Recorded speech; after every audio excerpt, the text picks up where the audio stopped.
minute early, and this is just to make certain we get everything started, which I can't believe I made it. And okay, we're gonna try some calling. Let's see if this works. Okay.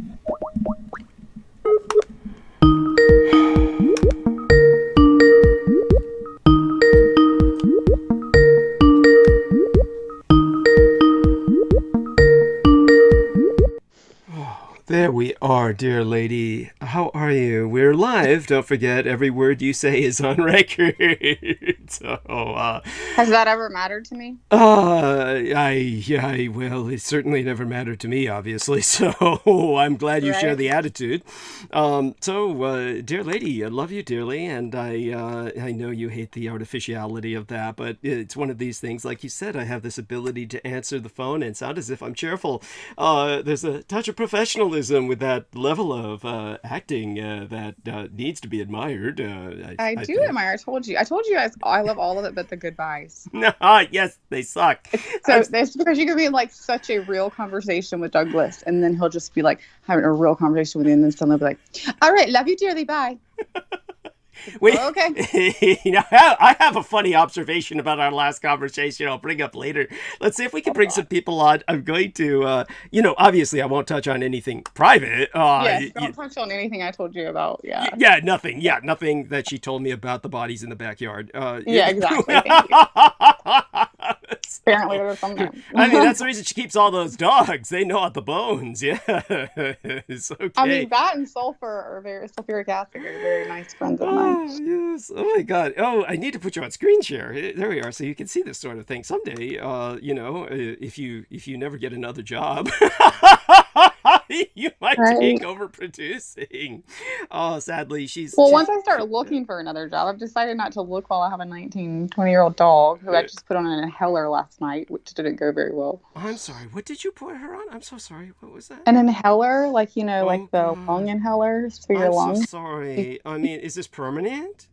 Well, he's going to be 20, knock on wood, if he makes it in January. So, he just coughs a lot, and she said to try that, but I don't think I'm going to continue it. It was, first of all, I had to order a mask anyway, but it made his heart rate. I noticed I could feel his chest just pounding through. Oh my God. My stomach. On my leg. Mm-hmm. So and then I looked it up, and obviously an inhaler, albuterol, which it's a human drug. It can make your blood pressure go up and your heart rate. So to help his cough, I don't think it's going to really do anything. He's in heart failure, so I don't think it's really.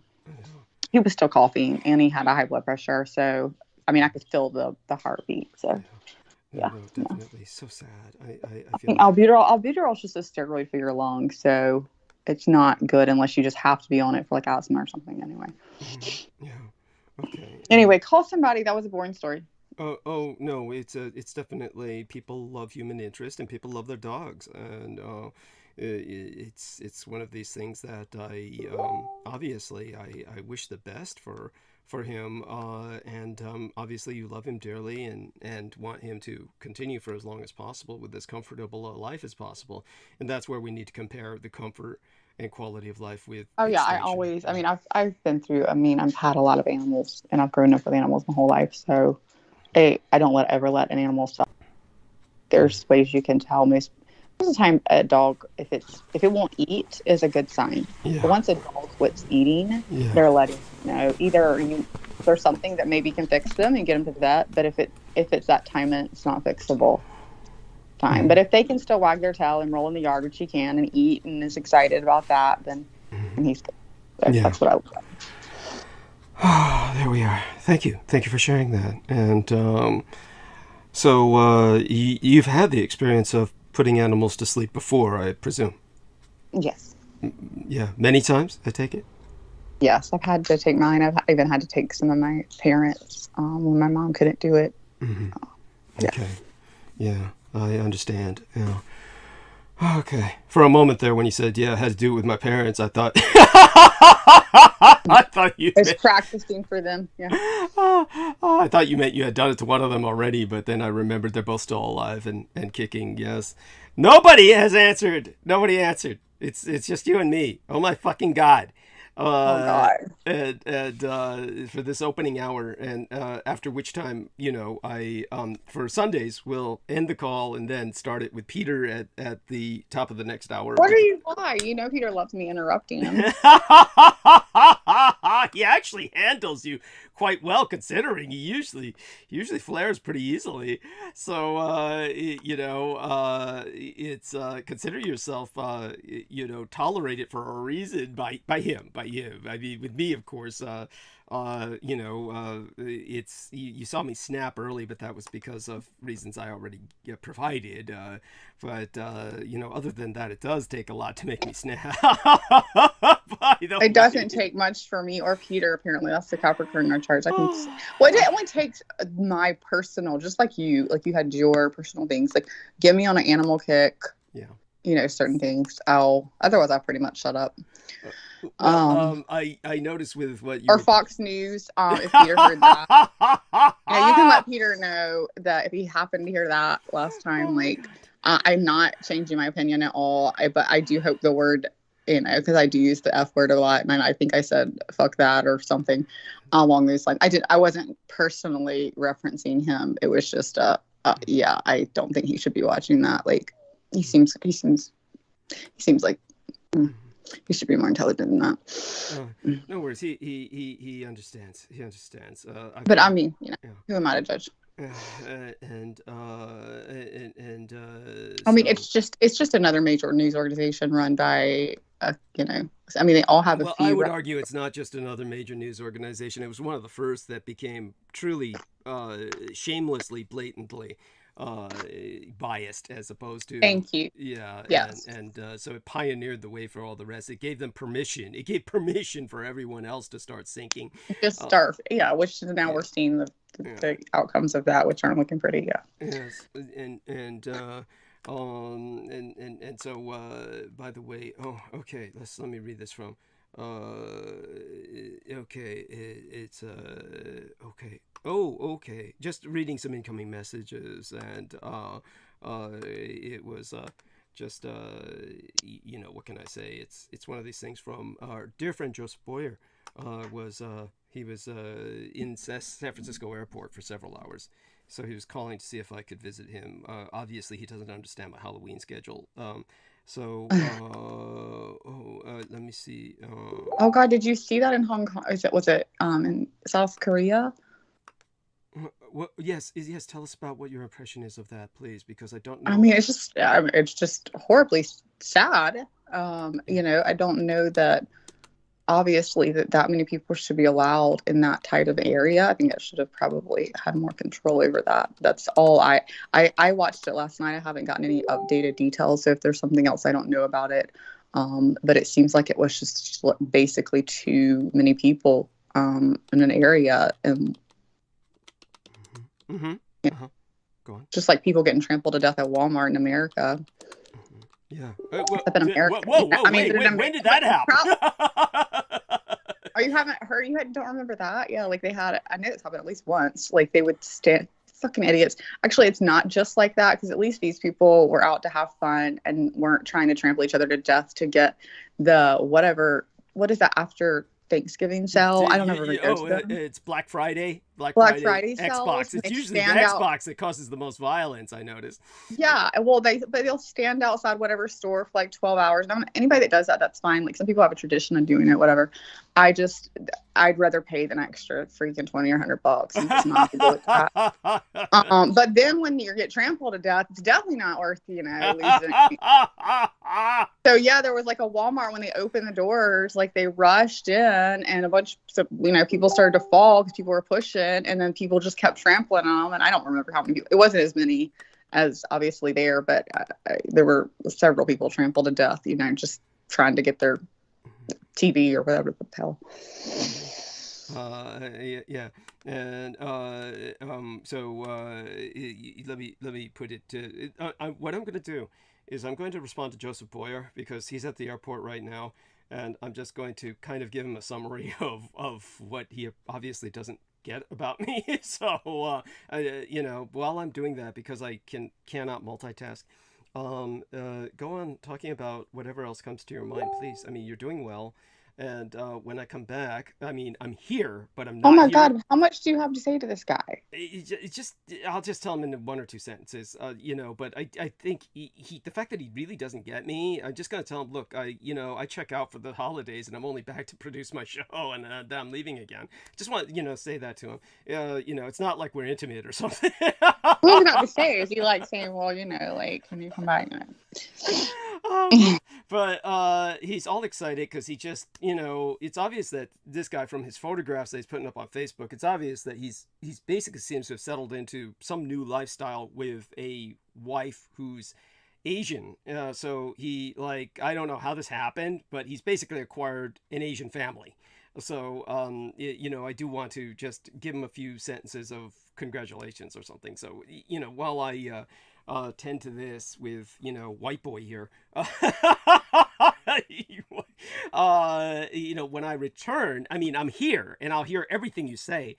But when I return back in full consciousness to everybody, I'm going to give people my impression of what happened in Korea. Just a little rundown. Yeah, that's what I was wondering, what your impression of it was. Yeah, a little rundown of what Korean culture is like for people from someone who is not Korean. I'm not Korean myself. And just, what I have to say will be, I'm going to do my best to qualify it, and it may come out as offensive to some people because, people are looking for things to take offense at. But I mean, it certainly is something that I weep over. I just want people to know this. I mean, this is just something to weep over. This is horrible, what happened in Korea. But things have happened like this in other places, like my native Taiwan. There was of all things, I forgot what it was. There was some explosion that took place at a big gathering once that was just a convergence of events caused a lot of particulate matter in the air to burst into flame or something like that. It was bizarre. These things can happen, but what happened in Korea is very mysterious. I don't know much about it, but from what I've heard, it's very puzzling. Filler says, I see you though. Happy Halloween, you person. Nick Fuentes makes me pay attention to you. Thank you so much, Filler. Welcome aboard. Don't know if you're male or female. Kisses if you're female. Hugs if you're male. Anthony McGuire says, Happy Halloween. Filler says, Happy Shallowshween. David Fitzsimon says, Hey, Doug, time to do some conjuring. Yes, thank you, David Fitzsimons. Anthony McGuire says, in Ireland, Halloween is Samhain. Theirs was a puka festival over the weekend. Yes, and he says, well, that would be ancient Ireland. Well, hopefully they return in degree to that. They're trying to preserve. Well, it is Samhain. I mean, that's where it comes from. Is I get the right Samhain. Yeah, yes. By the way, the Celtic pronunciation would be Salween, even though the spelling is completely different. There are a couple of languages in the world where the spelling has nothing to do with pronunciation. One of them would be Cambodian language.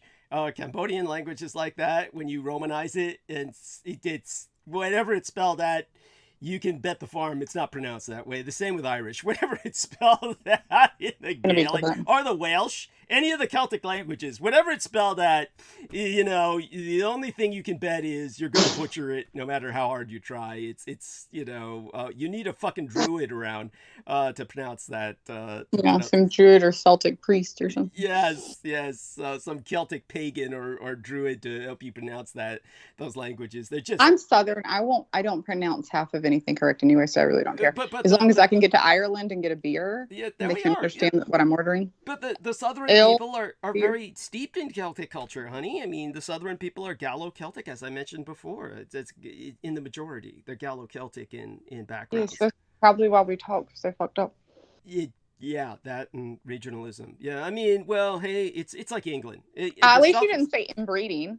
No, of course not, honey. Please, I say that only. I say that only about. I only married one of my cousins. That's cute. That's cute. You remember King of the Hill? And right. Yeah, these what was I going to say?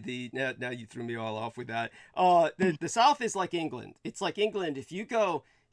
England is tiny, and they've got so many accents that the British themselves cannot understand what other British people are saying from certain areas. Truly. I know, that's so odd to me because it's like two of our. It's like Texas, basically. Maybe Texas and South Carolina put together, or Louisiana. Yeah. Like the whole side. Oh God, no, it's smaller. Oh God, England is Is it small. smaller? Is it smaller than Texas? Oh God, yes. Oh God, yes.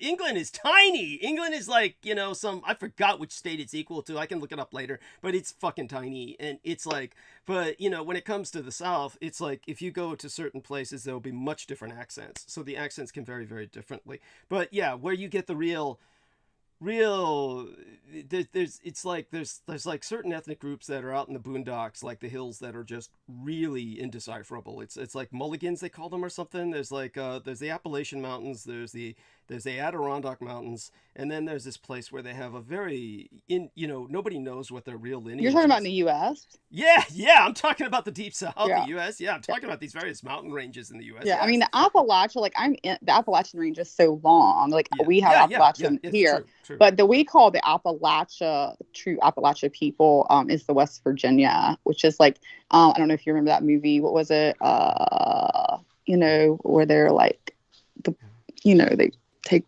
what was that movie filmed in West Virginia? You know what I'm talking about? And the country people come out and they take them and rape them in the woods. You know what I'm talking about? That's like not that they don't have just West Virginia, but I'm seeing, like, I've met enough people from West Virginia that I'm not seeing that they're like that, but it is like, even here in South Carolina, we're like, oh, you're from West Virginia. It's okay. To give you an example, West Virginia is like the #1 state in the country to have no teeth. Okay, keep talking. I'm going to try and talk. What happened to this dude I was going to answer? Jesus, what the fuck? Oh, there he goes. Okay, yeah, anyhow, white boy with the Asian family. Let me, fuck, you were on a roll, honey. Keep going. Jeez, you were talking about, back here down in the Deep South. We take them out and rape them. Yeah, it was yeah. Right? I'm determined to remember that movie, though, because I know people know it. Somebody's out there knows it. The movie from West Virginia. Wait. I think I got it. Deliverance. Yes, thank you. Yes. Yeah, the one with Joe Biden as a child. The one with Joe Biden as a child. He's playing the guitar. He's in the guitar duel. He's the kid with the guitar. There you go. That's like what we call, like, that's your Appalachia. I mean, there might be other names for it too. It's like West Virginia, Appalachia, whatever the fuck they are. Like backwood Appalachia. Yeah. Okay. But yeah, I mean, like you said, there's other terms, I guess. Like you've got in the South, you've got everything from Cajun and. Yes, there's another one. Yes, that's right. That's where the Gallo comes in. These are like French Huguenots, and the Cajuns, of course, migrated from up north.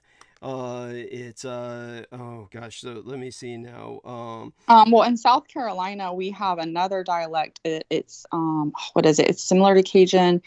It's at the coast. It's shit, I forgot what the fuck it's called.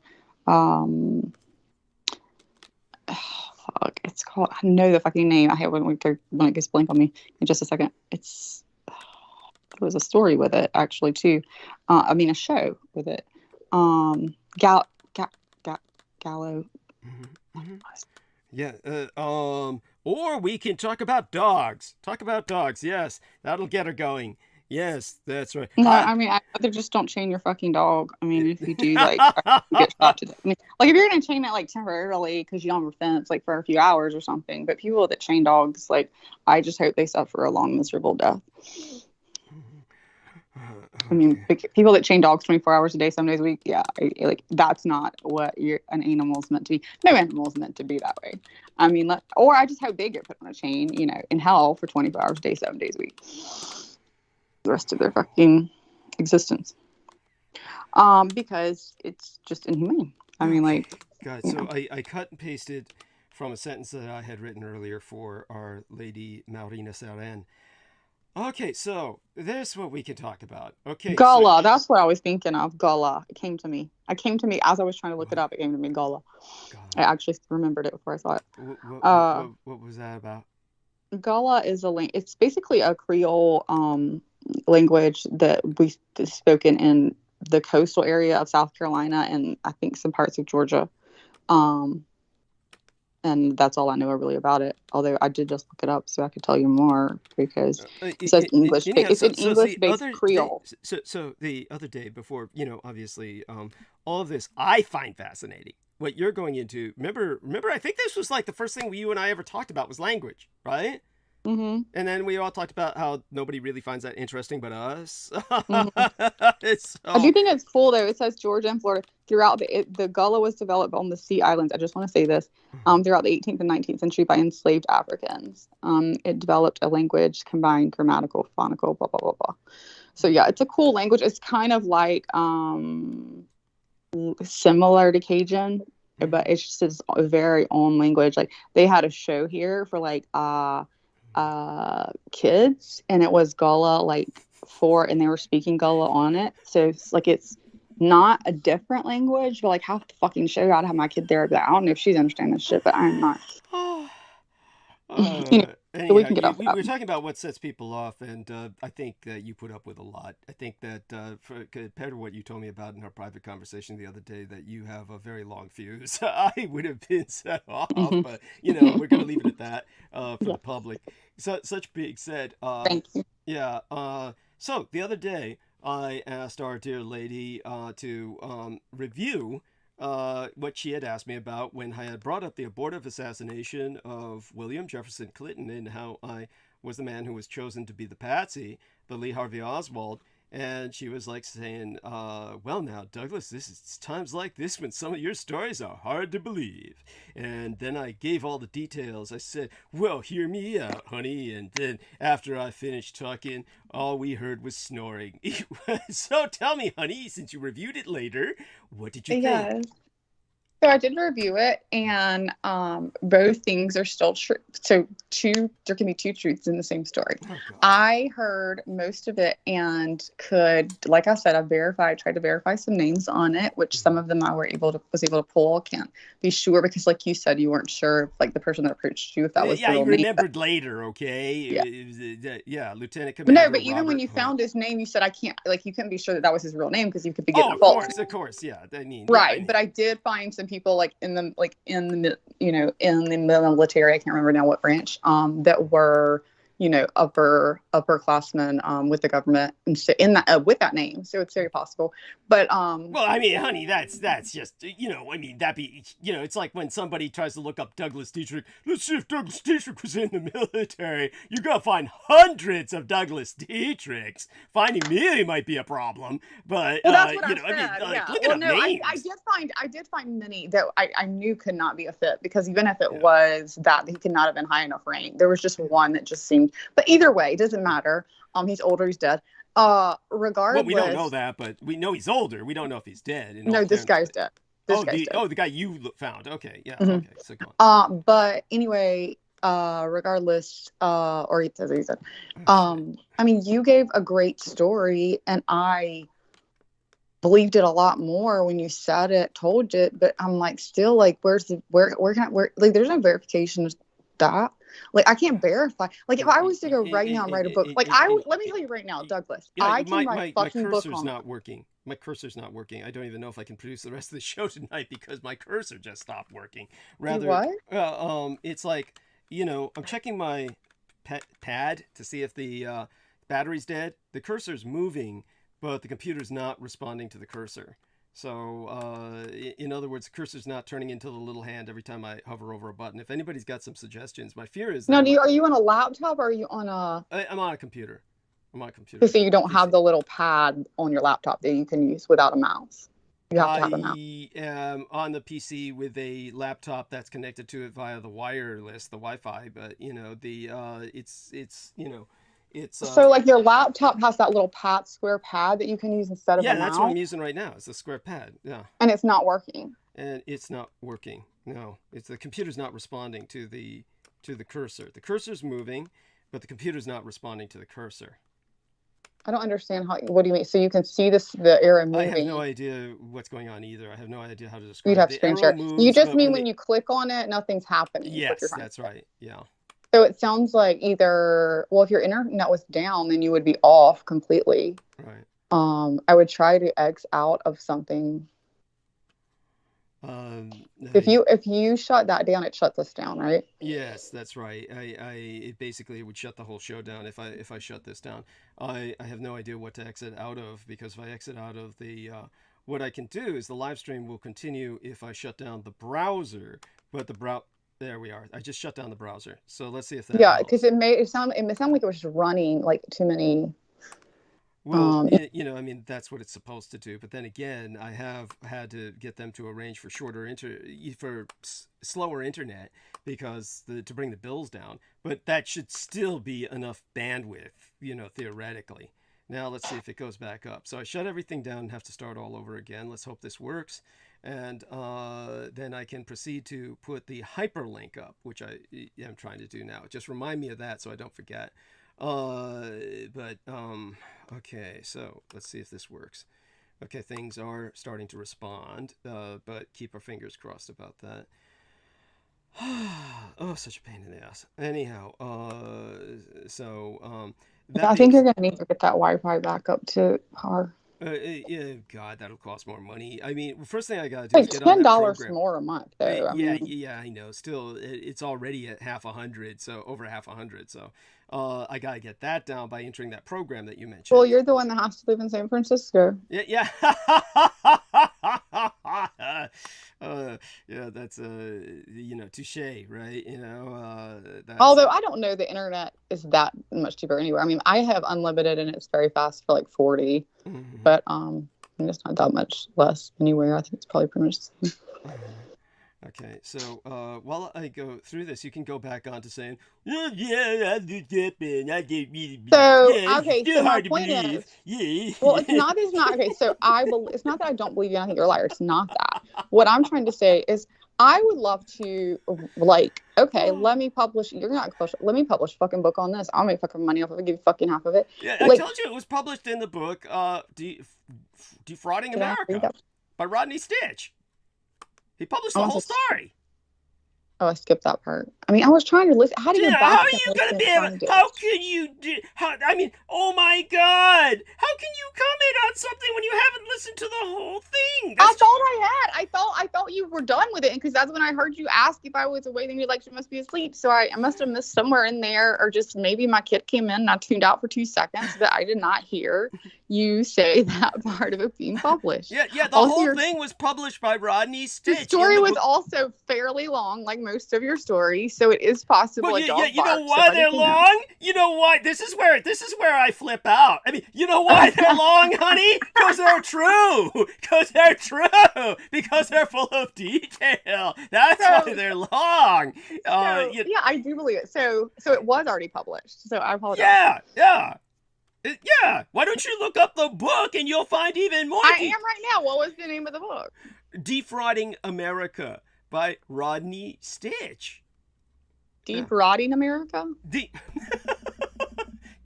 I mean, it sounds like we're rotting now. Defrauding. Oh. Well, deep rotting is what we are doing now. Oh, God. Anyhow, you need me to spell that, or you got it, right? I know the word defrauding. It just sounded like you said deep rotting. Sounded like two different words. Understand. I slur my words. Yeah, you know, Asian accents. I talk fast. You slur. We got it. We're fine. Defrauding America. It's okay. I have to breathe. Maybe you slurred the fucking book, and I just was like, I don't know what he's talking about. I guess he was talking about defrauding. They defrauded America. They're trying to get over. Yeah, I see it. Defrauding America. Rodney Stitch. Yeah. Get it on Amazon. Yeah, and I could go deeper into that. That's a guy who, again, proves the Japanese won the war, because when the war was technically over, quote unquote, it was not technically over. When the war was still on, he was flying with Japanese pilots. That was between 1945 and 1952, while Japan and America were in a legal state of war, but under conditions of ceasefire, he was flying with Japanese pilots. So he's an expert pilot, a former FAA inspector. Yeah, he said he was. Yeah, I'll read that. Yeah, there you go. Also flying planes of Muslim pilgrims from throughout. Obviously, they didn't whatever this little thing is. We think we're bad. They spelled throughout to I noticed that there's more and more misspellings these days. Oh, and yes, upvotes. Everybody, please slap an upvote. The enemy hits us with downvotes as soon as we start transmission. Please hit us with upvotes to balance that, because it prevents us from appearing on searches. So the only way we appear on searches is with your help. and that means we need your upvotes. So, okay, so we are back in action. Now, hopefully I can, get that hyperlink up. Oh my God. So anyway, when he put it in the book, did he put all those details in it? Far more than I related, yes, because what I'm relating, I'm like recalling after 200 years, yes. So he was much closer to the event, and yes, honey, it's No, I'm not talking about that. I'm talking about the details of no, your story. Yeah, you mean about Clinton? Yeah. Yeah. Yes. Clinton, Operation Mount Rushmore. Yes. Yes. Okay, that's what I was talking about. Oh my God. Because he doesn't mention it. Like, this is just the generic, because I haven't bought the book, obviously. Yeah, because he's got a whole bunch of other shit in the book. But, I take up a whole chapter, So he doesn't mention me by name because at that point my parents were still alive. And we were getting buku death threats, as they say down in New Orleans, are, your southern brethren would say. And so we just basically kept me anonymous. I'm sorry, what? You said bukus of death threats. Yeah, bukus death threats. Bukus. Yeah, lots of death threats we were getting. Operation, what was it? Not Paperclip, what was it?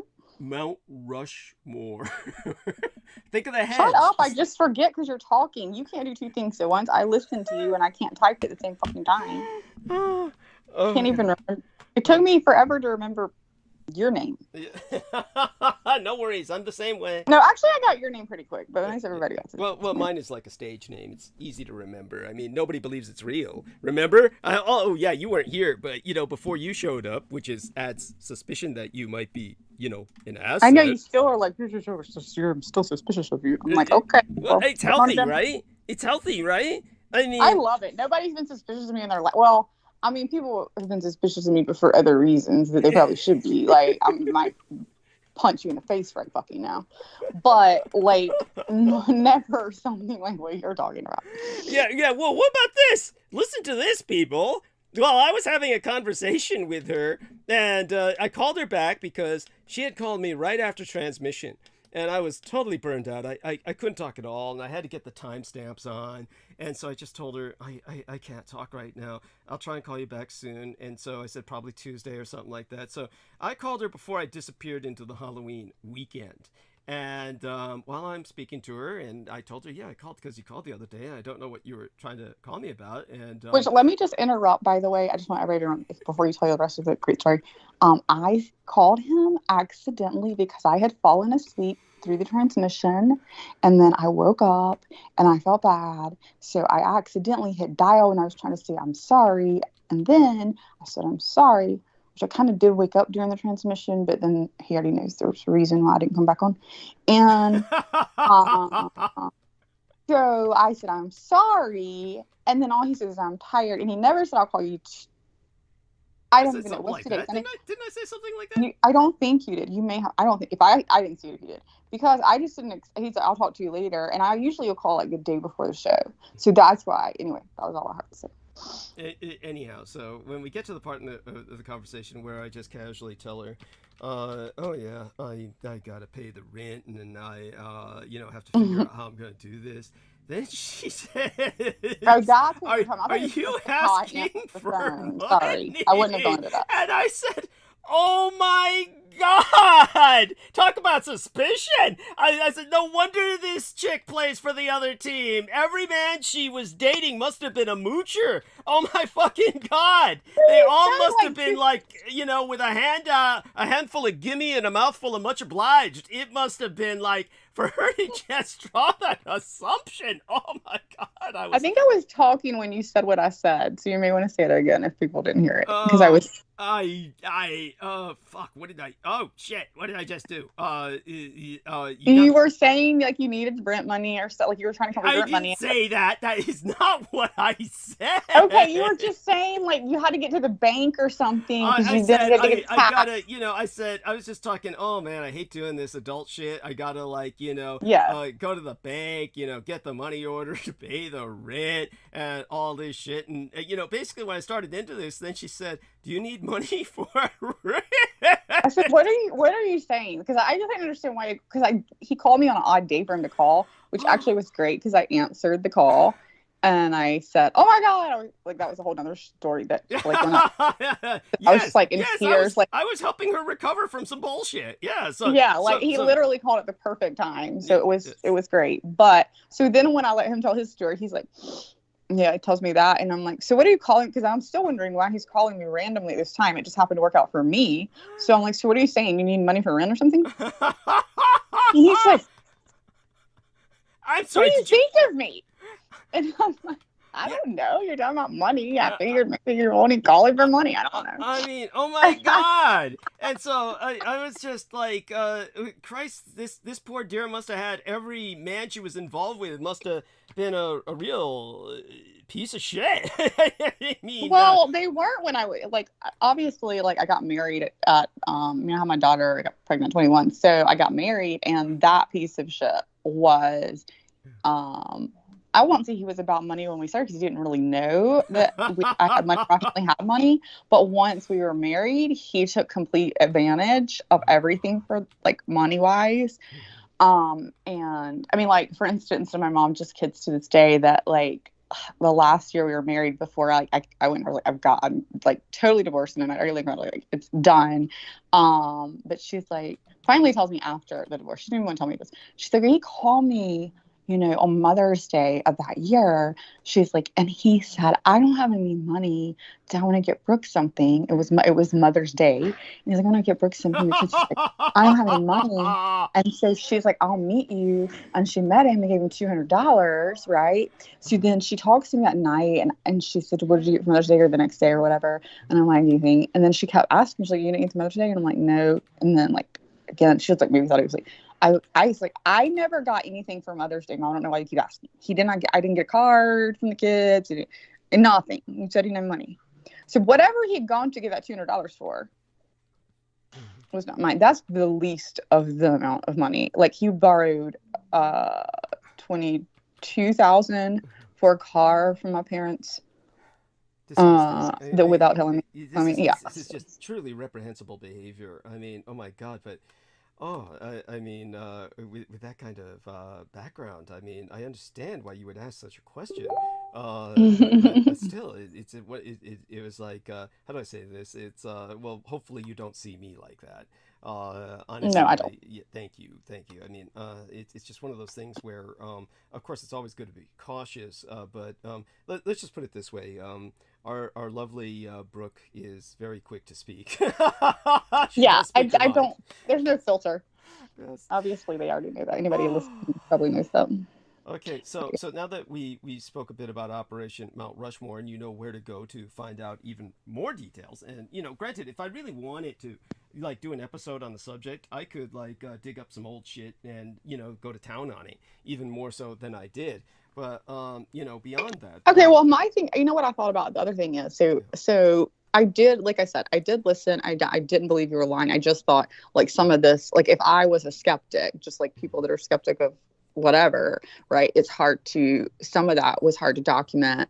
I mean, even if it's in the book, it may be hard to document. But I believe you, because I know you. The simple plethora of names. Yeah, the simple plethora of names, even if they could not be found. Your average storyteller is just making shit up, is not going to stick to, you know, names that they... the same name, right? Yeah, not only that, but it's the reality that I couldn't remember half of them and had to dig through my brain for them, as opposed to somebody just pulling it out of their ass, is when you... And you don't have the energy to make up a story like that. Thank you. That would require an investment of energy that just... you know, it's just not me. I mean, Jesus Christ, vampires are parasites. We spend half the day sleeping, right? I mean, Jesus fucking Christ. More than that if we can. But it's all day, as a matter of fact. Our sleep cycle's longer than a human being's. So when it comes to that, you know, it is what it is. Such being said, what was the other thing I wanted to bring up with you? It was also... I don't know, but I'm going to say this, but you can't say anything else. Continue with the subject if you have any other observations. No. This is in regards to... Well, actually, there is something in regards to that first. What I was going to say was, we know, like, how Obama threw the whole thing into tailspin, right? Yeah. Of what they planned. So then where did Trump fall in that again? It was basically, like, what happened was the military... Because the race thing. No, I remember the answer now. I already asked this. because then all the white, but beyond that, of course, that wasn't in and of itself enough. It was also the Russians literally helped to hack him into the White House. I mean, that is a fact. So he is that's something that those on his side will automatically deny, but that's the reality of it. And there's been enough research into that by the intelligence agencies. But if you tell this to the people who are on his side, they'll say that they don't trust the intelligence agencies. They'll say, you mean like the people that watch Fox News, like the person who fixing to have one? Yeah. You got it. My next thing was, to remember this. So don't say anything else about what we talked about. But what I will say is this: remember how you said you were talking about I'm a vampire. So it made me think of this because my daughter randomly, for whatever reason, the other night, well, if you don't, and I had a broom by the door, and she's like, "You put this outside." And I was like, "Well, if you want to put," it was a regular broom. It was not a decorative broom. I was like, "Well, you've asked that the other day too. If you want to put the broom outside, that's fine. What is it gonna do?" And she said, "Well, I heard it keeps the witches away because they come up and they have to count they get confused because they have to count the little broom stick things." And I was like, my nose! Oh my God, I'm drinking grapefruit juice and it went right up my nose. Jesus fucking... Ah! And I was like, well, I don't think that's a thing, but I've heard something like that similar with vampires, so I don't think it was brooms. And she's like, well, I'm sure it's old wives' tales, but I'm just going to stick the broom outside. I'm like, it's fine. Go ahead.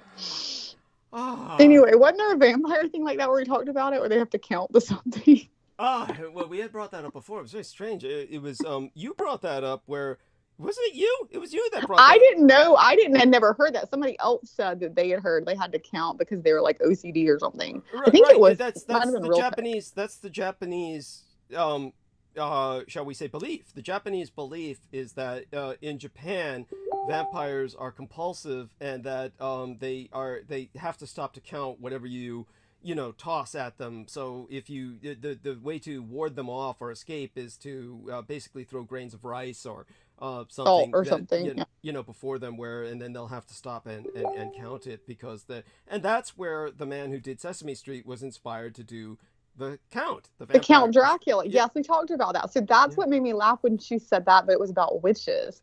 And I was like, well, I don't know if she got her old wife so confused. It was not the time to get into it. But I was just like, put the broom outside, it's fine. I mean, but that's very quaint, very cute. It's almost at a level of disturbing to see somebody at that level of superstition. She wasn't. She just happened to have two people that were talking about it where she works. Okay. And they both were going into that. And one of them said, oh, well, that's why, the witch's broom, that was their story for it. That's why if you put one outside your door, they have to do this. And she's just listening. She's the type that doesn't want to hear things, even things that I try to tell her, later. Like, she's just really not wanting to get in any of that darkness, but she had heard enough that she's just like, it scared her enough that she was like, yeah, she came home and saw the broom one day. This was before you and I talked, and she was like, oh, is this to put outside? And I didn't ask her why she said that. I was like, no, I was sweeping. I just left it at the front. It was beside the front door, but on the inside. And I was like, no, I was sweeping. I just sat it there. Yeah. Well, thank you for sharing that and almost making me drown in my own grapefruit juice. Aside from that, what was there? The other thing that we had brought up I wanted to ask you about. There's a follow-up on something. I'll remember it later if I don't remember it now. The important thing is that we need to... you said you need to post a link, by the way. You told me to Thank you. Okay. Yeah, I appreciate that profoundly. Okay. We talked about when you called me and I thought you were broke. And I mean, thanks to all of our lovely listeners. I am not. It's thanks to all of our lovely listeners. I am. Oh my God! I do have something to tell you. Yeah. I remember how I told you I got you a gift. Guess what? Say that again slowly. Remember how I told you I got you loudly? Say what? Remember how I told you I got you a gift from Amazon coming? Right. Oh, okay. Yeah. Yeah, it's not coming. It arrived here. What? I didn't change the Oh, shipping. right. To you. It went to you. Oh, okay. Cute. Yeah, I got it because I was doing like, you can separate the order, and I thought I had, but apparently when I was adding some other things, it all came to me. So I was like, shit. So and I called them, and it's easier just to ship it back to them and then do a new order, because otherwise I have to pay to ship it to you. So good point. Yeah. No. Got it. Okay. Got it. Thank you. Thank you for that. By the way, I'm gonna check into the chat room again and review what everybody has to say. So then I like this. Anthony McGuire says SÄJÄN. He spells it as if it says SÄJÄN. That's the correct way to spell it. SAMHAIN. It is spelled that way. Do remember, whenever you see that, it is pronounced Salween. He says SÄJÄN, Salween, is the garlic name. Isn't that cute? And then he corrects himself. Gaelic, not garlic. My apologies. Then Brando says, hi, Douglas. I was like, I thought the garlic was for the vampires. Now we're mixing everything. That's right. Then Brando says, hi, Douglas. Wanted to tell you that this weekend, Kelsey and I got fully initiated into the Yakuza. Bad news is I had to cut my fingers off. Cute. That's cute. It's like, remember what I said about humor? It's all in delivery. It's just, this is where the delivery wasn't that great. Yeah. Well, I mean, it's hard. In support of this person, it's hard to be funny on a text, because like, it's just like my mom. She's always like, I don't understand why they're pissed off. I was being very nice, and I'm like, read me the text, and then I'm like,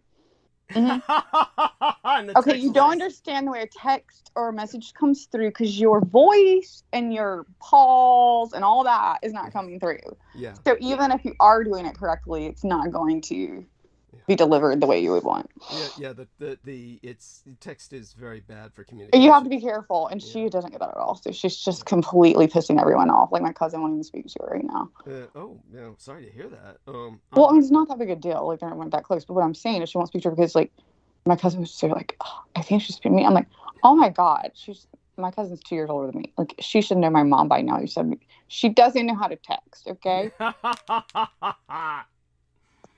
And what else was it that was said here? Anthony McGuire says the South is Scots-Irish. Jefferson Davis was actually Welsh. Yes, there we are. All that Ku Klux Klan is Scots rites, Scots Masonic rite. It's Scots Rite Masonry is the rituals of the Ku Klux Klan. That's all it is Scottish Rites Masonry. As a matter of fact, Albert Pike, the guy who headed up the KKK, that was the guy who was a high-level Mason. So, there you go. I mean, are you saying that, the Scottish Rites Masonry, are you saying that they're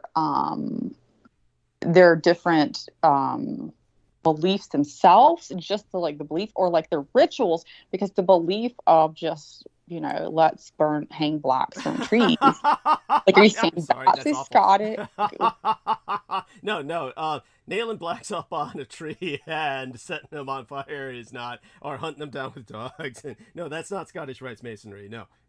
That's why you have to be very careful when you say things like that, because no, the ritual of various rituals of initiation within the KKK are just Scottish Rites Masonry rituals, really, and they're basically an extension of Masonry. It's a Masonic lodge, really, and for those who just don't get it, and I'm not. For those who get pissed off at my saying that, I mean, you're idiots. I mean, Jesus Christ. These are the people who are trying to emulate George Washington, who owned slaves, and all the founding fathers who owned slaves, all of them being slave owners, and all of them being white supremacists, and all of them being essentially, plantocrats. They ran a plantocracy. That was the original founding fathers. The South was simply carrying that on and severing themselves from that part of America that was trying to, stop that, move on to what they felt was another level of exploitation, and of course the other level of exploitation. They were moving on to that, to prison systems, yes, and making people work for free, but we're gonna do it legally, so we look better. Well, it was always legal in the South. There was nothing illegal about Southern No, but slavery. I mean, it looked better to be like, Yeah. we're just going to say they're bad. These are bad people. Yeah, it was And they basically broke a crime. It's as I said before. And then that's not, it didn't all come together at the same time. But if you look at the history of the prison system, obviously that is basically what happened with the prison system. Yes. Yes, I don't believe that they were like necessarily tied hand in hand, but at the same time. They were. But I can explain that later. Just to put this into perspective, I don't know if you heard my. So yeah, that was the other thing I wanted to ask you about. So when I was talking to Marina Sarin, what did you hear what I said about the South to her at that time? No, so you remember when you called me and then I told you I probably was not going to listen at all. Well, I was nice enough I did listen. I've been listening for the last hour before you called me. But to fast forward through you getting to her and then Peter's stuff, like I had really just gotten through Peter's spill of her birth chart and her history of her past lives. And then you had started talking, and that was not about the South. That was about something else. No, what I told her about the South was that what Americans don't understand about the South was that it was a race war between two components of Caucasoid races that were quite different, and it was transplanting across the Atlantic the anti-Celtic genocide of the Anglo-Saxon peoples that they were carrying out for hundreds of years, that for hundreds of years the Anglo-Saxon peoples had tried to annihilate, exterminate, breed out of existence, starve by mass famine to death. They had tried unsuccessfully in every way possible to exterminate the Scots, the Welsh, and the Irish peoples. And when the United States was established, those that were transplanted to the southern states were overwhelmingly Gallo-Celtic in ethnic descent, whereas those transplanted to the northern states were overwhelmingly Anglo-Dutch in descent. And the Anglo-Dutch were exceedingly industrious, Protestant, puritanical, whereas those in the south with the Celtic background had much more of a warrior tradition. The ancient Celtic warriors had, of course, a tradition of slavery that was melded into the Founding Fathers' own plantocracy, industrialization of slavery, or operation of slavery at an industrial scale. And, Gibson is, just to give you an example, like just to back up on like Gibson, like my entire family, like I said, my great grandfathers were the all first 6 together that graduated from Clemson University. Like, that was in the newspaper. It was such a big deal, like to have 6 boys all graduate. Yeah. Of course, I had one daughter. He had one daughter. She killed herself. So I guess the 6 boys weren't that great. I don't know. This was back in the days where, their father, my great-great-grandfather, was like an alcoholic who would lock them in the car for go to a bar and could legally lock them in the car for 6 or 7 hours and go in there and get Jesus Christ. But they all graduated Clemson. They all did wonderful. It was actually my grandfather. So I'm sorry, my great grandfather was in the car. But wait, for several minutes, I'm going to take off my earbuds. I have to change to my sweatshirt because San Francisco is frigid. We are entering winter, and the temperature drops are. Oh no, you'll get cold. You need one of those little heated fleece. And so, let me switch over to that. I'll put my earbuds back in for a second before putting my shirt on. Yeah, so what I was telling Marina Sarah. But I was going to say the Gibson name, that's where our heritage is from. Scottish, or. Oh, there you go. It was traced back. One of them actually ended up paying and doing a whole, genealogy. The family thing way before there was an online thing to do anything with. Yeah, you mean before it was that's right. Got it. Yeah, it was still in vogue because of Roots. Roots got that into Roots. Yeah, exactly. I guess you mean the movie, but yeah. Oh my God. Let me take off the earbuds again. I'm gonna put my sweatshirt on. Keep talking. Tell us more about the Gibson family and these horrible atrocities committed by this monster. No, he wasn't. I don't think he was. He was good. He was alcoholism ran in the family. So, or he drank. He worked hard and drank. And so back then it was just different. This is my grandfather who died when I was 1. It was his father. So he was born in the 20s. So his father was born late 1800s, and so he would it was okay when the kids were 5 or 6, and if he had the kids to pull up to the local pub or whatever they had, which weren't many, I'm sure, and it just had a car, which whenever those, I assume like they had had vehicles obviously back then, but he would pull up and he would have like my grandfather can remember being like 4 or 5 of them in the car, and he'd go in and lock them in for 4 or 5 hours. Oh God! Well, you didn't need to repeat that. I mean, oh my God, that's horrible. But I mean, it was like that was early night. I mean, yeah, that was like early 20th century stuff. So I'm sure there was a lot worse. At least they weren't molested or anything like that. Maybe they would have preferred that to being locked in a car for.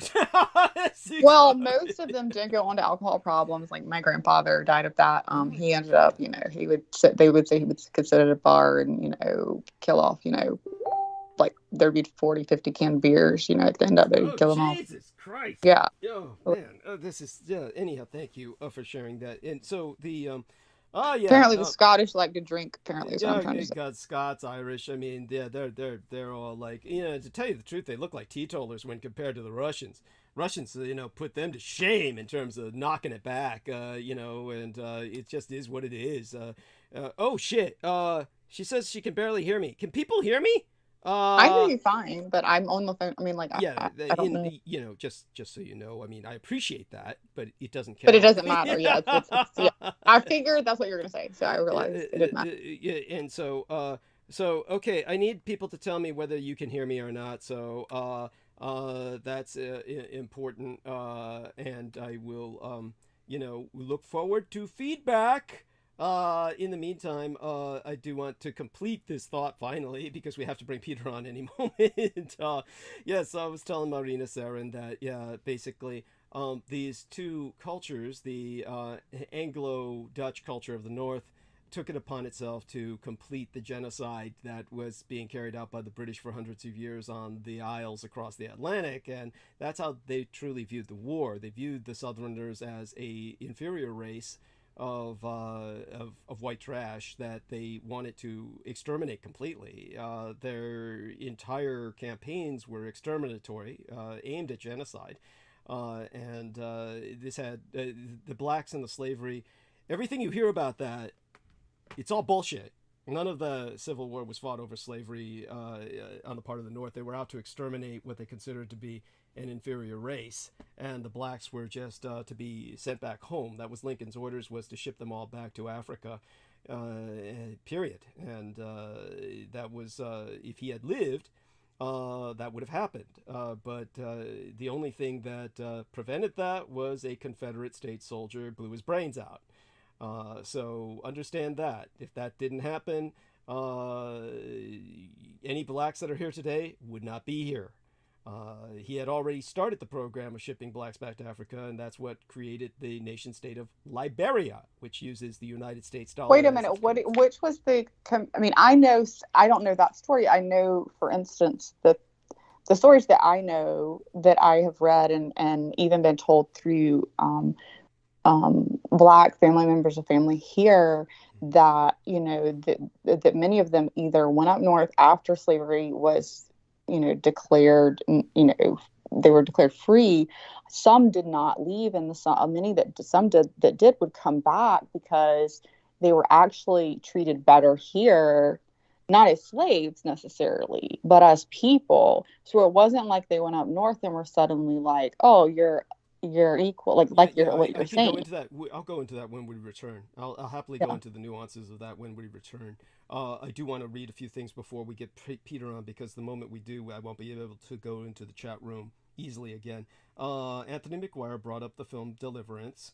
Michael Andrich, shout out to thank you for giving me that. Yeah, and well, I mean, I brought it up first, but he brought it up independently. Well, maybe you weren't reading it. Maybe he did bring it up. He might have brought it up first. He might have brought or it, he was probably going back and re-listening. So he brought it. No, he brought it up first, possibly. I just didn't see it at the time he brought it up. But, Michael Andrich said, "Good morning from the land down under." He is our Croatian friend down in Australia. Brando said, "Now I'm covered head to toe in fabled tattoos of the koi fish. Should be a fun life. I'll check in later." Now that's funny. Okay, that's Wait a minute, what is that about? yeah, I'll go into that later. RJD said, "Oh yeah, the movie Deliverance," and Brando pointed out it's a banjo, not a guitar. Thank you. Now Yeah. that's useful. It's banjo music. It's banjo music. Exactly. Yes, He's right about that. That's Southern. Yeah, I don't think I didn't say guitar. You must say I guitar. said that. Yes. So Vicky Johnson said, "Hello, Douglas. Love you, Vicky." And with that, RJD said agreed on something. He agreed with something. Maybe that they all love me. And RJD, I don't know your gender either, so let me know. Kisses if you're a lady, hugs if you're a dude. Anthony McGuire said a lot of Irish traditional influences in Southern music. Yes, and the correct word is Southern. That's a Scottish word. Michael C. Andrich says reboot. Hello, brother Douglas and Brooke. Hey, into it. Yeah, so there we are. Yeah, he told me to reboot. So we did what we did, and it worked. Thank God. I'm going to. Oh, and to our friend in Australia. Today I watched 2 documentaries, both having nothing to do with each other, but both about Australia. It was cool, and just about people. Like, one's a brain surgeon, I'm sure he knows all about, and he is basically like the top world renowned brain surgeon who is now not allowed to operate because basically he was, I don't know, operating on. We can speak of this when we return. No, Nope, honey. And then the last one is the boy that was disappeared 3 years ago, and they can't find him, and they think he fell off the thing, but he didn't. I don't think he did. Anyway, that's all I had to say. I love you, and I'll call you back. Oh my God, it's 8:59. Fucking Peter can wait a minute. No, it's 6 p.m. here. I love you. We'll call you back, and love you. I'll probably won't answer because I don't like the way you said goodbye. Honey, I'm sure you'll have the other 4 people on. I love you. Good night. Oh, honey, love you. Oh my God, life is hard. Why is my life so hard? Okay, Peter. Okay, we are calling. There we are. Okay.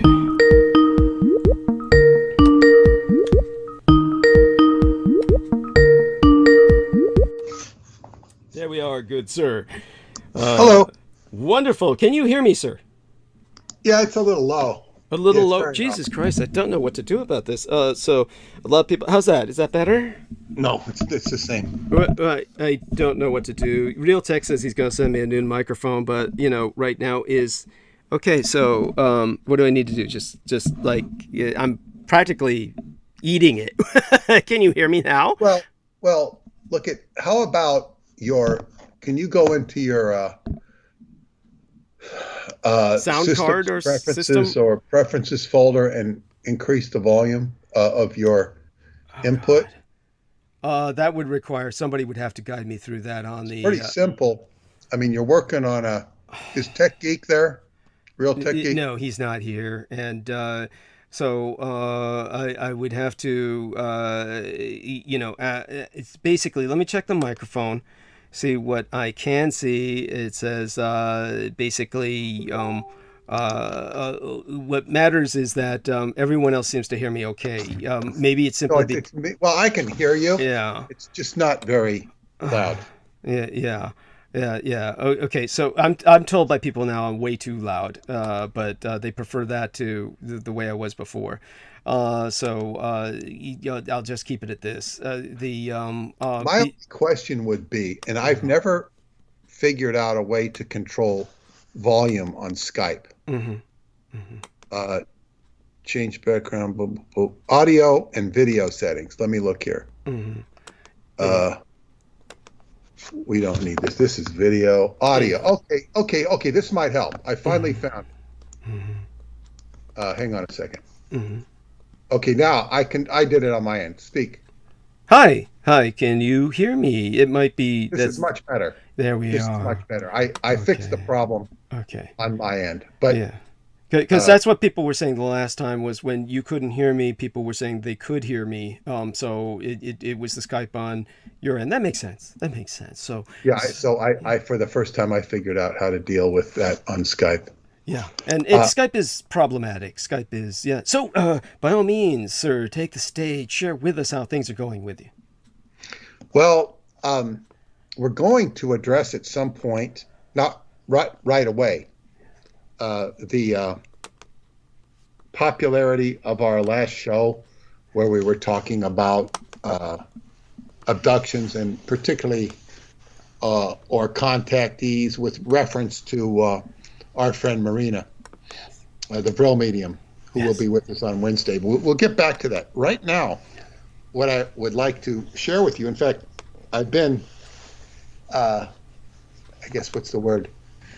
I wouldn't say I'm disappointed or frustrated, because that would be too strong of a word, but it would have been very, I guess what you call fortuitous if I would have had you at my disposal to ask a few questions here and there, because I've been working on the book. Oh, yes. Yeah, Well, and you have been sort of not either available. You've been around on the internet, but not at the same time I was necessarily. Right. So what I want you to do is to start, being a little more, if you can, attentive towards that, so we can, get things going. Absolutely.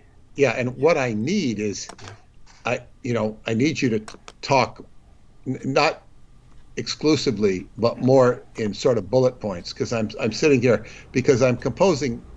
I've begun to compose a narrative, and the hardest part with your particular book is not only to start it, which I have done. Yes. I started it twice, but the first one was too wordy. Okay. Not necessarily bad words at all. It's just, I'm going. There's something very, what is it? Powerful about a comic book. Yes. Because a comic book expresses words and pictures, and it's, we criticize quite appropriately the way our new world thinks in bytes and sound bites, and a 2-minute video is better than a 5-minute video, and a 1 minute better than 2 minutes, and it can even be whittled down to 7 seconds. That's what Instagram is in terms of the way people absorb information. Yes. The anime or the comic book or the graphic novel is kind of a template for the way people are absorbing information.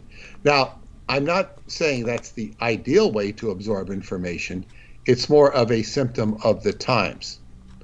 And if you made a very interesting statement, and I was listening to your audio with Sean Bond. Yes. I mean, it's really good. It starts off really good. Thank you. I have to fast forward by his comments. Yes. Which not to disparage his comments, but I'm trying Understood. to do your comments. Yes. Because I think he had some relevant things to say, but I can only, there's so much time in an hour to do.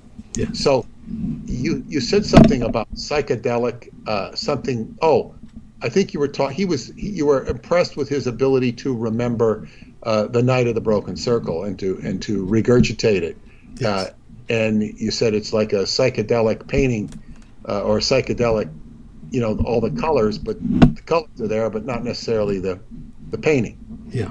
It was a very good analogy to everything that you do.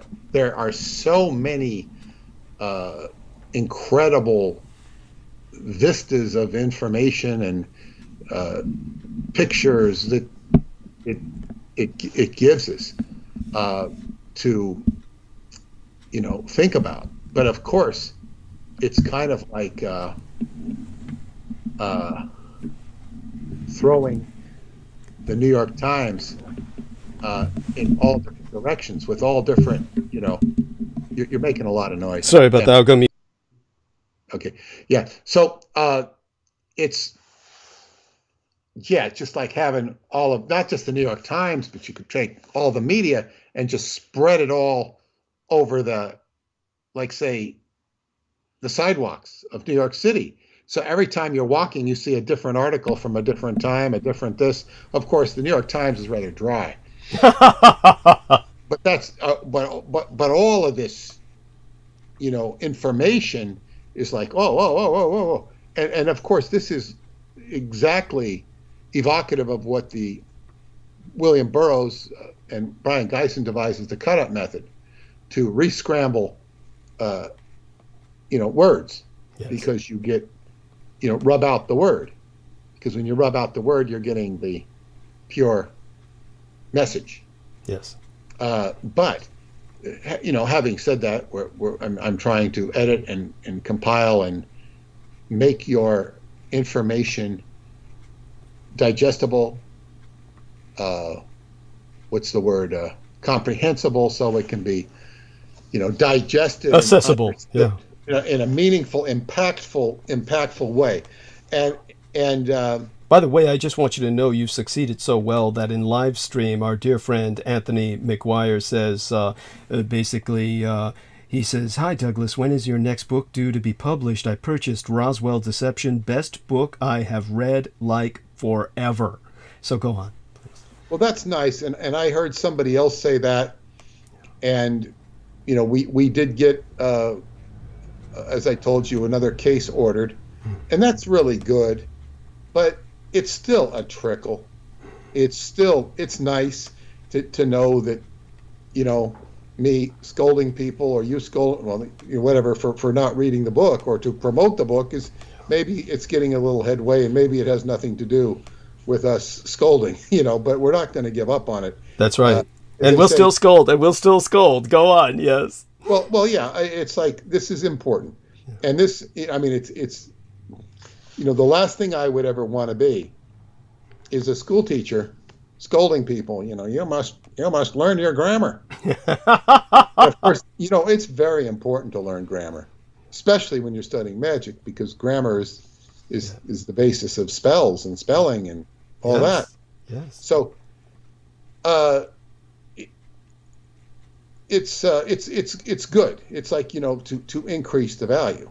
But I say I've been selling books for a long time, and the sales of your book are not commensurate with what could, would, and should happen, particularly with my own audience and the people who read my books. It's like they are the ones that are not, obviously, hundreds and hundreds of people have bought and read the book.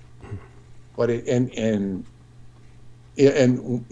my journalist friend said, "Oh, this is and I think maybe he said the most interesting book you've ever done, to me. Thank you. I want to ask you some questions about it." No follow-up on his part. Mm-hmm. He's been probably overwhelmed. He's been posting on the plight of the New York Yankees, who suffered a defeat, and he's a big Yankee fan. So but anyway, I would like, the sports do absorb people's attention, which is what I suppose they're designed to do. Yes. But more to the point, they are, what is it? Football is now the national pastime. Yes. Not baseball. Right. And I think, and I don't want to digress onto this, but what makes football perhaps twice as popular as it would be otherwise is the gambling. All the gambling associated with it. And now that we have gambling everywhere, gambling is ubiquitous. You don't have to be, when I was a kid, you had to be in Nevada to gamble legally. Right. Maybe some small poker clubs or something would be allowed, but now gambling is, allowed, and it must be every state. Yeah, it's ubiquitous. It's as a matter of fact, the U.S. government counts it as "quote unquote" a sport, and as such, it is the most heavily participated in sport, or the most popular sport in the United States. It actually consumes, or overwhelms everything, baseball, football, everything put together, because everybody goes out and gambles who's got time and money to do that. So unfortunately it's a plague. It's a blight. Well, yes, and the Chinese are also very addicted to gambling as a people. That's true. They like gambling. They have their own type of gambling, and they are actually the oldest and best at it. Yes. When it comes to casinos and stuff like that. So, but be that, I'm not going to digress onto the virtues or non-virtues of gambling. Understood. It does make money for the state. Yes. And and I think it ruins the lives of people who win the lottery. I really have heard that. Yeah, the majority of them, yes. Yes. So, but back to the book. Yes. What I've the tact I've taken, and I don't think I'll change this tact, is I'm giving a very brief sketch, biographical sketch of you, and it's different. Well, it has similar aspects to the one in Roswell Deception. This one will mention your father. Maybe you can add a few points to that when you read it. I don't really know that we need too much more on him. But much of the focus is on your mother. Yes. Because, I mean, your father's versatile background to be through 3 wars and to be present at the atomic bomb testing and the Philadelphia experiment are very, and of course, when I say 3 wars, I'm including the experiences of the indigenous people in Asia, in the rivers of Southeast Asia. Thank you. In Asia, China, particularly the Chichewa. Yes. This is a man who had very unique and remarkable experiences, and this was part of your orientation, if not education, in your early years, that was complemented by your mother, whose background is far out of the ordinary for any individual. Yes. It's just utterly remarkable. There have been different actresses that have been somewhat intriguing in terms of their ability to go from one area to another. One is Hedy Lamarr, who was, first renowned for her nude scenes in, I think, German movies or Germanic movies, European movies for sure. Yes. And then she was brought over here and made a star, and then she, got the patent on, I think it was frequency hopping. That's right. Which was a big element in the time experiments at Montauk. Yes. She was very sharp when it came to, radio engineering. Yes. And, unfortunately, I read about her. She had she kind of had plastic surgery in the later parts of her years and didn't go well. Oh, sorry to hear that. She ended up like a recluse, and I don't think she lived too much longer after that. Oh, that's so sad. Well, yeah, but see, this is how important vanity is to people. Yes. And I mean, you can understand that, but it's like, her vanity ruined her look, ruined her face, I think. Yes. That does happen sometimes with celebrities. They get too much patchwork. They would do better to practice Qigong or to do health regimens. It's not that hard. It's not that hard to, lose a turkey neck, or to do different things to move your muscles around and keep them fit to extend your beauty, especially when you're a beautiful person like she was. But it's very, people have, I guess, their Achilles heels. But anyway, she was an amazing woman. In that she went from, sort of sex star to movie star to engineer. Yes. And sort of she was reclusive even before she had this surgery because she was past her prime.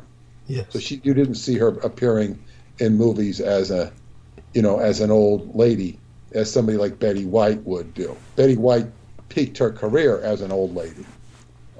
Yes. So there are different things. But your mother was a movie star. Yes. Who became, but more than that, she was much more than that. She was an expert linguist, yes. Who had a gift and a facility for languages. And this is one thing I want to ask you about, and also, it's part of the focus. She spoke the Manchu language, which is a very, almost a dead language. That's quite true. Yes. Yes, and the Manchu language, the script of it, but also the language itself, if you trace it back, derives from Aramaic. Mm-hmm. Yes. And this is of great interest with regard to the vampire cult. Yes.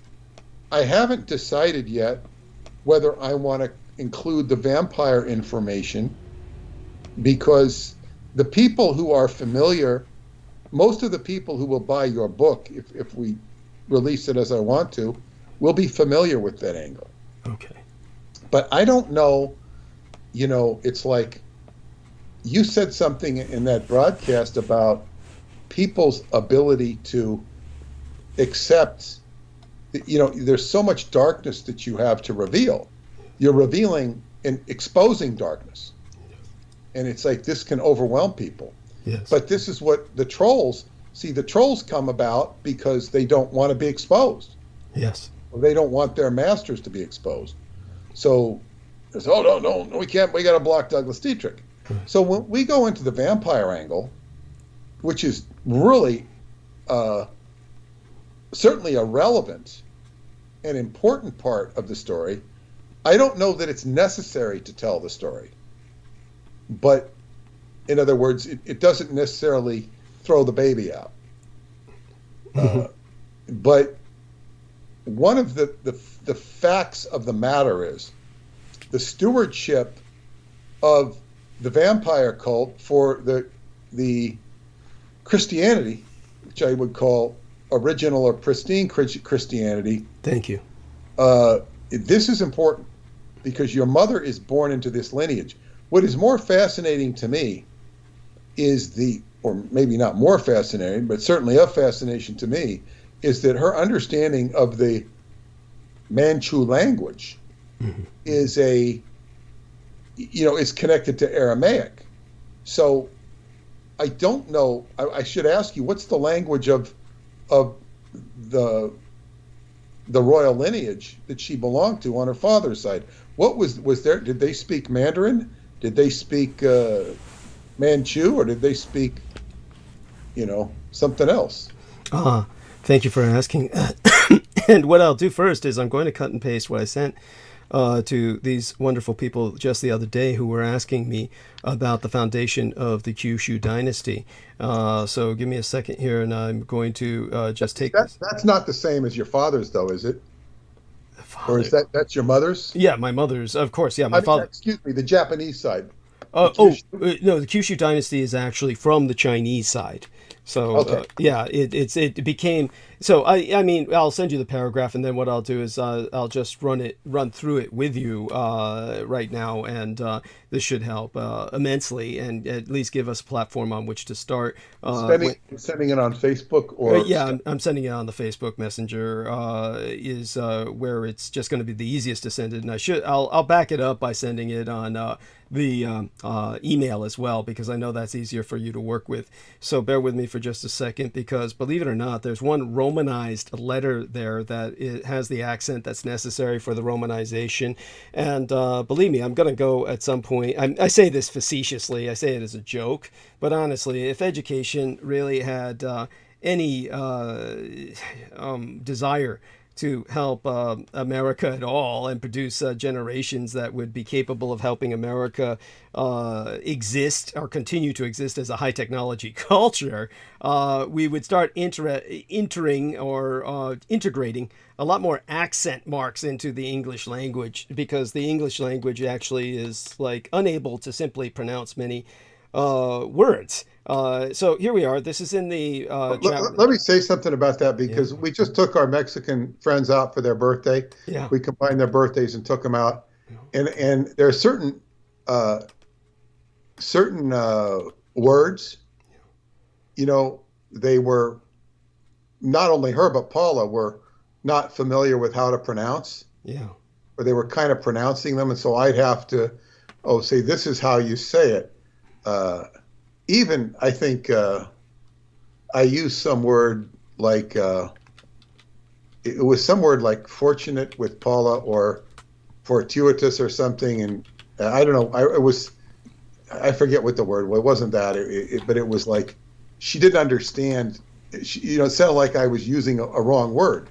But she didn't understand the word. So there's like, these are things that you just learn over a, lifetime, or familiar, as your vocabulary increases as you get older or more familiar, because the vocabulary will generally shoot up remarkably during your 20s. As you get more experience and you learn sayings and whatnot, but yes, there are no accents. You just know them because you learn how to pronounce them. And even to this day, there are words that are, English words that are either pronounced two ways. Yeah. Tomato, or something like that. Although that's a sort of nobody calls tomato. British or something. But I mean,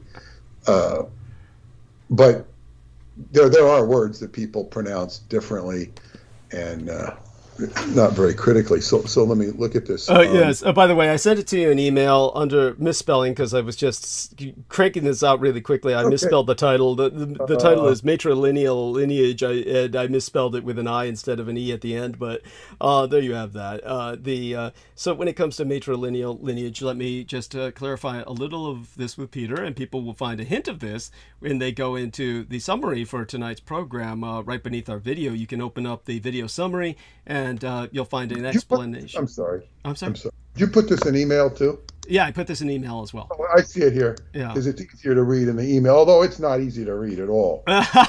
Nothing in Dietrich. By the way, you know what? Our dear friend, Mr. George Knight, pointed out that his wife purchased for him Mind War, written by Michael Aquino. And she purchased it for him as a gift because she knew he was interested in following up on so much of this material. And when he was reading through Mind War, he said it was all written, as far as he was concerned, in Dietrichonic. He realized where I got my writing from. He said, I can see your writing is definitely Michael Aquino and yourself write identically. So that was... Michael Aquino doesn't write in Dietrichonic when he's writing his novels, or when he's I've seen other stuff of his. It's excessively boring. Yes. But I wouldn't call it Dietrichonic. No, his novels, no. But the Mind War was different. Mind War was meant for a military audience. So that's why he was he was writing kind of the way I do. Now, by the way, someday I'll rewrite this for Peter just much more legibly. But basically, ancient China, the Indian, the belief was that the Buddha came out of India, and that was a big influence here, and that there's much of the West that was believed to be a source of mystical or alchemical secrets. When it came to the first emperor of China, Emperor Qin, he basically dispatched the great alchemist Zhu Fu, and Zhu Fu was given literally 3,000 children to work on, to experiment with as human fodder for experimental material. He was expected to use these children up. And we mean very, very young children. We're talking about ages maybe 6 to maybe 16 at the oldest. And this is reminiscent of the Montauk Project, and also the the Aryan youth. Yes, yeah, and he was Zhu Fu was ordered that these children, there were 1,500 boys and 1,500 girls. They were to be bred if necessary. They were just to be gutted if necessary, skinned alive if he had to. But he was to find the secret of immortality, and it was known that human experimentation was needed. Now, by the way, something that this pisses me off no end. I just opened up the email that I sent to Peter, and it did exactly like I thought it would. There's a letter that is missing from a very important word, a decisive word, Wakokuguayans, which, let me see if that came out correctly in the private message, because the hypertext markup language, if you go to the private message on Facebook, it has that word completely. And it's missing that decisive letter that I was trying to make certain would not turn invisible, but the hypertext markup language program interprets the letter A with this accent over it, which is in most Japanese words, does not register on hypertext markup language. The hypertext markup language, for some reason, interprets that as invisible and will not translate it. It doesn't display it. So it appears like there's an W, then an empty. Are you talking about the Japanese character or the romanization, the A with the accent over it? With that, what is that over that? The inverted kind of, I forget what the name for that is. Yeah, it's a B, inverted B. Yeah, the inverted V. Yeah, thank you. That's I have it in my email. Oh, do you really? Because it doesn't show up in mine. The WA. It's W-A. Yeah. It doesn't show up in my email, and I'm looking at the same email I sent you. So I did get it in both. Okay, so you did get it in both. It doesn't show up in mine, so there you go. So that's interesting. Now, let me just address this. It says, 1,500 young men and 1,500, 1,500 young women to utilize as a human experimentation pool for efficacy testing and isolation of the elixir vitae, or the vital elixir, on encountering the realm of Wakuguya. How do you say it? Wakuguya. Yeah. Which means the state of harmonic equilibrium. Yeah. Now, I have to say, and stop right there, because this is one of the most foundational aspects of Qigong. Is there's a stance for, it's called equilibrium. It's one of the first stance I learned, and it's something that's very good to do. And this is where my teacher's teacher said that he got all of his power from, was just stance. Wow. Standing. But so that's equilibrium. So in the same time, while one is trying to test people and experiment on them to get the state of harmonic equilibrium, this is kind of what I would refer people to, that old line from the New Testament: the kingdom of heaven is within you. Yes. You don't got to be experimenting on people to find it.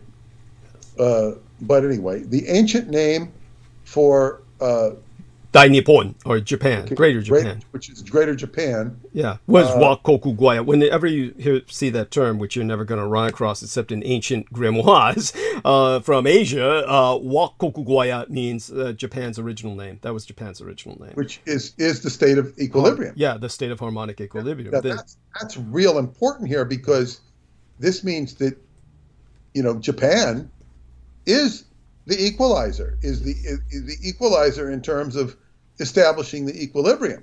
Yes. This is what they are. Yeah. And this is so much, I'm sorry. Oh, go on. Yes. This is what Shinto, the Shinto religion, is nature. Yes. Nature is all about equilibrium. Yeah. Shinto comes from Shin and Dao, which is crudely translated as the way of the Shin.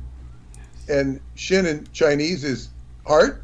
Shin in as they say, is the secret word / syllable of, or a letter of, Freemasonry, and in Hebrew it's the magic word of spirit, of change.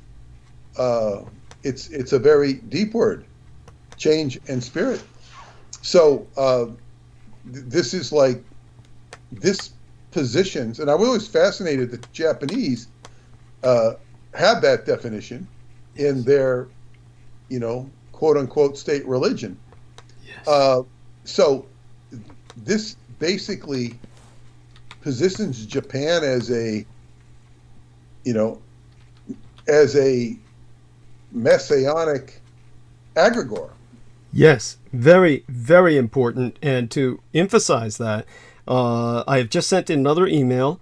The email is titled Chronographics Attached, and that should be in Peter's mailbox. Let me finish with this. Sure. Because this is all being spouted out as a result of me kind of, zeroing in on your mother's role, and not just your mother's role, but the tradition she comes from. Yes. And so this is basically saying that Japan itself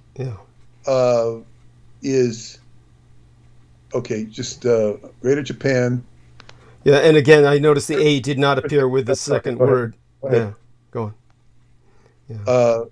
And of course it's the ancient name of the epic of the this experimenter never returned. Yeah.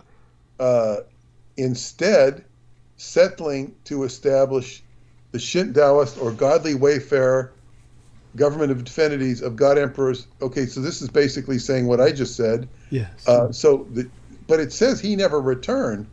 But if he never returned, how did he establish the dynasty? This is what I don't understand. He established the dynasty in Japan. Yes, but he never returned to China. He never returned to China. I see. Yes. Yeah, because he went off to do this experiment. Yes, he told the emperor. Yeah, he told the emperor that he could only find the necessary ingredients in the realm of wa kokugoya.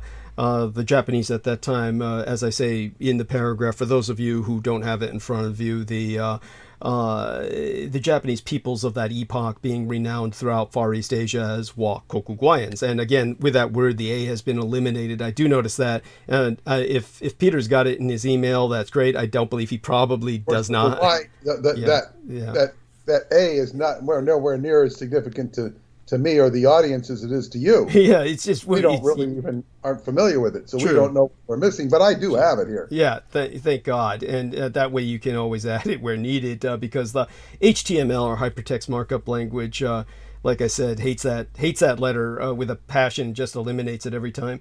But definitely the Japanese people themselves were considered the embodiments of inner peace. So when he took the children with him, and I should obviously communicate that better, this is why we have someone like Peter to render text so much more legible to any potential reader or reviewer. Basically, he took the children with him as the emperor ordered, said he had to take them with him in order to conduct the experiments on site while ingredients were available and where they were to be found, and basically saved them all from a dire fate, and simply resettled in Japan, where he established the Kyushu dynasty. Now, the more indigenous, neither dynasty is truly indigenous, because the Yamato dynasty of the north, the Kyushu dynasty is in the south. Just so people understand, this was very equivalent at a much earlier age to England's War of the Roses. You have two royal houses battling for control of the island. Kyushu is one of the four main islands of Japan. It's the one the Americans had originally projected to invade in World War II. So it's a very large southernmost island. And with the Honshu is the main island, and that's where the Yamato dynasty was established. And the Yamato dynasty is, of course, descendant from the dragon lineage, or the dragon bloodline, which manifests in my eyes, such as in the photograph, which is why I explained this to a degree in the photograph that's embedded in thumbnail of tonight's live stream. So when it comes to the draconic lineage of the Yamato dynasty, that's because these are the descendants of the continent of Mu, or Muvaya. Mua would be the Chinese name for it, which is probably the best, the most euphonic. So Mua is where the ancient Japanese basically emigrated from when that continent sank to the ground in an ancient cataclysm, having at that point been hybridized or interbred with the Hachurui, or the serpent people's lineage. When they reestablished in Japan the torii gates, or those gates that you see all over Japan made of wood, those torii gates symbolize the ancient teleportation gates that they used to vacate a dying and sinking continent. That is in the ancient Shinto legends. And so when it comes to Shintoism, as Peter says, the true salvation of our future, of all humanity, of the world, because it is a nature religion that helps people respect nature itself. And this is absolutely what we're going to need if we're to save ourselves. Both of these cultures were Shintoist, but one was much more Sinitic or Chinese in nature, and the other was from another continent. And so when it came to the Yamato dynasty, it ultimately won that war for the islands of Japan. But that was hundreds and hundreds of years later. and then the Kyushu dynasty retreated back to China. So the Kyushu dynasty that was my mother's descent from her father's lineage, by her father taking a Japanese bride, he married into the Yamato dynasty.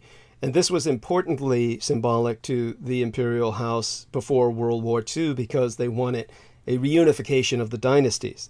So my mother was a product of the reunification of the dynasties, both Kyushu and Yamato, prior World War II. And this was very rare. Yeah.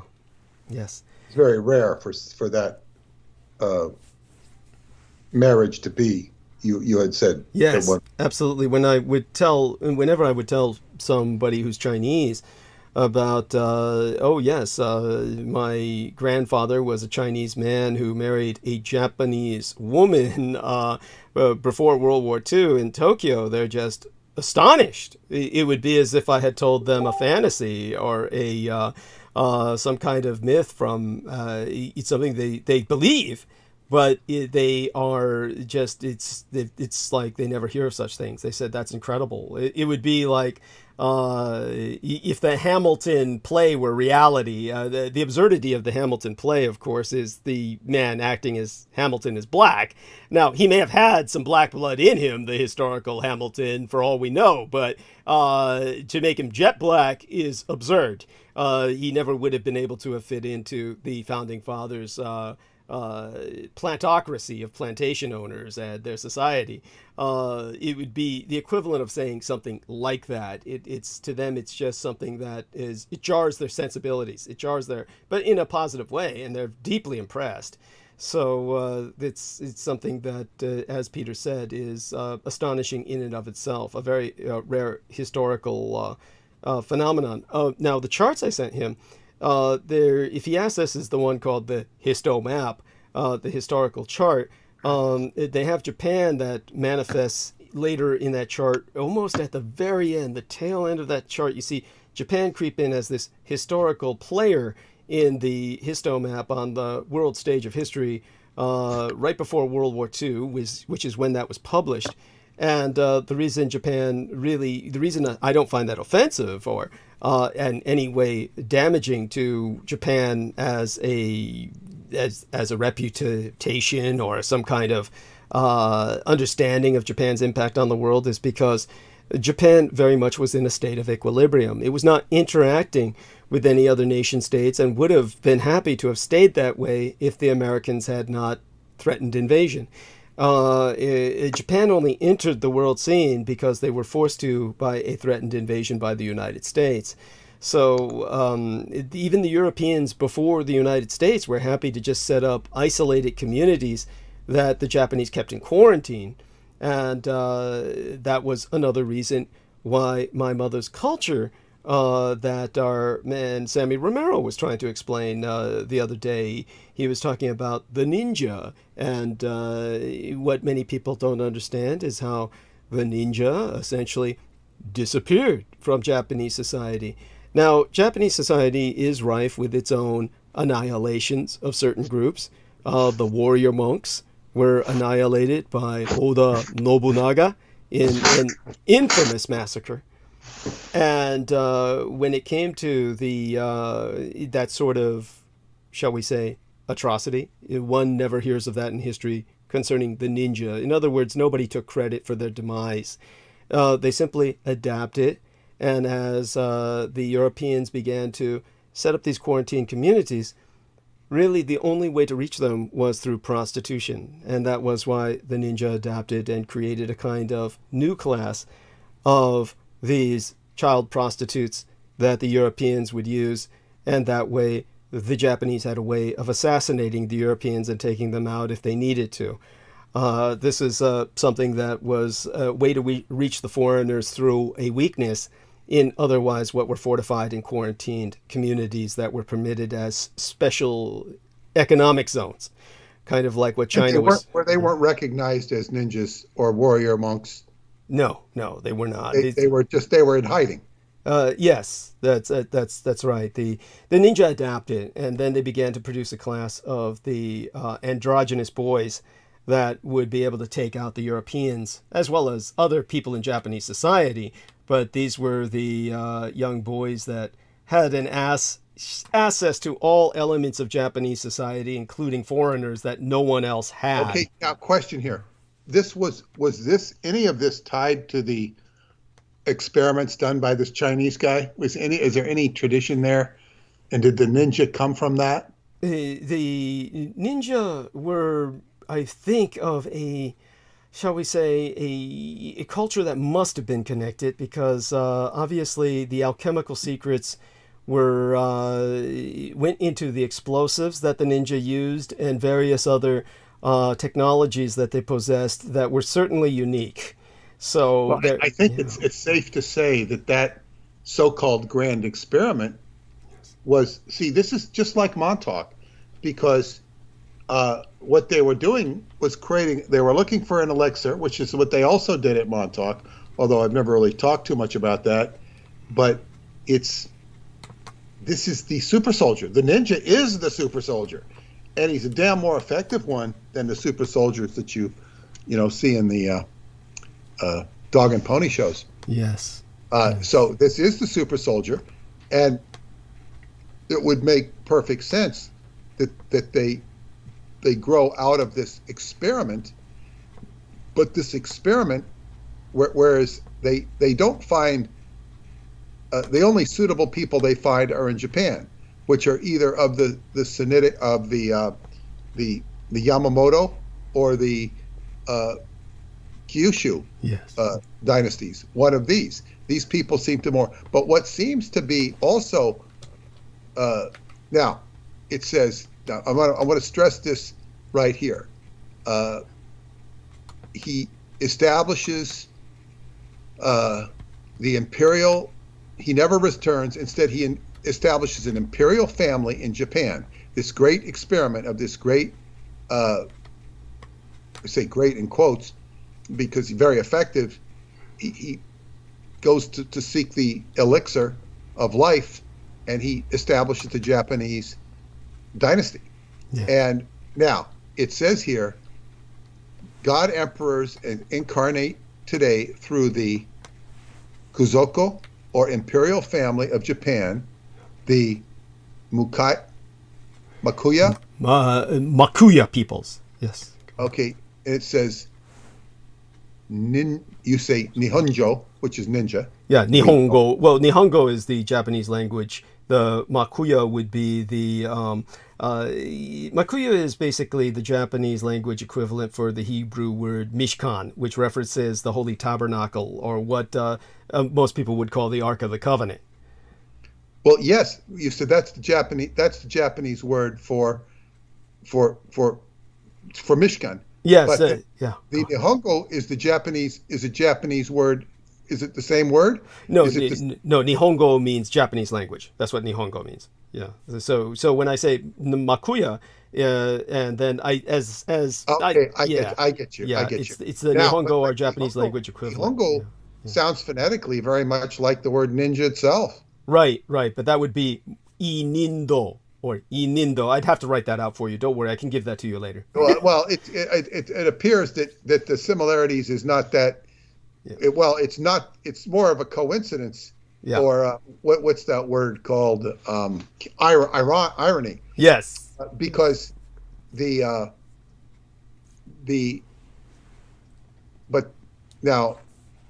says, okay, so the god emperors of Japan possess this Makuya, the holy tabernacle, the portable shrine where God and man encounter per Exodus.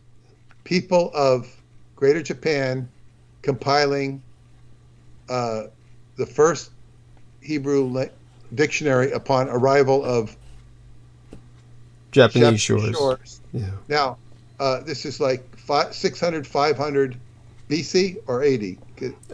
It's 600 to 500 BC. Okay.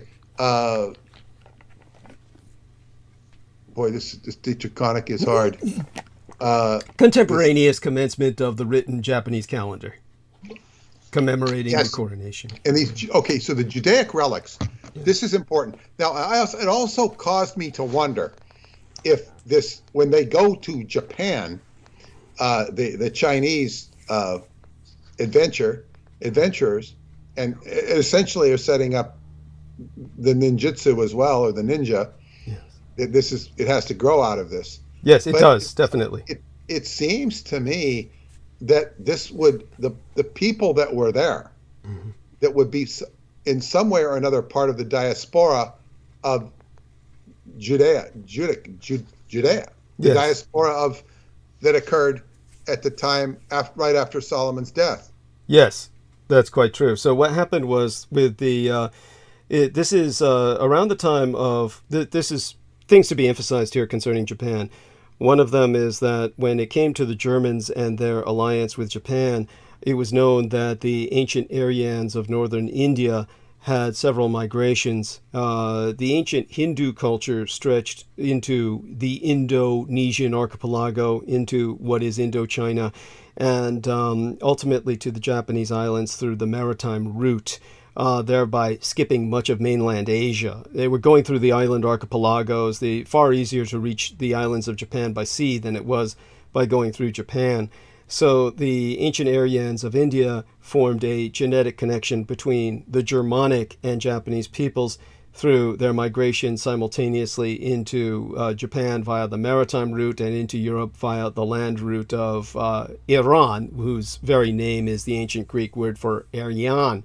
But the first expulsion of the Jews, the sundering of the original kingdom, resulted in a diaspora, a splitting of the loss of the many tribes that resulted in certainly a large body of them ultimately migrating to Japan as well. We know that this happened around the time of Emperor Jimmu being coronated as the first of the Yamato dynasty. So understand that when he was coronated as Jimmu Tenno, the founder of the Yamato dynasty, we're talking about 600 to 500 years before Christ. Whereas Fuzhou, who was ordered by the first emperor of China to create this elixir of immortality, we know that this happened about 250 years before Christ. So when he was there after the Yamato dynasty had established itself in the north.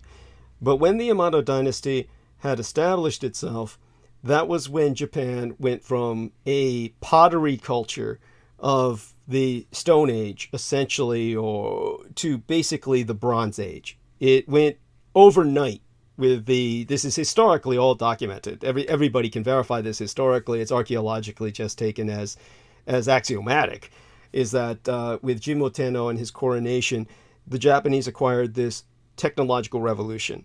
Now, we know that this is when the Jewish people migrated to Japan, and that is when they began to establish this tradition. If you ever see the Japanese parades, the Shinto parades, the Japanese holidays, they all have this little like portable shrine that they have on the men's shoulders that they're tossing up and down that is representative of the Ark of the Covenant.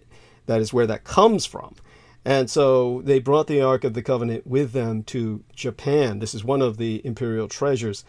So this is like at least part of it, or certainly elements of it, and many other relics that the Jewish people brought with them. And this became the relics of the Japanese Yamato dynasty. This is what the Americans wanted to confiscate, reverse engineer, and ultimately destroy after they had appropriated whatever secrets they could, but the Americans were never allowed to even have access to them. Again, proof the Americans lost the war. If the Americans had won the war, all of those relics would be known to the Americans, and the Americans know none of it. They don't even know what they are. They don't even know what the three treasures are. They have a hint, but only what the Japanese tell them. So the three treasures are the Shield of David. Well, the Shield of David is on all of them. The Shield of David is simply the symbol that people know of as the Star of David. It's really a shield. It's not a star. What are the three treasures? The three treasures are, of course, the Great Sword, the Great Mirror, And of course, there is some argument as to what the third is, but from what my mother described of it, the mirror and the sword were the most important. I'll see if I can try and recall in my mind what else she told me about the other, but I believe, if I'm not, messing it up, I think it might have been a necklace. It certainly, what mattered was the mirror to her, because the mirror was used to sort people out. The reason that her father was allowed to marry her mother was because the emperor had him gaze into the sacred mirror. And the mirror reveals a reflection that the more of the dragon lineage that is within you are a serpent bloodline, either the serpent bloodline or the dragon lineage, the dragon being more representative of the Kyushu dynasty or sourcing out of China, the serpent lineage being more representative of the Yamato dynasty and sourcing out of the sunken continent of Moi, whichever lineage. The stronger your bloodline in that regard, the more your reflection will be cast.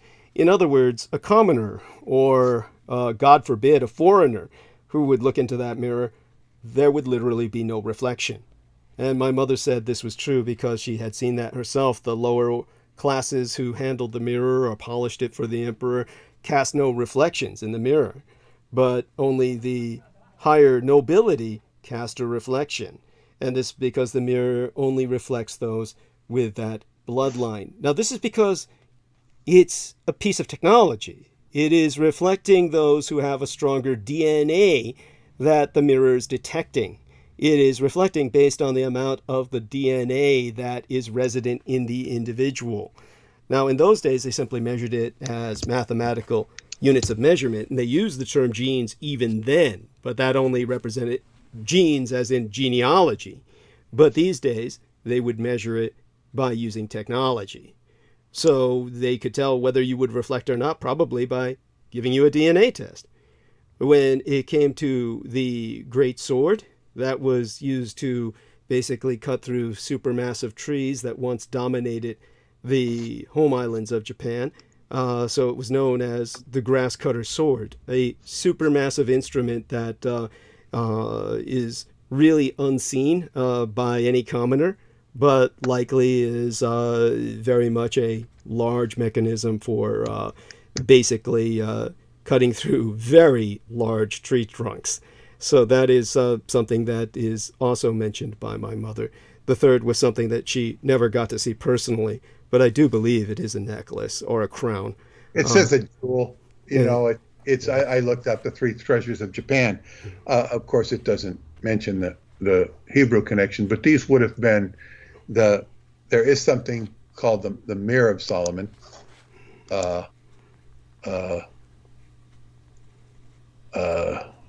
It was constructed from a shining and well-polished plate of fine steel. The blood of a white pigeon is inscribed at the four quarters with the names Jehovah, Elohim, Metatron, and Adonai. Okay, so these would have been magical devices. Yes. And of course, go ahead. I was going to say, actually, ancient technological devices that were high technology, but of course, of such a high technology, they were interpreted as magical. So very important to remember. But yes, so go on. Yes, by all means. Yes, so this is, of course, part and parcel of this tradition, and of course there are similarities in the Hebrew and Japanese language, which you've pointed out. Yes. As a matter of fact, as I pointed out, when I've done portraits of my mother bearing some of her medals from the old photographs, some of the medals have what Westerners would deem to be the Star of David on them, but it's really, as I said, the Shield of David, and this is from the higher levels of nobility. It was indicative of that ancient heritage.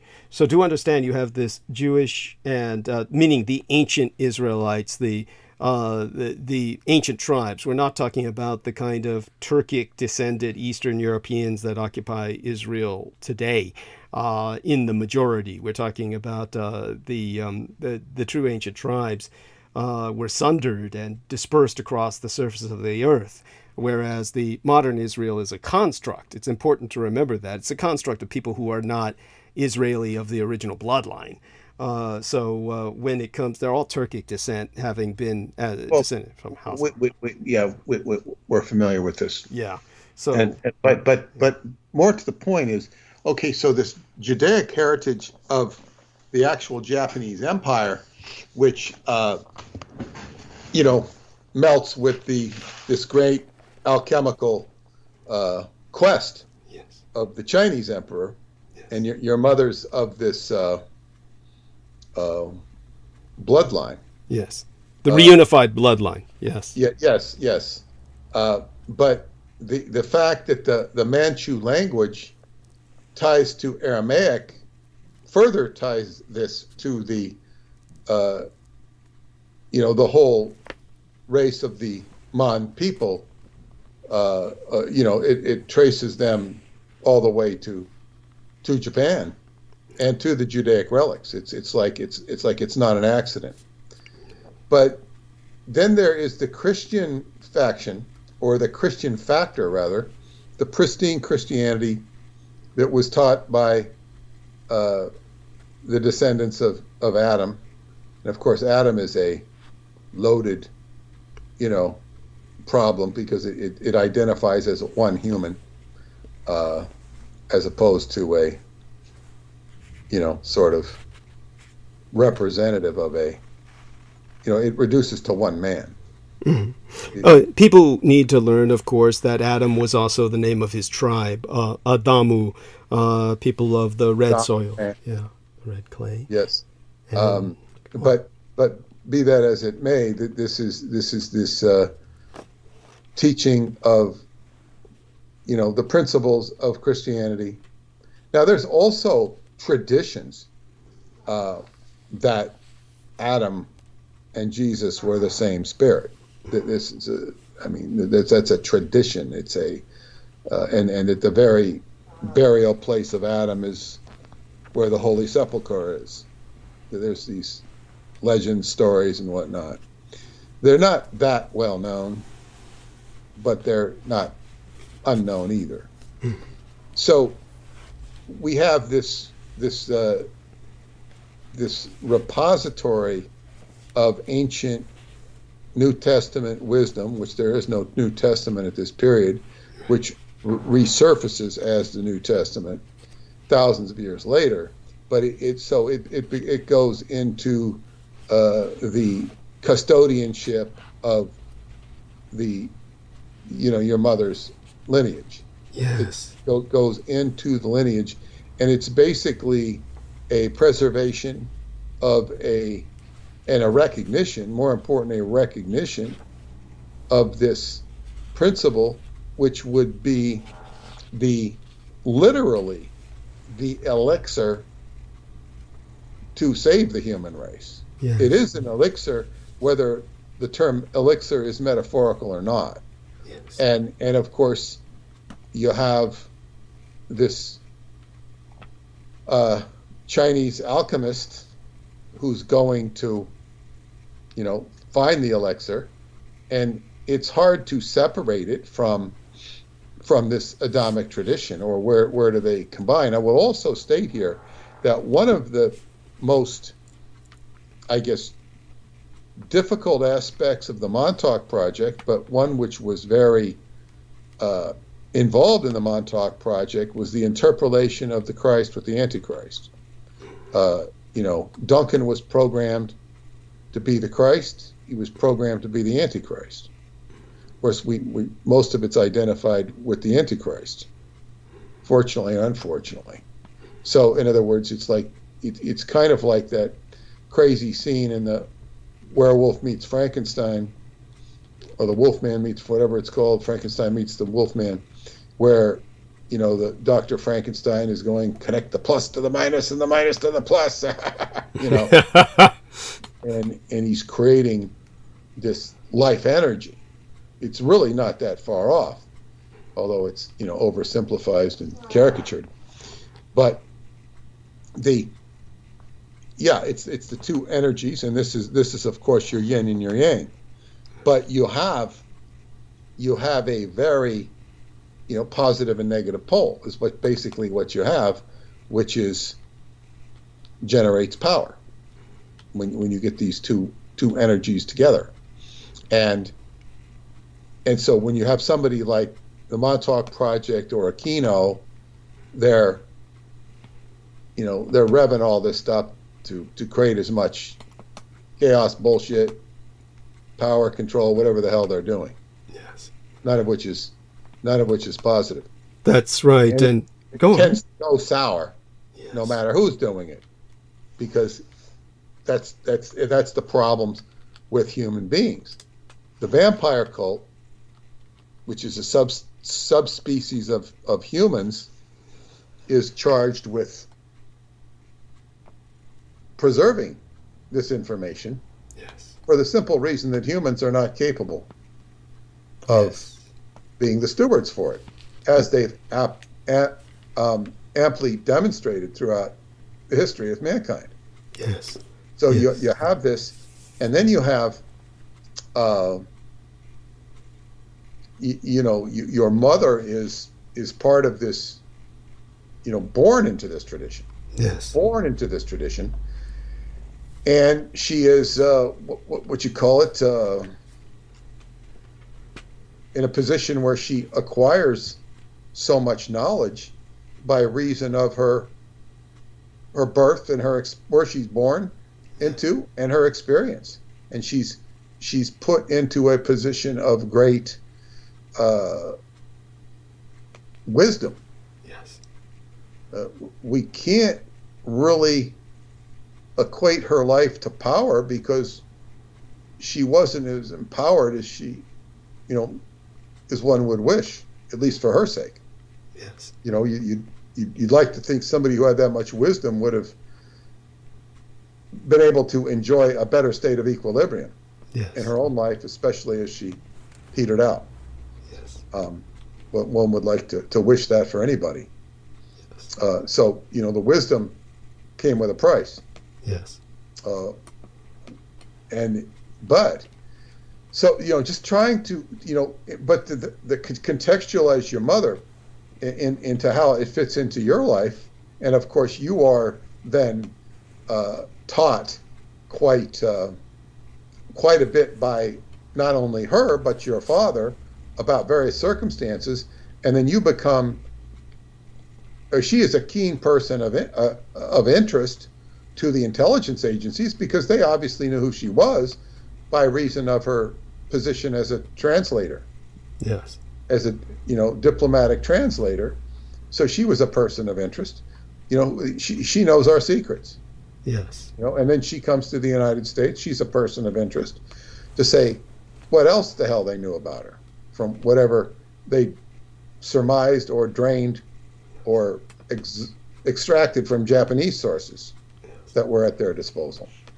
So then we have Aquino coming into the picture and of course being privy to these intelligence reports or whatever, and he becomes tracking them, and this is even without the Hitler connection, you still have her as a keen person of interest. The Hitler connection only revs up the keen interest, as well as the interest in yourself, to the point where it becomes a sheer fact of quantum resonance that you end up in this position where you're learning all about these secrets of Asia from another perspective, from the U.S. government documents and what they know independently of all this. And then you feed it back to your mother and father, and they feed it back to you. It only increases the understanding between all three of you. Yes. And it's like, that's like a conspiracy in your house. That you guys are, you know what's going on, but nobody else does. Yes.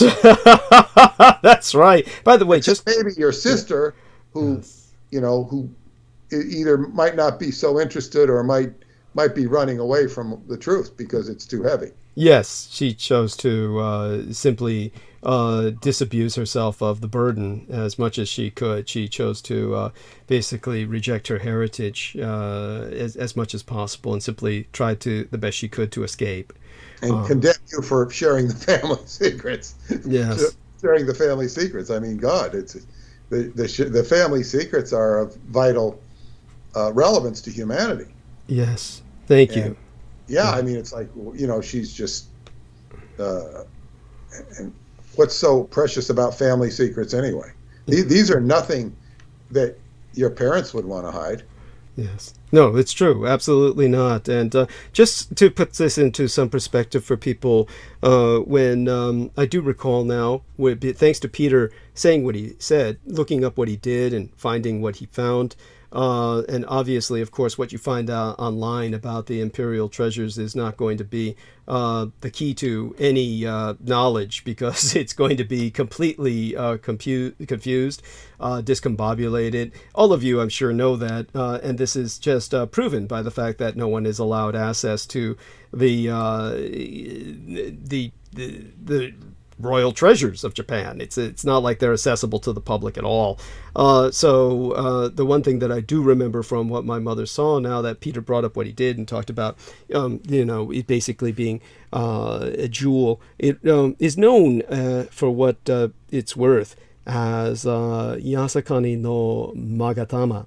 Now that I remember how my mother described it. So Yasakani no Magatama is something I can spell out for Peter whenever he wishes. But please do. Yeah. Get around to always. Yeah. Later I'll spell them all out for you. Yeah, the different treasures and their names. But it basically translates as the necklace of jade. So when it comes to the necklace of jade, it's really this heavy, very heavy, softball sized. So remember, she said it was the size of what she called a football, but a football in Japan would be what they learned from Europe, which would mean a soccer ball. And so that means it was a soccer ball sized jade stone that was actually shaped very much like an egg.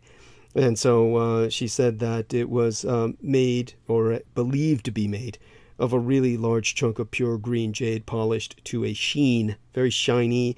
But it was supposed to be,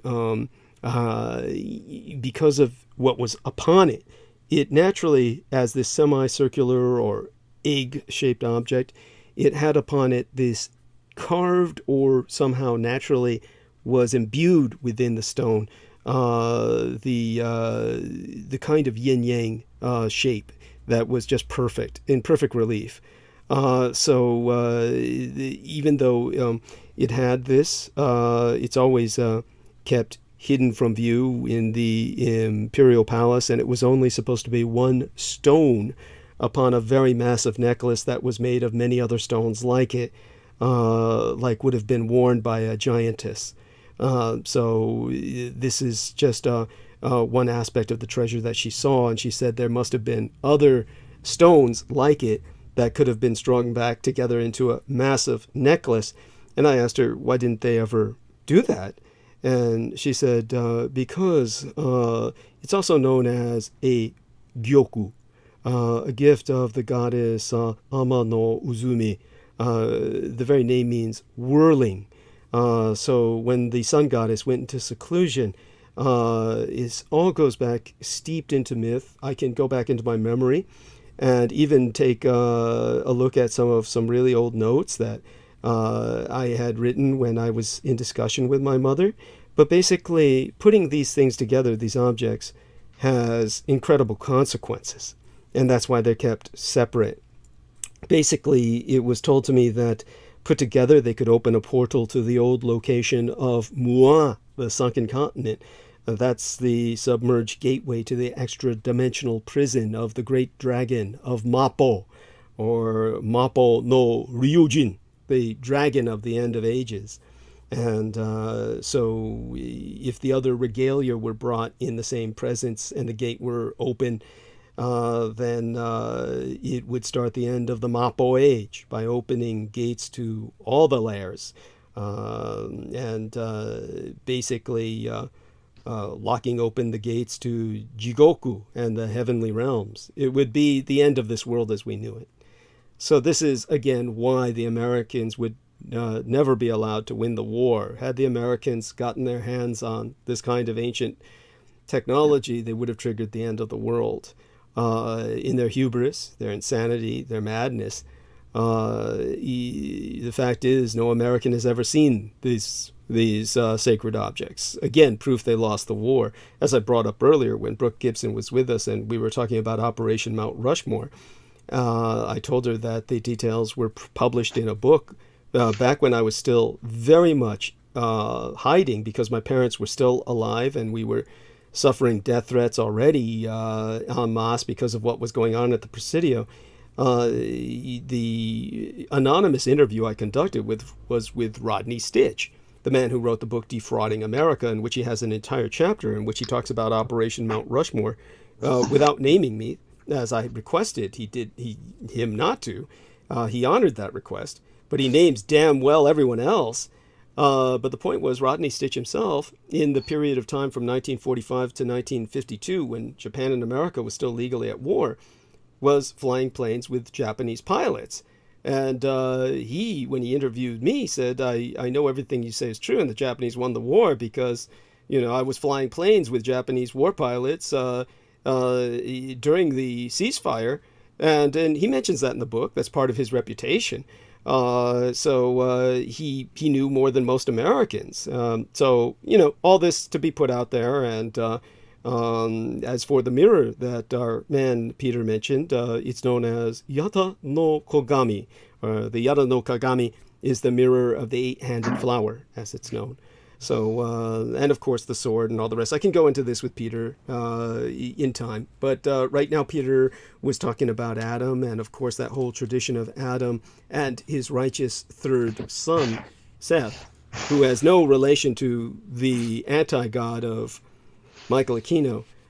He's the man who converted the Chinese to Christianity before there was a Christ, and especially the vampire subspecies that held the tradition that Christ would return, and that Christ would someday, be born, not return, but actually be born into this world. So all of that we go into with various episodes where I spoke of the history of the Magi. I don't know how much of that will go into the book this time, but Peter. It's where it's relevant, it deserves mention. But what the context here is, for me, is, of course, how this parlays into you becoming a quote-unquote sorcerer's apprentice under Aquino. Yes. And him, bringing you into his lair. Because I'm trying to give a brief biographical sketch of yourself. It's succinct.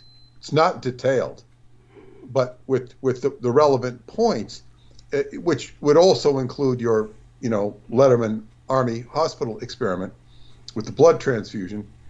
That's very important. But the fact is, you see what you have Aquino, and it's really trying to bring in the relevancy and segue to the kings of Edom. You have this whole, the Solomonic, it's all very problematic unto itself, this whole paradigm, without even throwing, your personal experiences into it. The whole paradigm of Solomonic wisdom and salvation from the Solomonic bloodline, it's so convoluted in and of itself.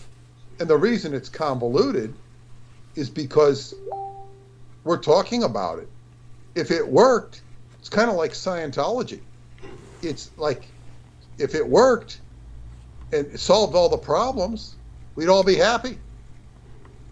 And that was the basis of Scientology. It was a workable methodology. But if it doesn't work, it's no good.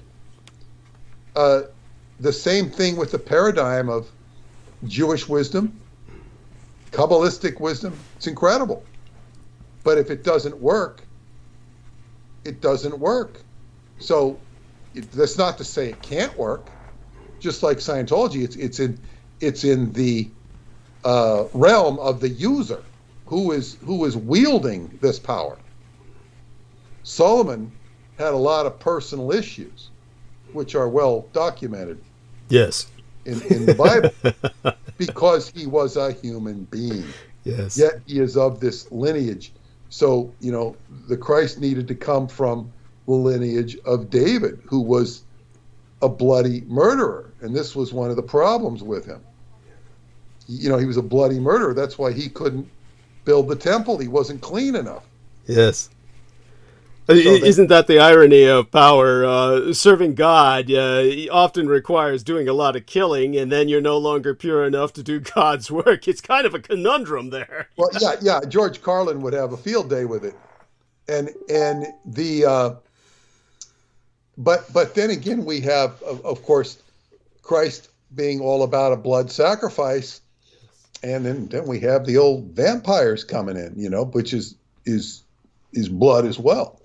So it's like, the blood is literally the life of the circulatory system of the human being. It carries all of everything. Of course, what you have is so you have all these situations where you have the negative sprouting out of the holy bloodline. Yes. You have all this negativity. Yeah. It's just a story of negativity. And with positivity, this idea that positivity is going to, it all comes down to the equilibrium. And that's balancing. That's what it all comes down to. So you have this struggle for equilibrium.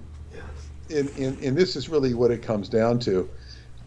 And that leads me to say something here. I mean, finish your sentence, please. No, go ahead. Yeah. So one of the things, when I was being interviewed by Rodney Stitch, and he was telling me how impressed he was by how freely the Japanese pilots that he had just been in the skies fighting with earlier were open with him and friendly, and of course, there's kind of a naivete here. Obviously, they understood they had won the war and that everything was going through a talk-down process. Obviously, there's no reason for them to be bitter. So, I mean, this is something many Americans have always said is, gee, I never understand why the Japanese aren't bitter, and we dropped all these bombs on them, etc. And there's no point in even trying to communicate. They're never going to understand unless they read the Roswell deception and the demystification of World War II. So do share that. Everyone who's read it, just share it with everyone you know, and make certain if you haven't read it, buy it, and make certain that you impose yourself on educating other people about it. But that being said, one of the things that my mother had explained about the royal regalia, again, now the more I think about it, I remember and recall more of what she said about them. They're known of collectively, the imperial regalia, as Sanchu no Jingi. The Sanchu no Jingi in particular refers to the three most symbolic objects, the jewel, the mirror, and the sword, all representing the divine right of rulership by the emperors whose ancestors themselves were taken along with the imperial regalia from the sinking continent of Mu'a. And in those days, of course, what my mother said was the weapons they were using could turn soil or sand and the land itself into soup, basically scalar weapons, which created an effect in earthquakes that we know as liquefaction, where the ground itself becomes gelatinous and ultimately sinks. Now, in the hands of a capable high priest, which is what the emperor is the high priest of Shinto, as the acting head of the Shinto religion, the pope of that church. The unswerving command of the will of the masses can be mystically obtained with what Westerners would perceive as with chilling ease. All made possible by the vestiges of Muvayan blood that flow in the veins of every Japanese descendant. So I have a question here. These relics, are you saying they were from Mu, or they were from Solomon? ancient Japanese relics, the technology, much of it was from Mu, and much of the actual encasement. Different. Yes, but the actual encasement of the technology was from the Solomonic tribe that migrated to Japan. These were merged, in other words, hybridized artilica, meaning that the technology of what was brought from Solomon's tribe was melded into what was brought from the ancient continent. This is what the Yamato dynasty did that really created the Japanese culture today. So as I said, there was this revolution in technology at the time that Jimmu Tenno was coronated as emperor, but obviously the Japanese had been on the islands for a much longer period of time. So what happened was that even though there was a mirror from ancient Mu, or Mua, the more euphonic way to pronounce that sunken continent, it was encased in a frame that was brought from the Solomonic temples. The same with the sword, was imbued with other elements that were brought from the Jewish people that migrated to Japan, gilded by them. In other words, extended, gilded. These were technologies that were then raised to a higher degree of effectiveness than they were before. In a sense, what happened was the Solomonic diaspora, the Solomonic emigres, reignited them or reactivated them, was how my mother described it. Does that make sense? It does. It's a little complicated. Well, history is always. Yeah. In other words, I don't know how much of that I want to go into but the theme I'm trying to say here is that what you had is you had this a stalking of this tradition, and in the specific personage of your mother. You know, your mother's being stalked by Aquino, but not even pre-Aquino, but he gets whatever the intelligence reports, and he's stalking her. Yes. And you. Yes. And he pulls you into his, by this time, she's not really going to be under his sway one way or another. Right. You are the person of interest. Yeah. And then it's this, anti-Christic, agenda. Yes. And even to the point, because, kings of Edom all you want, he's this whole fascination with wiping out the Yazidi. Yes. It just is what he's all about. Now, the Edomic kings of Edom bloodline, which is the direct enemy of the Jewish people.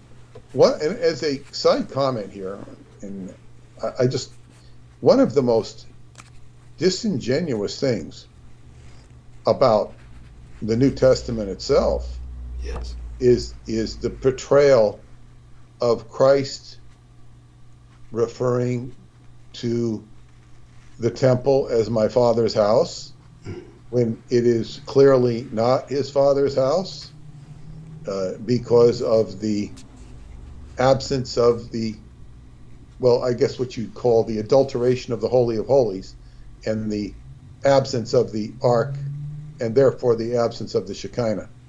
In other words, and he's, it's kind of like, I'm going to give an analogy here. Let me think. It's kind of like, I'm going to get a good one here.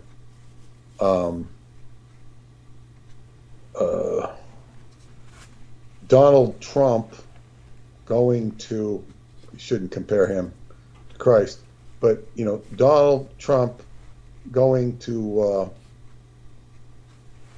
some building and claiming this is the Trump Tower. Right. Some watered down building in New York that's nowhere near as impressive, saying this is the Trump Tower, this is my building, or his son saying it, this is my father's house. It's not the same building. It's not the Trump Tower. It's it's not that. It's just a blind, contradiction in the essence of what could be, should be, or would be. And you think, why is this? And then, the prediction of the temple being destroyed and how sad this is and all this. It's like the temple is an abomination.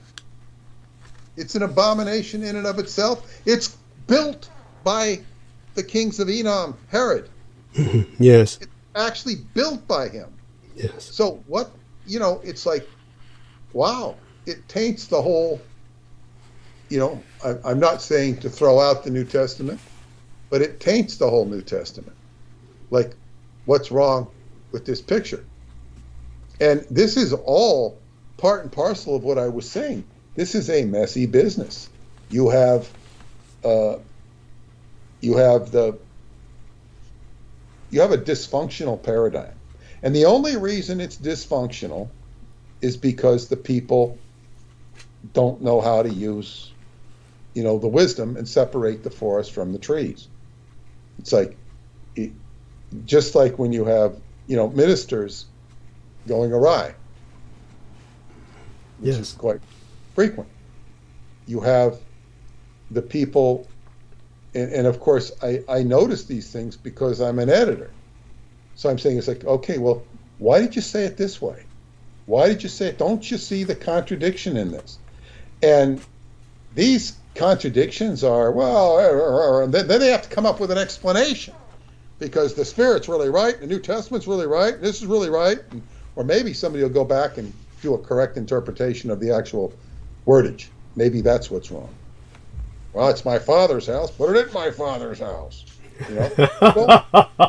Well, why are you whipping the people selling merchandise in there? Because, let them sell merchandise. That's what it's for. It's a Edomic temple. I mean, you see, it's like this begs for a better answer. So if it were my job, and I was a what do you call it, a frenetic Christian or something, I'd go, well, we got to cover this. We got to cover this. We got to make it sound like there's no contradiction here. And of course, this contradiction I'm pointing out is what you have said with regards to the blueness of the sky. Thank you. With regards to this snail. Yes. It's like when you don't see, the blue. When you take a cup of air or a cup of water, you don't see blue, you see clear.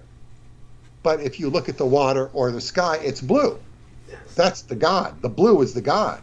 Yes. It's not something you can quantify Yes. and pick up. You could say this saying, well, it wasn't the temple. The temple's not God. You got to see God. Jesus was God. Wow. It's like you're trying to find something, and you find it's very easy to understand the concept or the idea that Christ was the, divine. This is what brings us to what needs to be emphasized here. When, as my mother said, the holy regalia, the imperial regalia, was sealed with the shield of David, when the Star of David, as the Westerners perceive it, was implanted, basically glyphed onto all of these items, along with many other aspects of the Solomonic reliquary that was melded into the ancient Muvayan technology. Then that's what made it godly. That's what made it holy. That's what made the emperor a god emperor. At that point, as the true heir of the Solomonic tradition and bloodline of the house of David, the Japanese became the ultimate target of the Edomites. So when the Edomites, such as General Leslie Groves and so many of the men involved with the American High Command, who were so enamored of the black arts that Aquino was merely the heir of, the follower of their tradition. Their desire was to destroy, annihilate, exterminate the Japanese people as the Edomites they were. Edomites, of course, are no longer an ethnicity. Now they're a belief system. They are something that a person is initiated or inducted into. And many serve simply unknowingly, based on their own failings or foibles. Well, yes, or just based upon their own base desires or base, what they're basely gravitated to. It's like if you're just a base human being that is, your life is based upon greed and this sort of thing, and vice, you're going to resonate perfectly with them. Yes. And as for the regalia, the person who commands them, the emperor, the high priest of Shinto, anyone or any being with at least a trace of the hachurui, the serpent folk blood in his or her veins, which includes all ethnic Japanese and even those of Korean familial stock, the notable exception being the Barukamen, the untouchables, who appear ethnically identical to other Japanese but possess no Muvayan blood, thus explaining many generations of their shunning by mainstream society as impure. And also immune to the spell would be the small Hokkaido-based population of indigenous Ainu, the Ainu. They're also immune to the command of the relics because they're descendants of the Caucasoid Lemurians, not Muvayans of the other continent. Lemuria, of course, is in the Indian Ocean, where that sank. But when it comes to what happened in World War II, the power of the regalia was tapped by Emperor Hirohito, quite consciously, to command total fealty of Japan's citizens to the war effort. And it was not until he knew he had won and that the Americans had sued for peace that he again, quite consciously, broke the spell. And that's when the people woke from a mesmerizing haze of blind loyalty to emperor and state and began becoming very talkative to Americans. And this is what Hirohito deemed necessary in order for Japan to reintegrate itself into the world, which was not what was needed during wartime. Does that make sense? Oh, it makes sense. It's, he had a very challenging job.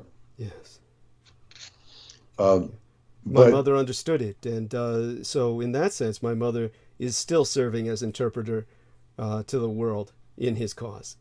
Yes, and it's also, I could see Americans hearing this and thinking that Hirohito was a big weirdo. Because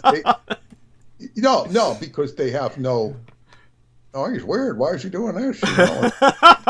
Just because they have no reverence or appreciation, and no even indoctrination, because they're just completely ignorant and uninformed on this topic.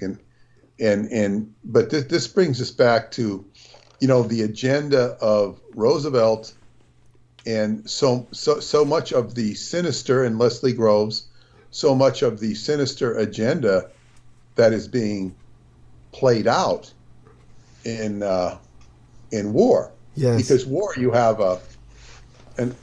you've got an occult agenda, as you described with the Iraq War. Yes. And it's to get at the Yazidi people and kill them. Yes. There's always a war, a reason for a war, such as the Spanish-American War with William Randolph Hearst chiding his reporter. He's saying there's nothing going on here. This battleship Maine was sunk by the Americans, and William Randolph Hearst says, you provide the news, I'll provide the war. Don't worry about it. He wanted the war, and they were going to have a war. And that's why they had to report that, the Spanish had sunk the battleship Maine. when it was not true at all. The Americans had sunk it themselves. Oh my God! So yes, it's so it was awful. the Gulf of Tonkin incident, and what they called the Reichstag fire, which we won't go into. Right. So there's an agenda, and you want to create the war, just like they did with Iran. Or Iraq was what was it? Had weapons of mass destruction. Yes, I mean this is so documentation. Yes. Yeah, it goes the repetitiveness of this tactic from the Spanish-American War with the sinking of the Maine by the Americans through the so-called Pearl Harbor surprise attack, when, of course, there are headlines that predicted the Japanese might attack over the weekend that were published just before the attack. It's a terror. It's a terror. I mean, then all the way up through the Tonkin Gulf incident, through the weapons of mass destruction with Iraq. Don't forget the Chinese coolies and the Battle of Nanjing. Yes, of course. Well, that one is so tragic. It's so close to home. I do creating wars, yeah. Creating wars where there's yes. There is a need for it on the part of the perpetrator, or a perceived need. Yes. So, but the point here is, you're creating a false flag, and this is inevitably. What happens. You would think people would catch on, I know, and it seems that they don't. I mean, honestly, they're not. It's whether they catch on or not is beside the point. They're not empowered to do anything about it, because all the lackeys in the Congress or whatever political body that might challenge, they're not really that powerful enough to, look at Putin. I mean, he's having a field day. They still can't get rid of him. Nobody. It's true. Yes. Can't get rid of him.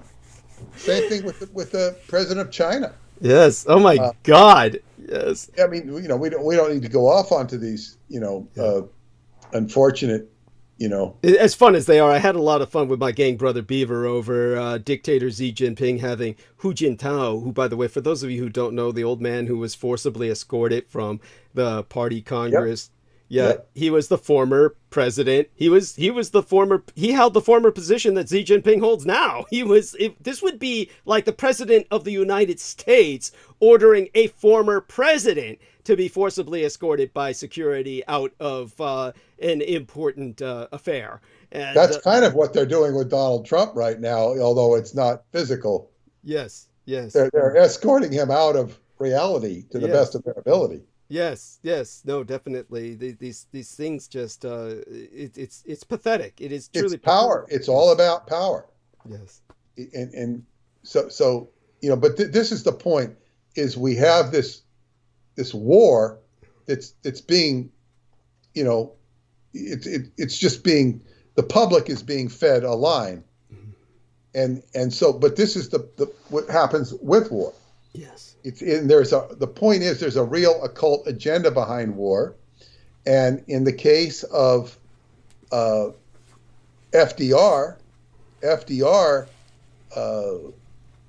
he wanted to get at the relics. Yes. He wanted to get at the golden child, the Messiah. Yes. Mongolia. He was. Had quite an agenda. He wanted the drug traffic of Southeast Asia and Asia. He was. Well, he got that. but he was he was staging events, and he was going after the gusto here, and in one sense doing a pretty good job of it. He ultimately failed. He ultimately died. Yes. But so. And this war I'm talking about it continues. Yes. It continues to this very day. And this is the war we are living in. And you could say we can isolate the kings of Edom. And this is still tricky to, in a literary sense, to tie. It's not, I can do it, but I want to do it as coherently and cleverly as possible to get that tie into the kings of Edom, because the kings of Edom are not something that most people can relate to. They don't even know what it is. Yes. Jewish people don't even know what it is. It's true. So here you could have, this makes Jewish people, in this sense, or to that degree they don't know it, it makes them a stooge with regards to their own religion, if they weren't born and bred to be Edomites in the first place. True enough.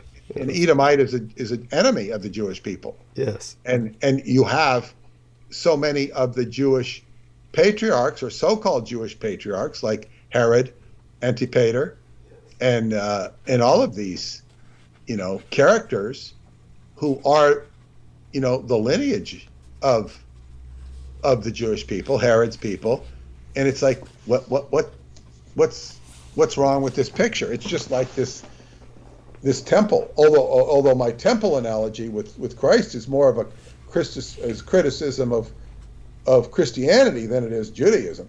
Yes. The Judaism is, the contradiction in the Judaism is overlooked, but it's a contradiction in Judaism too, because this temple ain't the temple.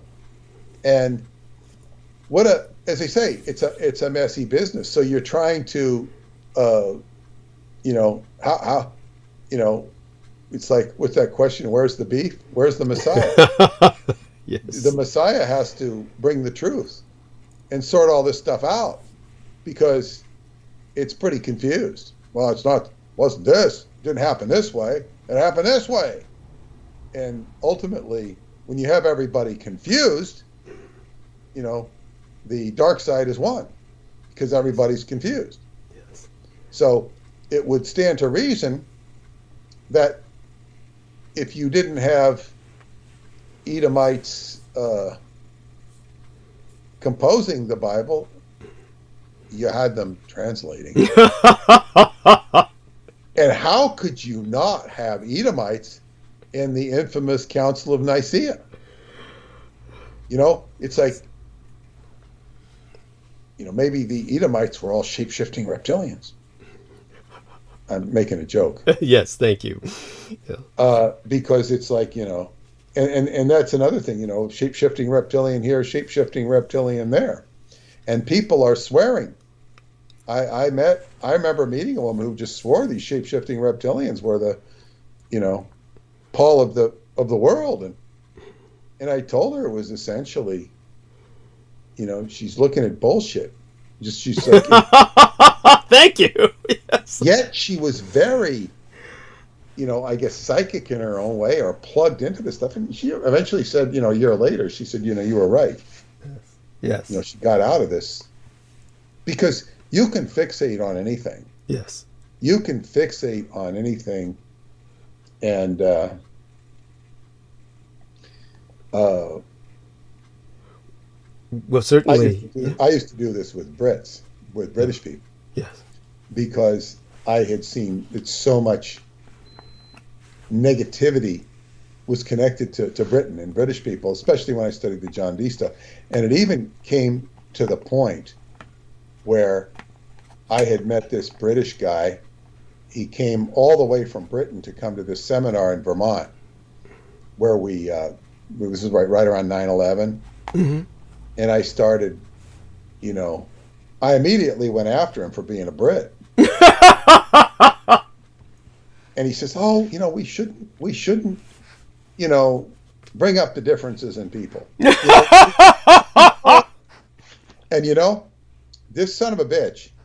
So later I talked to the owner of or the person who put on the event, and she says, "Yeah, I was asking her something about the payments," or she said, he was the only one that didn't pay. Oh my God! Now I could be convinced that Brits are all bad. By bad, that proved it. And of course, I know that Brits are not all bad. Right. And I know they're not all gay either. And I like I like George Knight very much. And I have another friend in Britain. I haven't talked to her in a long time, but she would generally agree with much of what I'm saying herself. Yes. but then again, I remember one of my friends warning me about when I come back from Romania how nasty all the British security guards were at the airport. Oh my God. And they're sitting there waiting for you with billy clubs. Like she was evoking pictures of the police in Clockwork Orange. They're waiting there ready to, they're like bulldogs, she said. Oh my God, it's true. Go on. Well, this is what happened. I'm going to. It's the first time I think I went home through the UK, and I go through security. I was never treated so kindly and personable as I was by these British people. They were just so kind. So that kind of like, okay, if you look for negativity in Brits, you'll find it. And boy, can you find it. You really can. if you know the triggers. Like, is your house heated? They were notorious for not heating houses. Oh my God. Yeah, speaking of which, by the way, just so you know, I'm going to go mute for just a few minutes because the plug fell out of my electric shroud. So I'm going to retrieve Electric what? My electric shroud, which was purchased for me by Amanda. I got it. Shroud, okay. Yeah, so... keeps you warm. Yeah, so let me retrieve that. I'm going to go mute while I retrieve that so we don't hear a bunch of noise. Okay, go ahead. The shroud of Dietrich. Yes. Yeah, the shroud of Green Street. Yeah.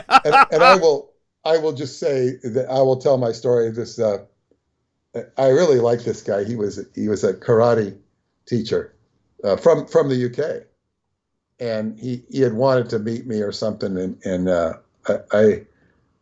remember driving him around. He used to come here to Long Island and teach karate, and I didn't study karate with him or anything, but I said to him something about, I said, do you have I said, do you have heat in your house? And he just kind of like, smiled, and he said, well, it's a lot better than it used to be. In other words, because England was notorious for being cold, but there's this dampness. Now, I've never even been to the UK except for being in the airport. So I don't really have experience, but I've had so many friends who suffered this and heard so many stories where it's damp, it's dark, and it's miserable because we're in England. And it's, so and then of course you're supposed to have the stiff upper lip, and you don't want to admit that it's cold, which only adds to the neurosis of the moment. So if you go to Denmark, which I've been to, it's warm.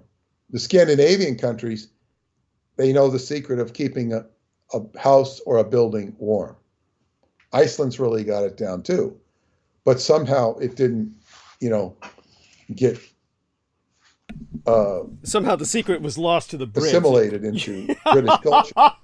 Yes. Until I think when he said it's better, it probably is better. Well, not now, not after all of the energy crunch that's hit Britain now. Or it's I don't know, and we should ask George about that. Because it's important for people to be warm, and this even before. Well, I wouldn't even say even before, because there is a movie called, I think it's called Becket. Mm-hmm. I think it's called Becket, but Becket is about King Henry II and his Archbishop of Canterbury, who's basically the head of the Church of England, Thomas Becket, and the conflict that they had together. Now, without going into that movie and that historical story, I don't know which one was worse, actually. Actually, Henry had Becket killed, but he was blamed for that, and he took lashings for his penance for having Becket killed, but he didn't really want him killed. I don't know. Yeah, my understanding was that his knights overheard him one day while he was muttering to himself, who will do away with this meddlesome priest? And they took it to heart, and they went out and killed him, after which point he broke down and said, oh God, that's not what I meant. And then he underwent flagellation and various other atonements. But yes, well, that please. might have been his story, his cover story. Yeah. I like that. Good point. Point well taken. Touche. Touche. Yeah. But then one of the most disgusting aspects, that's why I say why he might have been better than Becket, because Becket would not bend. You know, he was the one in charge, and he would not bend to the king's will. Same thing happened with Thomas More. They're not going to excuse the king's, what they consider to be the king's heretical or sinful behavior. They're not going to excuse it. Yeah. So they think that they're more powerful, not realizing they don't have temporal power, they have ecclesiastical power. Yeah. So that, the king can just, run them through. It's true. Because he has the temporal power. Yes. They have to, and perhaps but anyway, Becket is assassinated in the cathedral by the knights, but he puts up a tremendous fight because he's a big, tough guy. Yeah. He's no match for the people with swords, but he fights them. And then and this is historically accurate as far as we know history goes, that when they, I guess, take off his clothes to, administer to his wounds or whatnot, or maybe he's dead, they find out underneath his clothes he's wearing a hair shirt. Now, people in those days that were very pious would wear a shirt made of hair, now which is tremendously uncomfortable. And it's going to make you itch, and it's going to attract, lice and all sorts of unruly things. It's an instrument of self-torture. Yeah, but to show your willingness to suffer for the sins of humanity or your own sins, or to make you more Christ-like. So when they find out he's wearing a hair shirt, and people didn't really like him because he was very austere, very Saturnian, very patriarchal, and wasn't really, very, very stern and disciplinarian type. Dour. Yeah, he says, "Oh, he's wearing a hair shirt." Well, we didn't know he's wearing a hair shirt. He's not so bad. He's not so bad. He's a good bloke. And we like him now that he's dead.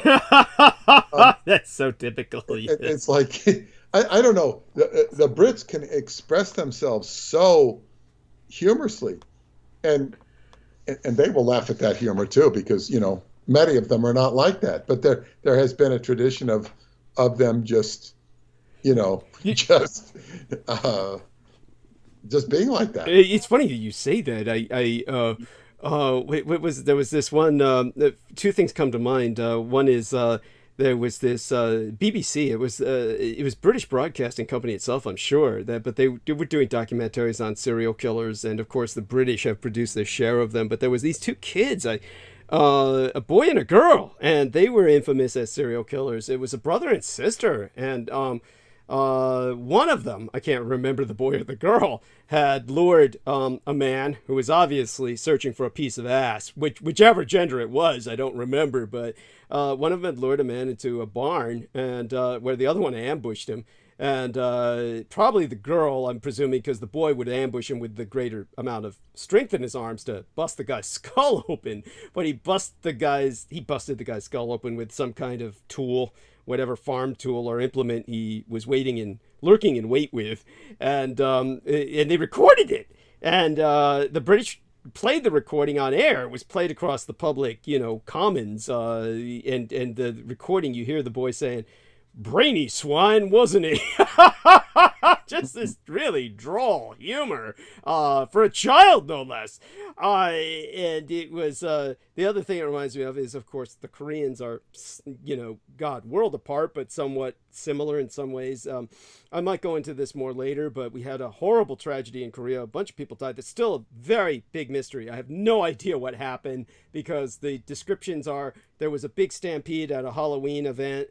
And that yet they say most of the deaths were by cardiac arrest, and these are young people. So it was mostly young people dying spontaneously en masse of cardiac arrest is what I've been hearing. So this sounds weird as hell. Like experimental. Maybe another strain of COVID. Yeah. Who knows? I mean, God knows. Well, they'll say that. Got it. Yeah. Call them COVID deaths. Yeah, something. Yeah. But anyway, back to what I was saying about the Brits, and anyway, I've had some very good British friends, and they can have a sense of humor, and they would laugh at this stuff too. But anyway, back to Beckett. In the beginning of the movie, he is, friends with Henry II. That's how he gets appointed to Archbishop.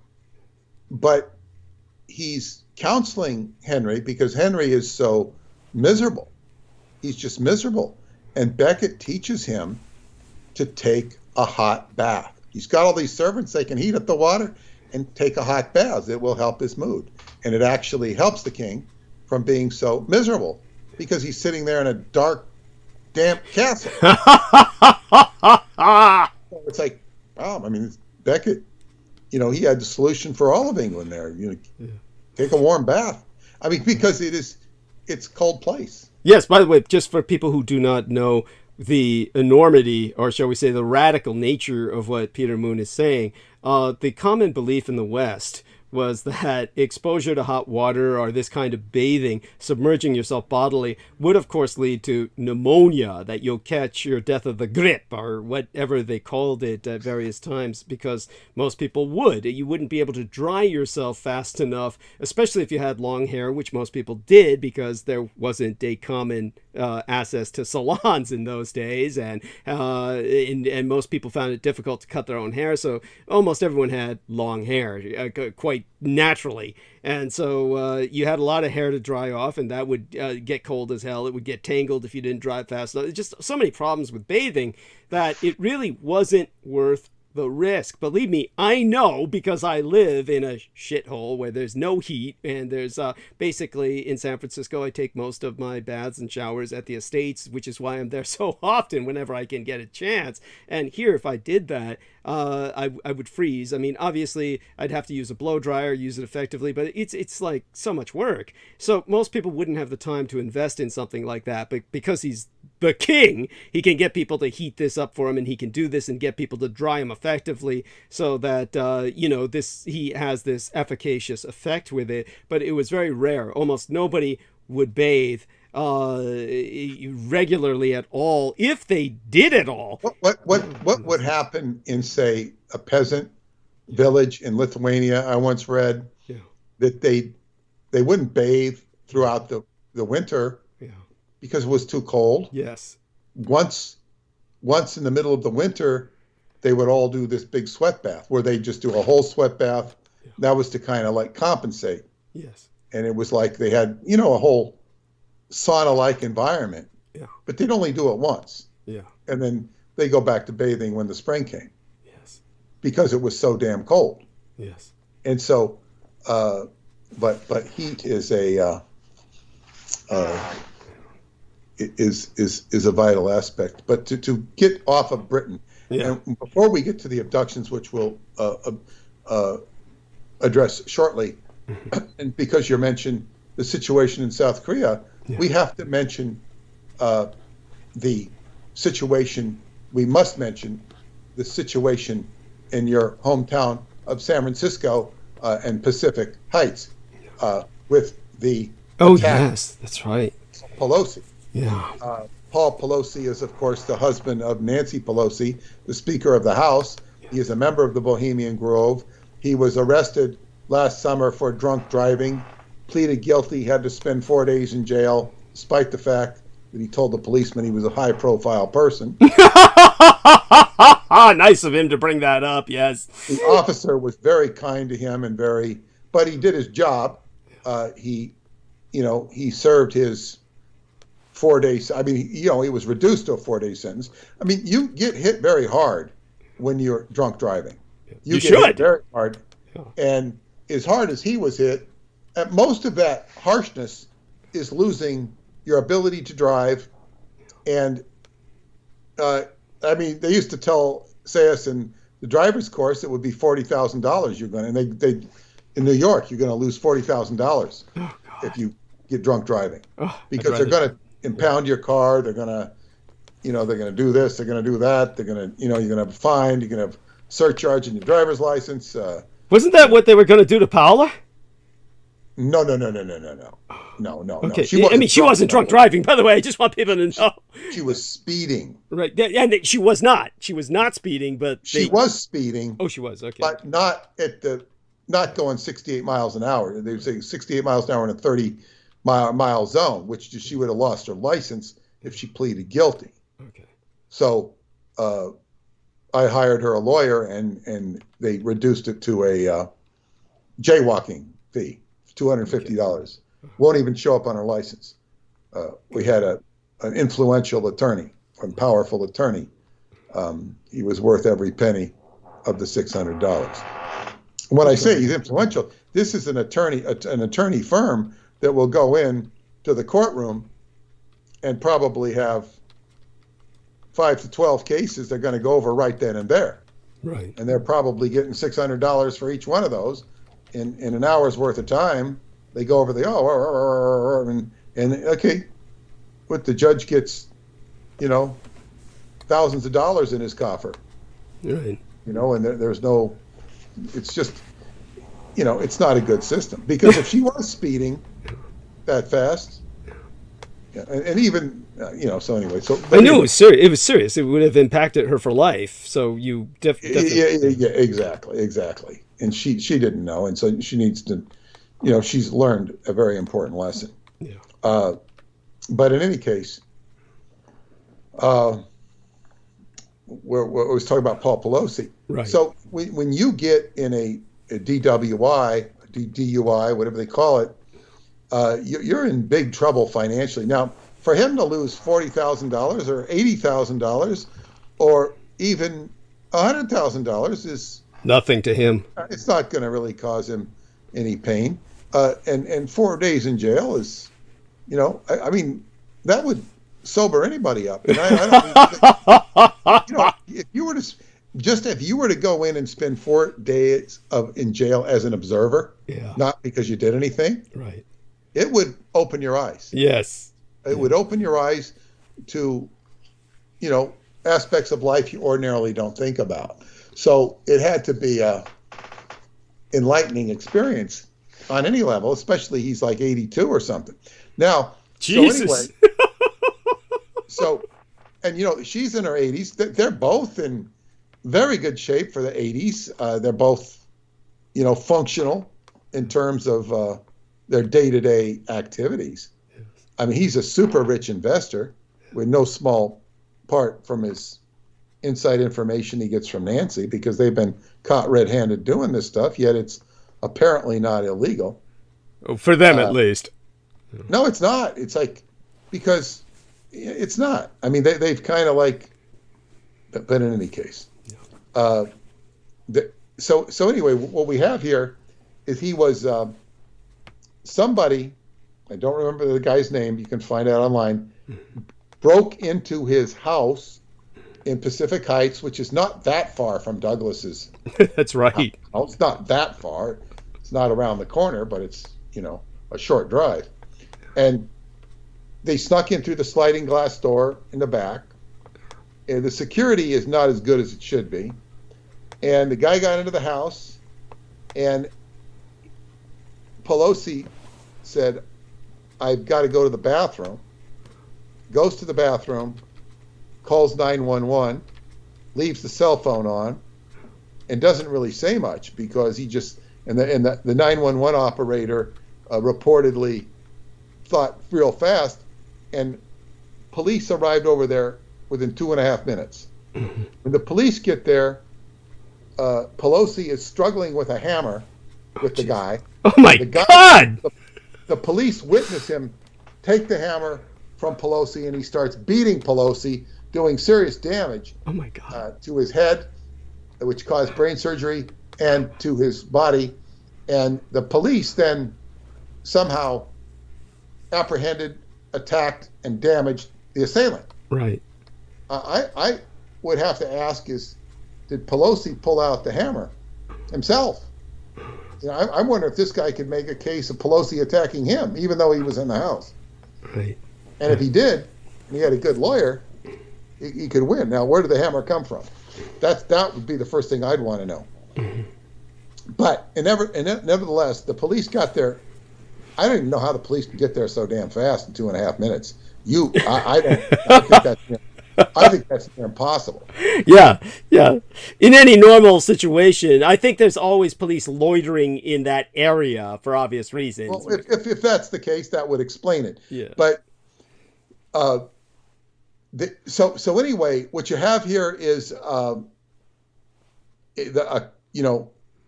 most important, theoretically, the most important, most influential person in Congress having her husband attacked. Now, he asked during the assault, "Where is Nancy? Where is Nancy?" He wanted Nancy. That's correct. But she was in Washington. Now, there's discussions of what some people have even on the right have accused this of being a false flag. They're creating this so they can, or certainly if it's not a false flag, they're going to create we need more security. The government has to be protected. This is more wackos that did, January 6th, blah, blah, blah, blah, blah. And of course, we need to protect the Congress better. What I have not seen one person in the news bring up, because they covered this and I watched the rushes on it. Mm-hmm. They don't say that this is like Marie Antoinette, let them eat cake, even though that's not exactly what happened. But, Understood. But in other words, they went after Marie Antoinette. The fishwives went after her because they came all the way from the docks all the way to Versailles to, basically raid the palace and apprehend her. Yes. And where she was eventually prosecuted and beheaded because the French crown was not able to serve the people and cure their abject poverty. This is similar to what we have. They don't say we're out of touch. L. Ron Hubbard said that whenever we get a bad letter about delivery, he says it means that there's something wrong with us. If somebody complains about Scientology, there's something wrong with us. If we get a very negative letter that's just insulting, he says that's because we're not doing technical procedures properly. He said if we're doing our job, we're not going to get trolls in today's language. We're not going to be trolled if we're doing our job. And the same could be said for Congress. If they're doing their job, nobody wants to attack them. They want to protect them. But this is the problem. They don't bring this up. Pelosi is what do they call that? A target? Yes. Yeah. She's a target because of the way she behaves, because of the way she has conducted herself, eating $13 ice cream.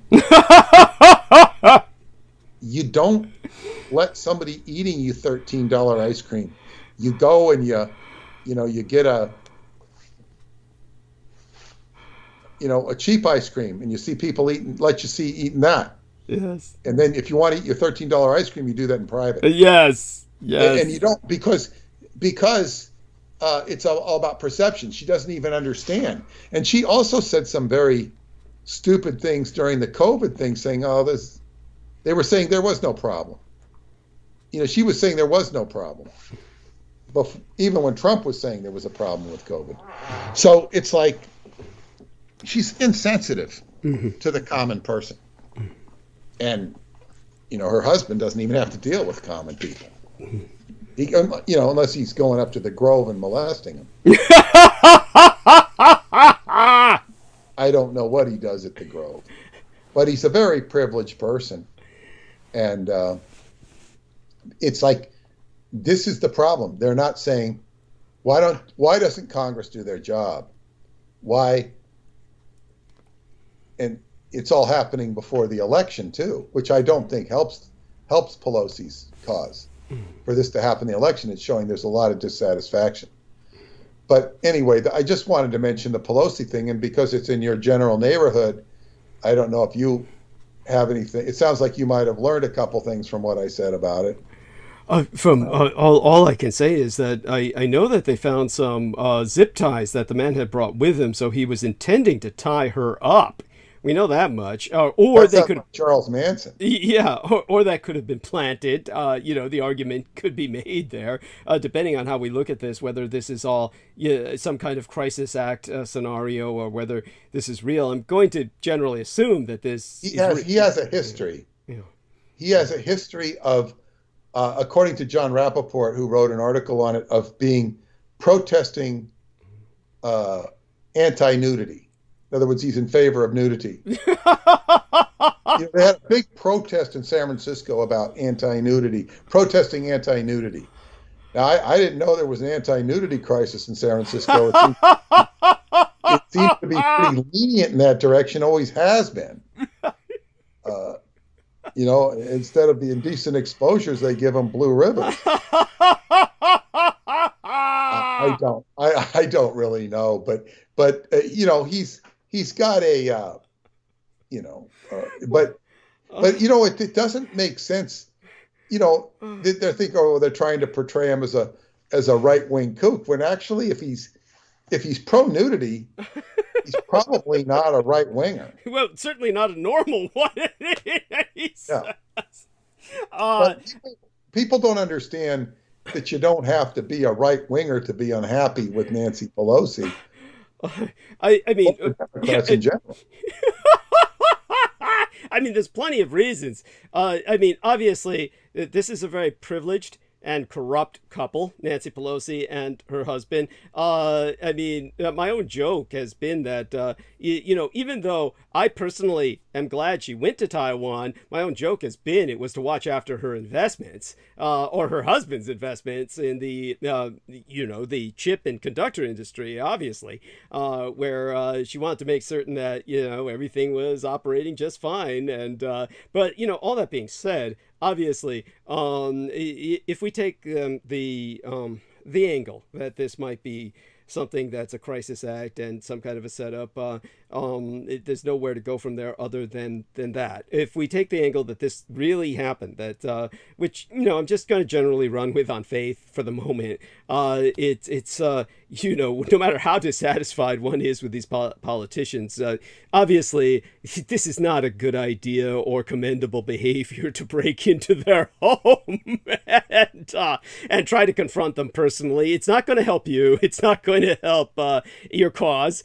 It's not going to help. No, it's not. No, well, it's not going to help them. What it does is it brings the issue.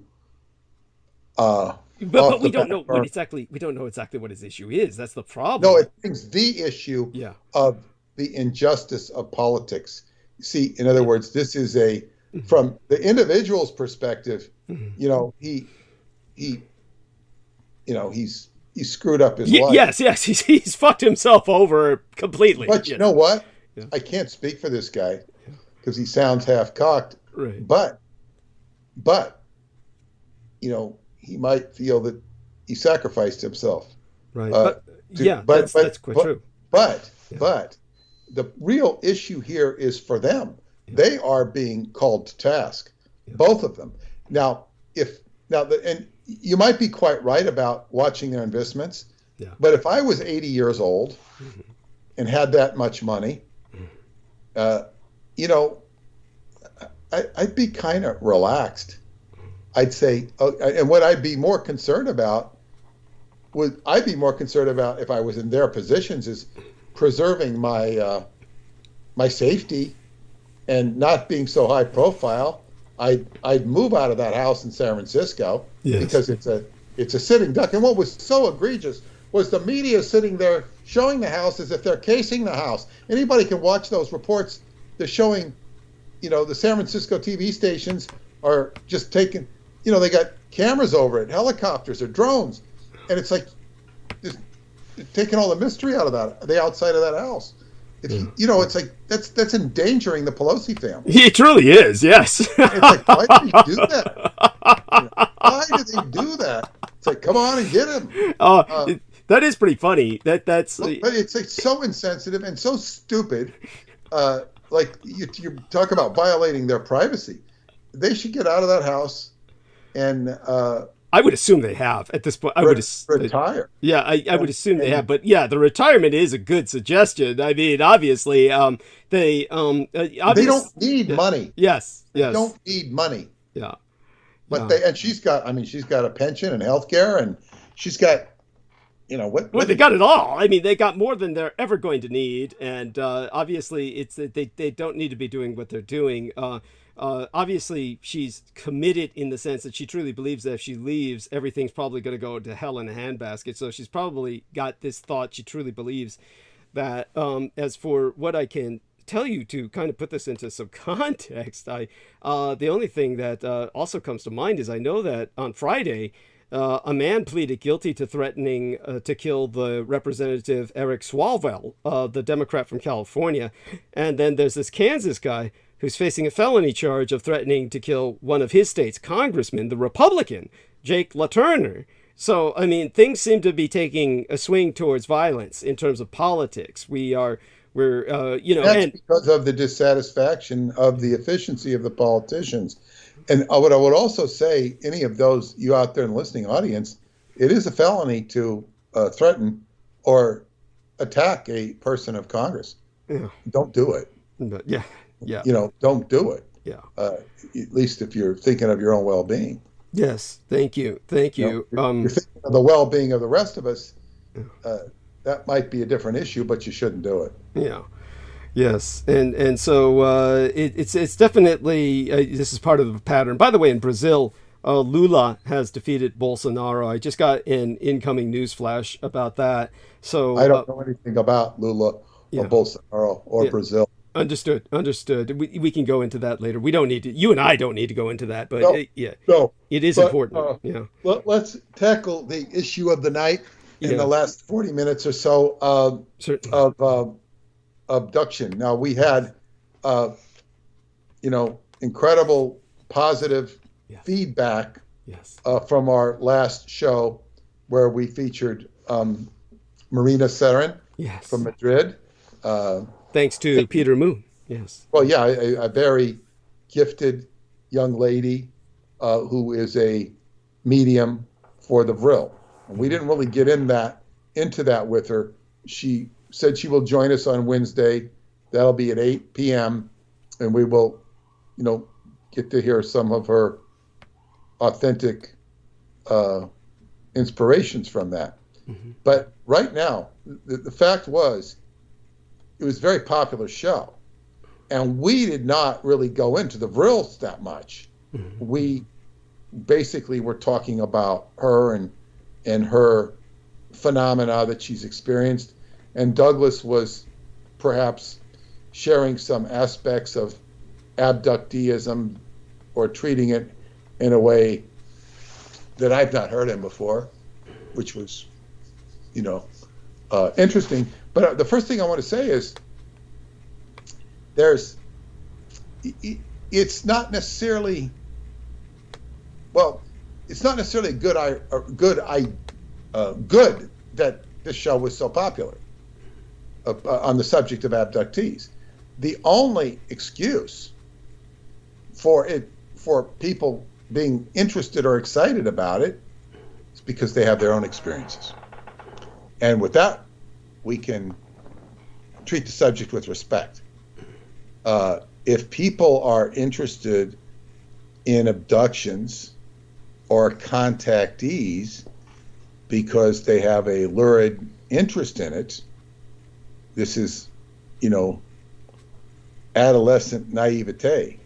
I mean, I can understand some people having some interest in it, maybe from no exposure to the subject. But what I want to say about it before we go into the meat of it is that contacteeism or abduction, either one, first it was contactees back in the 50s, not necessarily with all the abductions that some were prevalent in the 80s and 90s, which were, kind of forceful. And what you have is you have people coming out. I was contacted by this person from so-and-so, blah, blah, blah, blah, blah, blah, blah. And people get interested, they get excited, they go to conferences, George Van Tassel used to have huge thousands of people showing up in the desert in Yucca Valley, California. And then people get excited, and then it all winds down. There's stories of, the end of the world, we're going to ascend, this is going to happen, the brothers from Venus love us, or whatever it is. And it comes in, excites people, and then it goes away. Then it recycles itself a decade or whatever later. People get interested, they get excited, it goes away. And it's a repeating pattern. And as I have talked about before, my girlfriend of many years, who was really into this phenomena, she'd had some experiences in contacteeism, not abducted. And she knew so many high-profile people in the area that really liked her, and she had personal communication with, none of which I ever was even interested in talking to. Mm-hmm. Sometimes I was given the opportunity, but I was not interested. What do I want to talk to him about? I was not under the assumption I could learn anything from him, except maybe lurid experiences of other people and their opinions on it, which I was not interested. I had enough of those people my own from dealing with Montauk. And and I told her, I said, this stuff goes nowhere. It's like a cyclic squirrel cage, a squirrel running around in a cage, going around and around and around. Yeah. And after about 10 years that I knew her, she finally agreed with me. She says, you're right. It's all bullshit. Now, that's not to say that people's experiences, they didn't have them, but it's like, okay. And it's just, and what it goes into, and this happens in conspiracy or super soldierism, where the person just becomes this huge victim, and they attract attention from their victimhood because they're trying to resolve their issue. Right. Or they're really not trying to resolve their issue, and they're just getting attention. Yes, that too. It could be a hybridization of the two. Trying to resolve the issue and getting attention. Well, if I can't resolve the issue, I can get attention for it. I can get sympathy. And there is such a hot button in this world for people to get attention and to be paid attention to. It's like, this is the irreducible minimum of sexuality for an exhibitionist. What does an exhibitionist want? He wants attention. Made you look. That's the irreducible minimum. But it's like people, and if you don't have attention, like, if you go to the store and you walk into Home Depot or the grocery store and you can't get help to find something, it's frustrating. You need attention. That's on a pragmatic level. It can also be attention on a emotional level. And these people have disturbed emotions. You would too if you either had been abducted or felt you'd been abducted. So, having said that, abductees, mm-hmm. What would you say to all those abductees out there, or people who have had contacted and are seeking? It depends what they're seeking. Some of them might be seeking, they should be seeking equilibrium. Yes. And I would, it's like people are so emotionally wrapped up in the experience that it's like they've become hybridized with the experience because their emotions are tied to it. They need to solve their emotional issues. Over to you.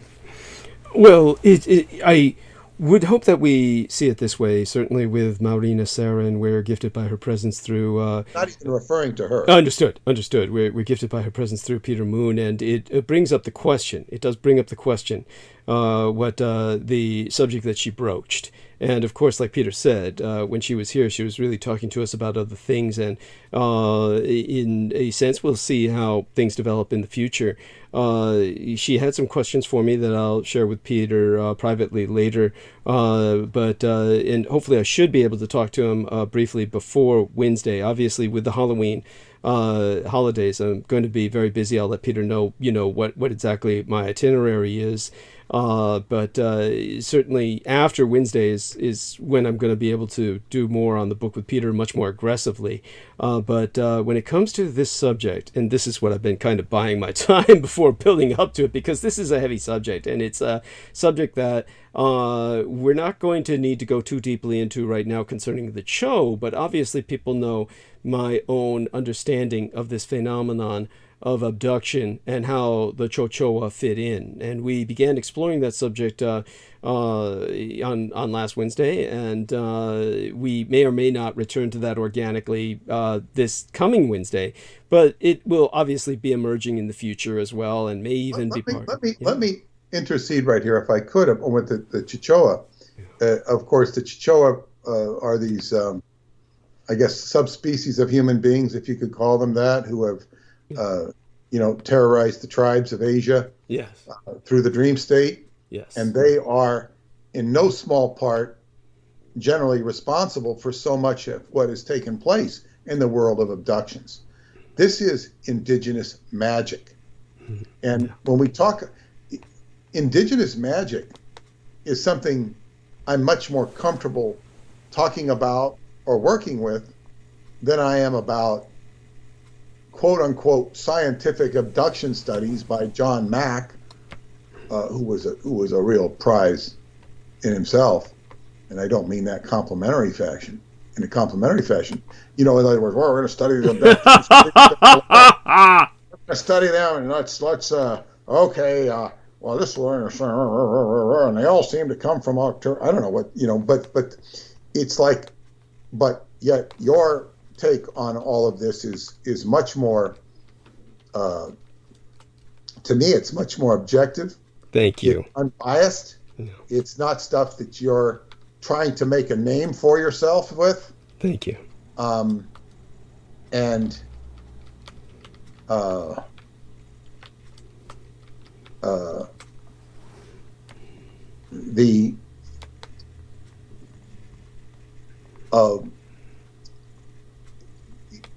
It's like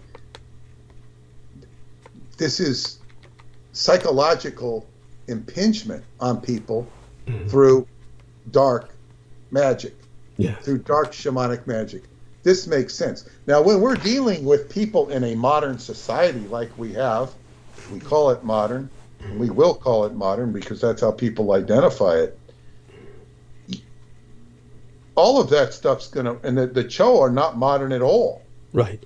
They're just, but we're talking about raw emotions, raw.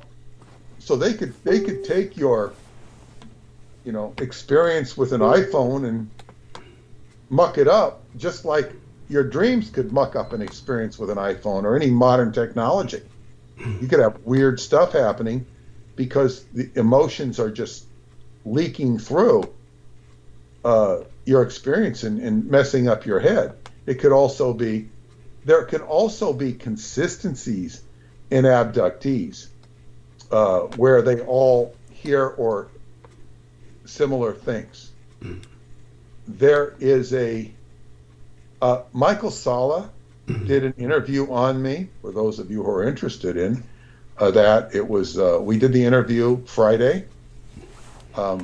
His channel I don't know if it's up yet, but, and he was basically asking about my trip to Romania, which I told him.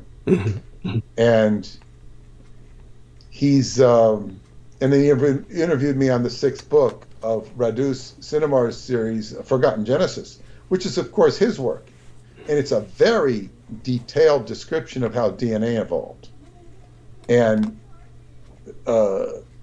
it has a lot of popularity with people who are into aliens, because it has an alien thesis behind it, that aliens seeded our DNA and influenced our DNA, but also left room for us to evolve randomly or spontaneously. There's a certain percentage. It's been steered. Our DNA is influenced by subtle energies like astrology. Very important. Stars have an impact on our DNA. He goes into details, a lot of diagrams, a lot of descriptions. There's a lot of logic employed in the book, and he's getting all this information from interacting with devices that are basically doing holographic projections on us, in an environment where he has a device on his head, and it's a biofeedback system, so it's playing off of what's in his mind. And my first question would be, what is his filter? How does his filter interface with what is he being taught? What if I was sitting there with the same people from the inner earth and these devices who are, want me to tell a story? And how is my story going to be different than his? To what degree is it going to be different? This we can't answer until I would have such an opportunity, if I would even want it.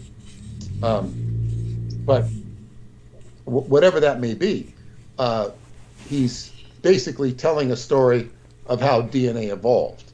And as I said, there's a certain logic to it. It's not my story. It's not my job to endorse it. But I found myself having to comment on the existential. I chose to comment on the existential implications of it all, because, reiterating, it's not my story, because Zecharia Sitchin writes about Sumerian tablets and interprets them. I said I could not read Sitchin's work. I tried, because Al Bielek told me about it when I had that trip to New Jersey with him. Interesting. I tried to read it. I could not read it because it was just too dry. Yeah. And I think, well, this is a bunch of Sumerian tablets. What the hell does that mean? Do I want to go read to Zecharia Sitchin, it means whatever he wants it to mean, but go on. But even beyond that, it's his interpretation. But just because somebody wrote something in Sumeria thousands and thousands of years ago, to me, that doesn't mean it's true. It does not impress me that somebody put something down in stone. I mean, it might be true. It might not be true. But the fact that somebody put something down in stone means absolutely nothing to me as far as its veracity. Because all sorts of things have been iterated throughout history. Now, I do know of one person who's studied this ad infinitum. He believes in it. It makes perfect sense to him. He's even taught it in colleges. But when I hear his explanation of it, it doesn't mean anything to me either.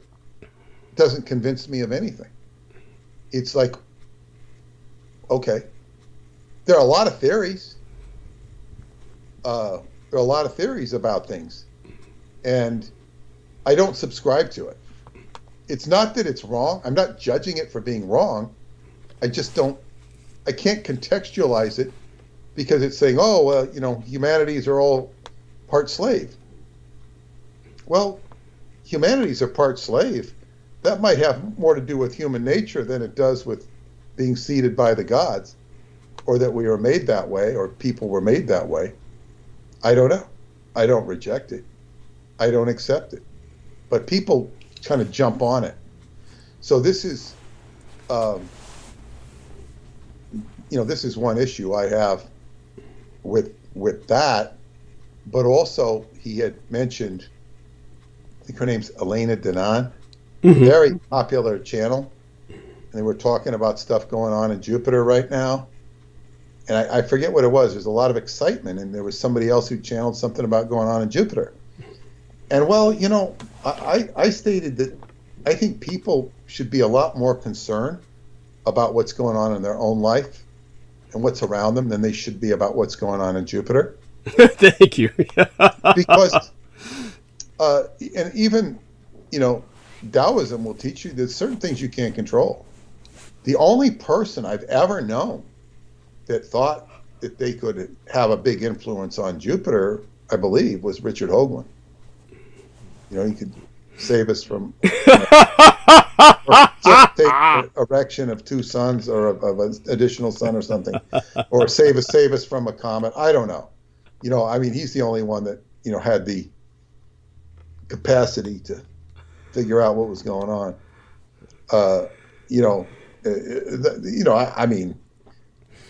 It's okay to study the stars, but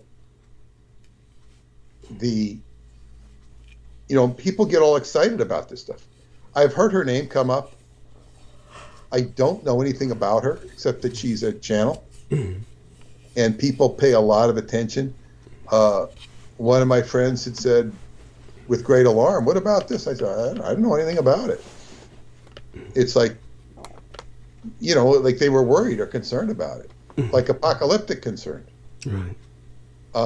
There's this one astrologer I followed from time to time who keeps warning us to have, food and supplies. We're going to run out of food. Oh my God. And there's going to be a run on the stuff. And she keeps saying this. Maybe she's right. If you say something long enough, it'll through. Yes. There's been an environment to really suggest that when we had COVID and when you see these things, I always wonder where all this stuff comes from. I don't know. I don't understand the supply lines that well to know. I just know that there's stuff in the stores, and I'm very fortunate, feel very blessed that there's stuff in the stores. Yes. And the fact that the prices are higher might be a little bit of a clue to the fact that they're going to keep these things around so they can keep charging you. One would hope. I don't know, but I haven't committed to growing a garden in my backyard, mostly because I don't have the time for it. But not only that, it's just, I'll tell you the truth, it's not worth the effort in the sense that, look, obviously when people give you these warnings about maintaining a supply of food, the only reason it worked with the Mormons for so long was because the Mormons had, almost as a religious diktat, a belief system that said you have to have a year's supply of real food, not like preserves or just snacks, but actual food, something that would sustain you and be nutritious. This is, people can succeed at this when they're part of a community. And unless you go out and join some kind of survivors community and really participate with other people so that you can support each other at the atomic level, meaning that you as a nuclear family or you as just a one-man show, any one of us out here individually can do nothing to sustain ourselves. We simply are part of an economic unit that is far larger than ourselves, and if it goes, the overwhelming majority of us are going to go with it. It's that simple. Sure, it doesn't hurt to have 30-day supply is reasonable. Some kind of like, they have those little gardens you can grow on your table, edible plants under a light, so to speak, a night light, really, kind of affair. That it's only going to sustain you for so long. In a very, very short time at that. None of this stuff is going to get you through any really long haul, like a collapse of civilization. All that we can do is try and muster through a number of brownouts and blackouts, and maybe some disasters if we live in a flood zone or an area prone to earthquakes or hurricanes, whatever the disaster flavor is in your region. But when it comes, back probably in the early 2000s, yes, I think it was around the time of when they were having the anthrax scare. Yeah, and people were going out and buying duct tape and plastic to put over their windows because of anthrax. Yeah. It's really comical. Oh, yeah. And as a matter of fact, there was this one tragedy where this elderly couple did just that. They taped up their windows, their doors, and and they deprived themselves of oxygen, and they both suffocated. This truly happened. It sounds unbelievable. Well, there's always an example of somebody doing something. Yeah. But during that time period, because there was a lot of talk of, run on food shortages and whatnot, and I actually looked into, I think maybe my friend told me about this, but he was talking about buying a supply of, like, a whole trunk full of stuff of survival food. Yeah. Like something you buy for atomic war, where you'd have X amount of cheese, and you'd even have Spam in there. Spam as survival food. Yeah, shelter supplies. And Spam, of course, we used to joke that's an acronym for spare parts and meat, but go on. Well, yeah. But they had, like, it was like, I forget, it was either $400 or $700 to buy this, basically trunk that would preserve, and you'd have it, and it would keep you alive for, a good amount of time if there was a, run on you couldn't get food. And back then, he said the Army was buying them all up. Wow. So you couldn't get them. So I don't know why. He never got one, but I don't know. I mean, I remember, I don't know if I considered it, but he told me there was nothing to consider, because he told me what was going on. Mm-hmm. And then I realized about, these things only last for about 7 years or something like that. Yes. It had an expiration date.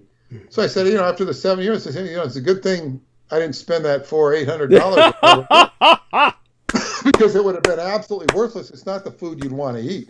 Now, you might have been eating it just to get your money's worth. It's would have been a pleasant. It's like eating cooked albatross. Yes. True. It's true. For what it's worth, most things, you'd be amazed how long things tend to last after their expiration date. But this is certain things. We're talking about canned items and the like. Don't ever think that with expirable, like milk or something. But when it comes to what Peter is talking about, there used to be these shelter supply foods. And people used to stock up for the bomb, and like Peter says, after a while, it's like it's really just for your peace of mind. I wouldn't discourage people from doing this, but honestly, you have to be honest with yourself. It's like, first off, if the world really went to hell in a handbasket, would life be worth living for you? You need to confront that. The truth of it is, whether it would or not be, everybody's going to be coping like crazy. Yes. And you're gonna cope. And in fact, if you had a lot of supplies, you might find yourself raided. Yes, there's always so that. It's like there's so many things to consider, and what you say. But to get back, see, this has to do with fear. Yes. And the projection of fear. Yes. And prognosticating the future, which is a very dangerous game, or as far as being accurate. But no matter how many times, the people who predict the most are the ones that fail at it the most, and people still listen to them. So just like the ETs, contactees, it's like what they're very good at doing is getting attention, because they feed people's need to learn what they don't know. And what they don't know is... Well, quite a bit. There's quite a bit they don't know. It is quite a bit, but it's kind of like, and especially to people who have been abducted, they need to learn about themselves. And that's really what it is. It's the most valuable thing. This is why it says in the New Testament, know thyself. Know thyself. That was something that was put over mystery schools. First thing, know thyself. What is thyself? Well, if thyself is somebody who has been abducted and had an experience where they were traumatized, you're trying to come to terms with your environment.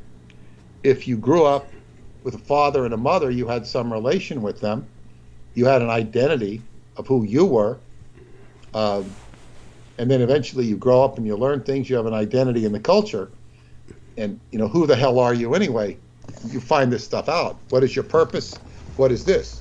Where does the abduction experience fit into it? What caused you to acquire this? What caused you to attract this? How sometimes people will have an experience or an inspiration that will drive them to a great accomplishment, and if only to themselves. Athletes sometimes are so afraid of failure that it creates a manic desire to succeed, and they become very good. But it's all driven by a great fear of failure.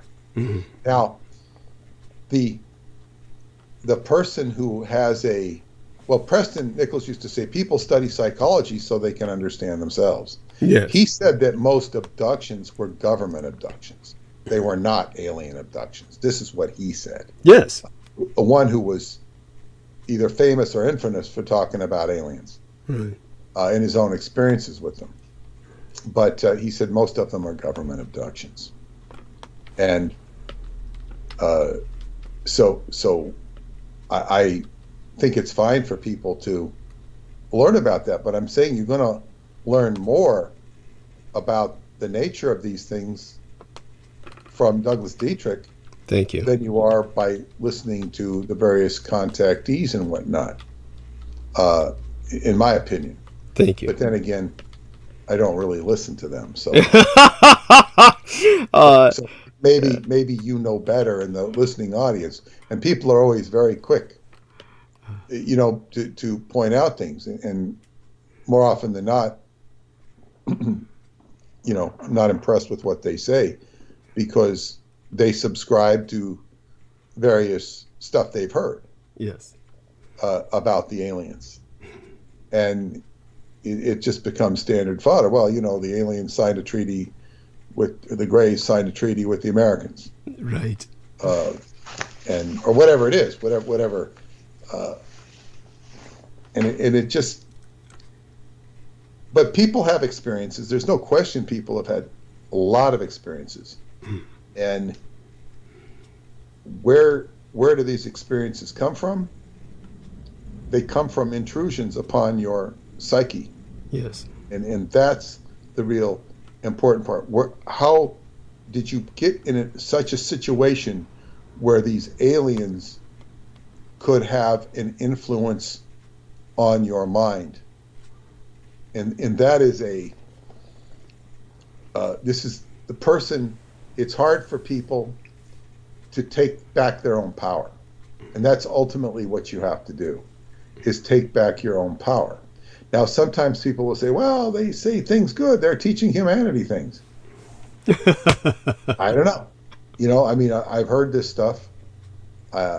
Maybe there are samples of that. But, more often than not, that's not the case. And people might make a cause for that. I've never been fond of aliens. I don't think, and as I say, I'm open to communications on the psychic or spiritual level, but more often than not,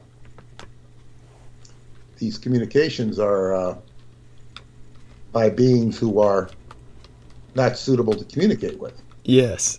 And this is this problem. So I don't want to communicate with them. But if you want to communicate, I'm open to it.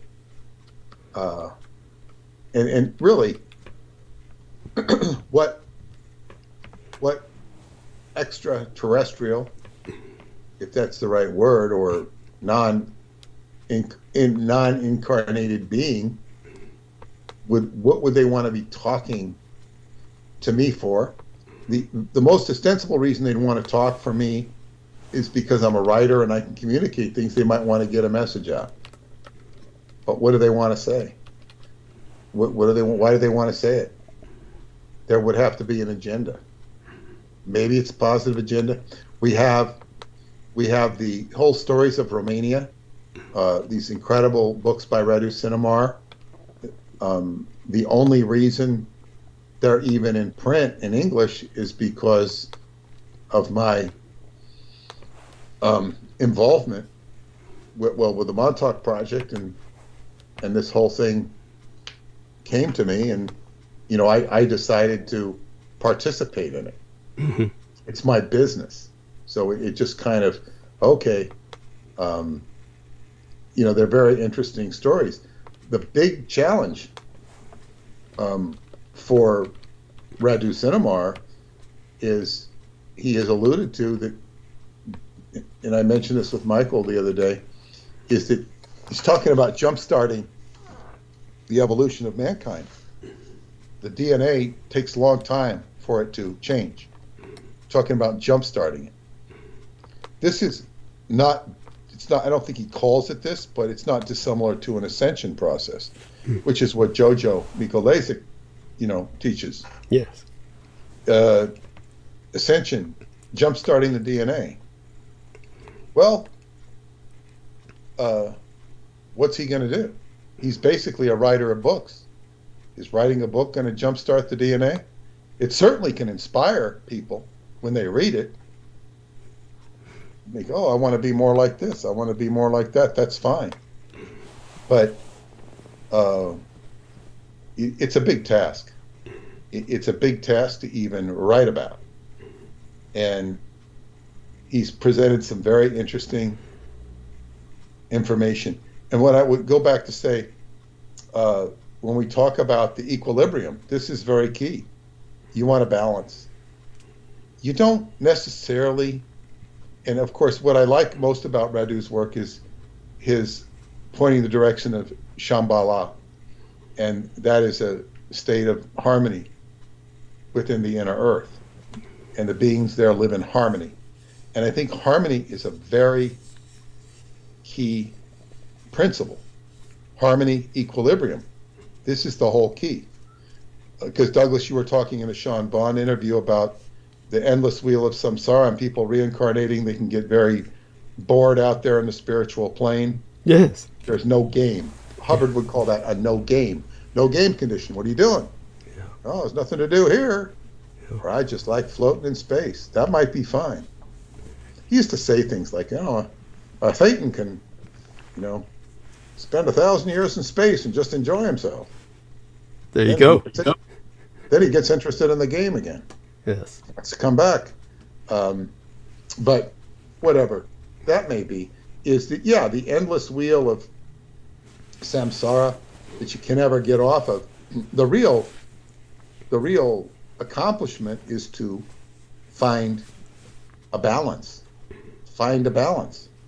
Oh, I can incarnate, I can not incarnate. What do I want to incarnate for? And really, I think Hubbard had it down where he says it's the playing of a game. The value of playing a game is what, and what he called happiness was the overcoming of not unknowable obstacles. It's like, oh wow, I could do this better. No better example is the football player Tom Brady, who's won 7 Super Bowls. He's considered the greatest of all time, and now his wife is divorcing him. Jeez. And his family life is going down the tubes. No matter what, because they're not a family anymore, at least together. And she says, well, I put a loving, caring home here for 13 years, and now Tom said he was going to quit football, and now he's not quitting football, so, no mas. Now, she doesn't seem to realize when she says that, she's destroying the family. Yeah. Because she's saying, no more, Tom. No more warm, cozy home. The kids don't have their father because you want to play football. And even though you're here 6 days or 5 days out of the week for 6 months and you're home the rest of the time, it's like I see great corruption in her statement. Who the hell knows what's going on between the two of them? They're obviously not conjugal anymore. Right. Because they would be no problem. True. So, you know, but I'm saying this guy is somebody who needs to find a new game. Being a family guy exclusively was not good enough for him. I mean, what's he going to do? Sit there at his desk and make decisions about, you know, how much money will I make on this new product? Because he's richer than hell. And so, I mean, what does a guy like that do? He's playing football now with a crummy team around him, and God, he needs a game. Will he ever be able to find himself as a, he's reached the pinnacle of success. So as a football player, to me, being athletic, I would find no success in being a coach or a manager or even a TV broadcaster, which he'd be very good at. He'd be very entertaining to watch because of his knowledge. Yeah. But it's like, okay, well, if I wanted to be a TV broadcaster and, make a tremendous amount of money doing that, or even a relatively modest amount of money, okay, that would be good if I was just a regular career guy. But if I was somebody who had, I don't know, it's like, and this is the point, what is your, what is a person's given, we're talking about incarnating, okay, so you incarnate, well, is your life, how your life's going to be good until you reach this, and then you're going to sit around and, the kids move out of the house and, you're all alone? God, I don't know. It's like life itself can present a lot of problems, with or without incarnating. So it's like the key is to achieve balance. Qigong is great. I need to do more of it because it always brings balance. It brings balance into your life if you do it properly. You don't do enough of it. Or also, if you do it incorrectly, you can mess yourself up. You can do something too much and hurt yourself. This can be done too. So life is, and this is the whole yin yang symbol. It's like it's balance, and this is the great secret. So, and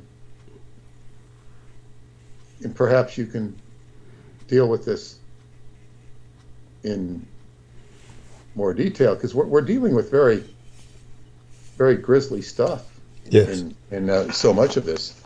And I want to share one thing with you, because it's now my time to go.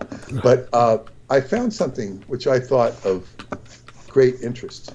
And I sort of surprised myself, because I had not, even though I wrote this book, the L. Ron Hubbard, The Tao of Insanity, which,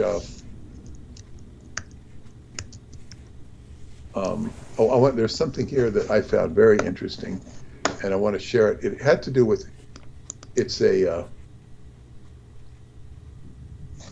I'm just trying to find it. It was a quote or reference to Aleister Crowley, where he talks about the abyss. Why can't I find this? The abyss, and basically, I don't remember if I'm taking liberty or not. And if I am taking liberty, it's probably completely okay. But he's basically comparing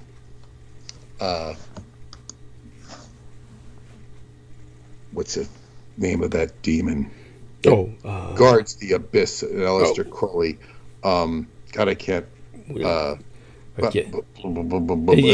Abaddon. No. It starts with a B. Oh, Beelzebub. Alphagor. You're doing good, but Asmodeus. I'm going to have it in a second here. Yes. Go through the litany. Jesus. Okay, this is here. I'm just going to. This is with regard to the concept of the abyss. The etymology of that word is derived from the concept of chaos. which is the antithesis of harmony. Christian hell evolved out of earlier paradigms associated with chaos or abyss. Now, Hubbard described his chart, gradation chart of going to total freedom as crossing the abyss. Now, where does Crowley over? Okay, so Hubbard's calling crossing this bridge to freedom, crossing the abyss. Crowley did not think it was easy to describe the abyss. But according to him, it could be explained as the gap or chasm between the phenomenal world, in other words, that which is perceived by the senses, and the noumenal world, that which is perceived by the mind or considered purely mental or intellectual. Crowley described everything in this realm as being insane delusions. This is the key. He's talking about the abyss. Crowley described everything in this room as being insane delusions. And this was because elements of the abyss were not grounded to reality or any laws or principles. When he says reality, he means spiritual reality. Hubbard was simpler and more expository in his explanation, stating that crossing the abyss was representative of man moving to a higher or more beneficial state.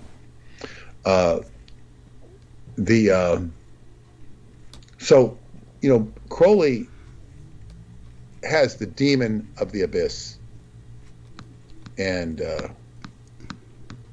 I wish I could remember the name. It's not going to do. No, it's not always good to mention these demons by name. So perhaps that's a favor. It's mentioned in anybody who studies this, but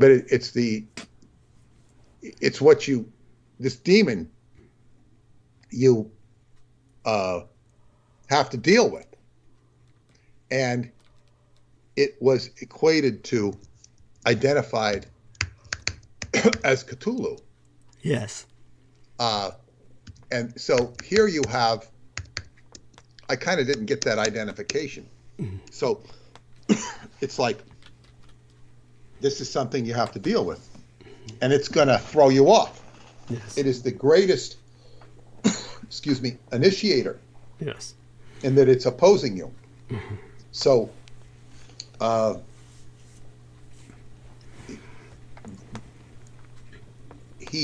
and Crowley refers to it all as insane delusions. And that's what Aquino himself was. He was an insane delusion. But he was a delusion that was quite real and could impinge on you. And that's what many of these people who are suffering from abductions are dealing with, insane delusions, because they won't go anywhere. Right. And let me say, Scientology, when it was in its heyday, in other words, when we could argue that there was a lot of positivity going on, or a lot more, they could take somebody who had insane delusions, and that person might make modest progress at best, because he's dealing with insane delusions. And so he's going, and it depends on the inner wherewithal of the person. He might not get anywhere, because, in other words, it might take so much to pry the delusions out of one. Mm-hmm. It's like, wow.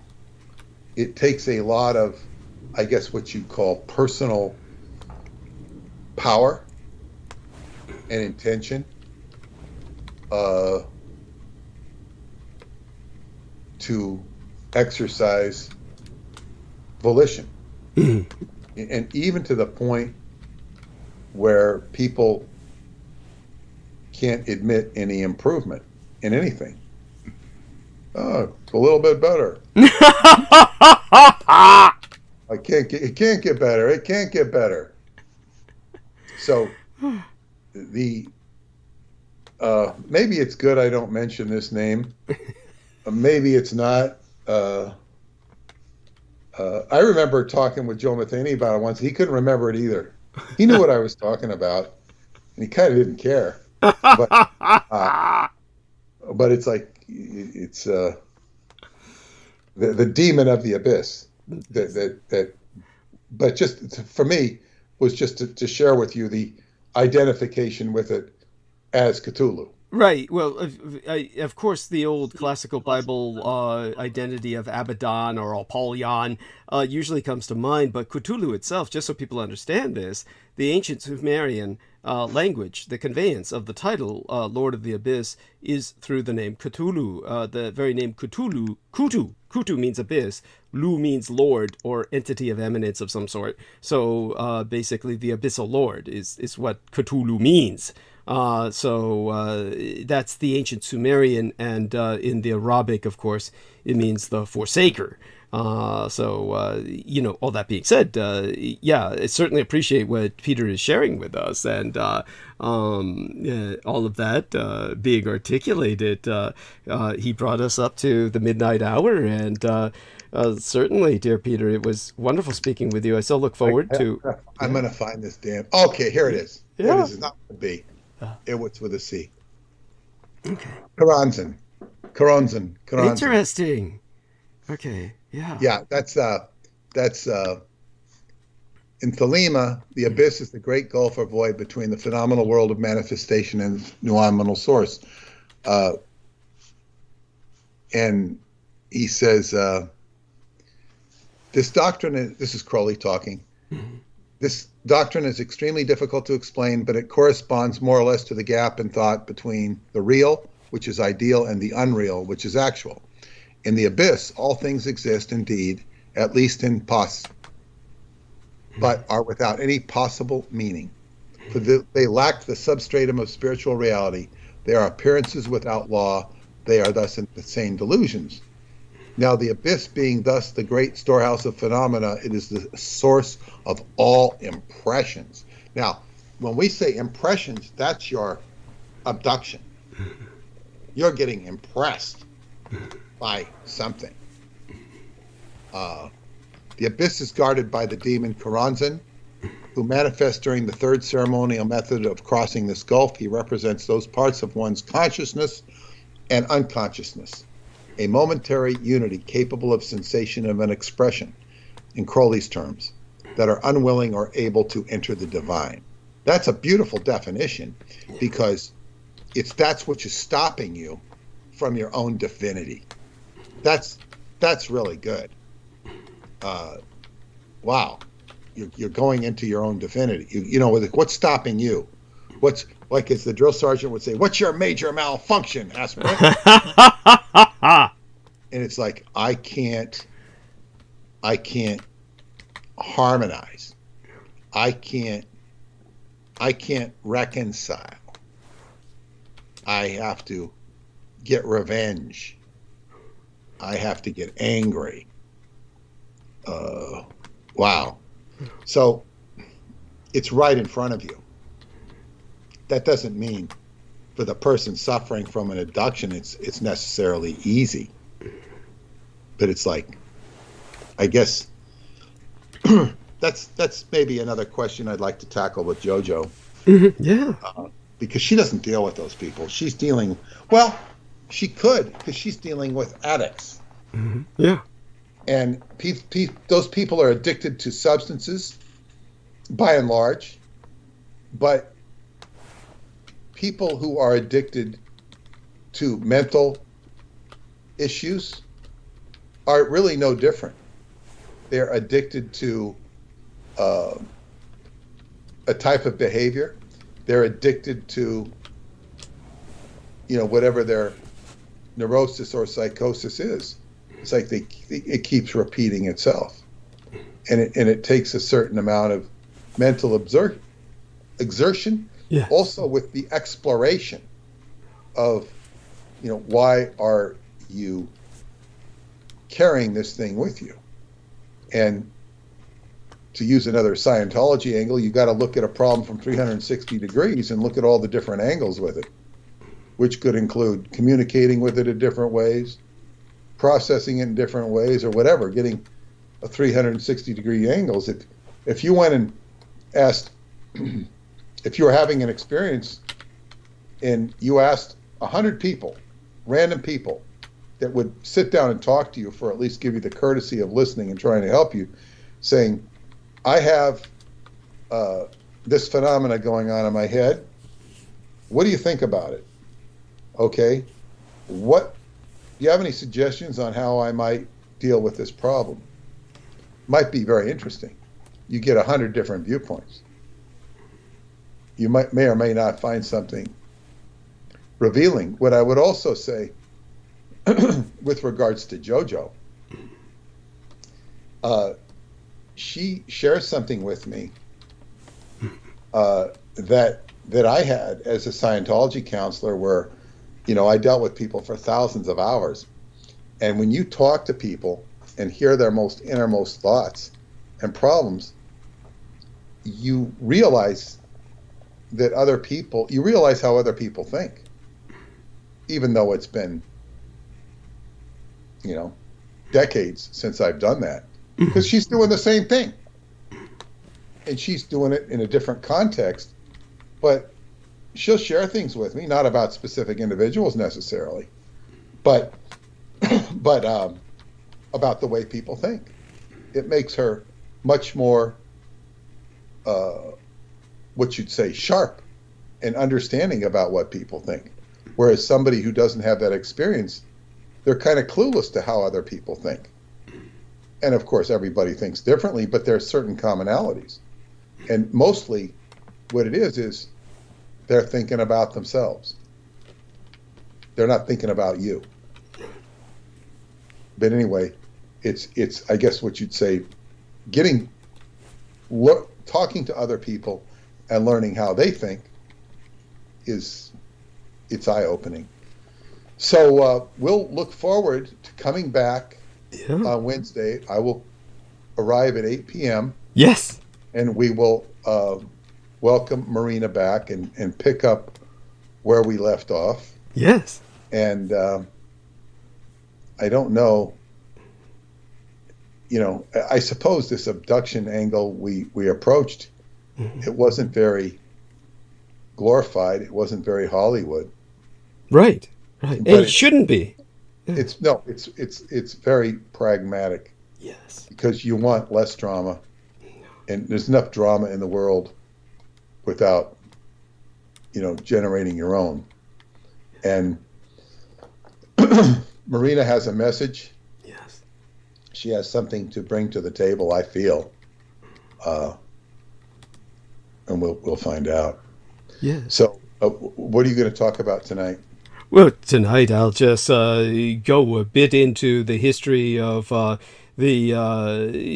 Vietnam, how many of the veterans came back and were helped by many civilians into organizing much of the white supremacist movement. Some of its battles that were fought here, literally in the United States, the attempted takeover of some Caribbean islands that I had to deal with some documents about. I'll go a bit into that, and I spoke a bit about that a few weeks ago, or maybe the episode before last, where I was alluding to the assassination of Diem in Vietnam when Kennedy gave that order, and how the Vietnam War, led to where we're at now with this kind of paramilitary undercurrent in America. But I'll probably go more into the Diem assassination tonight as well. I mean, I actually heard a term, or read a term for the first time, that was written in some forum that was ongoing like years ago, but somebody referenced the 1970s as the damnation decade, and I think that's an excellent name for it. It really resonated.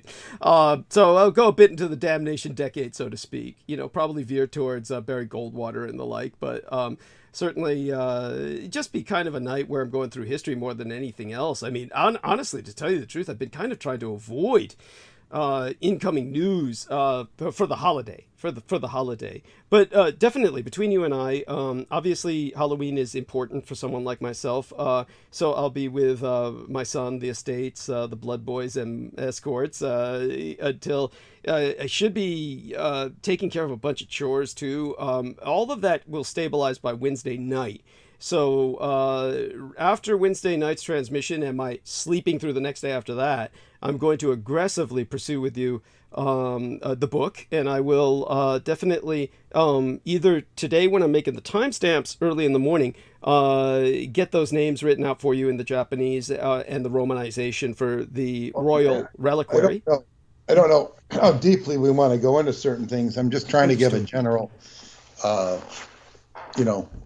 overview of the Christian Judaic connection with Japan and your mom. Yes, it's just to show your background. Yeah. And well, I think it's important. I think it's important. I mean, eventually, what we might do is maybe we'll certainly allude to it in this book, but Americans should really understand that they were on the side of the anti-gods in World War II. That's definitely the case. Yeah. It's just you can present another viewpoint in a page. Yeah. Saying, wow, I never thought of that before, because I never knew the emperor. I thought he was just some bozo who was listening to Tojo. Right. Joe listening to Tojo. Yes. I mean, no, it's amazing how the Americans just accepted that. They didn't accept it during the war, by the way. During the war, Americans knew better. They knew the emperor was running the war effort. And then suddenly it's amazing how easily, you talk about Emperor Hirohito having amassed control over the Japanese population. What he did with that imperial reliquary, the Americans did through the Office of War Information almost as efficiently, if not more so, in terms of just switching reality around and manipulating it in the minds of their tax-paying electorate. And then of course it took events like the Damnation Decade to basically break things up. I mean, America lost its romance with the military then, but then the military reinvented it in the 1980s by showing commercials with knights in shining armor. Oh, and shit. Yeah, it was all it can be. Yes. Reagan started with repolishing it, and then it was Doofus, old Bush Senior, who really, like he said, he conquered the Vietnam problem. We licked that Vietnam syndrome. He actually said that with the Iraq campaign, just by a blitzkrieg that just made America believe in their military again. What they thought of as a quick and easy war, and then after that, the fact that they had this long slog of a quagmire all over again doesn't seem to have bothered them. But then again, there was no draft, so there you go. The propaganda was incredible on the draft subject. Just in a single sentence, it was the communist success there, because, as I said, 2/3 of the people in Vietnam were volunteers. But, what people were drafted, the communists really, their fifth column really ingrained that into the American mind, into thinking that everybody was drafted in Vietnam, which was total fucking bullshit. So there you go with that. You had propaganda from both sides that truly destroyed America. But that being said, when Peter says, you can describe in a page something to get across to the reader, well, Peter can do that, but I cannot. Well, I mean, it's so complicated. Yes. But just to say, Emperor Hirohito, it's like, people have no idea who this guy was. It's true. And as I say, I was taught, whether, this would be in the 60s, he was, Tojo was the bad guy, and he was just doing, he was kind of strapped by Tojo. Right. That's and what the hell do I know? And that I did study Japan, and particularly in the 4th grade, and the emperor was considered to be more of a, like the Queen of England, just somebody that everybody liked, and he, because he was just a figurehead. Right. I mean, well, don't forget, there was always that indelible image of his coming to visit Disneyland, which they never allowed Khrushchev to do. Khrushchev couldn't visit Disneyland, but Hirohito did. That's there you go. And but Peter's made it accessible, and we love you dearly, Peter, and he'll continue to do that for everyone. It is the service that Peter is providing for humanity. This is the true service, and the fact that he's willing to introduce a bit, maybe not in this book, but sometime soon enough he'll introduce the bit of the vampiric aspect of Christianity, the vampiric safeguarding of Christianity before it became Christianity, proto-Christianity. You said something in your transmission with Sean about, too much darkness. Yeah. And one of the quotes is, actually, I'll share it with you because it's how I start the book off. Excellent. With a quote from the Tao Te Ching, and that's this is right from the Tao Te Ching. It just shocked me because I don't remember reading this. Darkness, well, yet mystery and manifestations arise from the same source. This source is called darkness. Darkness within darkness, the gateway to all understanding. So this can cause, as you said, trigger people. Yes. And that's where it becomes a trigger. If I'm just trying to explain things to people with an open mind, and I don't want to give them too little information that they can't understand it, and it's like, they become too curious, and how can we have to digress. I don't want to make them too curious, right. whet their appetite and then not fill it. But at the same time, if it's too much for them to process, if it triggers them, we can't have this, because they walk around triggered and they reject the whole thing. Right.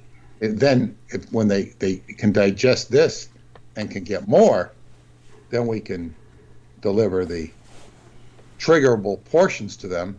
Yes. Because they're now have learned this and they want more, and they can take it to a deeper level. That's the whole game of educating people. You're not holding it back to play games with them or to sell another book.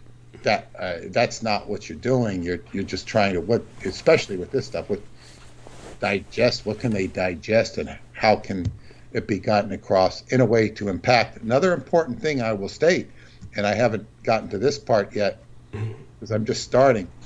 I mean, I've already started it, but is it has to be such to empower the individual so that they can take these elements of their life and take and not just like Japan has its own sacred treasures that have so-called saved the world. They have to find their own sacred treasures and save their world. The individual has to save his own world, because you can be an intellectual genius about Japan and all this stuff, but it doesn't mean your own world saved. And this is of critical importance to you as well. Although you're like writing the book with me, you're in the process of saving your own world. Yes. Which is is a feat. Yes. But I'm confident you will. Thank you. I don't know how. Well, you're helping. Believe me, you truly are. And honestly, Peter, just by introducing Marina Sarin, has given me a great deal of pleasure and hope in life. She has much to offer us, and certainly thanks to Peter that it's going down at all. Honestly, Peter, I owe you much more than I can express. So. Well, I don't know what she can do for you other than to, bring you some ratings. I mean, and certainly stimulate your vril muscles. Yes. Yeah, I mean, we'll see where that goes. Yes. Okay. Anyway, maybe we'll speak in the morning, but we'll speak soon enough. Okay. Yes. Good night to everyone. Feel free to join us if you happen to be up. Very strange thing before you go. On October 1st, the first of this month, there was a suspension bridge that collapsed in India that, actually there was a soccer match in Indonesia and the police fired tear gas and they caused a rush where 132 spectators died. And just about an hour ago, bridge collapsed in India, a suspension bridge, and 132 people died at the end of the month. So, very synchronistic there. The numbers match up evenly, and one's at the beginning of the month and one's at the end. So, weird.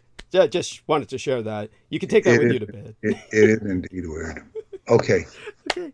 Good night. Okay. Good night. Love you dearly. Bye for now. Hugs and blessings to Paula. Okay, there was our man, and you're going to experience a change in quality of sound.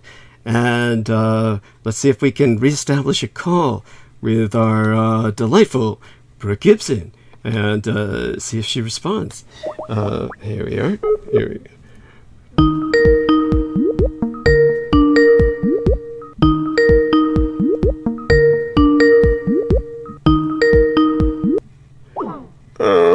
It says Brooke is unavailable. Oh, she threatened this. Life is hard. Okay, well, let's try again. Did she decline my call? She may have even declined it.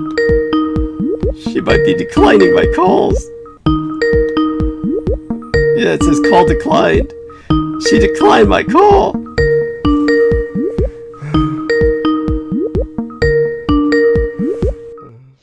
There she is, my beloved Brooke. Brooke, honey. Brooke, darling. Oh, you initially declined my call. Oh, you had me so worried. But thank God. Thank God you decided to... Oh, I'm sure. Just thank God. Honey, are you all right? I'm afraid to ask. I'm sure you've seen my comments. In the Yes. Honey, it's how do I express this? Just, you want to have me on? Peter Moon's your man for 3 hours. You want to have me on? And at some point, he's going to be like, you need to get that bitch off. No, baby, don't be like that. Understand this. Look, some Trump voters are ripe for deprogramming, and instead of calling them names, let's work together to save America. Okay. I felt bad for letting my anger get the best of me. I've been doing some meditation since. Let me clarify that. Yeah. Because I don't like to let my emotions get the best of me, but I literally cannot take it anymore. And when what I know about him, and then he's going to be like, but she put her husband with a dog, and she had a $13 ice cream cone. He can't do that deep a fucking voice. I can go deeper than him. But okay, again, that's not cool, Brooke. Like, I'm not trying to insult him. I am trying to insult him. I'm done with ego. The ego. And my thing is, we all have egos. We all have egos. It's fine. I have to work on mine. But you hear me talking to myself, I'm like, oh my God, like I'm a dumb idiot redneck. Like I don't know this. I ask my questions. Dude, I am so... Honey, understand that part of the purpose of all such programs is to show the fact that we have perspectives from all sides. That's the right, yeah. And so some people know everything, which is when you stop learning. Yes. Now, at least Peter continues to learn about Japan, and look how open he is to what I say about the Orient, and so it's... No, I can't, because here's the thing, I was enjoying part of that, and I had to cut it the fuck off, because I can't listen to his shit. Well, you mean what he says about something like the Pelosi? Some of his stuff is fine. Some of his stuff is very knowledgeable, and I give him that. He has great knowledge on many subjects that I try to learn from him as well. Yes. But then when it comes to other things, whether it's referencing that or just like what was it referencing even earlier tonight? The what was it? The movement he was a part of, the Scientology, what's his name? L. Ron Hubbard. Yeah, and he's referring to, L. Ron Hubbard said, when we are not doing, if there's anybody's coming against us, like trolls basically, what he's talking about, then it's us not doing our job. It's not the Scientology, it's us not doing our job correct. I mean, I got his point, like what he's saying about Congress not doing their job. I think we can all agree that nobody's happy with Congress on one side or the other necessarily. But I don't know that I would compare that to L. Ron Hubbard and his time there. Oh, well, we all come from a different angle, and his experience with Scientology was obviously very long, and it's kind of like a man who is a career military man. You're going to hear a bunch of anecdotes that go back to the military, and they're not always going to be applicable. If you're talking to a sports coach, you know, you're going to hear a lot of sports analogies, and they may not always, you know, after a while they might get pretty, how would we say it? Kind of. That's stuff I let go all the time when I'm saying. Yeah. But yeah, But hey, look, I hear you. Understand. Hammer and him making a comment about a $13 ice cream cone. Yeah, that's a bit. Like, yeah, look, how dare you? That's the pot calling the kettle black. Period. In the story. Well, I mean, let's put it this way. With that, I'll say that Peter Moon was politically indulging himself when he talked about the attack on Nancy Pelosi's estate. Basically, it's an attack on her estate by bringing up some petty some petty factoids about her life of privilege. But the fact remains, while I consider Nancy Pelosi to be generally on my side, I mean, there's no denying she does live. Yes, and that's what I said. That's why I said pot calling kettle black. I didn't say Nancy Pelosi is some perfect human being. Right. I generally believe she has done many good things. I also believe she's been attacked on things that she has not been bad on, and then I believe she's been bad on. Well, I mean, let's put it this way: it just wasn't an applicable factoid. It was her ice cream indulgence was not applicable to the situation. It did not balance. It did not balance the gravity of the situation. But he would have been better off to talk about her stock trading, her husband's stock trading. Then he couldn't do that because then you'd have to refer to every Republican that does it. So, but in all fairness, there was that, you know. And by the way, none of this justifies. Well, let's just put it this way. Obviously, we're headed towards a very serious era of political violence that is going to be just as serious. That's my point. Like, he shouldn't be making jokes of that. It doesn't matter what side of the aisle you fall on. This has gone too far. Well, I mean, but whoa, honey, we haven't seen nothing yet. I know. It's like we've got people. I was just watching, and I hung up with that. Like, you know, here we are in 2020. It was, you know, them trying to stop voters, and mainly on swing states and a lot of black voters from voting, and whether, you know, it was polling stations or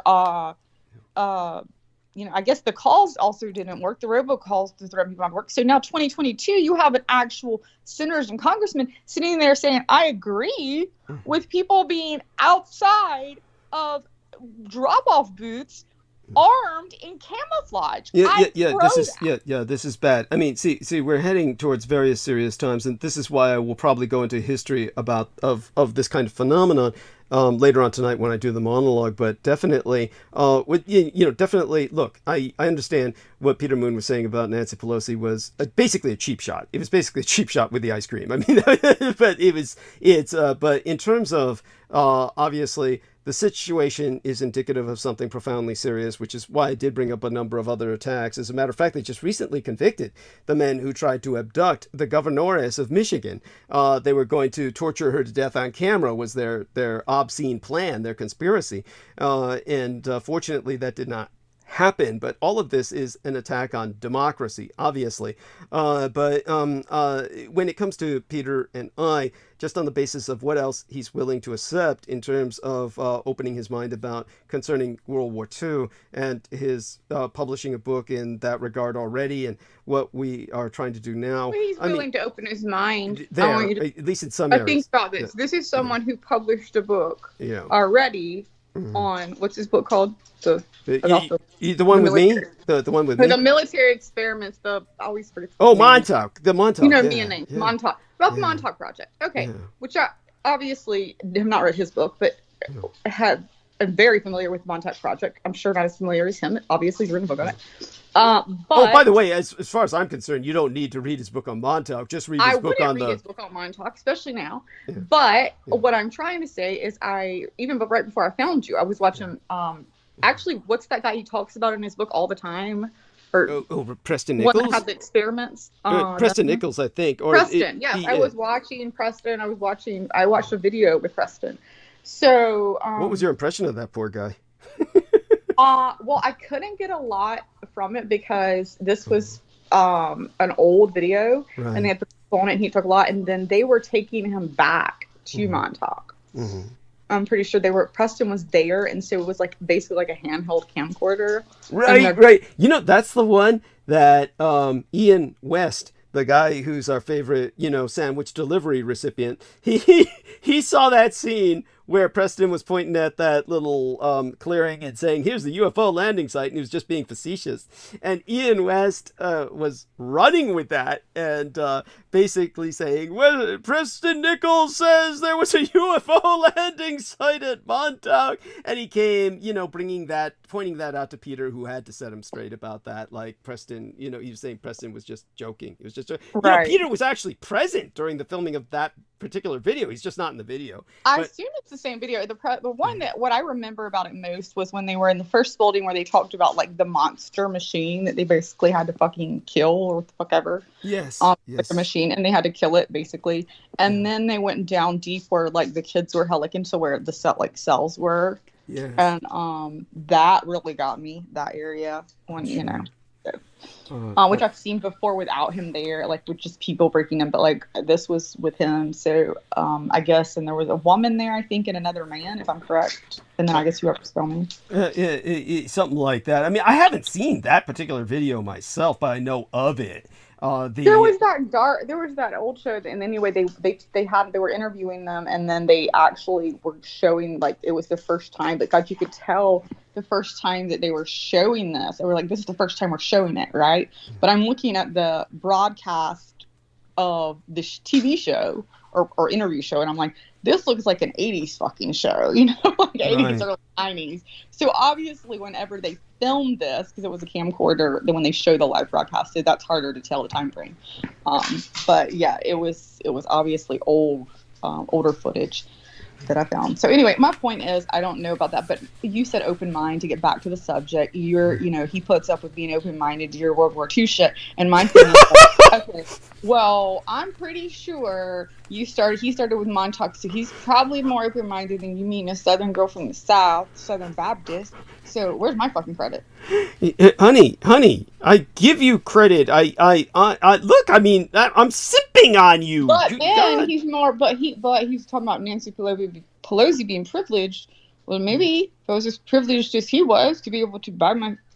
I'm sorry. But honey, we can talk about Republicans now. This is our time to do that. So fair is fair, right? I mean, now. Yeah, I know. I'm on a tangent because I know that he's sitting there for 3 hours. He doesn't allow anyone. I'm not talking about me. Bring somebody else on that is going to have any issue with him at all, and he is going to not allow them on the show. He brings on people that is complete. Yes, I know. You're so great, Peter. I worship you. I do. Like, that's not... Like, you don't even do that. Like, you've told me... I told you, like, you should throw me off the show right now. But, my God, like, you can handle criticism. He's older than you. Supposed to be wise. Handle a time or two of, like, criticism in a wise way. I'm obviously someone who... I don't talk as well as you, Peter. You've made points of it. The language should be appropriate and you have a vocabulary. He's even talking about that with the way you write your book, right? He wants to put it out a correct way.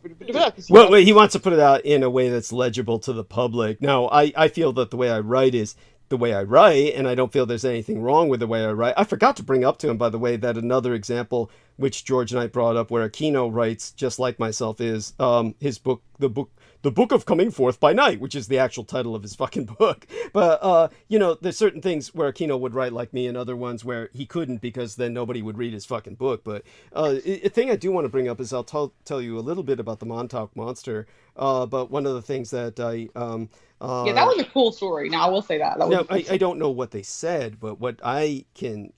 tell you about it will I'm interested to find out. Yes. Okay, good. So I'll tell you a little bit about it. Let's see if we can bring some other people on first, and don't let me forget the Montauk Monster. I'll bring that up. And also we were going to talk a bit about the South. Also, can you keep Peter Menendez people from like sending any like demons here or any shit like that? No, thank you. I wanted to thank you about that Filler character. Now I did notice there was a character named Filler who may also...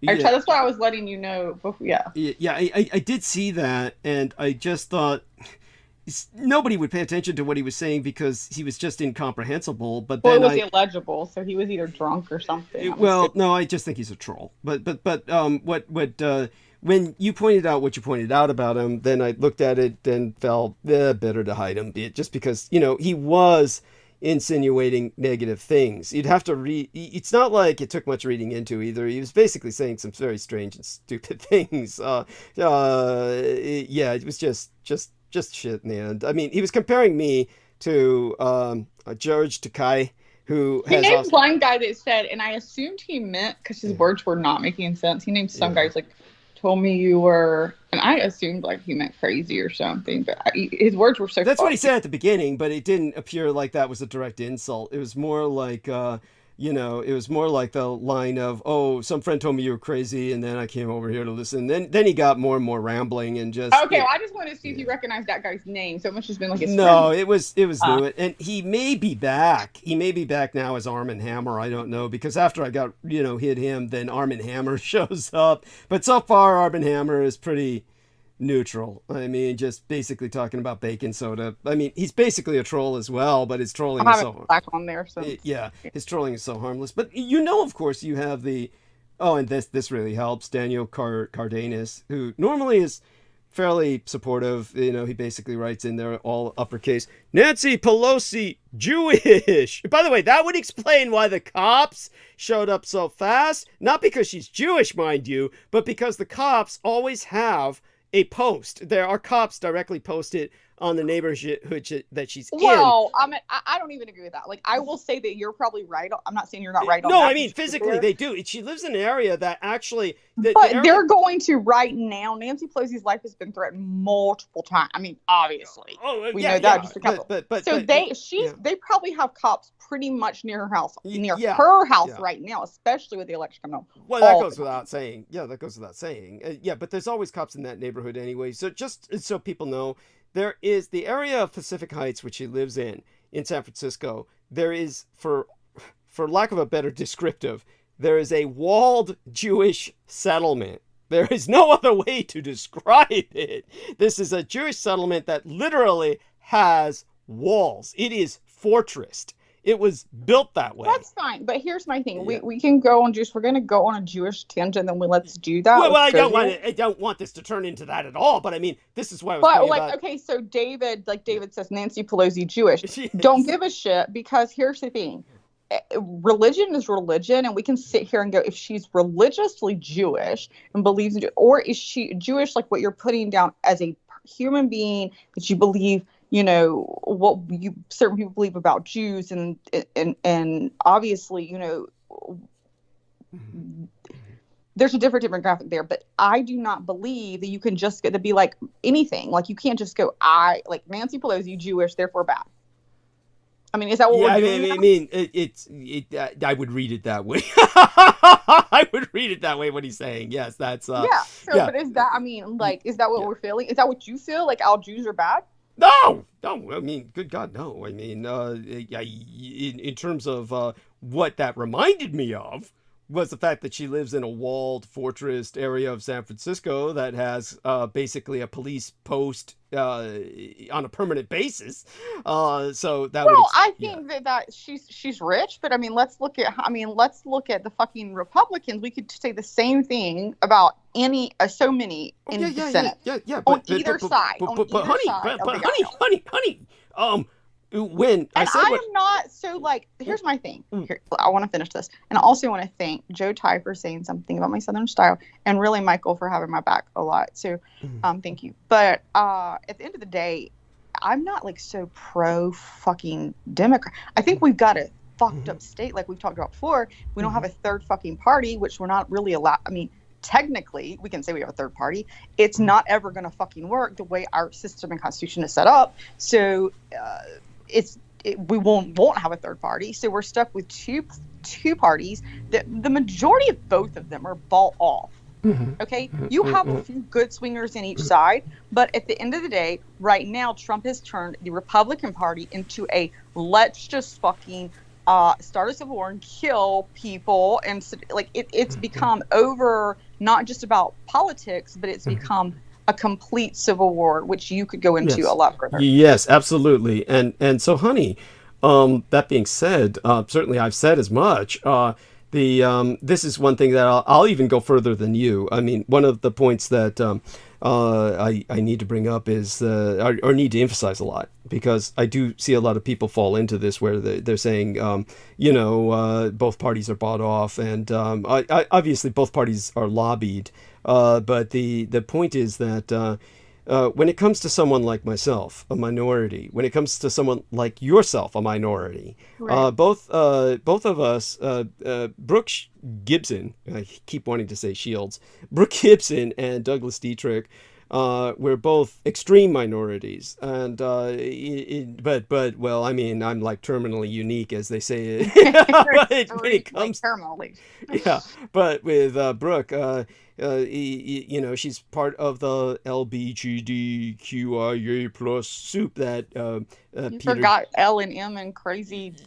Whatever letter. Well, I should send you a column I wrote on what I thought was a much better acronym that never has caught on because it simply makes too much sense. But I'll send you a column of what I thought was a much better acronym for many of these manifestations of sexual expression.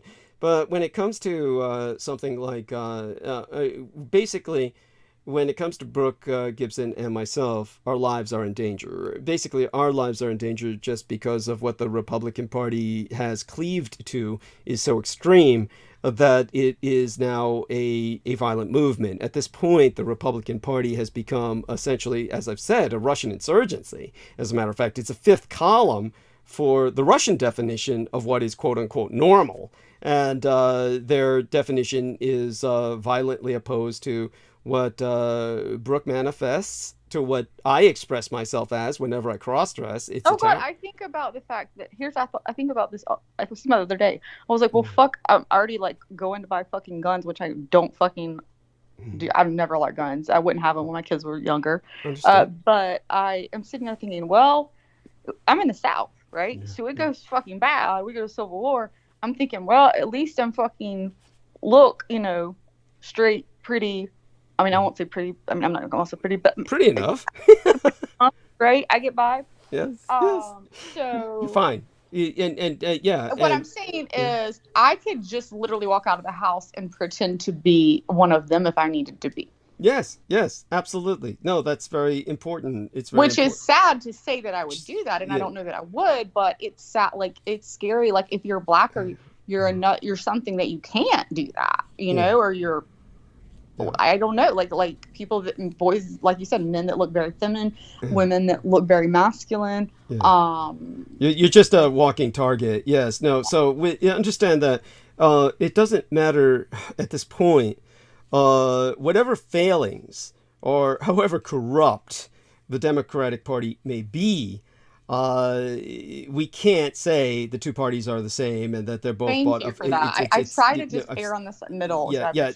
No, we can't afford to say that. No, I've been adamant about this for years at this point, and this is something that I keep seeing people fall into that trap. At that point, what you're doing is it shows that a person who says that, now obviously Brooke was trying to be accommodating, but any other person who says that, they haven't learned anything. At this point, they're completely different cultures, and we don't have a choice. The Democratic Party is our lifeline.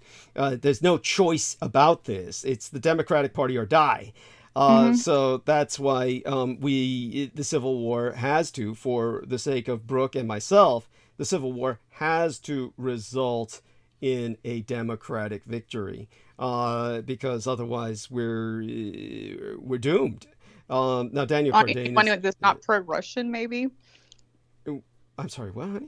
Anyone that's not completely pro-Russian. I mean, that's what it's turned into. That's what the Republican Party has essentially turned into. Now Daniel Cardenas says, I shouldn't even read this aloud. He says, most Democrats are Jewish. That's just curious to me. Now, that's not true. I mean, if he speaks in terms of actual numbers. Daniel, I'm sorry to interrupt you. Daniel, he's not going to tell you this. I'm telling you, if that's a fact, then pull the stats put the link in there and I'll be more than glad to look at it. But if you're going to make a comment like that, then you need to back it up with facts. And please don't let them be from, hopefully not Fox News, but the worst from like U.S. Republican / kill all the Democrats.org or whatever the fuck it is. Oh, God. In all fairness, this is what's strange to me, is that most of the most vociferous Republican voices are Jewish. Yes, are Jewish. Yes, so that... And they're all about their money. I know. That friend in Colorado, remember I told you I was trying to flag off them with? He's working for a billionaire Jewish man. That's who I just hired. And they're a company of four people. He works in Colorado. But this man, Jewish, and he calls him, he's Jewish. He's from, but he's like, I don't really know that he's Jewish. I mean, like, he doesn't ever talk about God or anything. He's like, but he has a freaking office in Manhattan, downtown Manhattan. He's like a one-man fucking show. How much does that fucking cost you? Yeah. Now, in all fairness, okay. Now, what Brooke just said, I have to balance out by saying. Okay, I agree. There's not all Jewish, right? No. What you said, liberal. What you said that I'll balance out is when you said. You followed it up with, it's all about the money. So, okay, that's a bit stereotypical. I mean, most of these Republicans are the big ones, the vociferous ones, the outspoken ones, the really violent ones are Jewish. It's true. I mean, that's what I guess. That's what I mean. But you're right. It's not the money. It's because they're fucking crazy and they're self-destructive and they're self-loathing and they have no idea what they're getting themselves into, and it's just the money thing is peripheral. It's right. I agree, but I will say this about different. Here's the thing: I'm about religion. I was born Southern Baptist, obviously raised that way. Sent my son to a Presbyterian school, obviously a Baptist school. My kids went to a few Christian schools around here. But Presbyterian school, when I sent my son there, I'd already divorced and he was younger and was still trying to give him a private school education. And this Presbyterian school, because Bob Jones, which by the way is where we were, is so strict, like was completely pulled him out of there, put him at the Presbyterian school. But if we joined that church, here was the kicker. If we joined the church, we got like 25% off. So I'm like, I mean, come on. Like, I'm even about like 25%. It's just like your bill. Like, I'm like, okay, if they told you your cable company, like, we'll give you on the internet. If you just say you're Baptist, you'd be like, I'm Baptist, free internet. Yes. So I just was like, okay, what do we need to do? And they're like, well, it wasn't like I had to go to church, but what I had to do was I had to go to like, they had 2 or 3 classes you had to go to on Sunday, and then you're a member of the church. Okay. Well, that's where I had to learn more about Calvinism. I forgot to. What I want to finish is that I saw my doctor there. I saw a lawyer there that wasn't my lawyer, but I knew so many doctors and lawyers, members of the Presbyterian Church. And the reason for that is not because all doctors and lawyers are bad.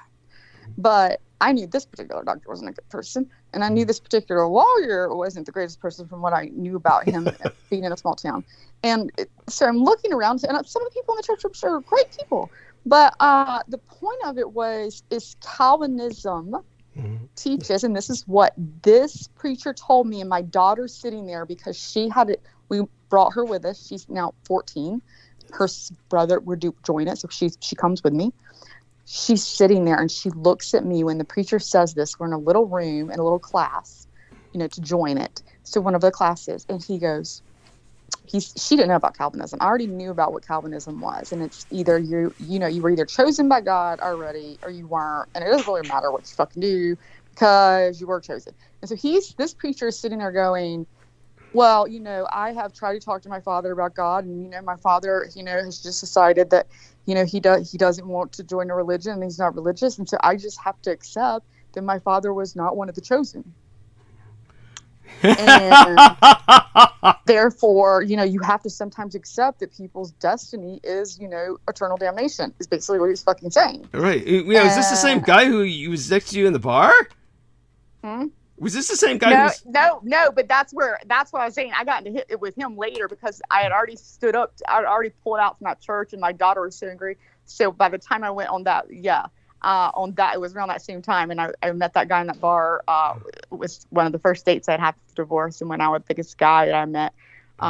Because I hadn't come out yet, and was just we have two better gentlemen to introduce to you now. We have with us Joe Tai and Mark Haish have graced us with their presence. And well, hopefully they're not Calvinists. They're a damn sight better than the guy you were dating. And, I didn't date him. It was one. We met there. I sat beside him at the bar, and by the time the end of it came, not even the end. We weren't halfway through, and I literally had told him. I said, "So you're basically telling me what your belief is that if there was a Cherokee Indian had never heard of Jesus, okay, never heard of him." That God, and he was a great chief or whatever. He's chief, takes care of all just a nice guy, or just a nice guy. He's a nice guy, and he has a daughter. This guy said he had a 6-year-old daughter, so I used this against him. I said, and by the way, he has a 6-year-old daughter, and she's a great little girl. I said, and she also has never heard about Jesus, but she is so good. She's the best in like everything. She's always helping people because she's like, I said, but they, neither one, never hear about Jesus. They die because obviously they also don't believe in any reincarnation. He said, I said, so what happens to them? He goes, well, obviously they go to hell because that was predetermined that they wouldn't hear about Jesus. I said, so you're telling me that your God created them, knew, because he's all knowing, right? All omniscient, it's always, he doesn't change. Omniscient, he knows everything, omnipotent, what, all the shit. Yeah, both of them, omnipotent, sees everything, does everything. Yes. He knows everything before it happens. He's already gonna know, so it's not like he didn't know this was gonna happen, and he doesn't change, right? So he knew this, he created them. He created these souls knowing that he would never give them a chance for salvation, and knowing he would create them only if, no matter what they did, to sentence them to eternal damnation. I said, is that what you're telling me? And he looked at me and said, yes. And I said, check, please. Guy, out. I'm trying to get out of the screen, the Skype screen. And I can't seem to get out of the Skype screen, but hey, we'll bide some time let me see if I can do this by going to the call. Hopefully that helps, but okay. I usually go to the call to get there. Now, it doesn't seem to be helping, but what I'm going to do is, hopefully this doesn't knock us off the call. If this knocks us off the call... Well, go to your bottom. If you want it off the Skype screen, go back to the bottom and hit your internet browser. To the bottom. Browser. It's... What? You should see IE. Oh, I can't. You don't understand. The screen is filled up the whole screen, so I can't reach the rest. Oh, hit escape. Hit escape. You got a full screen. Yeah, it doesn't work. Escape. It doesn't work. I mean, I appreciate your input. I'm just helping. Yeah. Yeah, I understand. So I'm going to close this screen. Hopefully, if it knocks us off the call, I'll call all three of you back. So, okay. So, oh shit. It didn't do shit. Let me see if I can change the view. All right. From now on, if you're gonna call me or whoever, you should just probably screen share before you ever call. Yeah. Okay. Here we are. There we are. So that shrinks it. So okay. So there we go. So now I think this will. What did you do to shrink it? It's just, I fucked around with it. It's just till it finally worked. It's like a royal pain in the ass. I don't even want to relive the whole way. It would be like describing, then I took the circuit board and then I only kid you because you can't get rid of Cortana. So I'm probably you probably hit the 2 squares at the top, which made it smaller. Yeah, well, you and I will work with Cortana later. And by the way, is it me or is Cortana the name of the the artificial intellect in Halo? Is that the case, or am I just imagining that? But they also have her in the computer, they ripped her off or something. They purchased the copyright for it or something, where they put it in my Microsoft or whatever the fuck I got. Anyhow, that being said, Joe Tai and Mark Haish are with us. Gentlemen, let's check your audio and technical, capabilities. Say hi. Hi. Hello. Testing 1, 2. How are you? Fabulous. I can hear you both. You both sound good. How about you, honey? Can you hear them? I didn't hear anything. What a bitch. I love you. Yes. I presume... See, I can totally laugh at that. Yes, thank you. Yes, thank God. Yes. Well, she's the head bitch, She's the head bitch. Oh, God. She take care of the...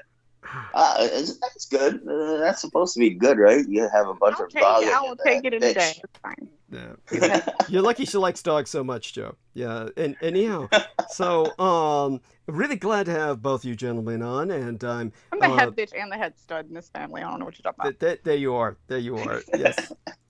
Now, before I leave, I'll have a short conversation with both of you just to get you both lubricated, so to speak, for a conversation with our dear Lady Brooke. So those are the reasons that's another reason to be gay. I just like you people just say random shit.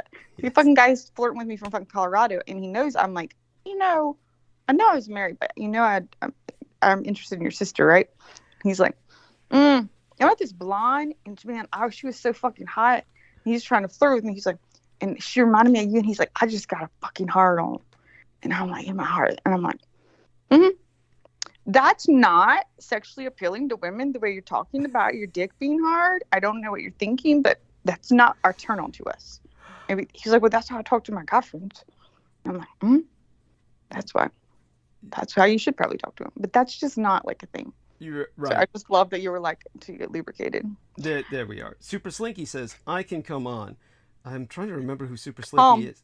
Oh, that's Ian West. So yeah, we'll add him on, and hopefully he's in a stable space. If I can get the goddamn screen up this time I can't get it up. Now I'm trying to press the add button, and there we go.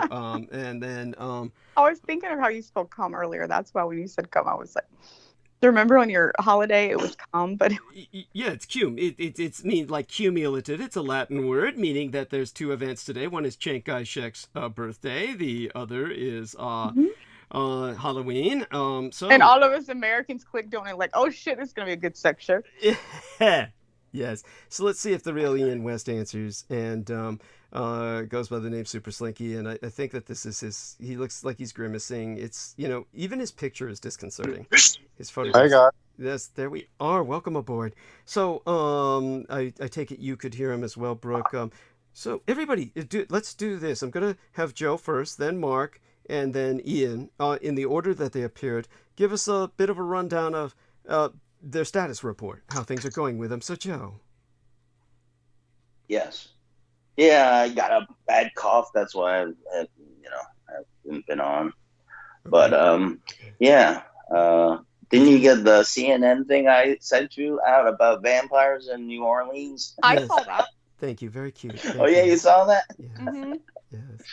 Yeah. Okay. You sound like Real Tech Geek tonight, so I can totally tell you how it's cold. Yeah. Oh, okay. Yeah. like not the entire time, but do you hear that? Part of them sounds like Real Tech Geek. Yeah. Yeah, I probably do. Yeah. Do you because my voice has changed. Is it possible you may have COVID?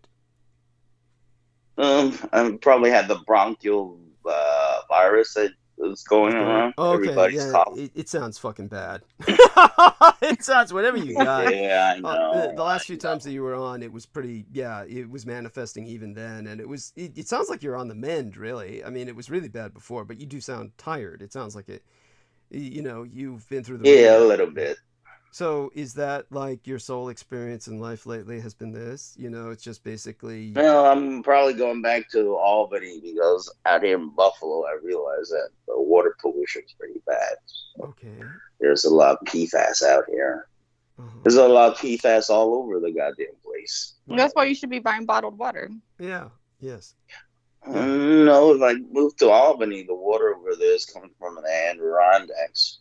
Yeah. So it might be cleaner. So, all right. Well, go to the source. Yeah, in San Francisco, the water comes from the Hetchy Hetchy, which is one of the purest sources of water in the world. But I still have to buy bottled water because I live in an environment where, oh God, turn that camera off, please, Ian. And that's the bandwidth. It's the bandwidth, Ian. It eats up a lot of bandwidth. And I didn't even see anything. I just heard it. It's scary. It's scary. It's. They all look well. Mark looks very tactical. I'm sure. I probably look scary by now too. So. Yeah, no, honey, no, you're fine now. So, Mark, you're looking very tactical. I mean, that's a great photo. I think that photo is very, Very good. It flatters you, and you look. You're in this black outfit. You look. If I didn't know better, you look almost as if you have a Kevlar vest on, which he does not. He's just in a very tactical looking shirt, and he's very well groomed. Wait a minute, what picture are you looking at? I just see MH. Oh, okay. So here's what I'll do. I'll do screen share with you so you can get a look at our man Mark and our man Ian, because they got the photos up. I see. I guess Ian's got the gray shirt on, right? Okay, yeah, Ian's got the gray shirt and he's grimacing, and so here's Mark. He's up above, and okay, now I can see. Yeah, okay. Yeah, there you go. So, you see what I'm saying there. So, Mark, tell us how you've been. Give us a status report. Thank you, Douglas, and thanks for that. I mean, I guess I do kind of look tactical, but no, I'm not. I'm not wearing any vest in that photo. Yeah, understood. You mean you're not sitting out there with the Republicans at the drop boxes with a gun? Is that what you're trying to say? No, I'm not. I'm not ready to storm anywhere. I'm just trying to make peace with people, and I just want everyone to be compassionate as much as we can towards each other. Love that. Thank you. But no, I mean, everything's going well, and especially second time on a great show that I love listening to, and basically just things around here are, I live close to the infamous Salem, so Halloween is just going crazy right now. Oh, you know who's in Salem? You're in Salem? Yeah. You know who's in Salem? Do you know who's in Salem? Douglas? No, Douglas. Do you know who's in Salem? No, I have no idea. Your man. The one I met you on the thing. I'm so bad with names. Like, I can say Ian West, but Sean now. Bond? Yes, he's there. I just liked his picture because he's friends with me on YouTube, apparently. Or something. I mean, not on YouTube, on Facebook. What's he was there in a witch hat, and he's like, I'm in Salem having a party. Yes.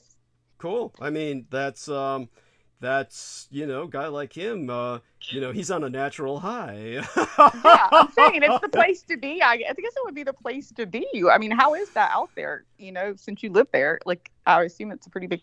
Yeah, Mark, like Mark says, it must be. This is their time of year. Tell us about it.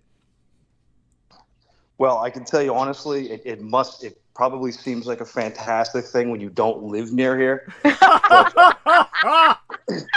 It's one of those things, like, you avoid it like the plague if you know what's good for you. You should have planned. You mean you should plan a trip every year out of the country, out of state? Yes. Well, no, that's exactly what we do, and like anybody who knows and has lived around there, it's just basically you got to plan yourself anywhere away from that area completely, because it's nuts, and especially on the day of, which would be tomorrow night, it's just going to be literal. It's going to be like, the night of Satan's night or whatever. It's just going to be. They're climbing the hills trying to find where the witches were hung and all that. I mean, we know exactly. There's supposedly. I was watching a documentary on that. Yeah, go ahead. Yeah, supposedly the location has been pinpointed by historians, with John Proctor, and all these things. Atrocities. I think it's actually in the backyard of a Walgreens. Yeah, it's like the back of like a neighborhood and up a hill. I watched that documentary randomly. It came on there a few weeks ago. Anyway, so go sad. ahead. That's so sad. Yeah, no one. Go ahead, sir. Oh no! By all means, go on, Mark. No, I was just gonna say it's by no means is it anything prestigious. I mean, I'm pretty sure when I visited there, there's some homeless people there just kind of camping out in the woods where it's at. But it's interesting nevertheless, the story and what it's behind. Yeah. I mean, when you live there or just to visit it, but I would imagine, like you said, during this time, I mean, whether it's downtown or there, it's going to be great. So did you go out of town or are you stuck in it? No, luckily I'm close to it, but far enough that it doesn't affect me in any way, right. which is great. I mean, it's sort of been that way, but it's going to be absolute chaos, and it's probably going to be like that for a few days after. Yeah. Because that's the mass exodus where everyone takes off after their, all their parties and stuff. Right. Yeah, absolutely. But yeah, no, it's a fun time, and if it's something that, like, if you want to literally just go out and do things that you normally wouldn't do, and I guess it could be a really fun thing if you're just trying to be spontaneous, and go out there. You're like 22 and on drugs or something. Well. That too. So honestly, you'd be 55, 65 on drugs, and you'd fit in perfectly. Well, yeah, true. But but yeah, I mean, good point. Obviously, yeah, and that is a good point. Well, definitely, it's just the witches thing is interesting and it's sad. And from what Mark has described, it sounds like it's in a fairly rural area, because he described even though the parking lot and whatnot, you described woods around it. So well, no, he's talking about, I think so. Like when I could be wrong, but let Mark clarify. Like when what's his name showed his picture, he looked more like in a downtown area of Salem. So I'm gonna assume that they have like the downtown parties.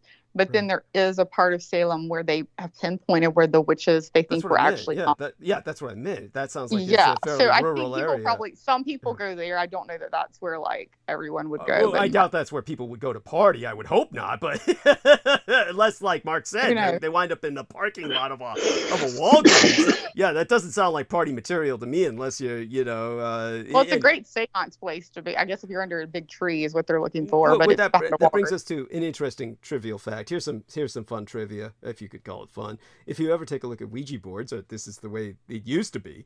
I know that in the past, whenever you took a look at the Ouija board and where it's made, you would say it was manufactured in Salem, Massachusetts. China. No, it used to be Salem, Massachusetts was the source of all the Ouija boards. They used to. So they're now everything comes from China. Probably. Yeah. The way it used to be was Salem, but there was like a dated factoid. I'm sorry, I just totally ruined your story. Anyway. Yeah. Well, that's life. Guys, don't play with a Ouija board. Yes. That's burn that shit, man. I'm telling you what. Yes. Douglas has dealt with a girl that her dad broke it. By the way, I'm willing to share that story. Board, yeah, and he had to completely. Well, I don't know. Yeah. He had to. The original Ouija board is. Yeah. Tell us, Joe. What was that, Joe? The original Ouija board comes from China. Does it really? It's written on sand. Yeah. Okay. Interesting. Well, you're talking about automatic writing in some. Yeah. Okay, so it's different. It's kind of different, but thank you for sharing that. Yeah. So my cousin got cursed with a special needs child because she was not a virgin when she did that. Geez, I'm so sorry. Gotta be careful what you have to. Yeah. Oh my. The one that worked with John Jr. Oh my God. On his book on the magazine George. Right. Yeah. She had that kid. It was. So she worked with the magazine, the George magazine. Yeah. Okay, fascinating. Part of the Red Book. You're saying, what are you saying? What are you? But I don't get it, and I'm sure everybody else. Basically, okay. There's a sand form of divination where two Chinese. But how would her not being a virgin? What does she like play with it, and then you think what he's saying is that she participated in this kind of divination while she was pregnant, and that cursed her with a. No, she wasn't pregnant. She was not a virgin when she did it in that's the bad. temple. Okay. Yeah, because you're supposed to, you gotta have pure. You gotta be a pure kid to, kids that are virgins. Yeah. Okay. So speaking. Yeah, go on. Speaking of cursing, just to touch on that a little bit, piggyback on it. Yeah, I mean, that's pretty well known around these parts as well, and a lot of the well-known witches, which some of you might be familiar with in this type of area. I won't mention names, but. They're kind of infamous for publicly cursing themselves. They actually have little black magic battles amongst each other. Go on. Amongst each other, correct. And one of which I think was publicly made of one of the witches from our area that cursed Charlie Sheen before. I guess he came out with some personal thing that he told the public. Mm-hmm. But I get they had there's a whole video on it. You can actually I don't know if it's still on YouTube, but they actually filmed the ritual that they did on Charlie Sheen. It's really bizarre. Really bizarre, yeah. Holy shit. I mean, thank you for sharing that. I mean, that's obviously that's interesting and I'm going to make myself powerful there. I'm going to go back and this is the last person that everybody's calling Kanye West crazy. 9/11. I'm going to go back and I'm going to take my camcorder and change the fucking date. I've got an old one. Change the fucking date on it because that's fucking easy. And then make it right before Kanye went bad. Right before 9/11. Putting a curse on this. See my dance? I will have some power. There you are. It will gain you. You already got some power, Brooke. You're a lady. You're hot. And I mean, you got a southern sultry voice. There's no way that you cannot be powerful. It's just that you have to use it towards us. Like, my night. Look at see Douglas. This is how you do it. See, I bet Joe can hang up. Yeah, she does look pretty hot in that picture too. It's good. Yeah. Joe can hang up better. I bet you he can say goodbye better. Let's just say, Joe, you need to work with Douglas on how he doesn't need to change his voice when he says goodbye to people. Yes, that's just because. Pretend like you're saying goodbye right now to all of us. You've been talking. Now just tell everybody good night.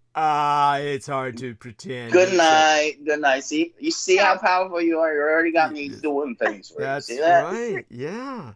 Douglas is like, Brooke, you know, you're so right. You need to shut up. Whatever. He could be mad at me. You need to shut the fuck up. Or you're cool. Like, I'm enjoying this conversation. We're having back and forth. Yeah. And suddenly he's like, I mean, and then he's like, and then he's like, okay, so love you. Gotta go. Bye.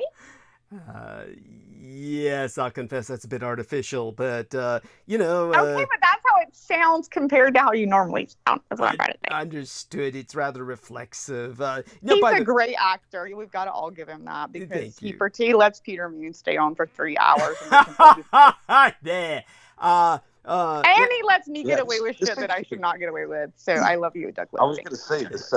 That Mr. Moon is definitely a divisive character in your list there, Mr. Dietrich. I mean, I remember even before with like the other guys there, they would just lose it. I think it was it JMO? Oh yeah, that idiot. He would just, oh man, he was like, he just felt Peter was so abhorrent. Yeah. He was just lose it on it. It's true. And it was immediately after he was on the air. Yeah. No, it's true. You're absolutely right. That was it was bizarre. But here's the reason, because if you were on here for a while, and let's say you should be on here, and you were like, hey, I'm enjoying what Peter Moon has to say. I would like to have a conversation with him. Well, here's what's going to fucking happen. Unless you agree with everything Peter Moon says, and he already knows it ahead of time, and has heard you talk and knows that you're going to agree with everything he says and not interrupt him at all, he will never let you speak to him. And he does. He will tell you, as you've heard him tell me, I'm sorry, I was talking. Which, by the way, Douglas, you interrupted him several times, and he was like, go ahead. Yeah, no, that's funny you say that. And Doug, that's like going back to what I said the other time on our last show was everyone you have on your show, like, they all seem to have a purpose, and they all have a meaning, no matter who it is or what it is. Everyone has like a place. Yeah. And that definitely, from what you just said, I noticed that as well. I mean, I will pinpoint that there was some times that he was speaking to you recently tonight that I was kind of like, yeah. There's a little bit of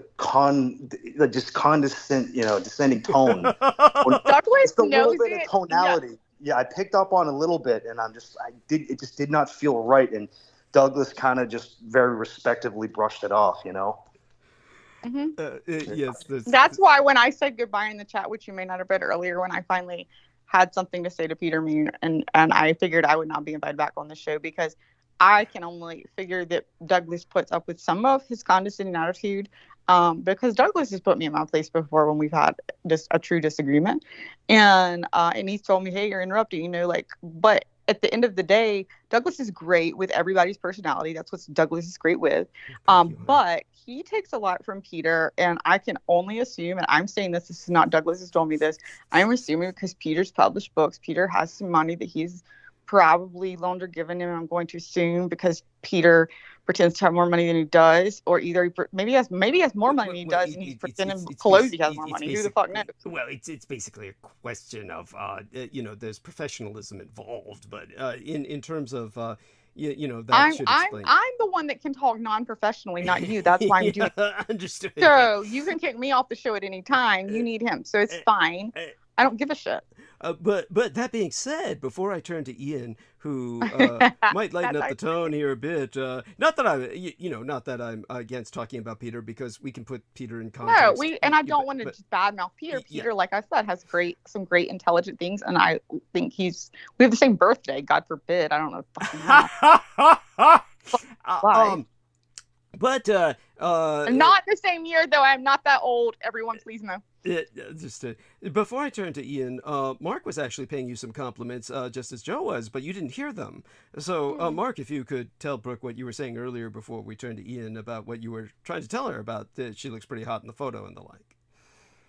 Doug, you just had to you couldn't let it go, would you? No, I couldn't. No. I mean, I'm sure she's well aware of this. She's a very attractive female. I mean, I'm pretty sure she's well known of that.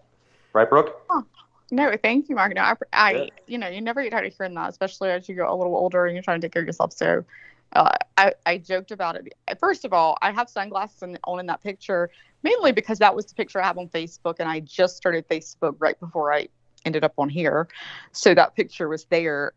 So I'm not really keen on letting everyone that can just look at me up on Facebook see my pictures. But although there's more on there for friends, a few more. Although Douglas is not enough. But I literally, I came on with Douglas live. I came on one time live with Douglas because I didn't know the rules about his bandwidth. And he was like, and he wasn't telling me just like, he was like, but it's going to hit the bandwidth. So eventually he told me after I'd been over with the dog cage and showed some like cleavage or something. And, he was like, oh, we have to cut, but the bandwidth's going to get low. So I cut it off. So then I thought about it tonight, Douglas, and I was like, oh my fucking God, I am so glad that you do that rule. Yes. Because if I ever need to get the fuck off here or somebody's fucking hurt me, you have no proof of who the fuck I am other than those 20 fucking seconds in a picture. Could be anybody. There we are. And by the way, her photo on that we're looking at here on Skype is a security camera photo where she's hiding the fact that her eyes are pinned. So, such being said, they are not fucking pinned. Wait a second. Why were they? I was gonna say, come on. Are we doing? Why are they pinned? What do you mean? What's pinned mean? You mean like having like a facelift or something? No. Like opioid. Yeah. Opioid. Yeah. Oh fuck! No. It's a drug joke, honey. Yeah. No. Sorry. See, Mark got it. Mark got it. Right. Hey, let me tell you right now. If they were fucking pinned, those sunglasses wouldn't be on. I'd be like, oh my God, I feel so fucking good. Yeah. The sunglasses would be on the head or somewhere in a parking lot. Who the fuck knows? Yes. So, Ian, yes, tell us a bit, give us a rundown, bit of a status report. How's things? Hey guys, I wanted to give you guys some Yeah. Sorry, go ahead, Ian. I just meant not that I've ever done drugs at all. Yeah, sure. None of us. Anyway, I got 3 little updates. Great. If you want to know why Amazon is mixed up with the CIA and how they offer same-day shipping, I got that story coming up. And Epstein's still alive. He's testifying right now. I got that story coming up. And we found a biolab on an island in Key West, 4 stories underground, that are doing GMO mosquitoes, spiders, all sorts of insects that are spreading these COVID-like symptoms. Yeah, that sounds believable of the 3. So, which one do you guys want to hear first? You know what? Epstein's not fucking still alive, okay? I'm going to refresh myself. And is he really? You think he's alive? No, Douglas, you think he's fucking alive for real? We got it confirmed. I got it confirmed. Oh yeah. He's testifying right now. If Ian says it, I believe it. Have I been wrong one? So, got it confirmed. Send me the confirmation. Now, obviously, look, Ian. Is Ian West part of the CIA, by the way? Do we need to know that, Douglas? I can guarantee you, Ian West is not CIA. I can guarantee you that. If he were CIA, he would tell you something with a believable delivery. Okay, he would come across. It would be compelling. Actually, I'm wrong on that. No, that's not true at all. But Ian, okay, look. Well, Ian's from Alabama. Okay. Ian's not the one from Florida with the bedwetting problem. Ian's in Florida, and he's the guy who had the bed that got wet because I forgot whether it was 2 women who were ejaculating. Well, you sound a lot more like you're not still getting diseases from bags, are you? How is your health, Ian? I'm feeling good. You sound good. It's going. For you. His Ian, Yeah, it's just going good. I'm happy. He's got parasites on him. What he has. That's Well, No. we've all We're not- have we Wait, I all heard have that story, though. parasites. It's Yes. a funny story. I mean, Yes. come on, Ian. You Yes. gotta admit. Yeah. I mean, Ian.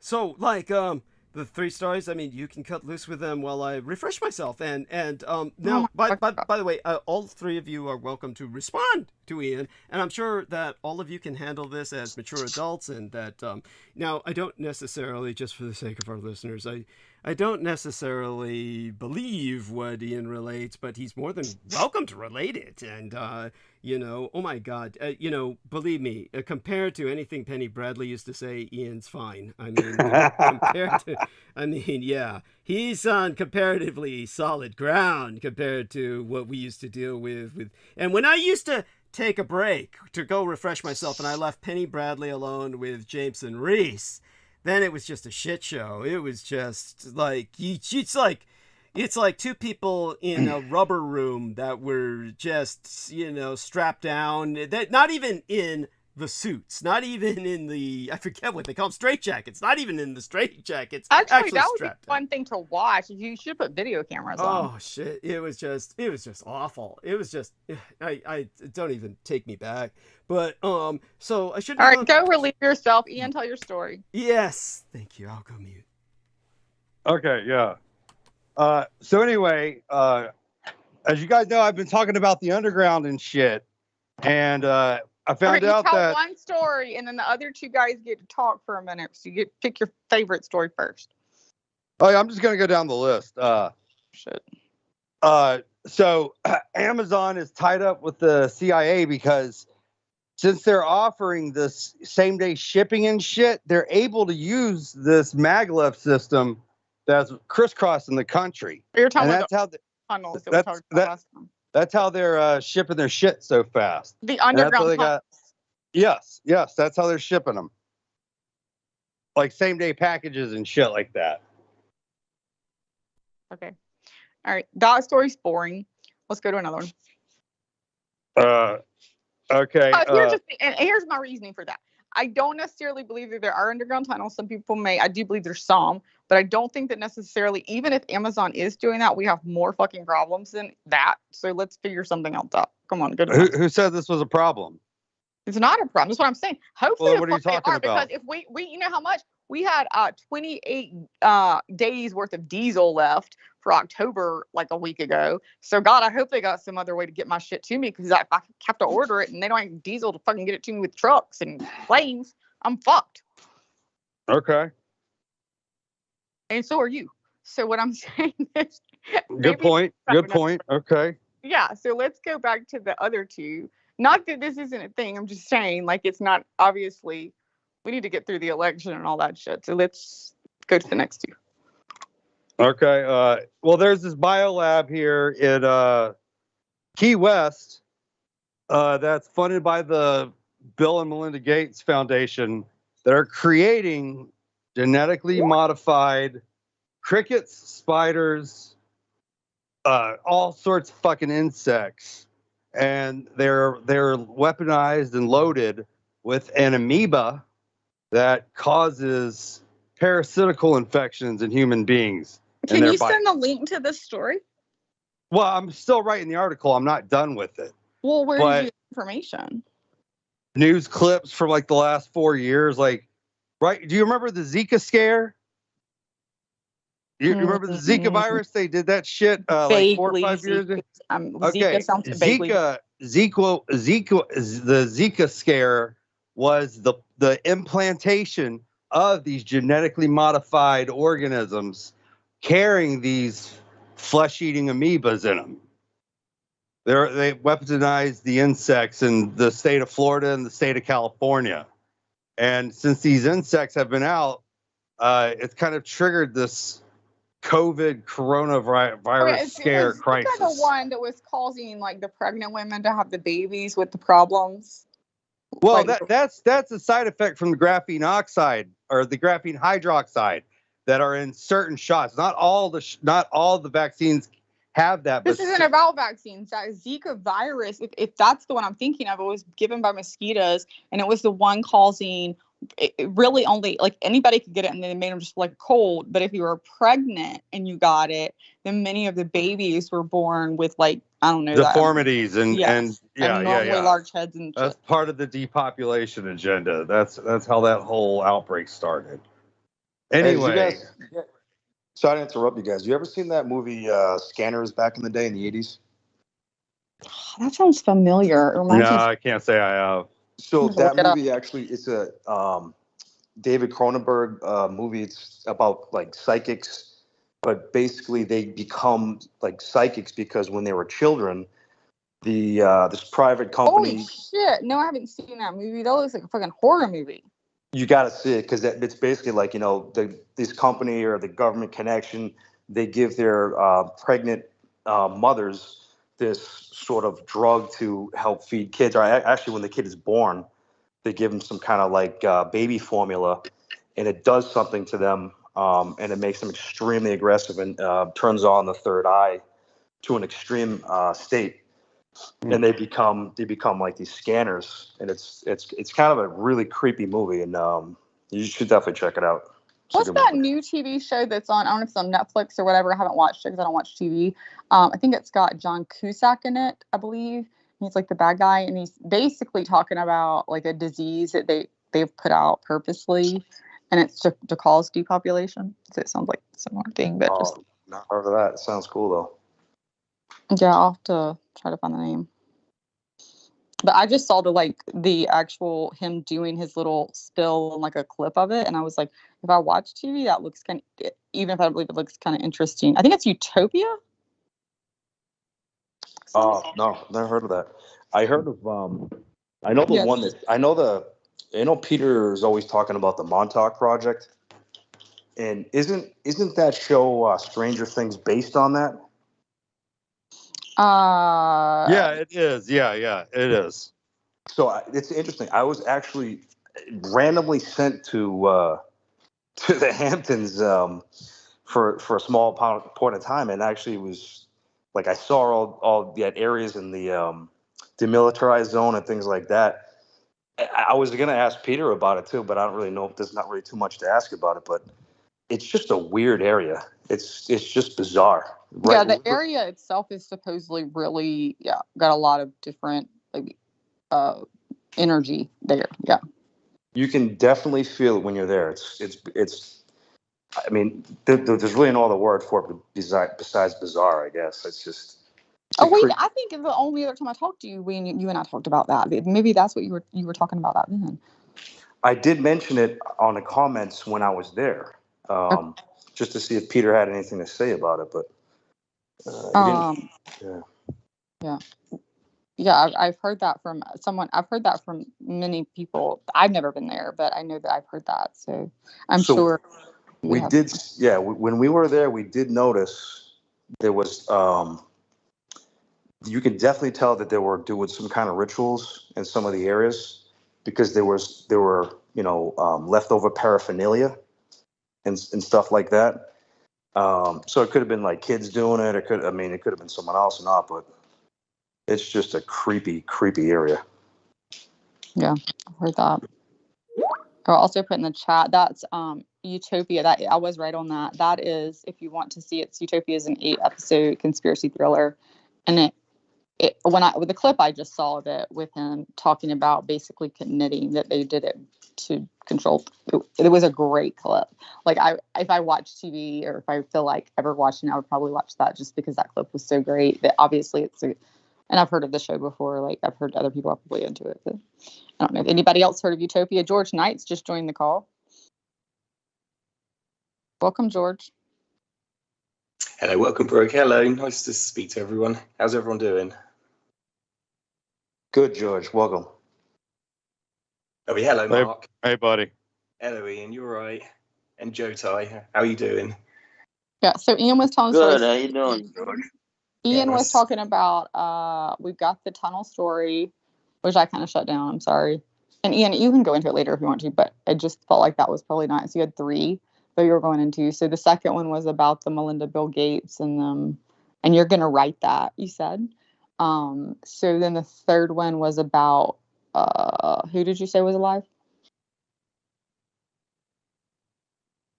Epstein. Epstein, right? Yeah, Epstein's Epstein. still alive. Yeah. So that one. Are you writing that one too, or you've got? No. I got a buddy who's former DIA, and he just fills me in on shit here and there. So, but he is testifying against everybody right now. Where do they have him at? I don't know. I don't know all the details. It's none of my business. I'm not trying to get nobody in trouble, but I still like to, let y'all know what's up. That one's to me. That one's they actually go in order of least believable, half believable, most believable, and only because Epstein did have enough money, and if he was he could testify enough against enough people. Maybe he could plan his own. Yeah, obviously he could plan his own death. Yeah, he's a Mossad agent. He's a straight up Mossad agent.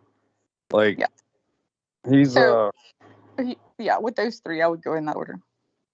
Okay, well, that's cool. I'm letting you know my perspective. Everybody else may believe every 100%. Well, I'm not saying this for anybody to believe it. I'm just giving them an update. I don't give a fuck. I like the fucking updates. I agree with updates. It's a good thing to better to have the information than to not, right? Supposedly, from something I've read, I can't confirm, but I've read something that I guess the sister of Maxwell, the female. Just Lane. You mean Ghislaine? Ghislaine Maxwell? Supposedly she wrote code for the Israeli intelligence. I don't know if I can't. Yeah. Her daddy stole the Promise software. And the Promise software was the ultimate phone signal tapper, but it was all digital. So whenever the phones went cellular, they could remote access your phone. So that they sold it to other countries with their own personal backdoor, so they could get all their data too. So they were spying on their clients. But that's another story. Anyway, but yeah, no, that's what's up. Just want to give you guys an update. I'll let you guys go, okay? No, you can't go yet. You gotta tell me, have you got the new mattress? Yes, yeah. I haven't set it up yet. I got a new futon too.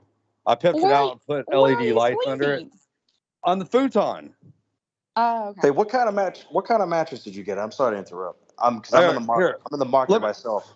Dude, I got it on Amazon for $1.78 and delivered. What? Come on, man. Here, hold on. I'll read the box. Let me get the box. I'll read the box. I'll tell you exactly what I fucking got.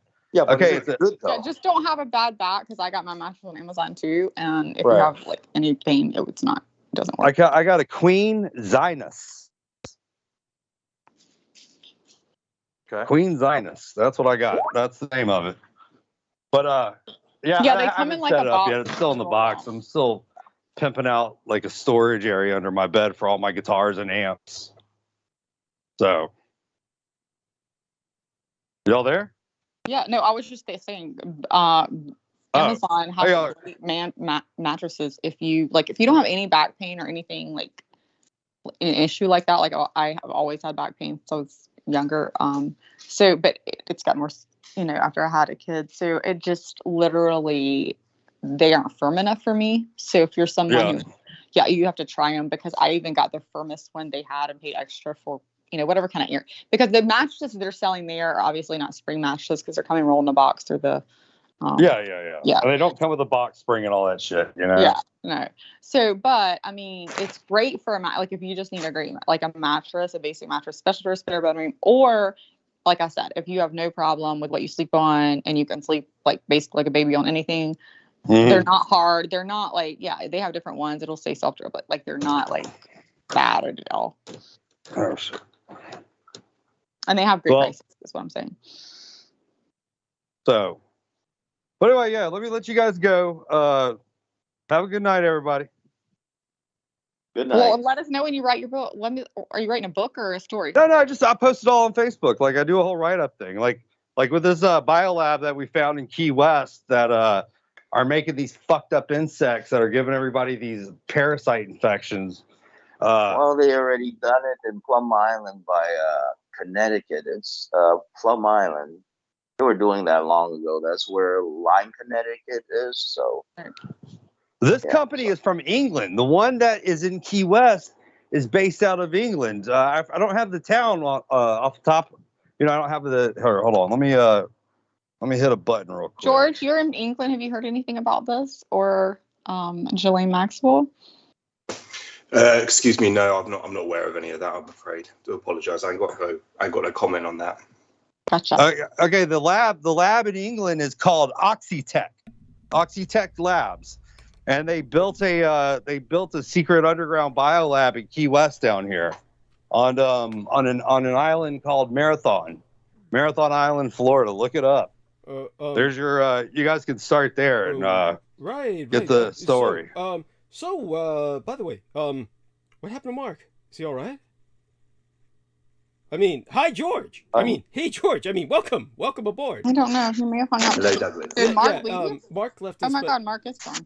Mark, you're welcome to jump back on the call anytime you wish. Somebody's jumping on with an old face. What is that picture? Who? What? Who are you? Who's that picture that just came up? Some picture with an old. Oh, that's our man George put that up there. George, yes, George. Why? What on earth?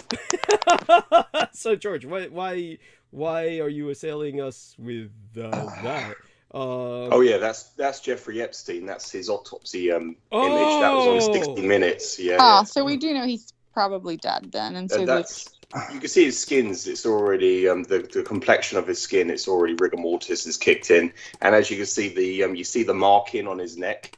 It only goes halfway around his neck. That's when he was killed, when he was assassinated. Oh, you can see where it goes the fuck off. Yeah, you see where the person that killed him had his wrists, strained around the back of his neck, because it doesn't go all the way around his neck. If that was him, asphyxiating himself, that would have gone all the way around the outside.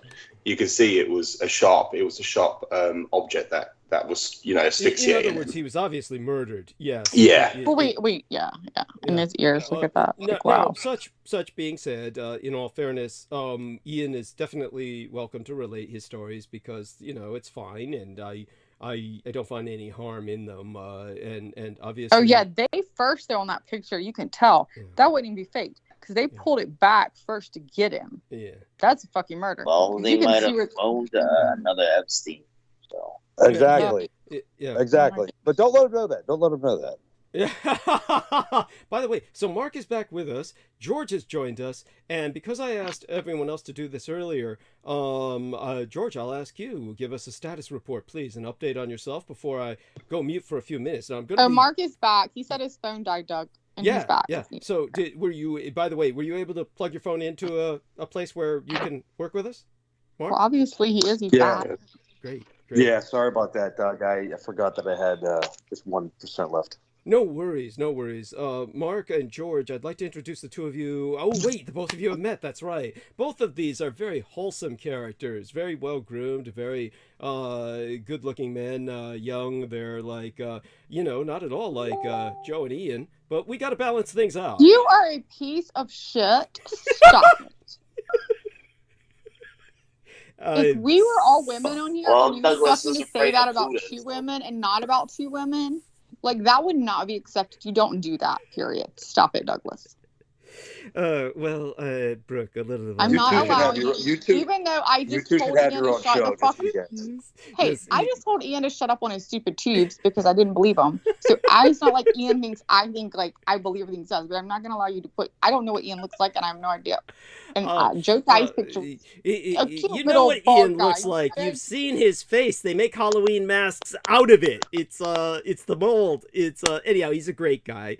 And thank you, bro. Yes, and but that's why I like her so much. Yes, but Brooke, a little of your bitchiness does rub off on me at times. Let's just put that. I know it does. I know. That's why people want me on here, because they want me to see you occasionally get grumpy and not be that fake guy. Yeah. You can't do. You know why? Because it's very hard for you to do it during those 3 hours with Peter. But I swear to God, I can get you fucking grumpy very fast. There's like I said, there's Peter and I have this professional relationship. And he is a wonderful human being. I did notice he couldn't resist. He couldn't resist certain things that, it is what it is. I was just doing you when Peter's talking. Yeah. Yeah, that's professional, honey. That's what, Art Bell and all those clowns would do when they're interviewing somebody. Okay, if you think that's, let's be real, because Art Bell and they got us nowhere. Can we try to live in a real world where we're real people? And like with our dark sides and our shadow sides. If we lived in a real world with real people and everybody acted like you, we'd all have our guns out. This is like, honestly, are you saying everyone would kill me? No, I'm not saying that. Oh my, I don't think God, you run with things. You take things and you run with them. Oh my God. But I'm pretty sure I've been taking practicing lessons when I went to buy the gun this week. So you might not even have a shot anywhere. What I mean to say is that if everyone were like you, they'd be up front and just setting each other off. I know. And that is why I have the Aries moon and you don't. So God gives us all different things. That's why I'm predetermined to go to heaven, and everyone else in here is probably going to burn in hell because Calvinism says so. Yes, apparently. She's joking. I'm totally joking on that. That was it. If you weren't on here earlier, I was making fun of Calvinism. Right. Now, so everybody knows, I have a pizza.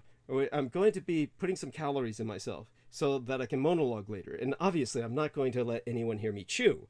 So I'm going to have blood pizzas? Yeah, very cute, honey. It's filler food. It's just calories, and it'll probably sit as poorly with me as everything from Meals on Wheels. But it's filler food, so I have some calories to burn. Enough of it gets processed, or at least it makes me feel it is like processed food. You should not be eating that. It better be high quality pizza. Pizzas in San Francisco cost $100. So hopefully it's not like Domino's. I mean, if it's just made right up the street, they make it themselves. So seems pretty organic to me. Oh, it's not like frozen. It's not like no, God, no. Oh, no. That's what I thought you were doing, like a DiGiorno frozen pizza. No. That would take work. That would mean I'd have to do it myself. But before I go into, chewing and on mute, I do want some time with George. So, George, catch me up on status report, please. How are you doing? How are things going? Oh, hello, Douglas. Yeah, thank you for having me on, and it's nice to speak to you, and hello, everyone, again. Yeah. And George will agree with me here. We all just want Brooke to know that she has a real talent for knocking people off train of thought. So always remember, Brooke, if you want to knock somebody off the train of thought, help put us back on the rails. I do. I've done that with you. It's hard when I'm doing multiple people. Understood. And George, you have to remember, George, last time I was with you, I did not say the F word one time, which was very hard for me. That's true. So I think I need a little respect for that, George. Well, we appreciate that. It's very hard. You got to understand. That's like my every other word, even with my kids. I'm like, where the fuck is your backpack? It's not fucking here. Where the fuck should it be? I'm not mad. Understood. Oh, Brooke, one thing is I've always been brought up to respect absolutely everyone. It doesn't matter what my opinion is of them. They'll always be shown respect. And I really appreciate that. Oh, so George heard me earlier. George heard me earlier when I spoke of coming forth by night, and so you did hear me tell Peter. No, not tonight, Douglas. But I wanted to just present that to you. I was just reading up on that before I jumped on. Thank you. And it shows the coming forth by night, like because his last name's Knight, and he respects everyone. Or are we doing that? No. It's this is just I sent Douglas a transcript of Michael Aquino's he wrote this column about the reasons behind the Weselberg working, and the third paragraph, the third bullet point that he references in that text I've just sent Douglas, he explains why he done the Weselberg working, which is it basically just it brings credence to everything Douglas has said in the past. That's the only reason why I presented it to him.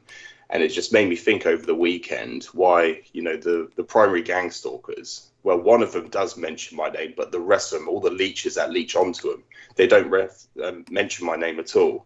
And I believe the reason for that is because if people knew who I was, they'll verify everything about Douglas is true, because I have the proof to verify everything Douglas is saying. So Douglas, my story to you the other night. That's very private, and I literally ended up looking up him again, and going into just the Church of set again and realizing a lot more about it that I hadn't really wanted to learn before. And the fact that there are how many books, writings that if you have to be a member, like to actually read, like I think there's like one that's public.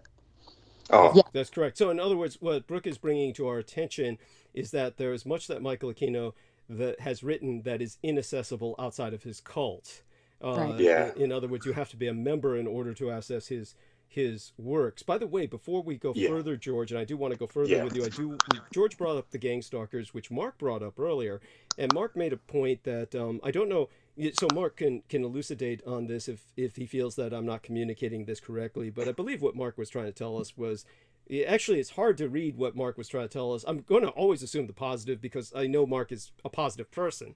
So, but essentially what he said was, everybody's here for a reason, and didn't quite know if he meant like in the divine sense, like there's a purpose behind everybody being here who has shown up at various times, or whether he meant they all have their own agendas. So in either case, Mark might have meant both. So you can correct me, I Mark, want to say right before he said that, I was just watching something that was talking about that everyone was basically, he used to believe in coincidences, and before he became awakened, and what different people call awakened or whatever, just seeing a truth, and that he didn't believe in coincidences anymore. You mean this person on YouTube or something that you saw? That this is I mean, he's got several books. I can't remember his name, and he was. I mean, I like that. You know me.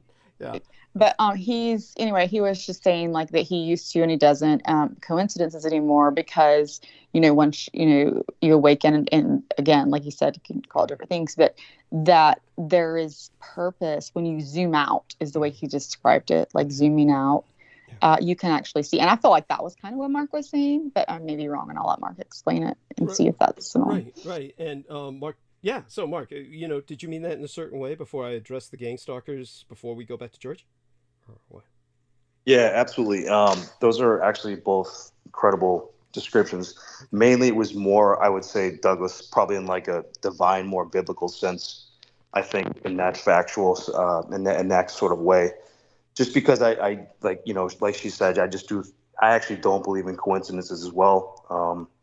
I also remember with George, I think it was George Knight, was speaking about it in the past with his interactions with certain individuals that may have that people try to impact him in a negative way on purpose, and what results in that. I've experienced similar things like that, and it's really once people that do that so much realize the consequences, they scatter. In my experience, maybe you've seen differently. No, I mean, that makes perfect sense, and I thank you for that. So for our listeners, what Mark is alluding to is when George Knight was relating the stories of various people who were essentially attacking him, psychically, really, verbally assaulting him or insinuating various things about him. It wasn't even so much that they were necessarily attacking his character in a public sense. It's more like they were just personally saying things about him, like you're a mama's boy or something. And basically the majority of these people wound up with horrible accidents or various things happening to them, horrible fates befalling them, where they die in various ways. George is pretty blessed in that sense, in that he seems to have some guardian angel of death that stands over his shoulder and basically strikes down people that irritate him to any particular maybe that's why the Gang Stalkers are so afraid to mention your name, George, is that they sense that. But all that being said, the point to make about my Gang Stalkers, before we return to George for a few minutes and then I go mute and go back to my pizza, but I definitely want Joe Ty and Ian West to know they're not being ignored and to participate with this as whenever they deem themselves, fit to do so. But when it comes to, and I know I don't need to say that to Brooke because I know she'll insert herself anytime she wants. That's it. That being said, I'm trying to mute myself and my phone won't work. It won't mute. So I'm walking to the car to try to get a headset to mute myself. That's cute. Yes. So that being said, about the Gang Stalkers, don't one thing yourself, bro. Yes. Don't berate yourself. Yes. So that being said, he feels completely different, I assure you. Yes. So when it comes to the gang No, stalkers, I like the voice. yeah, there we are. He does like your voice. So, that being said, every one of them that has I shown don't up know here if I'm muted or before not. as It's quote the unquote, headset in now in my ears to probably hear me. honey, are you talking to your dog? She What's can't go that? mute, so she's talking to the dog. Am I muted? So God help us. When these people who do show up and they In my volunteer ear. the services. Am I muted? Can you hear me? No, we can hear you. Yeah. Fuck. Okay. I'm like, Yeah, there we are. So everybody who comes here and volunteers their services overwhelmingly is they mean to do harm. Now, that's just the historical fact. When I first came out as a public informant, and it was originally Olaf Phillips, he did everything he could to sabotage everything immediately, and that was pretty much how I kind of expected everything to go. And it's not a case of fulfillment of some kind of negative thought vibe that you're just setting yourself up so that everything bad happens. It's simply, unfortunately, the background from where I come. I come from a background which is overwhelmingly negative, and we just lost George Knight, by the way, so hopefully he can jump back on. I don't know whether he is at work or whatnot, but he ended the call, so let me tell him the same thing that I told dear Mark, which is jump back on anytime you wish. But in terms of it's really, how do I say this, irritating as fuck when I'm trying to say something and then I get these, like, everything just conspires where either people are pumping in just extraneous noise, or they drop off while you're talking. It's the narrator's bane. But the one thing that we do know for a fact is that when somebody disagrees with you profoundly, when somebody has a argument with you, they are deciding to sever. There is no sane reason that any of them would immediately join forces with someone that they know for a fact has not only been actively campaigning against you, because there's very few people who have that phenomena going on in their lives. There's very few people who have people actively campaigning against them. Most people don't lead the kind of life that would result in that. But when it comes to my own case, where I have that, we're talking about cases where people are very aware of this, and beyond that, they're aware of the crimes committed by the person who is actively campaigning against me. In other words, when it comes to the individual Richard K. Cole Jr., he is a known trafficker in child pornography. We know for a fact that he was involved in England with Michael Aquino doing this. We know for a fact because there were published news accounts under his name, Stuart Allison. We have the photograph of his face. We know what he looks like. He never shows his face because his face was published in British newspapers. This is why he never shows his face. So we know all of this. And for instance, those articles were provided to me by Daniel Arola. Daniel Arola is also the same individual who insists that when he compared the voices of Randy Allen Kramer and Richard K. Cole Jr., that they are the exact same voice. And he said he was doing this with whatever equipment he had back while he was producing. Now, such being said, all of this is what brings us to what they do. The actions that all of these people take as soon as they sever with me is they run straight to Richard K. Cole Jr. Every single one of them. Every single one. Whether it's, and historically, this meant Pavel Edward, this has meant Rose, what was her name? Rose Dio, Amber Rose Dio was her full name, which in itself was a bizarre name that sounds more like a stripper and almost certainly was not her real name, but the homeless woman who operated as my producer and basically uploaded the shows from a public library. And then after she basically joined Richard K. Cole Jr., suddenly found herself a home, or rather a home was given to her. By her own account, that's what's happened, because that's what she told everyone else online. And these same people that she related that to then ultimately ran and rallied around Richard K. Cole Jr., who was funded by Stephen Outram. Of course, no normal person does this, not when they know the criminal background of something. This was also brought up by Maria Gregorich, old Italian lady who set up that one timeline that she later took down, where she said Jameson Rees told her to take it down, so she took it down. Like she was under some kind of hypnotic command. Like, why, if Jameson Rees tells you something, why would you do it? But this is the same woman who looked up what Pavel Edward was doing, and he was using my son's photograph at one point to make friends with young boys in Italy. And since she spoke Italian, Maria Gregorich was able to understand exactly what he was doing and reported that to me, and we reported that to the authorities.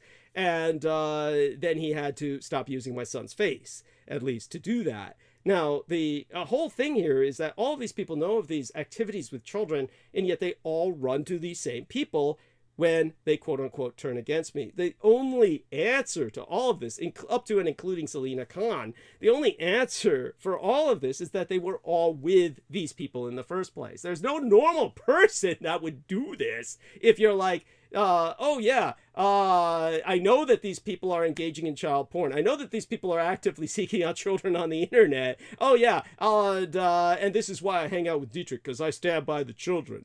Then, now I disagree with Dietrich, or Dietrich has hurt my feelings. Now I must go to these people to make my stand. I must go to these people to somehow say that I dislike Dietrich and affiliate myself with this criminal undercurrent. There's no normal person that would do this. They have to be involved with these people in the first place, and therefore they're assigned to me. Now that's if Douglas, if I ever, like, you ever cut me off, ever cut you off, I just want you to know, like, I'm going to try to forget your name ever existed. Thank you. Like, I would not, like, there would be no reason, because if I cut you off, then I don't believe you shit you had to say, and I definitely don't want to be associated with anybody fucking underground, darker, like that dark shit. So why the fuck would you ever do that? Thank you.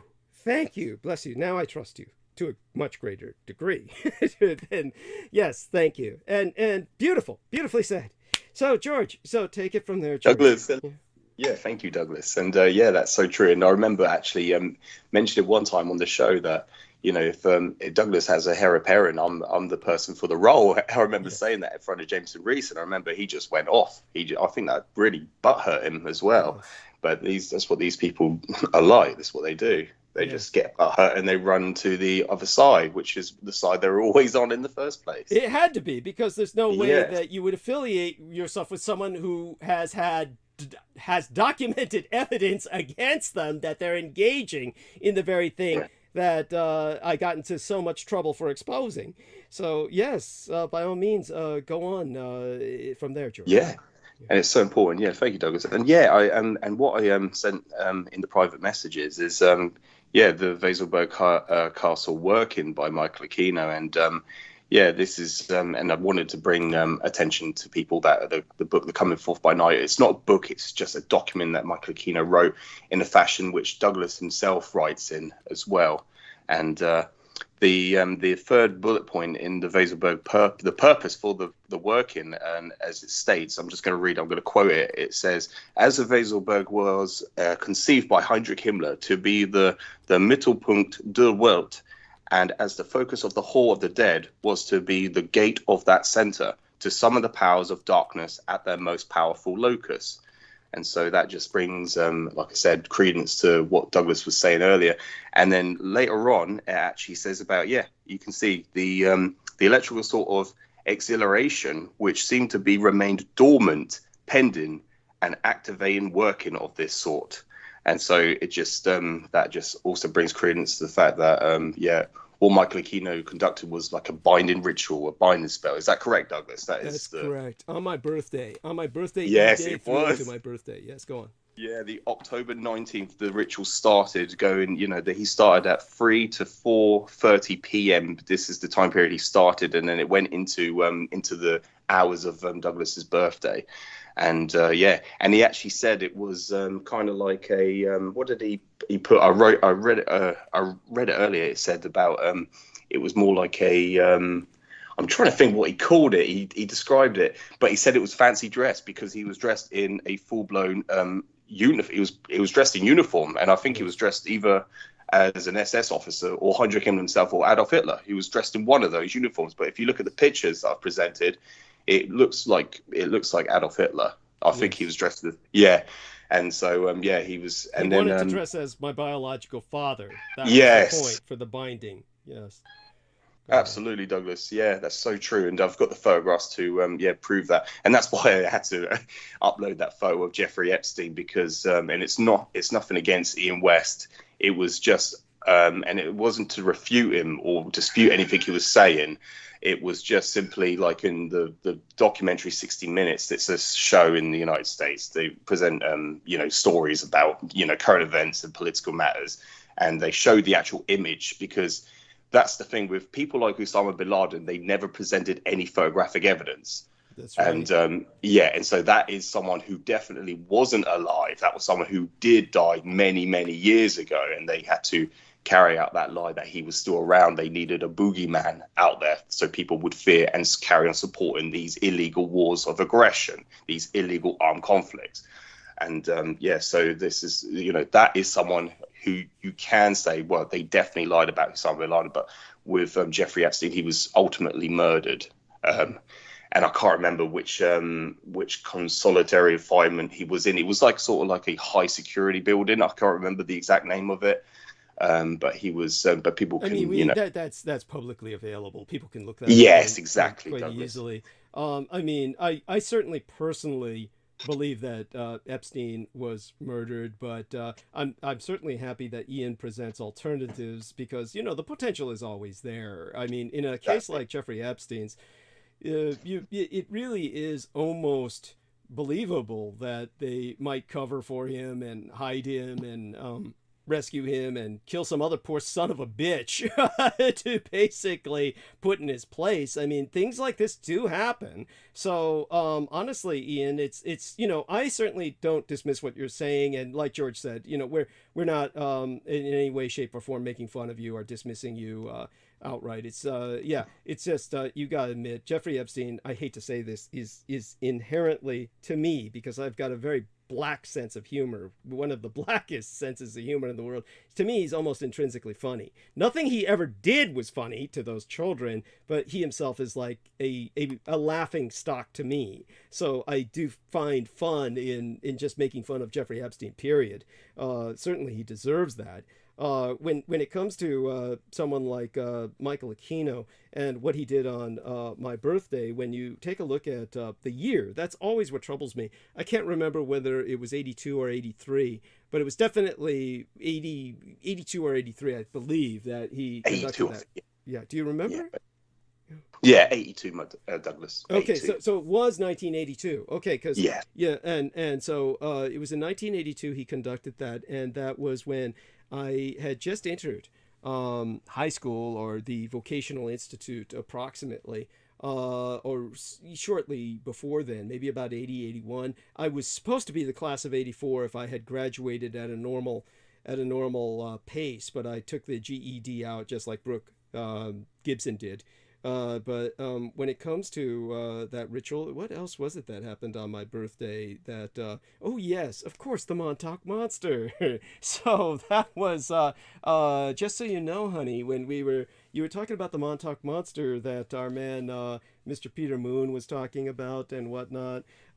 Basically, just so you know, despite all the hazards identified in the Philadelphia experiment, the government was still exploring some of the possibilities offered by the technology that was, you could say, inadvertently discovered during Project Rainbow. So it was basically a few years after what they propagandized as the end of the war that this quiet portion of Montauk Air Force Radar Station was appropriated for a continuation of the experiments under more controlled conditions. So it was the SAGE radar set that was supposedly positioned to watch the skies over the Atlantic for Russian bombers. It was actually a massive land-based installation designed to duplicate the effects of the equipment installed on board the USS Eldridge back in 1943. And from 1959 through 1983, essentially, there were experiments in teleportation, dimensional transport, and time travel that took place on the eastern end of Long Island, only a few miles from, that quaint summer beachfront where all the homes of the Manhattan elite are essentially established, including one for Jeffrey Epstein at the time.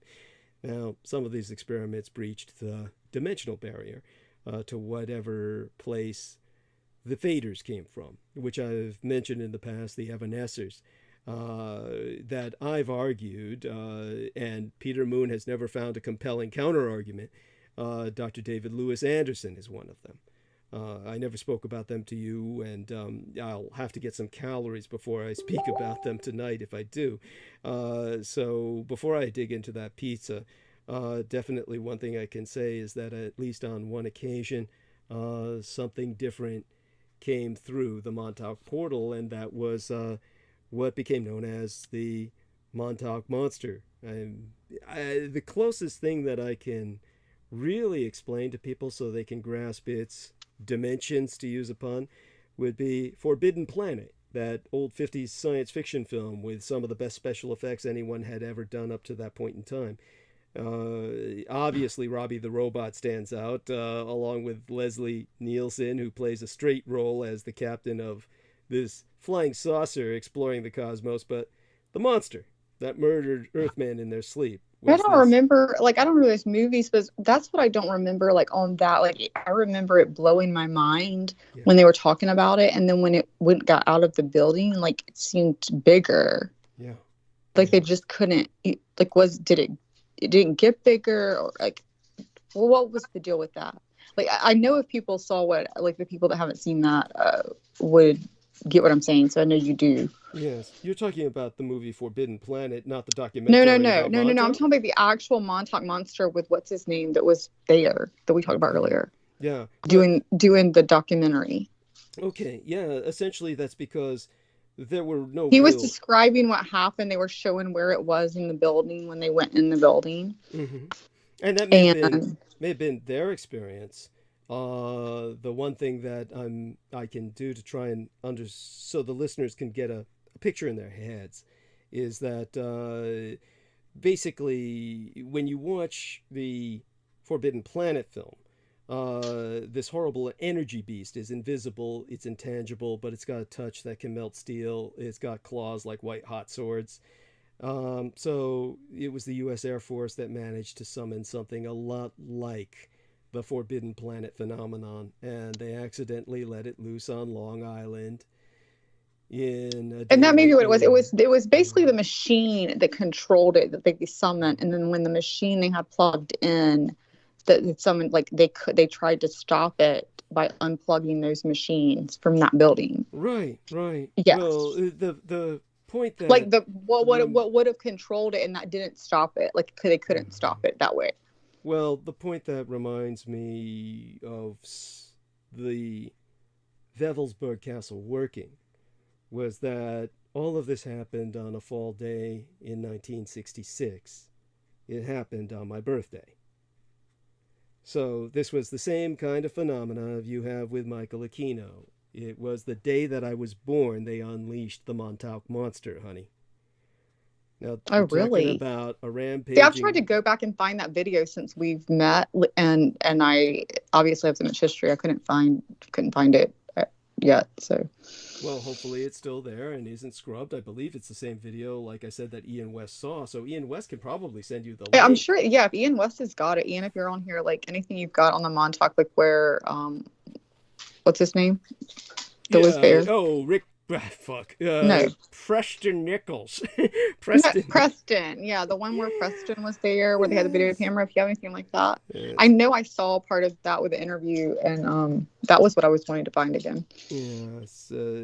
So just so everyone knows, the Montauk Monster appears to have been the unique product of an experiment in dimensional physics. There's no other reports of similar creatures existing today. But the high-energy physics experiment breached the dimensional barriers and opened a doorway. This could happen again if they're still obviously experimenting with the same forces, and it may have happened since Fortunately, these monsters can exist in our dimension for only a few short hours before they vanish, never to return. But well, we are all energy. I mean, at the end of the day, when we talk about whether it's a Kinu, you, myself, I mean, I'm starting to think, and now this is a total joke, but let's just say it, it's a joke. I'm starting to think George, you know, we said Akinu came back in another form, and you've already said George has protection. And then when you were like, I don't remember what year, George was immediate, like it was 82. Like he was there. Yeah, I'm just kidding. This is why George is the heir apparent. He put the work in it. But such being said, understand this. Yeah. The Montauk monster and the Evanescers are the same species. They're simply perceived in two very different manifestations. What the Montauk monster is so angry about is they haven't got a vessel in which to encase themselves and thereby last in this dimension. This is why they're berserk. Wouldn't that be like the Dietrich project or Dietrich?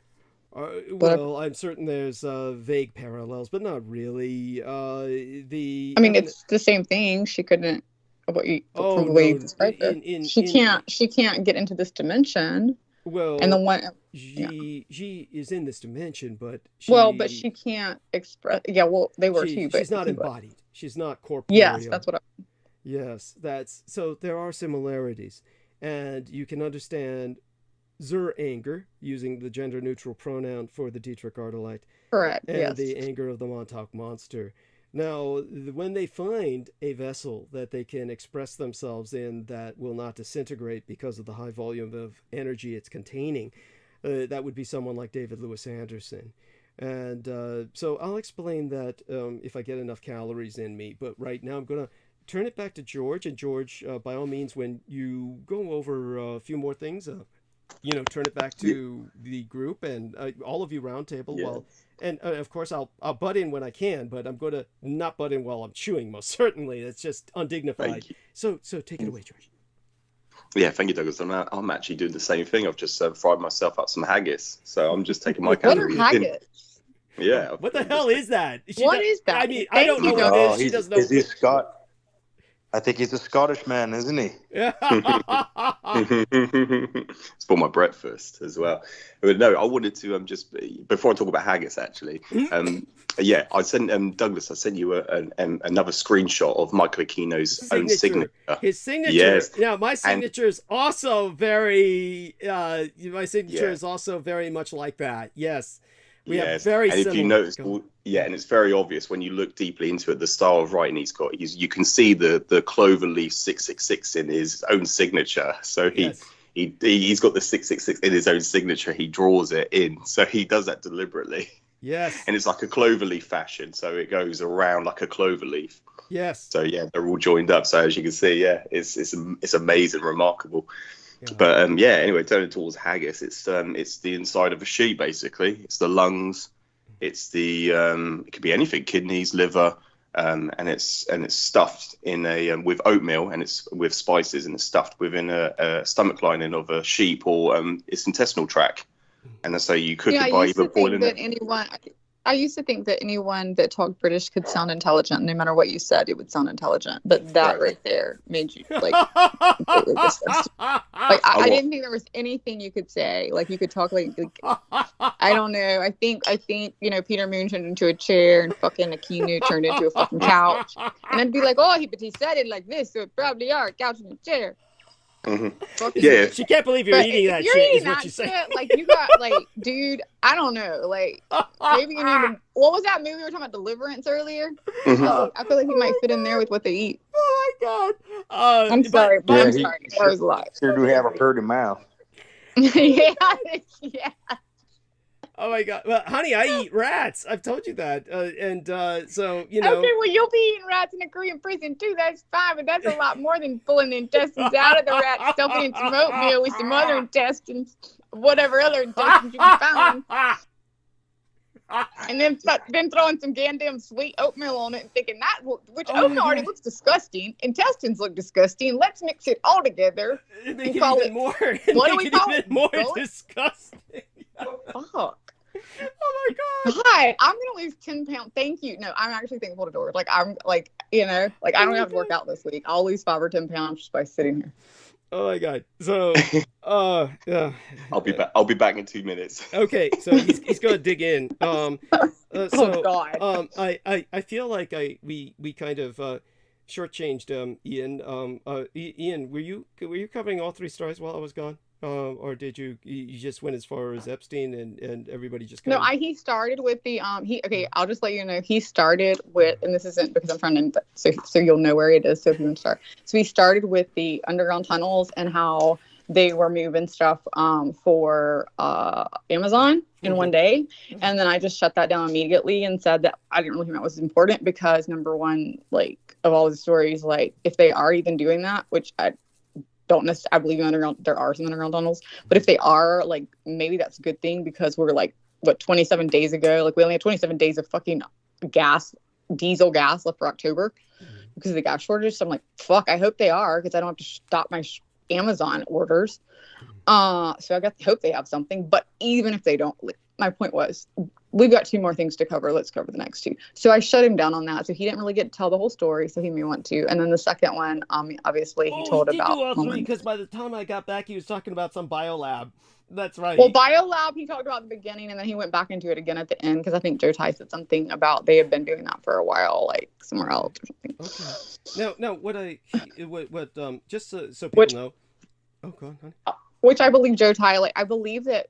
Like we've been making diseases for a long time, so whether there's one or not, like I don't know, like I haven't seen the paper, like research on it, like I don't believe anything that I have either seen or verified or that I truly can trust sources. So, you know, I guess what I'm saying is obviously we make diseases, the whole fucking world's making diseases, and I'm sure they're putting it in cockroaches and mosquitoes too. Okay, so I don't doubt that. Okay. But he's saying that Bill Gates has an underground lab 4 stories under an island, which he gave us the island name, and you can ask it. And again, I was trying to write it down, but I didn't get to.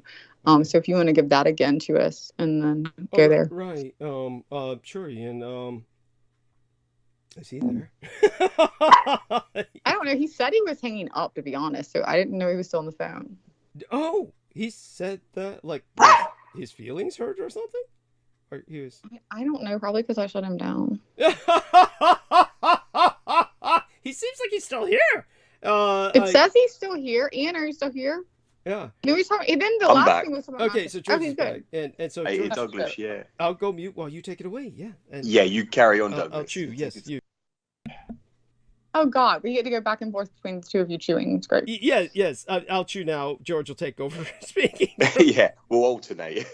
How are the intestines and It's good, Brooke. And actually, if you actually go on, what I've done is I've gone on YouTube, just looked at how many ways there are to cook it, because it's quite a creative taste to it. You know, I quite enjoy it. But you see all these like reactionary videos. Americans try haggis for the first time, and they all love it. Every single video I've seen, they all have a positive response. Do you know everyone that like literally, okay, so before McDonald's was created in America, and do you know before people would make fun of it, and then now there's McDonald's in every country and people love it? Do you know how unhealthy and disgusting that pink shit is? Yeah, exactly. And the haggis is a lot better for you than McDonald's. No, I assure you. That's why I'm eating it, because it's got so much nutritional value in it. But the reason why I'm eating it is because it is part of the carcass of an animal that nobody wants to eat. So that's why they use it up, so it's not wasted. So it's actually got a good reason behind. There's a good reason for it. Thank you. Very important. Very important. And they did it. And when it was first, invented, the term haggis, when it was invented, it was because the hunters would go out and they would literally shove all that unwanted meat into the intestinal tract or the stomach lining of the animal, and then bring it back to boil straight away, so it wouldn't go off. So that was the reason behind it. And so that's what I've learned about haggis. Yeah, it's a Scottish dish. It's like kind of like a pudding. It's made with oatmeal, so it's blended with oatmeal. So it's kind of like I use it for breakfast. Yeah, it's kind of like giblets in the South, like giblets. Yes. Yeah, I guess so. Yes. Yes. George, No, definitely. George.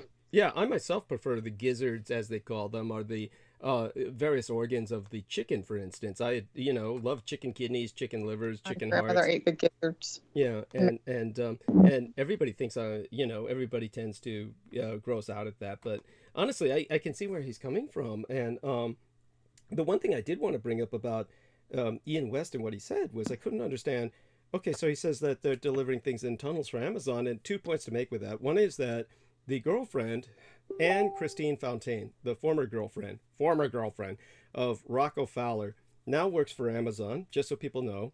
And, oh God, that reminds me, I've got to ask Sammy Romero a personal question. And while I do that, the other thing that comes to mind is if Ian West was bringing up that Amazon was delivering our, products so fast because they've got these tunnels, I can't understand why that's sinister. That was why I stopped him. I said, we've got bigger fish to fry. It doesn't sound that bad to me. We've got to get through an election. Let's go to your next 2 points, which is why I was like, okay, of all your points, like 3, 2, 1, which is the only reason, like when George came in, I was like, okay, maybe Epstein being alive sounds the most real of all three of them. Not that the second one of that there can't be biological diseases created and put in bugs.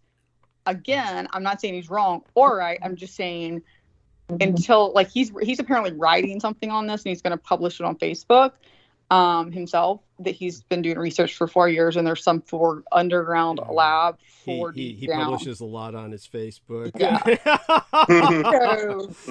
Anyway, I said 1, 2, 3 Legos sounded that believable, which is then George came in and was like, well, the one you said was the most believable is not believable because of this picture. Right. So George, take it from there. So take it from there. Yeah, thank you, Doug. Actually, I wanted to bring up something I forgot to mention earlier. Brooke, you actually said something that was actually quite critical and vital for people to be aware of, is you mentioned about people that join Michael Aquino's convent, they are forced to read these books that are not accessibly published, in the public domain for people to access. And it is part of their what do you call it, there's a required reading list. Yeah, there is a required you have to get reading different list. levels. Yeah. I mean, different books. There are various books that he forces them to read if you want to become a member of his convent. Yeah. Of his, as a matter of fact, that's what would overwhelm his members. What would overwhelm his members is that he had a very aggressive reading list where it's like every few weeks there was a new 10 books you had to read. I mean, yeah. Yes. Go on. Oh. And you would only get to the next level if you had to read the second level of books. If you had read the first level of books, is the way whatever. I loaned out the Mind War book. I mean, just bearing in mind, like he, if you ever read it is very it's quite illegible for someone who isn't acquainted with the style of writing. Yes, exactly. And I loaned it out to this receptionist at the hotel because I was just explaining some aspects about this to her. And yeah, I loaned it to her and I said, how are you getting on with that book? She said, yeah, I'm still reading it. And she borrowed that for months. She borrowed it for months. I said, are you getting through it all right? And she was like, oh, I don't understand a word of it. Can I just have it back then, please? Oh my God, that's so funny. By the way, Diane Hillis Buchberger says, I used to tease my brother-in-law for carrying stuff for haggis in his suitcase. Laugh out loud. And she says, organ meat is good for you. My mother cooked all sorts of it. My mother made heart, tongue, liver, head, cheese, etc. And she said, maybe Epstein is hanging around and running around all those tunnels. He could be a delivery guy for Amazon. Laugh out loud. There. Delivering dogs in our shit to fucking kill us. Yeah. From the underground labs. Yes, yeah, cooking up diseases to stick in. By the way, of course, these labs are manufacturing all kinds of GMO insects I do believe that they are manufacturing. Well, the reason they're doing this, here's something puzzling. I just have to bring this up because it does, but just so people know, the reason they're breeding most of these insects is because, and Joe Ty, for God's sakes, did you fall asleep or something? We're hearing all this noise. Oh God, could you go mute when you're not talking, please? Thank you. Because honestly, what happens is I don't know. He puts his hand under. That was under... me with my vibrator, and I thought. Yeah, that's what it sounds like. It's like I have this image of him either putting his hand under his armpit and trying to play music with it, or something obscene. So, but that being said, I swear, if you ever put me on Back with Peter and Moon, I'm just gonna get my vibrator out. Now, unmuted. Yeah, just so people know, they create GMO insects that are sterile, so when they turn them loose to breed with the other insects, then they don't breed, and this helps to downgrade the insect populations that are harmful. And so there's reasons for breeding these insects and also breeding them so that they have it's just there's a number of valid reasons to do this. Such being said, I couldn't get it the other day. some macho black guy, survivalist. You got to admit that's rare. There's not many black survivalists. But some militant black survivalist was on YouTube. No. There's a military guy who's fucking awesome survivalist. Read his fucking books. Okay. So anyhow, so this is black survivalist in Alaska. Not many black Alaskans Oh, no, he's either. not in Alaska. Yeah, not many black Alaskans either. So this guy's like, already up there in the unique range. And he's making these videos. And he said, beware when they say they have this ingredient in your food. It's really ground up crickets. And it was some, basically the name of the cricket in Latin, basically. And I was like, so fucking what? I was like thinking, what? And people are writing back all, oh my God, I'm never buying this food again. And oh my God. And they're like, and you just, thank you, brother. Thank you. And I'm like, dude, it's fucking crickets. I'm picking up crickets and eating them. Granted, I don't do that normally on the street, but it's one of those things where, hey, I come from a culture where insects can be put into food. They do this in Vietnam on the street. You see that? Also, there's more insects in our food. They say the average American that thinks they don't eat insects eats like 400 a year. Yeah. They get into your food. Also, there's shit, roach shit, various other kinds. Yeah, I mean, like, really, I am really interested in buying these big jars of crickets that they make for snacks. I really want to start snacking on. What's so fucking funny is that was a video I was going to send you on this other guy who actually was intelligent and randomly, it's one of those shows where I didn't know, it popped up, didn't know what the fuck it was, clicked on it. It turned out it was this guy, I think I told you randomly when we were talking, it was old Fox News host, probably not that old. He's young. I mean, he's like in his 40s. And he's got his wife on there, too. He's left Fox News, and he started his own show. So this was obviously not my kind of show to begin with. And that's the one I said that it was their anniversary. And he was like, she's like, it's our anniversary. People are wishing us happy. And you can tell she's the newscaster, too, but she's like, not a newscaster at all. And he's like looking at her. And she's like, it's happy anniversary. And she's like, how long have we been married, honey? And he's like, I don't know. It feels like fucking decades. She's like, really? And like, you can look at him and she just looks homely. And he's like very like, polished. Just polished. Yes. And so I'm just like looking at him like, I don't know how much longer you're going to be married. But anyway, their thing was she brings up, like, she'll have her little thing, and then hers is always stupid anyway. I mean, they're both fucking stupid. But his is more like news talk. And then she's like, and did you see this? Now they are saying because they want people to get vegetarian, the new thing is, and she brings up these pictures of boxed crickets and this is what we're going to be buying in our stores. And they cost like $12 for a box of like cheddar crickets. $12 for a box of fucking A. First of all, they were doing it like, he was going like, oh my God, like we're gonna have to eat cricket, like that's what they're making us, that's what we're gonna have to eat. And she's like, yes, that's what we're gonna have to eat.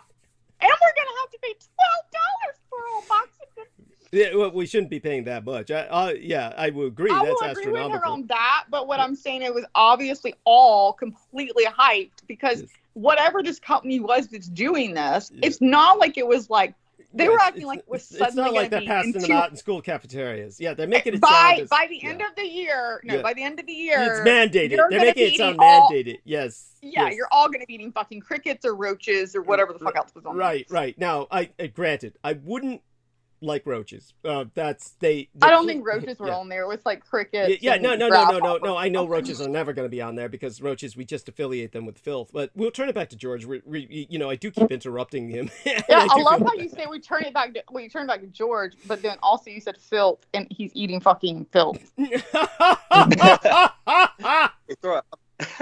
I'll finish now. Oh my God! He stuffs it with crickets too, honey. It's cricket-filled intestines. Yes, that's right. Well, if nothing else, I mean, there's probably some. What the fuck was that? I said cricket. No, it's Joe. Joe, what the fuck?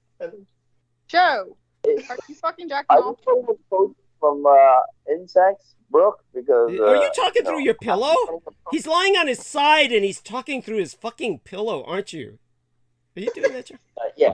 You do. Why do you do that? So how is Brooke getting her proteins from her vegetarian diet? She sucks cock, Joe. That's how she gets her protein. What do you think? You promised not to tell anybody that, okay? Yeah, there So we are. I'm sorry. I'm done, Douglas. I'm sorry. done. I can't believe I said that. I can't, honey. But, I know. So tell my fucking oh God, he secret. turned his Like, camera on. Fucking Joe turned his camera on. He probably God, got this so is thinking I'm gonna excited. suck He his was cock so through the excited. fucking- Yes, he thinks you're going to suck his cock now. That he was. Hey, how about this, baby? Yeah, baby. Yeah, actually, it was his head, but it looks just like his prick. You really can't tell which is which. Oh, okay, now stop it. You can't. You don't know. Do you know what Joe's? Wait a minute. If you know what Joe's cock looks like, then maybe we need to have a deeper talk about you and Joe. Touche. Yeah, Touche. he worked deeper. He worked Yes. deeper. Yes, she's evil. She's Yeah, pure deeper. evil. How deep did he go? Yeah. Yeah. Well, according to him, he can't go very deep because he was saying, you know, like the rest of the Asian men, got that size issue. Yeah. Well, I think he was talking about you because you were like, you know, you're half Asian, so that's what he was. I guess y'all were talking about each other. Oh, she's so wicked. Anyhow, back to George. You got him laughing. Okay. Go mute or get your head out of your pillow, Joe. It's like, you know, he dreams do all agree night with of that. eating marshmallows. I do agree with the half He Asian versus dreams he's the eating white. marshmallows all night, and he wakes up and his pillow is gone. So he gets new ones, and then he buries his face in them again. It's like it's a repeating cycle. If you're gonna make that sound, be buried in a fucking pussy, Joe. Other than that, like fucking mute yourself. Yes, Okay. I know those do sound. It sounds obscene, Or buried in the ass. and we Or can never buried understand in, what he or, says. What the Or fuck be is he? buried in fucking like gizzards and fucking whatever Gizzards oatmeal and- shit in England. Brooke, I just gotta say, as long as I have a face, you have a place to sit. Okay, just so Yeah. you know that. Where the fuck do you live? Boston. Boston, quarter. I don't know. He'd be like quarter. That quarter pussy man. Quarter. Okay, so that's a very historic. You don't city. talk like you're from Boston. Yeah, you And by just the way, I have a kinda- place to yeah, you sit just anytime, kinda but have- I do like that you've been nice to me. So, Yes. you know, if Yeah. like we get into a civil war, I might have to come visit Boston. Yes, that's right. He can protect you. That's It's closer than fucking Dietrich and fucking San Francisco. Right. Although I might need your bulletproof thing across the street. Never mind. There we are, honey.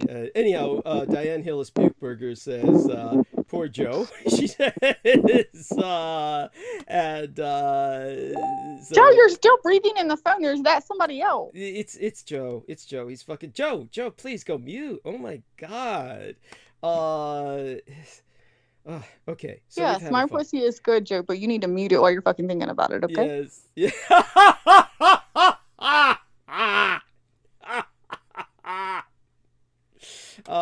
You're so cruel. There.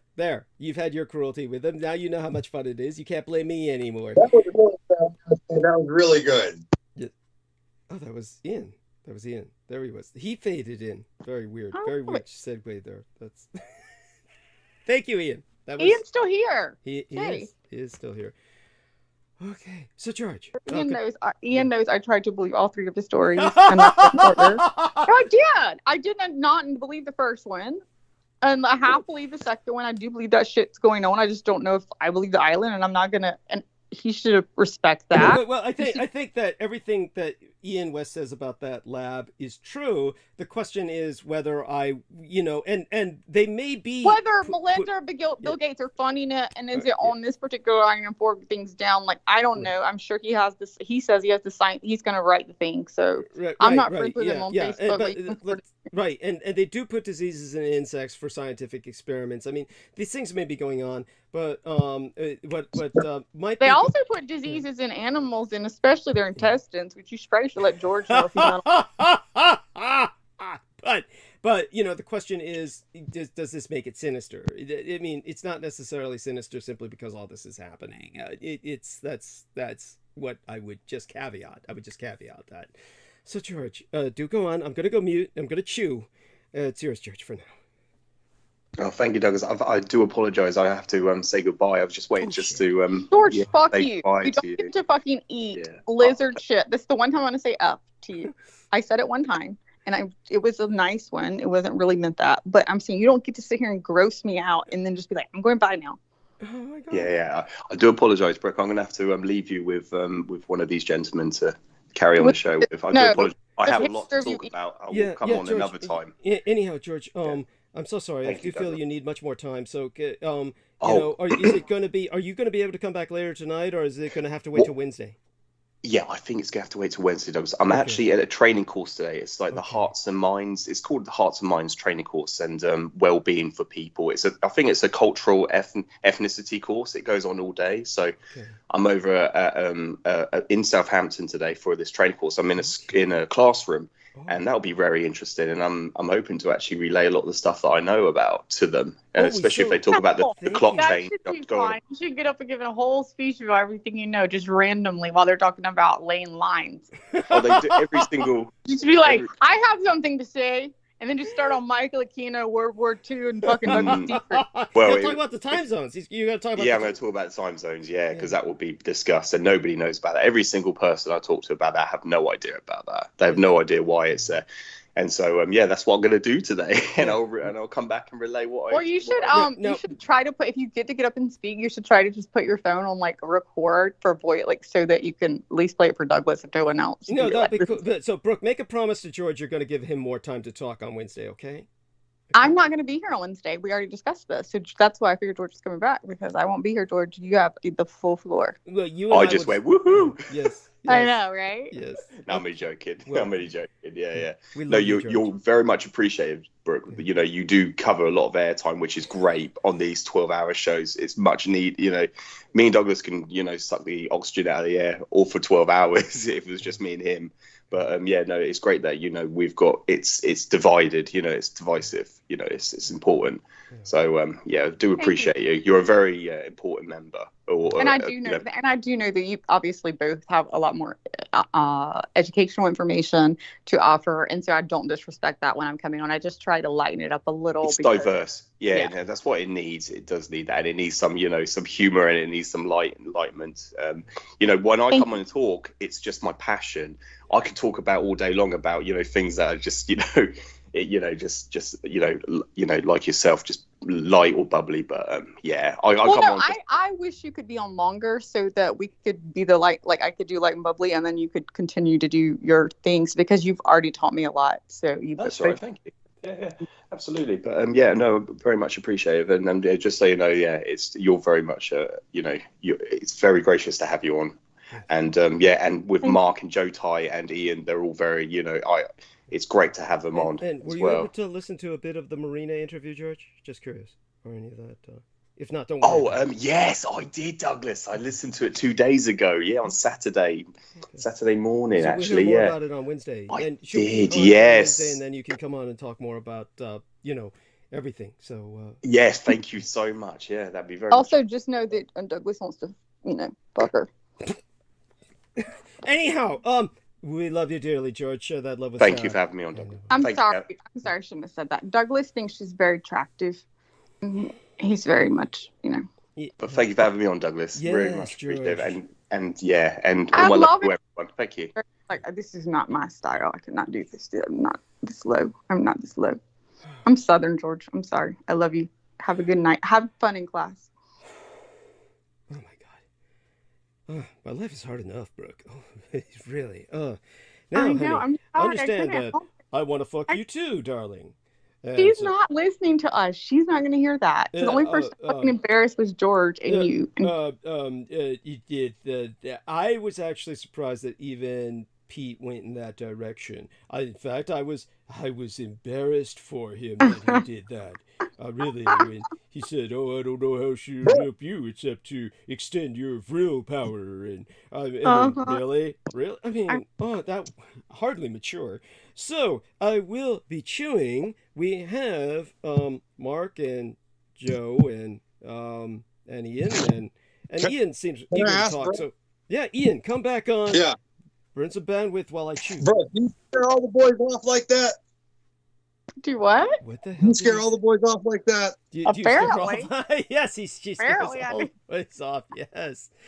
Yes. She got me confused. I couldn't remember whether the stain in your bed came from the hurricane that was named after you, or whether it came from the two girls that were ejaculating No, it came simultaneously. from the hurricane because I gave him hell because he said the corner of his bed got wet. But then you were talking about earlier in the conversation, you were saying, oh no, like he talks about him having like girls over, and he was like, yeah, I've had multiple girls in the bed. He does and say I that, said, yes. I made the comment, well, baby boy, if you've had multiple girls in the bed, They'd be leaving stains. Yeah. I died laughing. I said, you're worried about the corner of your bed being damp, then you are doing something right, because the bed should have been a lot wetter when you had the girls in the bed. I was about to say, maybe the girls aren't getting off. Maybe the girls. That was the point, and I think everybody got it, but you thought. No, that was the best joke. I died laughing when you said that. Like, seriously, that was memorable. That was really good. Thank you, because it was a joke. It was a cool joke, but yeah. I died laughing.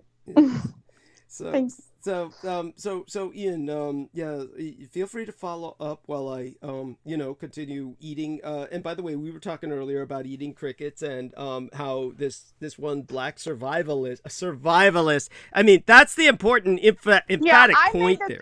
He's a military guy, and I said this guy I'm talking about is non-survivalist, so I was mistaken. I'm sorry. Yeah, no worries. But I mean, a survivalist would eat, whatever is safe to eat, but would provide protein. And that would include bugs alive if necessary. The fact that this guy's bitching about eating crickets just shows you what a pussy some black Alaskan survivalists are. Right. This guy's a military guy who was basically graduated the hardest in the Marine Corps and the hardest like the Navy, like whatever. Yeah. He basically, when he was, the great thing about his story, I don't know if anybody knows him, and I can look it up, his name, but he's written several books. He's well known. Marchenko?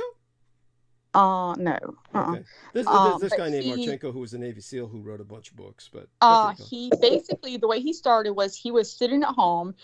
He was not good in school at all. He was very bad in school, and his mom was a single black mom. They were poor. He had basically I don't know if he dropped out early or just left. He was basically spraying for bugs. He was a pesticide person. They showed his picture. He was like 150 pounds, 200 pounds overweight. And he came home one night and he was watching where they were doing the military for the, what do you call that week where they do that 1 week? Hell Week. Hell Week. Yes. And he sat down and he was like just a show on, and they were showing Hell Week. And he just looked at it and he starts watching it, and he just got so, you have to hear him tell it better. But he basically was just so enthralled with it that he decided that he didn't want to live this life anymore of what he was doing. David Goggins is his name. David Goggins. They call him, like, there's one that says the toughest man alive. And I've heard his stories. He was basically, he's now a retired Navy SEAL chief, the only member of the armed forces to complete the basic underwater demolition SEAL BUDS course, including going through Hell Week 3 times, U.S. Army Ranger School, where he graduated as armorman, and Air Force Tactical Air Control Training.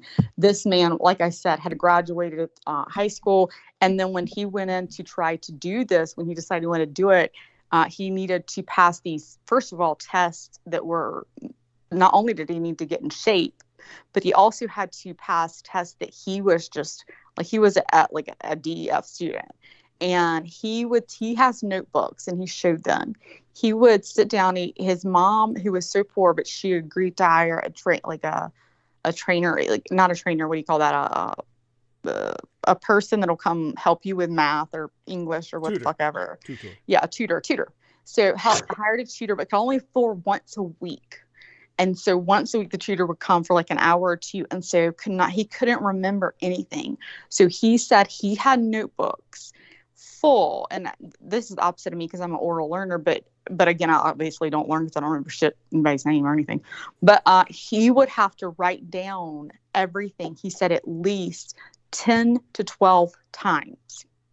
He would write it down.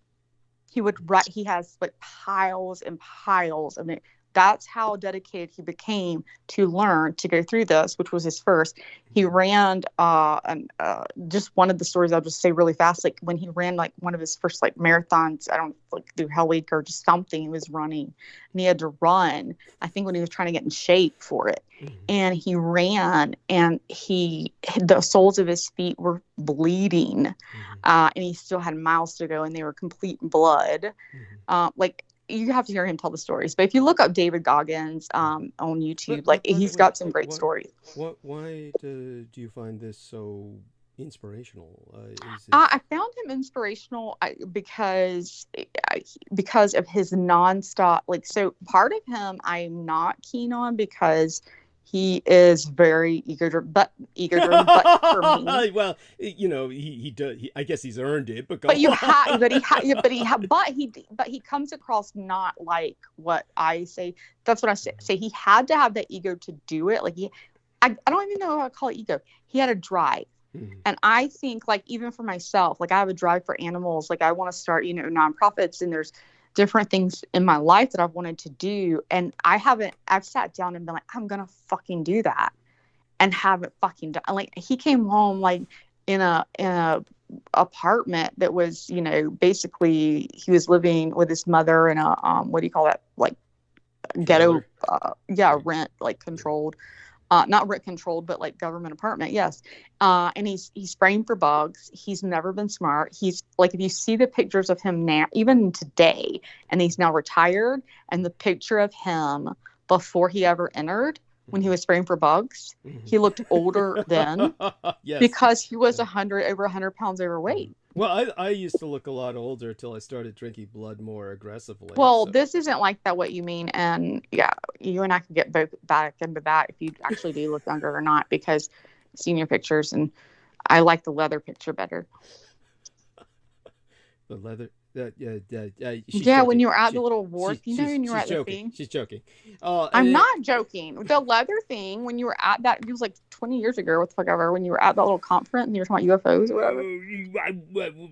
I don't know why you refer to that as the leather thing. Because you were in leather with goggles. Oh! That! Got it. Yes. Now you get it. Okay. I look older then. Jesus. No, you don't. As far as I'm concerned. Okay, put a picture up right now and put that picture up. Get votes. Anyway, I'll put a picture of me up and a picture 20 years ago, and let's see. I think I look good now, but I don't think I look younger then.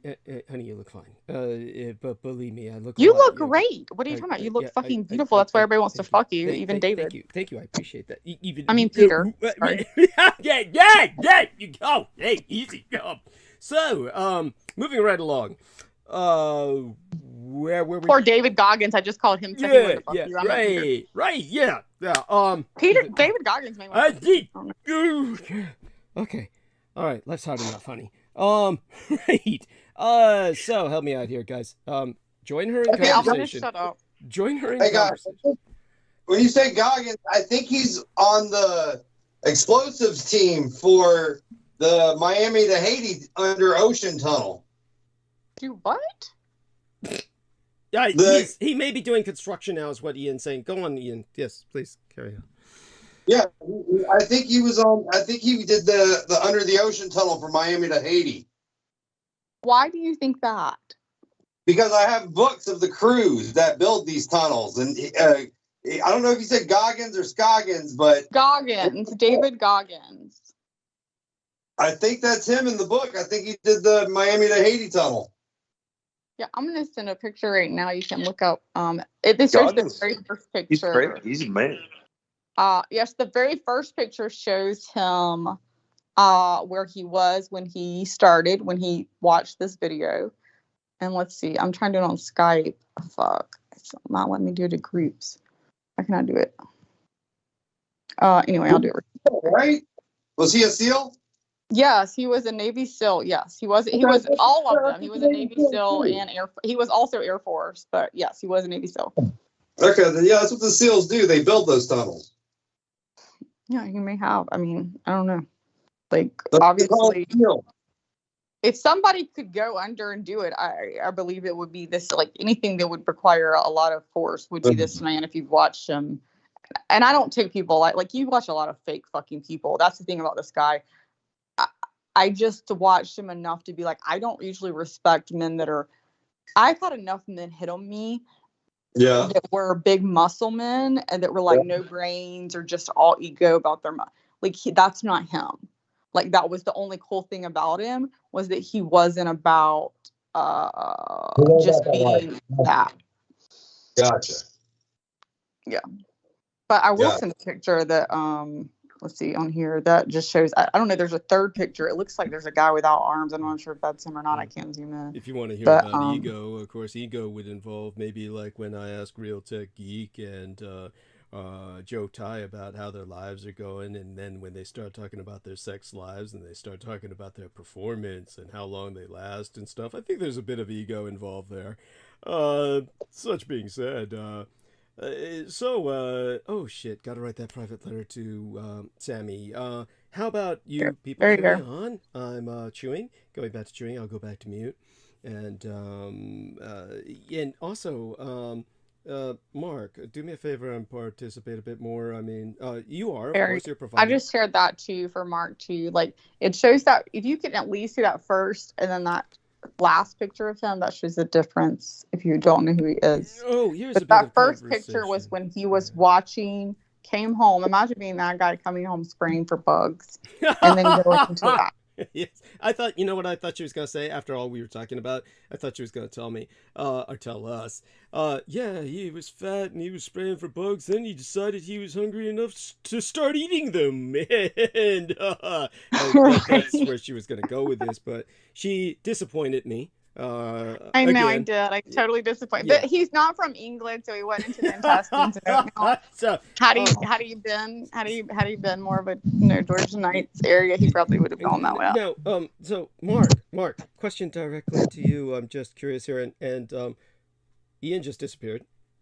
Real Tech Geek fucking just came on. Did he? I don't see him. Is he here? Well, I got a message from him at least.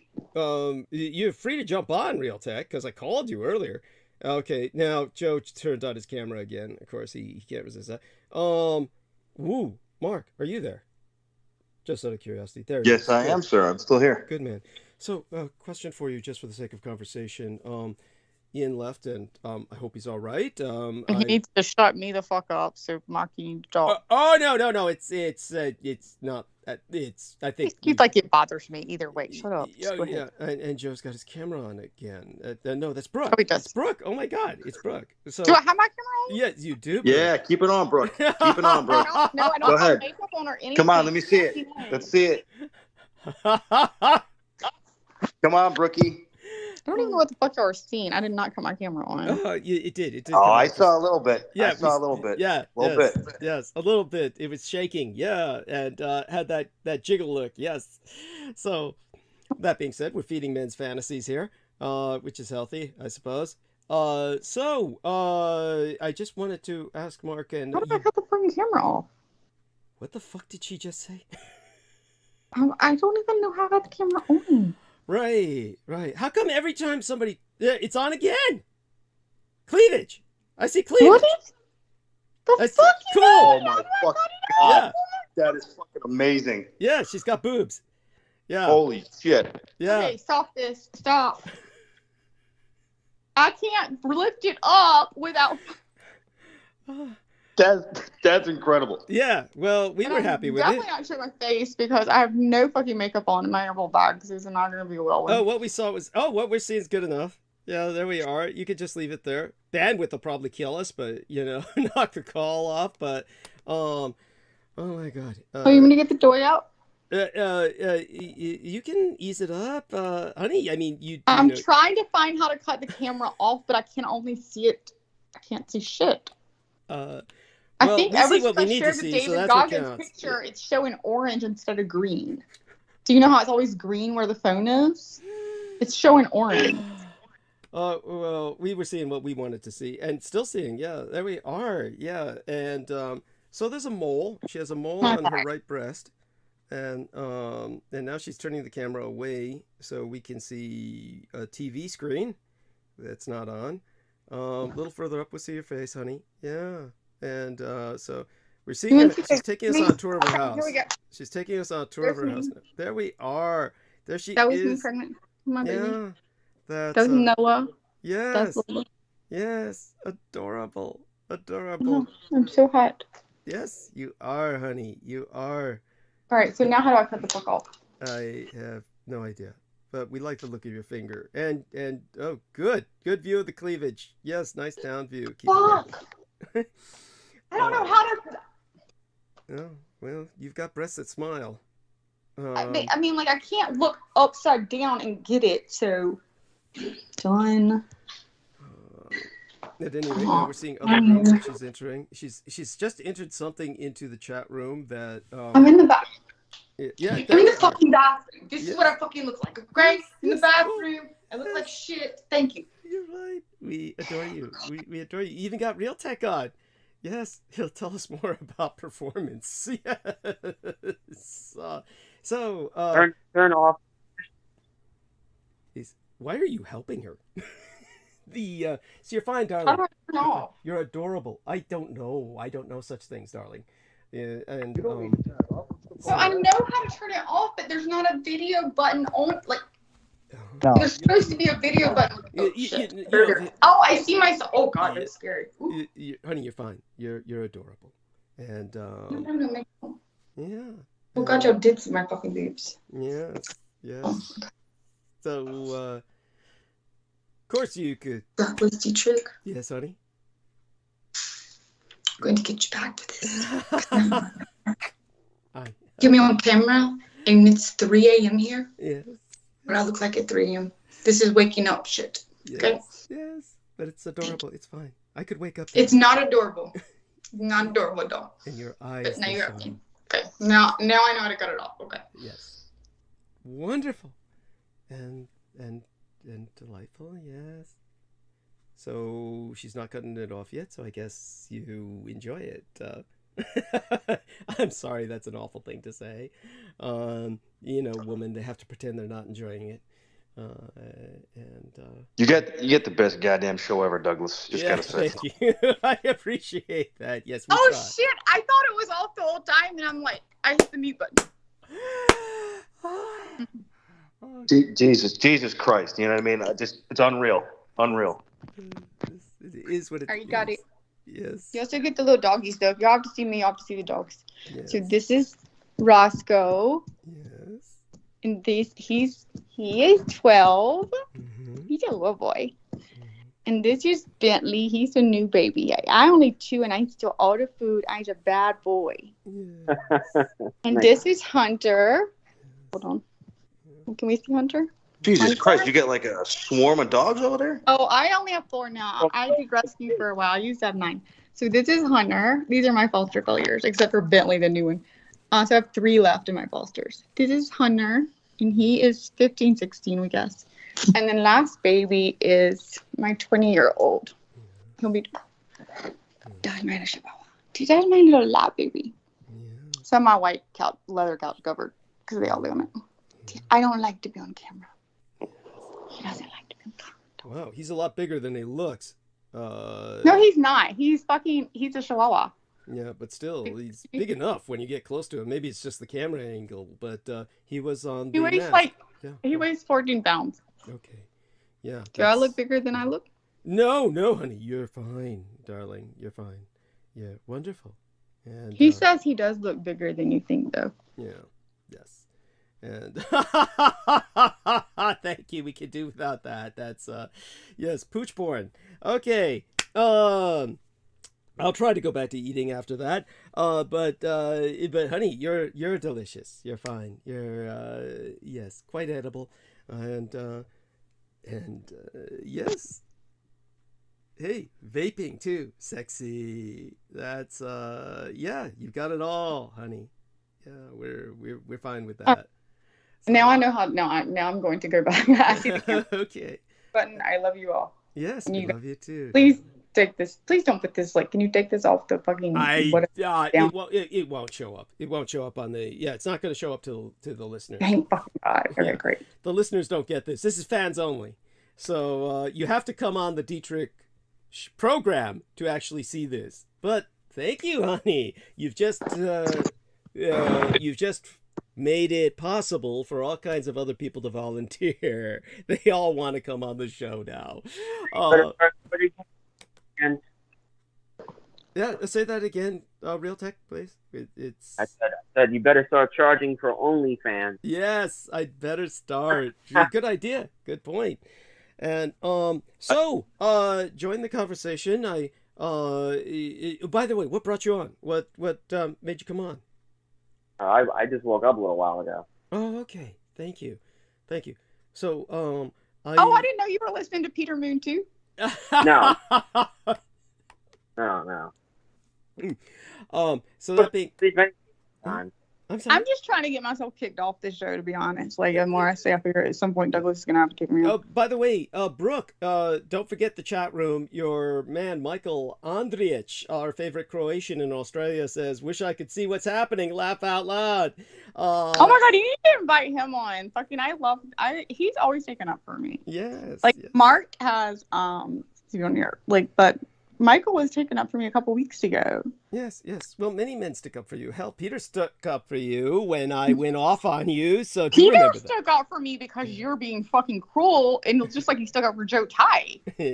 Yo, you stuck up for Joe Tai. I did, and if you go back, also at the very end of that broadcast when it was recorded, he stuck up for Joe Tai. Well, he then looked at his picture and said, "Hey, he does look like Buddha."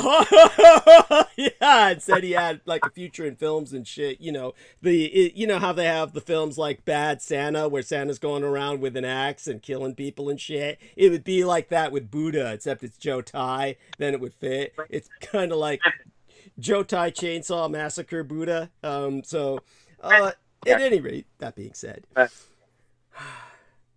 Well, you know what? At least Joe Tai, if he fucking looks like Buddha, is probably a lot less fucking egotistical. At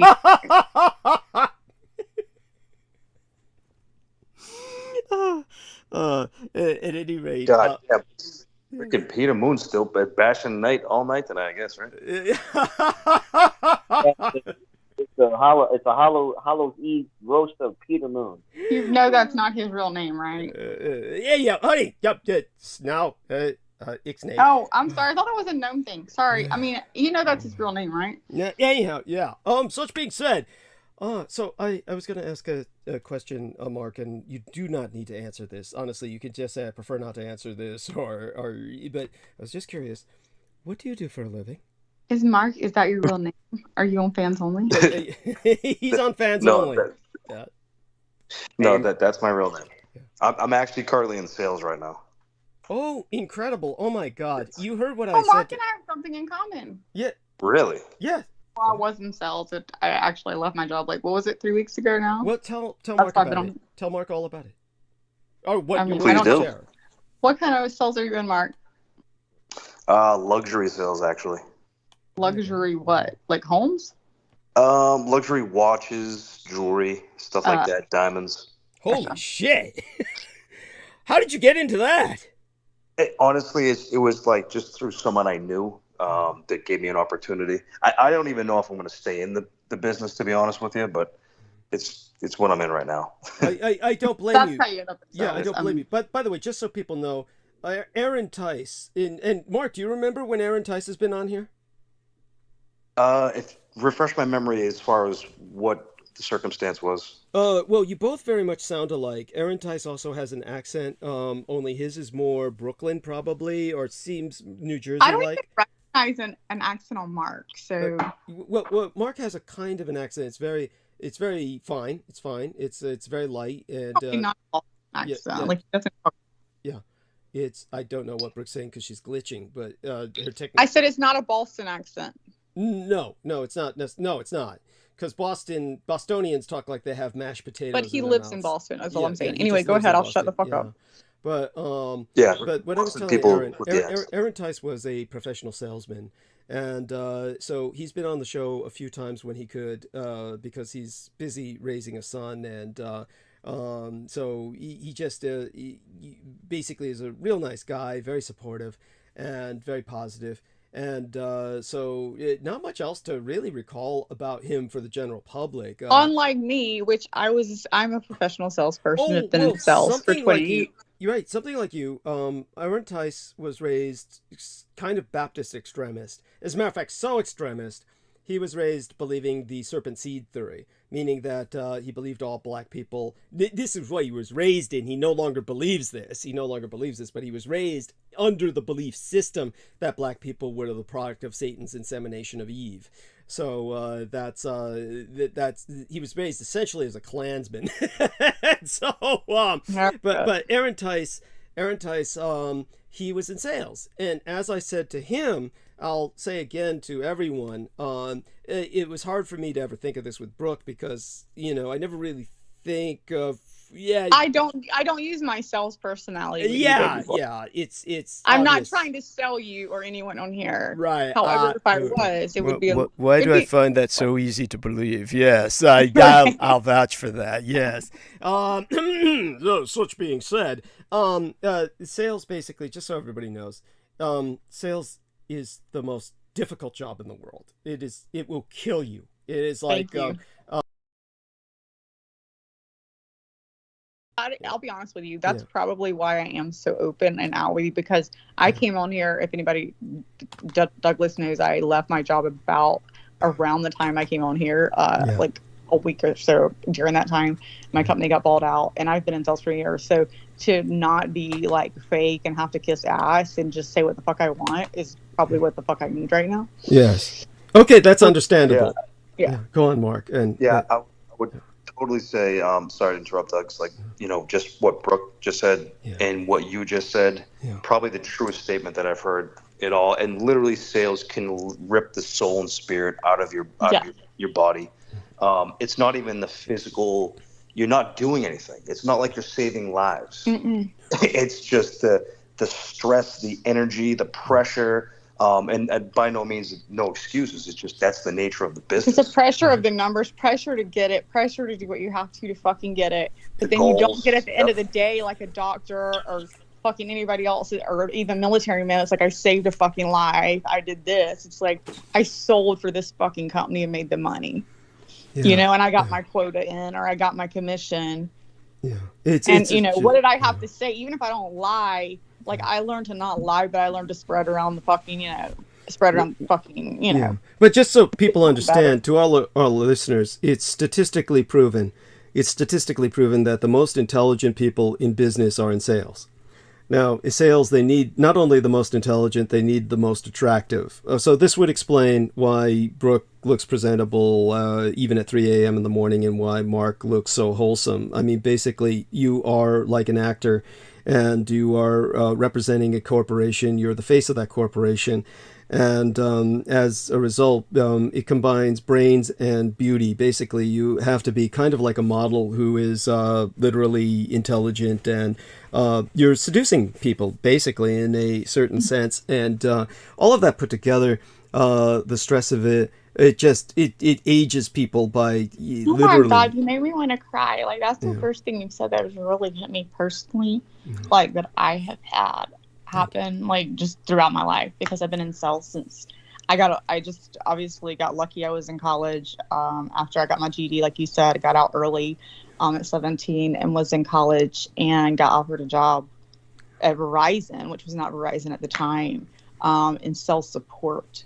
And everyone that got in an account executive position had a 4-year degree, but because I had been there and was about to attain mine, I got offered that position. And I've been in an account executive or in an outside sales position since then. But I have, felt like I sold my soul. And many of times, like, I had to walk in and know, as a female, I had to learn very quick which men saw me as I needed to be the dumb blonde. I remember dating the last person I dated, and would ask me, why are you so easy with certain people? Like, I could be in a Home Depot and I could tell somebody wanted me to be the dumb blonde, and I would just play it up. I'd be like, oh yeah. Why would I completely change character? Why was it so easy for me? And like, they couldn't understand that, because I'd always had to do that. Like, that was what happened. Like, it was, I had to read the person and what they wanted. You know, same thing if I walked in with a woman that's judging me and she thinks she's 100 pounds heavier and she's judging me, I'm going to have to immediately, if I've got to sell her, come up with something that can make me on her level, which either means dumber, or I see on the back wall, you know, oh, you like this place and, you know, you got you know, whatever, we're into animals. Absolutely. You look around the environment and you look at their family photographs, and then you make assessments on what their vulnerable points are, right, in terms of what will, it's very calculating, and at the same time you become expert at reading people. By the way, Daniel Cardenas says, you should check this in the chat room too, honey. He says, I just heart Brooke, can she cook? So there we have that. And I totally can cook. I am a great cook. I also am rarely doing it nowadays because I have only a 17-year-old son and me, and it's like I cooked the other day, and I'm like, he's not even here, and I'm like, it sucks to cook for just yourself, you know? Like, yes, it does. Oh, it can. It definitely does. Real Tech, what's that you say? Oh, I said it definitely does suck cooking for yourself. Right, thank you. Do us a favor, and it when you talk directly into the mic. Like I said, it's a lot like oral sex. You really got to get your mouth into it for it to work. And please, if you're anybody, like if you are ever doing oral sex on a woman, understand the vulva, which are the lips. No woman wants you to play with them. The way to do oral sex is all about the clitoris. Before you get to the clitoris, you should do at least 2 minutes of stimulation around the legs, maybe barely touch it. Blow on it hotly, continue to go around in the legs, and don't ever suck on the fucking vulva, which is the lips. Then go to the clit, and it's not about doing an ABCD or whatever the fuck y'all fucking read. There's no fucking thing. It's about the same fucking rhythm. You can try a little different pressure every now and then. Going in, get your fucking nose and face in there, and fucking just stay on that fucking thing and stay in the same consistent fucking rhythm, because that's all the fuck that bitch needs. Yeah. Well, in fact, actually, it's good to massage a woman first before you do anything of that. Well, I mean, you can massage her a little if you want to. Yes, that's fine too. I would, but my point is, once you're going down, don't immediately go there. Yeah. Now I'm going to chew kids while they go into the sex talk. Yes. Yeah. I'll be chewing. I'll be mute. You don't fucking need. What? Yes, What's that? I've done that before many times. Yeah. What did you say, Brooke? I'm giving you secrets you don't fucking need. Oh, that's right. Thank you. Yeah, thank you, honey. You know that. Thank you. In my case, by the way, for me, the lip action really does help, but that's because I know what I'm doing, kids. Unlike most men. So, listen to this lady. You're talking about lip action. I'm talking about the. No. I know what you mean. I know what. Yeah, give me some credit. They honey. do not have. They have no nerve endings there. They've proven the nerves at the clitoris. Are you talking about the nerves of lips? Yeah. No. I get what you're saying. They like what I do. They like what I do. Believe me. But you know, such being said, they have no nerve endings in their vulva, because you can look it up. Yeah, honey. I get it, darling. Well, I'll let Cole come try it. I'll just have to show you, and. Well, once that's done, then show and tell. Yes. So let me return to eating food, which is, like I said, for me, filler recent. You know, and that's pretty ironic considering the original troll we had tonight was filler. And by the way, when I actually said he may have come back as Arm & Hammer, I noticed Arm & Hammer kind of didn't put any entries in after that. But what they were saying was fairly harmless enough. I mean, I'll have my period in 3 weeks, so I can feed you both ways. Yeah. That's cute. Like I said earlier, when she said that once. You see, that'd be the real Red Bull right there. Give you wings. Yeah, there we are. He does sound remarkably like Joe Tai. He has Joe Tai and Real Tech could actually. That's what I was saying. Yeah, they can do voice acting for each other. They could replace each other. By the way, Joe Tai says, "I love smart, beautiful Southern belles and well educated." So thank you for sharing that, Joe. And okay, well, I don't think we would call Dietrich a Southern belle. But maybe well educated. Okay. You can call him a Southern. No, I don't want to. Yeah, I'll go mute. Kids, it's fun. Enjoy your meal. Yes. There's no follow up to that, but it was a good time. Yes, and so such being said, maybe an Appalachian deliverance, man. There we are. Stage is yours, all of you. Maintain yourselves. I'm here, so don't do anything too crazy. But, as soon as I'm done chewing, I'll participate again. But, yes, that's the sales. We were on that, and then Joe... And you're going to go eat and practice your banjo. Right. And practice my banjo. And our man... I'm just kidding. You wouldn't do that. No. Yes, I... Those are the glory days of the South that won the war. Yes. With your banjo, right? So I give Irv Douglas a hard time because I know he knows I'm kidding, but I have to remind everyone else I'm kidding, like completely kidding him. So I hope everyone knows that. Yeah. If this was years ago, I would have been really pissed off about that type of joking, but I've become a lot more open-minded about it. A lot of it was also because of being an junior ROTC, so I was just very serious all the time. Took me a long time to get out of that. I mean, sometimes some things you will say, I will get pissed off for a minute, I'll think. But, every person is different. Yeah. What you said? Well, I think I'm either being serious or not understand. Yeah, I grew up, the way I grew up was, and I guess my personality is just it's also a defensive mechanism. If things get too deep and hairy for me, it's to lighten it up with a joke. Probably comes from sales too. Being in sales for that long, but just usually making someone laugh or trying to, if you can, it seems to lighten a mood. And so that is what I've always used. And that's just, my default. And I never look at, and because my father was that way, so I grew up with that also. He was actually in sales, so he was in sales my entire life. So, he would come home and joke, and I didn't know many times he was joking with me. He was. So I had to grow up with that kind of dry. He had a very dry sense of humor. But my point is, I don't understand people that don't get, it's just like looking at anything else. No one sees the same movie, they say. Like, none of us have ever seen the same exact movie, even the person beside you that you're close to. You're seeing it a little different. And so for me to now understand, probably Peter Moon made me understand the best. But, I've seen people with no sense of humor, but I've always just been like a neighbor that I just thought, had no intelligence either. I know Peter is very intelligent, but, also I could joke with him and he'd be like, this is not funny. And I guess that's why I give him a hard time, because we do have a similar birth date. We have different signs and rising and a lot of other things different. So it's just... you should definitely do my birth chart.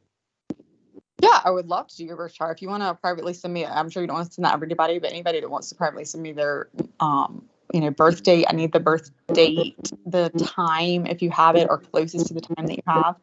And then, of course, the city and state. So I like just almost saying something very stupid to Douglas, and I have a habit of going a little over the top, so I had to learn a lot, sometimes very painfully, about learning to just not say very obscene, very stupid things. So because it's also the same way too. Sometimes it's also a defense mechanism. Right. Yeah, I agree. And I used to go back in the very first few episodes and listen to myself and be like, and that's why I quit drinking. I was drinking wine, and I started this actually during my sales job, which is why I was able to quit, which I guess, Mark will get this. I was working a lot at home after 2020. So, a lot on the phones, and just really done with the company for the last year, pretty much. It was not going well. And so I would, I would still be working after I got off at 5 and start drinking wine, and then drink a bottle, and then a bottle and a half, and then wake up the next morning hungover. And by 12 o'clock, I'm like, fuck it, open the bottle. So by the end of it, I was drinking 2 bottles. When I quit, a day almost, or the company basically was sold off, and I left. I got offers. So, but that's around the time I came on here. Still doing that, especially when I had to stay up late at night. I wasn't drinking today, but I had to stay up late at night with you guys. So by the time I was done, and I was listening to myself, and I'm like, I don't like that part of me. But then I stopped listening also, because I'm done judging myself. I'm at the age where I'm like, you know what, this is who I am. I'm going to continue to grow. Don't get me wrong. I continue to learn. That's why I try to say F less. Like, Douglas told me it offends. And I know, like, my mom didn't like it. It was just a word for some reason. I probably didn't use it in cells, but was able to use it growing up because I was Southern Baptist and get, enough attention when I needed to, because anyway, but regardless, it was just something that randomly would pop up, especially when I was drinking, and even randomly with my kids, even just like I could say it, at home. I'd be like, oh my God, what the fuck happened? And I would never be like, oh, I shouldn't say that. I would just tell my kids, don't say that at school. I don't give a shit what you say. Because words are words, and that's my mentality. But other people, just like my mother, just like you're saying, people have different perspectives of what that means, of what a word means. They take it as very serious, or a joke as this is not a perfect time for a joke or anything. And so we all have to, I guess just kind of, understand each other more. Well, you and I, I try to have a better understanding, and being humble it really is very important in this world. But the thing is that you and I do share this common trait, which is we're always going to say something that is going to always piss somebody off. That's the thing about that. And I learned to accept it, Well, that's where I've finally done it. And I think getting out, that's why. So Douglas has been like, when are you going back to work? And I haven't even applied for a job and I'm not getting, by the way, I'm not getting unemployment because I accepted a voluntary certain amount, and wasn't a lot. And, I could apply for a sales job tomorrow and get it. Not whether it's the greatest or not. Like, when you have that much sales experience, you can get at least a decent sales job. But I haven't, because, as Mark would probably testify to, and I don't know how long you've been in it, Mark, like, it's just soul draining, like Douglas said. I did it for years. I used to even, I used to work for a subcontractor that would sell Motorola phones, Google. I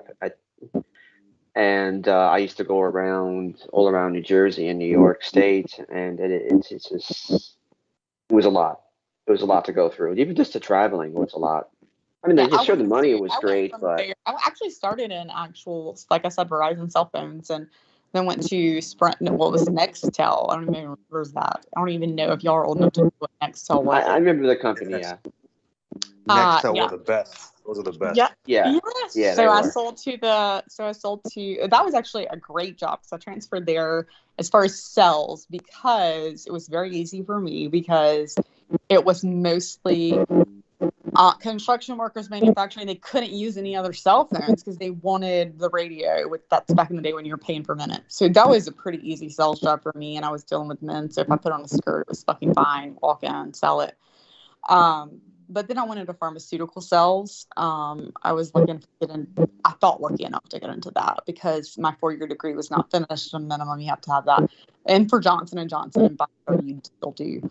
But it was a smaller pharmaceutical company, and I went in there and did that. And that broke my soul for a while because of what I was selling. And I finally had to leave that. And then I went into this job, which was a completely different territory. We were selling for everyone.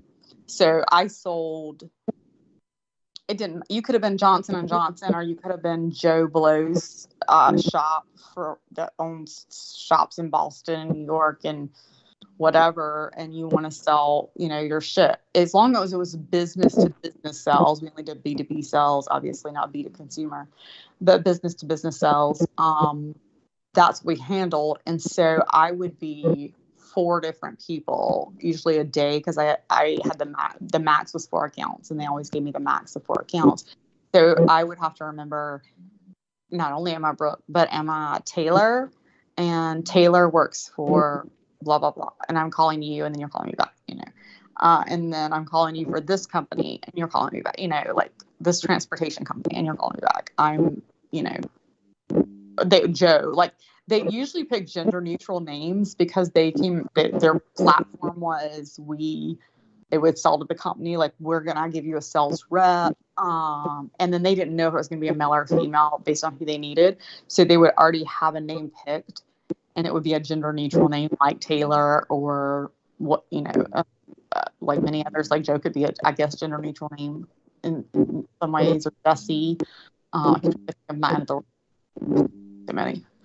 So that was a different territory for me, and that's where I really got burnt out finally. But the company ended up, their data was not great, and they ended up getting sold off, and so I was ready to go at that point anyway. Because the worst thing is to call on companies, number one, that probably sales doesn't want you calling on them anyway, but like to call and be like, hey, you know, I'm Amisha, I messed up, and then the data's bad, and they're like, we've been closed down for you. This person hasn't worked here for 7. Like, you're not even giving me good fucking data. You know, like I was better off when I was cold calling myself for a cell phone company and finding my own people. Like, who is the president? Who do I need to call?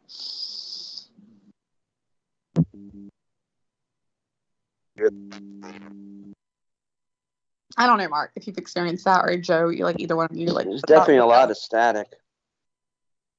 I heard the static. Is it me? I don't know if it's the feedback might be coming from you, Brooke. It sounds like it might. All right, I'm not myself. sure though. Let me see if it's me. Let me see if it's me. Yeah, definitely. I think it was you, Brooke. I'm not unmuted though. No, I know, but it went away when you got muted. Oh, you didn't mute at all, you said? Interesting. So there's something wrong with my phone. That's what I was trying to say earlier. Remember how I couldn't mute and I had to go get the headset, which is what put me on video? Every time I hit mute, it's unmuting itself. Yes, you did say that before in a recent on the other episode also. Did you update anything recently, or? Hello? No, she went mute. So I'm muted. I just unmuted myself, and I was hearing the static, so I'm not sure. Yeah, so it doesn't sound like it's you, Brooke, then. It's not you. Because I could hear the static while I was staying muted. I didn't update anything earlier. I haven't updated anything. So you know what? I think it's Jay. I think it's coming from JT. Joe Ty. Joe. Yeah. It's Joe. Wake up, Joe. Joe, you know not. Wake up. Joe, no. Either stop making the noise or fucking mute it. It's doing it again, Joe. Mute. Talk or mute. Joe. Mute. Wake up. Joe. Thank you. Okay, now you unmute it again. Talk or mute. Thank you. Thank you, Joe. Love you. Yes, it is Joe. Joe, it is yours, so I don't know what you're doing or if it's your phone. But yeah, it is you, so unmute when you're going to talk. But yeah, it's making static, and I don't want to get blamed for it because I have enough shit to get blamed for, obviously, as y'all know. Yes. All right, yeah. So you guys, like you and Mark, y'all talk about cells or what the fuck ever y'all want to talk about. Just don't talk about my breast or my fucking face looking bad. I probably was like fucking under. Joe Ty's back. Oh boy. You gonna talk, Joe, or you gonna put him on mute? Joe Ty. Joe, are you fucking asleep and hitting mute on and off? Joe! Joe fucking Ty! Hang up the goddamn phone if you're awake, if you're not gonna talk. Joe. He's fucking sleeping and hitting mute on and off. I swear to God. That's why I screamed. Yes, that's what he's doing, yes. Joe! Does somebody have a bullhorn? Okay, what the Wake hell up, happened? Joe. Hello?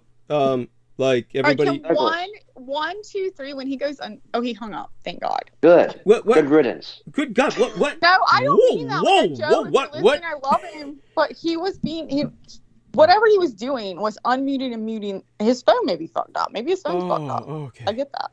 There's a lot of static, Douglas. Oh, okay. I said, Jesus, leave the kids alone. Well, no, we thought it was me. Mark and I, we all thought it was me because I'd had issue earlier, so I muted. And then the phone my phone is unmuting just because I have a tiny crack at the very bottom. I think that's what it's doing. But, I could read that in a number of ways, but we'll move on. My innuendos would simply be take us back into the gutter. But such being said, so like I mean, just focus at the top. Yeah, of the you crack. and me both, Douglas. As long as you'll focus at the very top of the crack. I mean, that's what I'm trying to tell you, not the lips. Yes. And you'll hit it. Yes. Yes. I can go in the gutter too. Oh my God! Now, my favorite part. No, by the way, yes. So, Mark, if you're still with us, I am just curious how this might sound to another party because I noticed that Brooke and the Real Tech were going on and off. So I take it they were holding most of the conversation. And then apparently something happened. Well, we asked Mark not to talk because we decided we didn't like Mark's voice, so we asked him. You didn't hear that part? Like we were like, Mark is just a little too Bostonian for us. So. Anyway, he agreed not to talk until you came back. Very funny. Mark, is this true? We'll ask him. I mean, he'll tell you. Yeah, of course.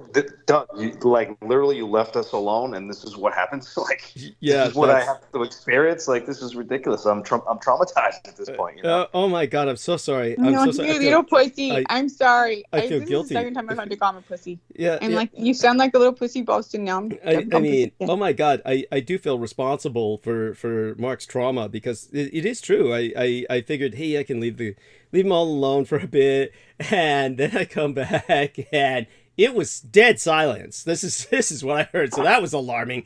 But well, there was. I think Mark will testify there was never dead silence. Pretty much. It was when I got on there. It was just at the wrong time. It must have. I don't know. Maybe you'd been silent for only a few moments, but I caught those few moments. Why do you say you? Why do you say? I meant. Well, I mean, you know, I meant that generally, of course, honey. So that being said, oh my God, Mark, tell me, as a kind of detached individual, tell me what exactly happened. Oh my God. Yeah, so Douglas, it's honestly 100% Brooke's fault. I don't know. Honestly, I have no idea what this is like. This is the kind of treatment, like the second time on the show, and like Brooke is just, do you know what I mean? Like she's absolutely drop dead, drooling gorgeous. But man, holy fuck. You know what I'm saying? Tell him what all I said, Mark. No, so there was some weird kind of alien sounding static going on. And Joe Tai, or was it Joe Tai? That's his name. Yeah, Joe Tai. Yeah, he's back here. He's back, and he's kind of going in and out. And I don't know what the hell is going on with that. For literally the time you heard it, I think that was the only time that it was dead silent for about 2 seconds flat. That was literally the only time, yeah. Oh okay, God. Okay, Mark, but give him the truth. Like, I was talking about Cell, and I was going back with Real Tech, and I did ask for y'all's opinion. Come on. Yeah. I mean, all that, yeah. And then other than talking about, like, that I thought Douglas was an alien, and all that stuff. So Joe Tai has rejoined us, and I shudder. Look, I really shouldn't do this. I know I shouldn't do this. I'm just going to, but that was probably the worst I did, though. I did yell, like I did talk about cells for a little too long, probably. Oh no, but I hope Mark is joking. Mark, I hope you are joking. Like, Mark, are you joking? Because you sound like me now. You're like good. You must be a good salesperson. Because you're selling that pretty good to me. But either way, I did talk about sales for a little while. Either way, I know that for a while. But I did start yelling at Joe because I thought it was me. Everyone thought it was me, and I muted. Yeah. But then we realized it wasn't me because I was muted, and we could still hear the noises. So then we realized it was Joe Tai. So I screamed into the phone, Joe, get on the phone, because I knew he was asleep, and I was like, I thought he was asleep now, because it sounded like he was, because it would go on mute, off mute, on mute, off mute. He's probably dozing. Yeah, he's. Well, that's what it sounded like. So I said, Joe, wake the fuck up and talk, or hang the fuck up. And I screamed it, and then I said, does anybody have a bullhorn? And she also said, I wish we had a bullhorn. Okay. Okay. That was my last thing. Okay, and then Joe, of all things, came back on. So, So Joe, you're awake. Glutton for punishment. yeah, Joe, I know I'm going to regret this. Joe, what happened? Well, my phone goes up, mute and off and on. It's weird. Okay. I did say that. I did defend you, Joe. I said at the end, I don't know if you got to hear that. You probably didn't. But when you hung up, I said it could also be as a phone issue because I was having one earlier where I couldn't get mine to mute. So I said he could have a phone issue. So Yeah, did defend I you. can't sleep with you on the line. You know, it sounds so great. It keeps me up. That's But yeah, it was going on and off mute. Hey, Real Tech Geek, you were in ROTC. Which part of the military are you in? Air he Force. was just. It was Air Force. Oh, good God. Yeah. What else? You just would got it it good. be? What? He sounded good, or what? I mean, the Air Force is the best deal to get into. You said it's a golf course. Yeah. That's Air Force is, like I said. What else would it be, right? I mean, I'm I rolling thought my it was the eyes. Navy. Yeah, Sunset. they fucking do push-ups with fucking towels on the on their hands. Yeah. Of course, they got it good. Yeah. The Navy? Or are you talking about the Navy? No, he was Talking in about the the Air Force. Air Force No, ROTC. I said the Navy. I thought the Navy was the one every gay guy wanted to get into. Well, No, are that's you insinuating something? That's I true. mean, I think she heard the song a couple too many times in the Navy. No, that used to be the old joke, like being yeah. on the ship or whatever. Yeah, Right. I can tell you, Navy guys do not.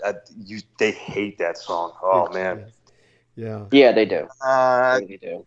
Yeah, and Navy SEALs are the Douglas toughest. did say earlier they dropped all the gay Navy into San Francisco. So Right. Yeah. Just so people understand, San Francisco became gay because the U.S. Navy would basically when they would catch two sailors fucking, they would pretty much be dishonorably discharged on the spot, and they would just literally drop them off at San Francisco. In general, that was how it was done. The port of call, San Francisco was an important enough port of call. It's basically the home port.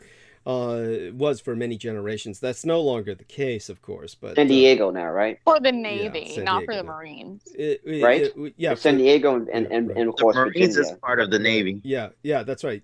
Everybody is saying what everybody is saying is right. It's basically San Francisco is the port, and the Marines are part of the Navy, so it would be the same for the Marines if they caught them doing that as well. But plenty of that was going on as well, and so They don't send the Navy. They don't send the Marines to Camp Lejeune. well, Yes, they Camp do. Lejeune is where all those Marines were getting poisoned by all that toxic water. I mean, Yeah. Yeah, that's Marines. There were no Navy there. Is what I said. If I said Marines, I mean, There's they don't There's send always Navy there are Navy there. Yeah, They're always going to be there. Yeah, just It's always going to be a small detachment. right. Oh, okay. Yeah, Well, I'm just sorry. yeah, I no just- worries, Especially, honey. I mean, I grew up in a doctors, Marine especially the family. doctors are Navy Yeah. officers. Yeah, They're not yeah, Marines. right, So- yeah. Just so, And that's exactly what they, Right, I'm sorry, I'm oh no, go on, interrupting go everybody. on. No, that's fine. Yeah, exactly what they call the corpsmen. They don't call Marine corpsmen. They always call them Navy corpsmen. Yes. So, So just to explain, which is that.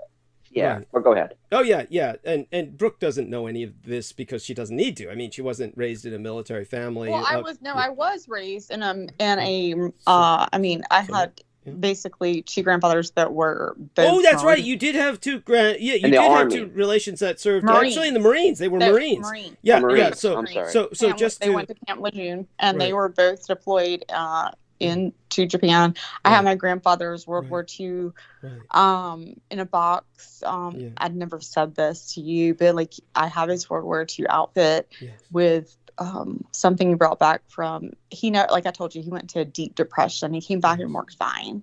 Yeah. And as soon as he retired, he went to deep depression. They did shock treatment on him.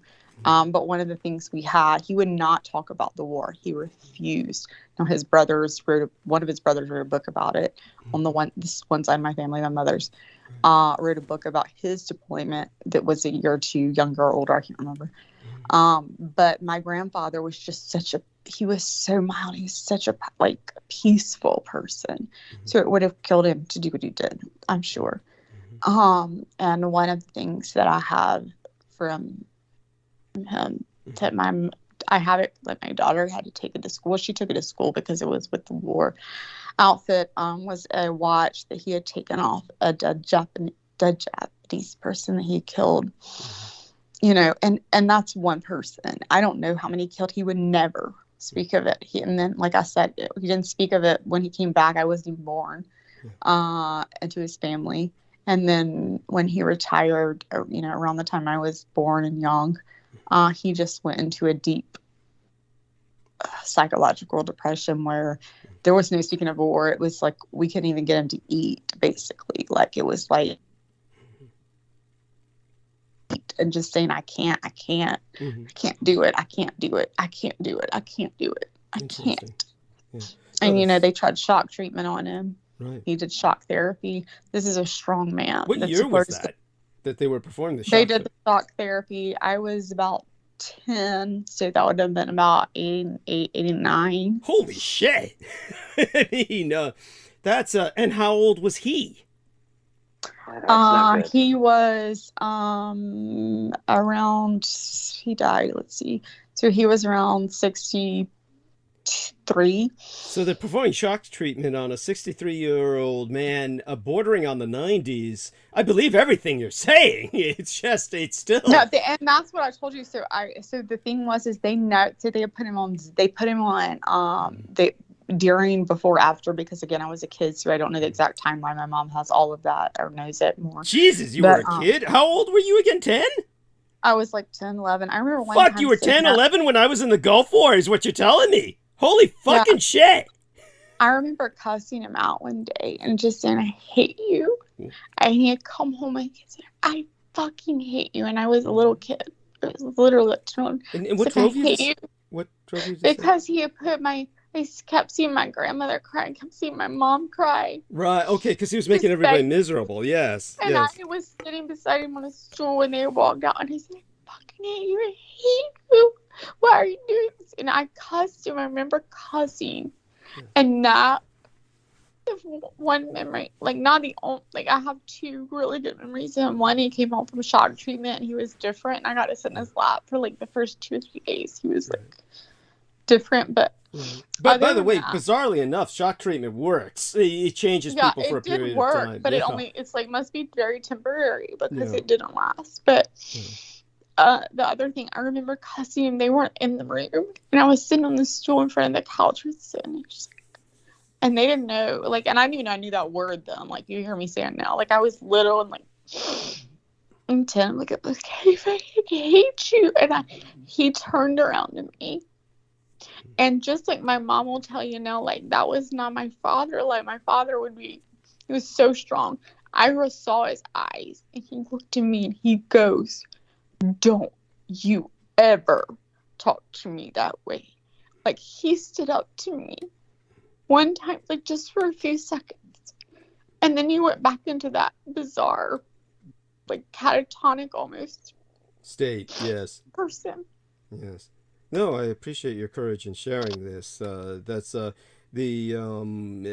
terms of going back to a more mundane subject. This is why I say I hate that watch, because like it's like to see that watch, like he was just like, oh, I took this, like my daughter was able to see, and he took this off a dead like you could say that, like I'm not gonna probably be like, I took this off a dead Jap or whatever. Have you considered selling the watch? Huh? Well, no. Hey, listen, I don't mean to interrupt. Mark, do enter, Mark. No, I don't mean to interrupt, but I know it's not a good time to think about it. But if you thought about a new timepiece in your future, Yeah, well, like I don't have that timepiece in my like that whole box is not in my view. Like I don't keep it in my view. I don't keep it in a closet, like in my walk-in closet. Like I don't keep where I can see it. I don't look at it. Understandable. But I remember it. I'll never forget it. No, like, and the thing was, it was a timepiece where you could tell like it should, I guess, had bands back then on it, and it was just the piece. Like you could see where the bands went through it, and it was just like you ripped off the metal piece. Right. So one of the things that you're touching on is one of the biggest things about timepieces that actually enhances the experience with people. People usually purchase these pieces because of these emotional bonds, events in their lives. Yes. And that really kind of pinpoints and reminds them, and it keeps it as almost like it is a keepsake. That's literally what it is. Yes. To remind them either of these events or successes they've had. And then it's an incredible thing. And it's one of the biggest pushing points that people use. And I think it's a great thing. I think why not he hold kept something? it probably, like, if you're saying that, like, I think he kept it because when he was in the Marines, whether he pulled it off because he needed a timepiece truly, like, to see the time, I don't know, or he pulled it off as a keepsake and thinking it would be good. But either way, he couldn't handle it. Mm-hmm. Yeah. By the time he could. And so he was completely, and so the family, and basically my mother, there were 4 kids, he had 4 kids, but it was my mom. She was the daughter, the firstborn daughter. And she took care of him. So I was the one that every day, like, he had mental health treatment, we would go there and pick him up before he had, like, that's how I grew up. Like, every day they picked up from school with my mom and my grandmother. And then we would go pick my grandfather up. Yes, and understandable. Thank you for sharing that again. Now, what I'm going to do is go mute and rinse my mouth out because I just finished this can of Coke. But what I do... Oh my God, go sniff a line of Coke. Shut the fuck up. That being You gotta stop doing that stuff, man. That was very puritanical. Thank you. Such being said, shoot up. When it comes to what you said about your grandfather, this bears respectful contemplation, and I think we can all reflect on this with the respect it deserves. Now, your courage in sharing that is important. I also appreciate what Mark was saying. I'm not quite sure I understood it exactly. Were you asking her if she might ever consider it a mood watch? Like a watch that reflects one's mood? Is that what you were saying, Mark? No, I don't think that's what he was saying, but I'll let him respond. No, Douglas. I was mentioning usually when sometimes when timepieces if they're being sold in certain ways, they usually connect. The way a procedure of doing it is connecting an emotional event with a timepiece.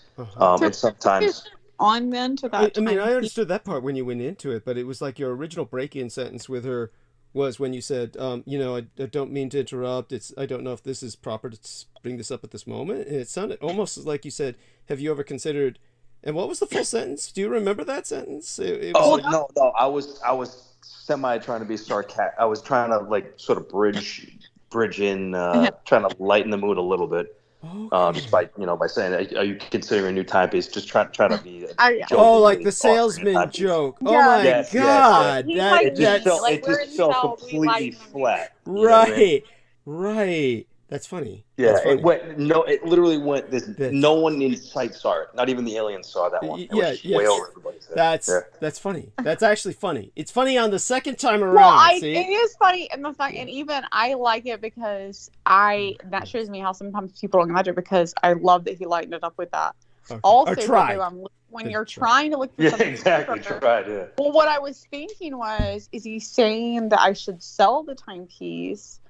Or so you didn't get it either. In other words, you were trying to figure out what he meant. Right. Okay. Good. I waited and then got it, but at first I was like, is he saying I should? Because I didn't buy it, so he already knows that, so I don't need to tell him. Right. That's good. I'm misunderstood by everybody. It's fantastic. Excellent.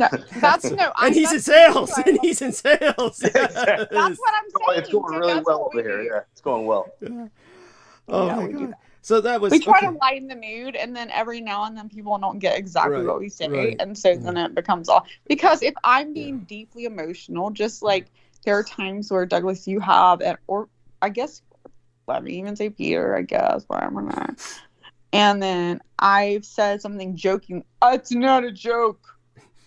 Well, honey, I mean, you've never said did that. Did that like emotionally scar you or something when he said No, but It's what like- I'm trying to say is that Mark's like me. Like, we try to joke and he tried to lighten it up, and then obviously Peter didn't fucking get what I was saying, or he didn't even give a shit to you. He's like, don't joke. And well, first he didn't say don't joke. The difference Said there was something else. By the way, the difference there was that basically with Peter, it was that he would brook no humor. That's the term that would be used. He would brook no humor, as opposed to in the case of Mark, it's not that we were adverse to his humor. It's just his delivery was such that it just went right by us. It was kind of like Okay, well that may be it too. But either way, funny part, you're right. The funny part is when I asked him to clarify. Then he went into the emotional bond part, which, like, you know, I get that. So it was kind of like, you know, anyhow, such as it was, it all worked out in the end. So in the end, we got the message. Well, I was going to ask him, so that apparently he doesn't know since it was a joke. That's what I was going to say. So obviously, since that was a joke, I was about to say, well, are you saying I should sell the timepiece or get rid of it? Like, am I holding on to some bad juju? Yeah, by the way, I'll just speak for him there. But Mark, go ahead. You know, respond to that while I rinse my mouth out. I think you would know too if I was holding on to some bad juju. No,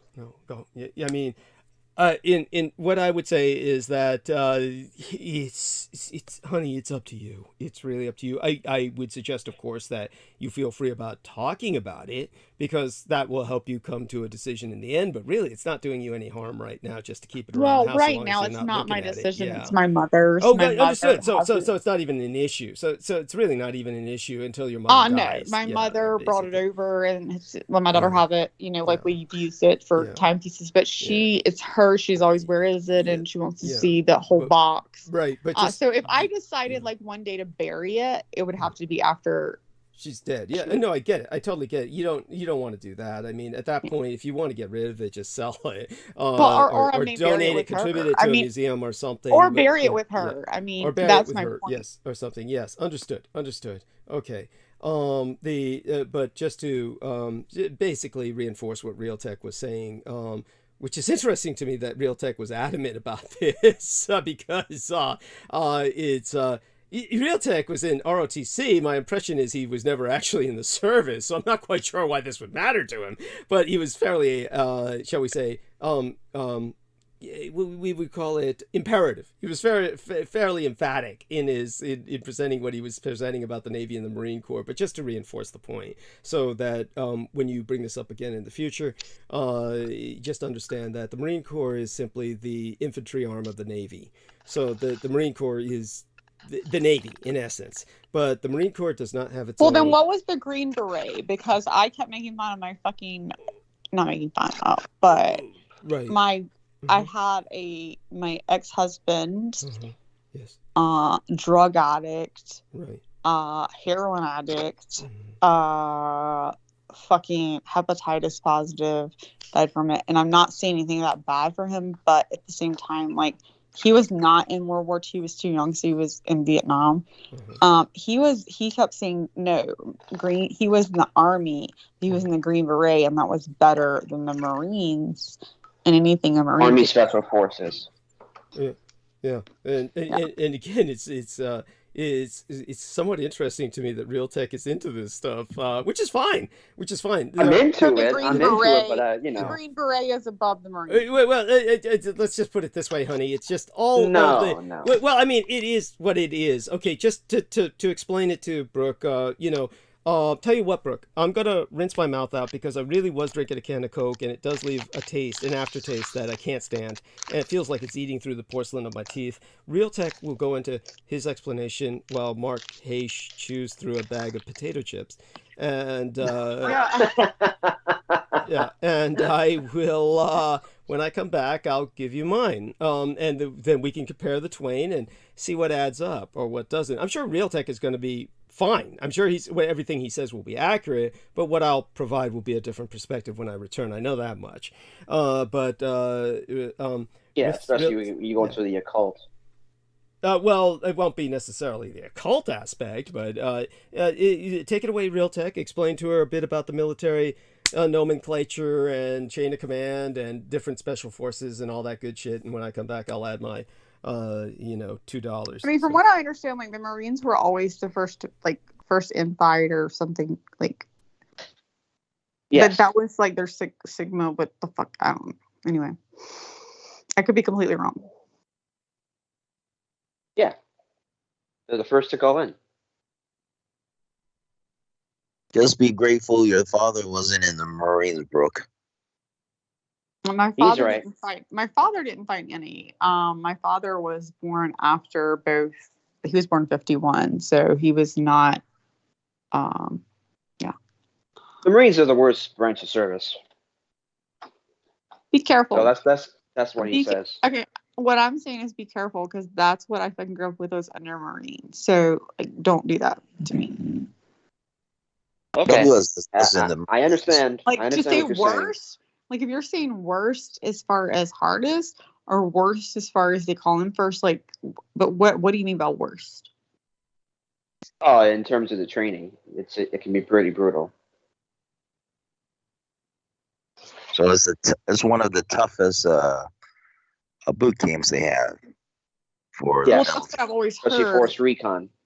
Well, that's what I've always heard, and that's why I feel like my grandfather was not cut out for that. Like as far as he was a peaceful, but he had, like I said, they came from a family of 13. Well, I met a World War II Marine that threw his wife out the window, second floor. Mr. Wait, what you Cox, said? I still remember it. Wait. Say again, you said about that? Yeah, I know a Marine that owned a World War II Marine that owns a junkyard in Princeton Junction in West Windsor. He threw his wife out of the second floor window. Why? That is, It's post-traumatic stress, which is basically what they died. My grandfather was peaceful, so he didn't do that. He held it all in. He held all his war efforts in, and I think this is where he's going with this. And mistake me if I'm wrong. You can correct me if I'm wrong. But because of two things I know. Number one, my grandfather held it all in. He was a very peaceful person. He went back to being an accountant, held it all in, being a father, going to church every Sunday. And then suddenly he retired and he had all this time to think, and that was it, right? But he broke instead of a way that was coming back from the war and being aggressive and angry, and those type of things that can happen with PTSD. Also, his PTSD, which we did not even know the word then. When he died, I will tell you, they had him on Xanax. He had done shock treatment. They put him on Xanax. My mom always hates Xanax. She says Xanax ruined him, which didn't. But it did make him more she hates Xanax because they put him on that, thinking that would help. It was just they didn't have an answer. They thought depression, antidepressants. There was no really word when PTSD was just being formed, and it wasn't in South Carolina, and even in he went to the VA hospital. There was no PTSD. After he died, my grandmother was still alive, and my mom remembers going to meet with one of the VA people. It was, for some reason, they had to meet with him, and he was another psychologist. They haven't seen him before, and he had read the file, and they said, well, we still don't know what he had when he died. He's like, and this had been like 2 years. They had to meet with him. It was something about, I don't know, the affairs or something. Maybe with his, her getting his whatever. But they called it battle fatigue back in World War II. So right, but they just didn't know. They felt depressed, but because and that was the other thing. And Douglas and I talked about this because he didn't come back with it then. If he had come back like that then, it would have been that way. Yeah. He came back fine. Yeah. He did fine for over 25 years and then went into a complete spiral. So the psychiatrist said, I know exactly what your father died of. I can tell you exactly what your husband died of. And they said, well, tell us. Like they were, I can still remember my mom telling me the story. She was like, tell us, because we've been searching for answers. Like we've been going to doctor after doctor when he was alive forever, trying to find out what's wrong with him. He said he died from PTSD. And he said and they're like, well, how is that? And, then he explained like how you would, people some people will hold it in, like just completely able to yes. So my second point to that is, just to be really short, is what he just said about his wife. Somebody throwing their wife through the window.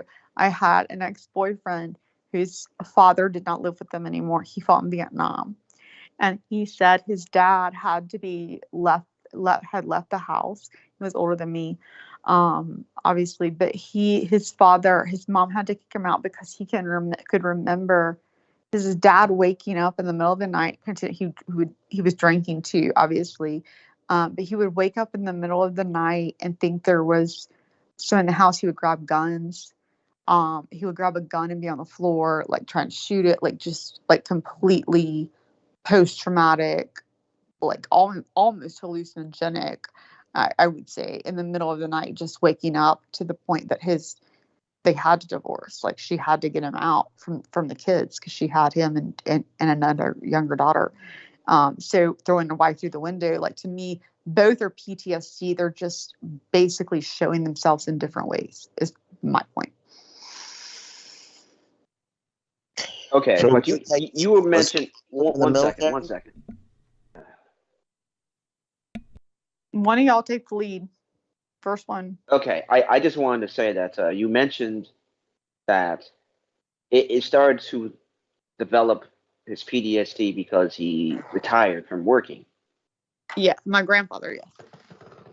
Yeah, so, yeah, that's the thing when it comes to working all the time. If he had something, a hobby or a purpose after that, it probably wouldn't have been, I don't know, maybe it wouldn't have been so bad. Like, maybe he was into photography or bird watching or artwork or something. Who knows? Well, it's like, okay, some of us go through the worst. Okay, just imagine your worst breakup or your worst heartbreak, right? A lot of people throw themselves into their work. Let's just be a minimal thing, right? You throw yourself into your work, so you just avoid thinking or dealing with it. You don't deal with it. So he didn't deal, obviously. Yes. So once he had to deal with it, that was the problem. Some people come back, they don't really give a shit about their work, and they have to deal with it then. And if they didn't have, especially back then, the right mental health, and we didn't know, then things were going on, like throwing a woman through a window or a guy going down the middle of the night with guns continually until she has to kick him out. So I think both are the exact same. It's just, is it someone that deals with something by throwing themselves into something else? Or is it someone that's like, I can't even throw myself into something else. Like, there's nothing else. There we are. Thank you. That's where we're at with that. So, that being said, so Joe Tai, what were you going to say?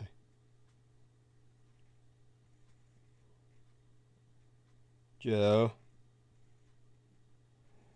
Go ahead, Joe. Talk. Yeah, Real Tech Geek. Was your father in the military? I heard you said he was. My grandfather was in the Army Air Corps. Oh. And you did after ROTC? Were you planning to be an officer or something? Yeah. I wanted to be a fighter pilot. Oh, so but I have asthma. I just didn't want to. For the ROTC college, or how did that work? No, I didn't bother to go further because I have asthma. Oh. And I don't have. Well, the vision stuff would not matter because they eventually allowed laser eye surgery, but I just didn't want to. I have asthma, it's not something I can do. I always wanted to do it. I wanted to go to the Air Force Academy. Now I finally went to the Air Force Academy on a vacation, but that's about the closest I could do. Right. It's okay. So And Brooke, were you born in 79? That might be. Don't ever ask a woman age, man. Yeah, I was about Wait a minute. What did you ask me? He asked. I thought he said, was I born at semi-night? 1979. Yeah, you don't need to. You're very close. 78, actually. Wow. Oh, okay. I have no problem. God, Jesus Christ! Wow. Oh, that's why you're so beautiful. Yeah. You're born in the year of the horse. Yes, the year of the horse. Yes. Whoa, wait a second. I was born in 1966, and I was born in the year of the horse. So that's plus 12 equals, yeah, I'm real bad with Oh math. my God, we're both the year of the fucking horse. No. She's a year of the what? Fuck, Year I of got the fucking snake. January Year of the 15th with snake. fucking moon. And now I got year of the horse with you. Fuck. I'd rather have year of the horse with you, though. Year of the snake, right? What, 76? 76? Are you Oh, talking she's to, tricky. who are you talking to? She's born in February, so Oh. February is Chinese New Year's different every No, I year. was born in January. Yeah, January and February. It's sometimes Yeah, she's a Capricorn, right? Or an Yes. Aquarius? Yes, Capricorn. Yeah, Capricorn. Yeah, like Peter Moon. in January. Wow, For my son, yeah. Okay. All right. 78. So, Ascendant Scorpio, yes. and then moon is in Aries. And Right. for now. Okay. So. And then and I can tell you right now, Douglas is like, I don't know what the fuck any of that. Yeah, no, you're not the. Well, that all kind of blended into whatever Joe was mumbling. Yeah, probably the year of the sheep. I mean, got it wrong. So whatever. Yes. What the So C out there puts 2 hearts in the chat room. Love you too, C. And kiss to her. And you're getting bored, aren't you? Yes. Yeah. It wears thin very quickly. So Joe, you can't say I didn't stand up for you. I did. Good night, God. I did ask you to speak, and there you are. So Joe was able to speak, and we got that out of the way. So now, what I as I promised, I'll. Oh my God! Don't say you got Joe out of the way to speak, because that's feeling like saying I'll get Brooke out of the way to bitch. So I will get out of the way what I had promised to do, which was to come back and talk a bit about these different military branches and services, and whatever Real Tech said, we can compare and contrast what he said compared to what I'll say. So basically, just to start from the beginning, like we were saying about the United States Marine Corps being the infantry branch of the Navy, then of course, as Brooke said, but they're always the first to go in and at the top of the fighting food chain, so to speak, and all the rest of that. So let me try and put that into some perspective for you, honey, in terms of World War II history and Vietnam. Let me tell you something. If you're prepared to take my Semper Fi away from me, it's not like that. And you better be prepared to fucking adopt a goddamn dog. You're adorable. There's only 2 options there. Yeah. Now I'm going to mute myself, and I'll send you a dog or not based on what you say. Don't discourage me from the beginning. But this is not to do that. It's not with that intent. It's just to add some historical context and perspective and balance in all of this. Obviously, the Marine Corps has a very long history. Actually, you know what, honey? Before I even go there, how far have you gotten in the Roswell Deception? You haven't gotten to that chapter of the Marine Corps yet, obviously, right? I'll take that for a no. When she said she'd mute herself. No, that's no, and that's a no because I haven't picked the book up again since I told you I sat it fucking down. Okay. And that's not because it's not a good book, but because you told me Peter Moon fucking wrote half of it. Or redid it. No, that's not true. No, that's not, you miscommunicated. No, for all intents and purposes, I wrote the entire book, but Peter Moon also wrote the entire book, only in the sense that what he did was he made what I said legible to the general public. So I just didn't pick it up again. Exactly. Because he goes on the rants, it's kind of hard for most people to understand. So Well, they both go on fucking rants. Verbose. He'd be very, he's like me. Here's very verbose. Here's the best fucking book would be me, Mark, and you randomly coming in with own fucking words of the hit of Dietrich's fucking story. But fucking Peter Moon telling the story is just the same blah, blah, blah and different blah, blah, blah words. At any rate, honey, I do hope you pick the book up again. It's important to me so that... No, I will. And I don't mean that blah, blah, because it is a good book and your story is good. And I don't mean blah, blah, blah either way. Okay. And to be honest, your blah, blah, blah, like you do get a long story just like I get a long one. And mine is probably much more boring than yours because it's not intelligent. Like I'm talking about fucking TV or my grandfather, but You're talking about world wars and people killing Clinton and shit like that. Like your shit's more like enjoyable as far as the story. But my point is, it gets a little more lurid, long. but go on. Yes. Yeah, Very gets entertaining. A little long because there's a lot of details, right? Yes, So it gets a little long, but then Peter tries to retell the story. He does it a different way, and I will give Peter that. Like, he does a different way as if he's wanting to go grammatically English, fucking George Knight correct. But I mean, I'd prefer to throw in a few fucks and like this is fucking scared as shit, and fucking Clinton was coming goddamn down, and fucking know what to do. I mean, I think you should throw in a few Brooks in there. Oh, I love the fuck you say it. You know, it's great, Brooke. That was I mean, the it's just like scariest being thing I real. ever fucking heard. That was like, if Yes, you've ever heard, it is it's like you're playing with a Ouija board and you get a response. That's what it's like when Joe Tai comes through like that. It's like, I love it. Thank you. fuck. No, I Yeah. got everything you said, and it was totally legitimate. What are you talking about? It just is what it is. You know why? I understood what he Because said. He wasn't saying your dick is huge. He was saying Brooke is fucking awesome. Yeah, yes. He adores you, honey, and that's Oh, why. I will take anybody that adores me. Yeah. But what I am saying is, you do put Joe Tai down a lot, and Joe, I put you down when you were I making stood yourself up for fat. him. I said, Joe, speak. Okay. Hey.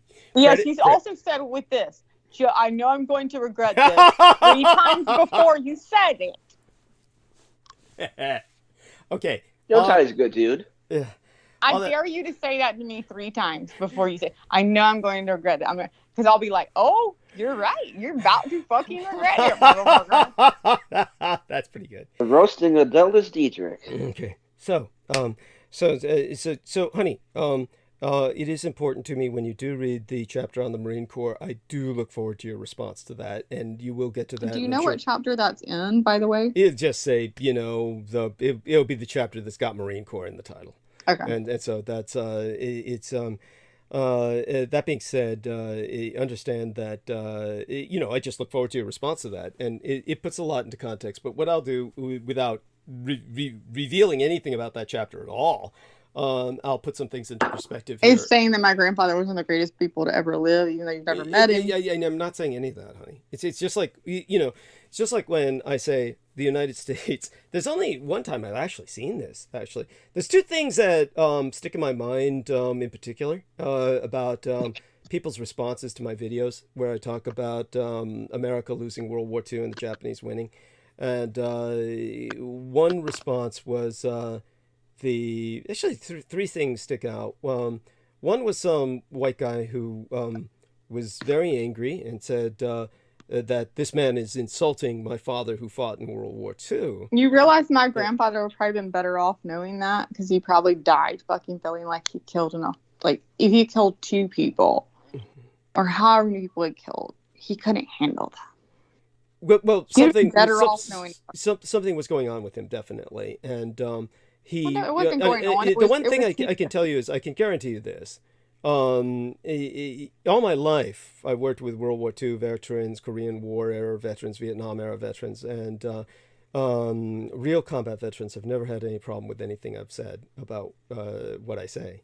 I'm not saying it would have anything. That's what I'm trying to say. Yeah, I'm sure he would have. I'm sure he would have appreciated it. Yes. That's what I'm trying to say. Yeah, I know. I know that's what you're trying to say. Yeah, and I get it.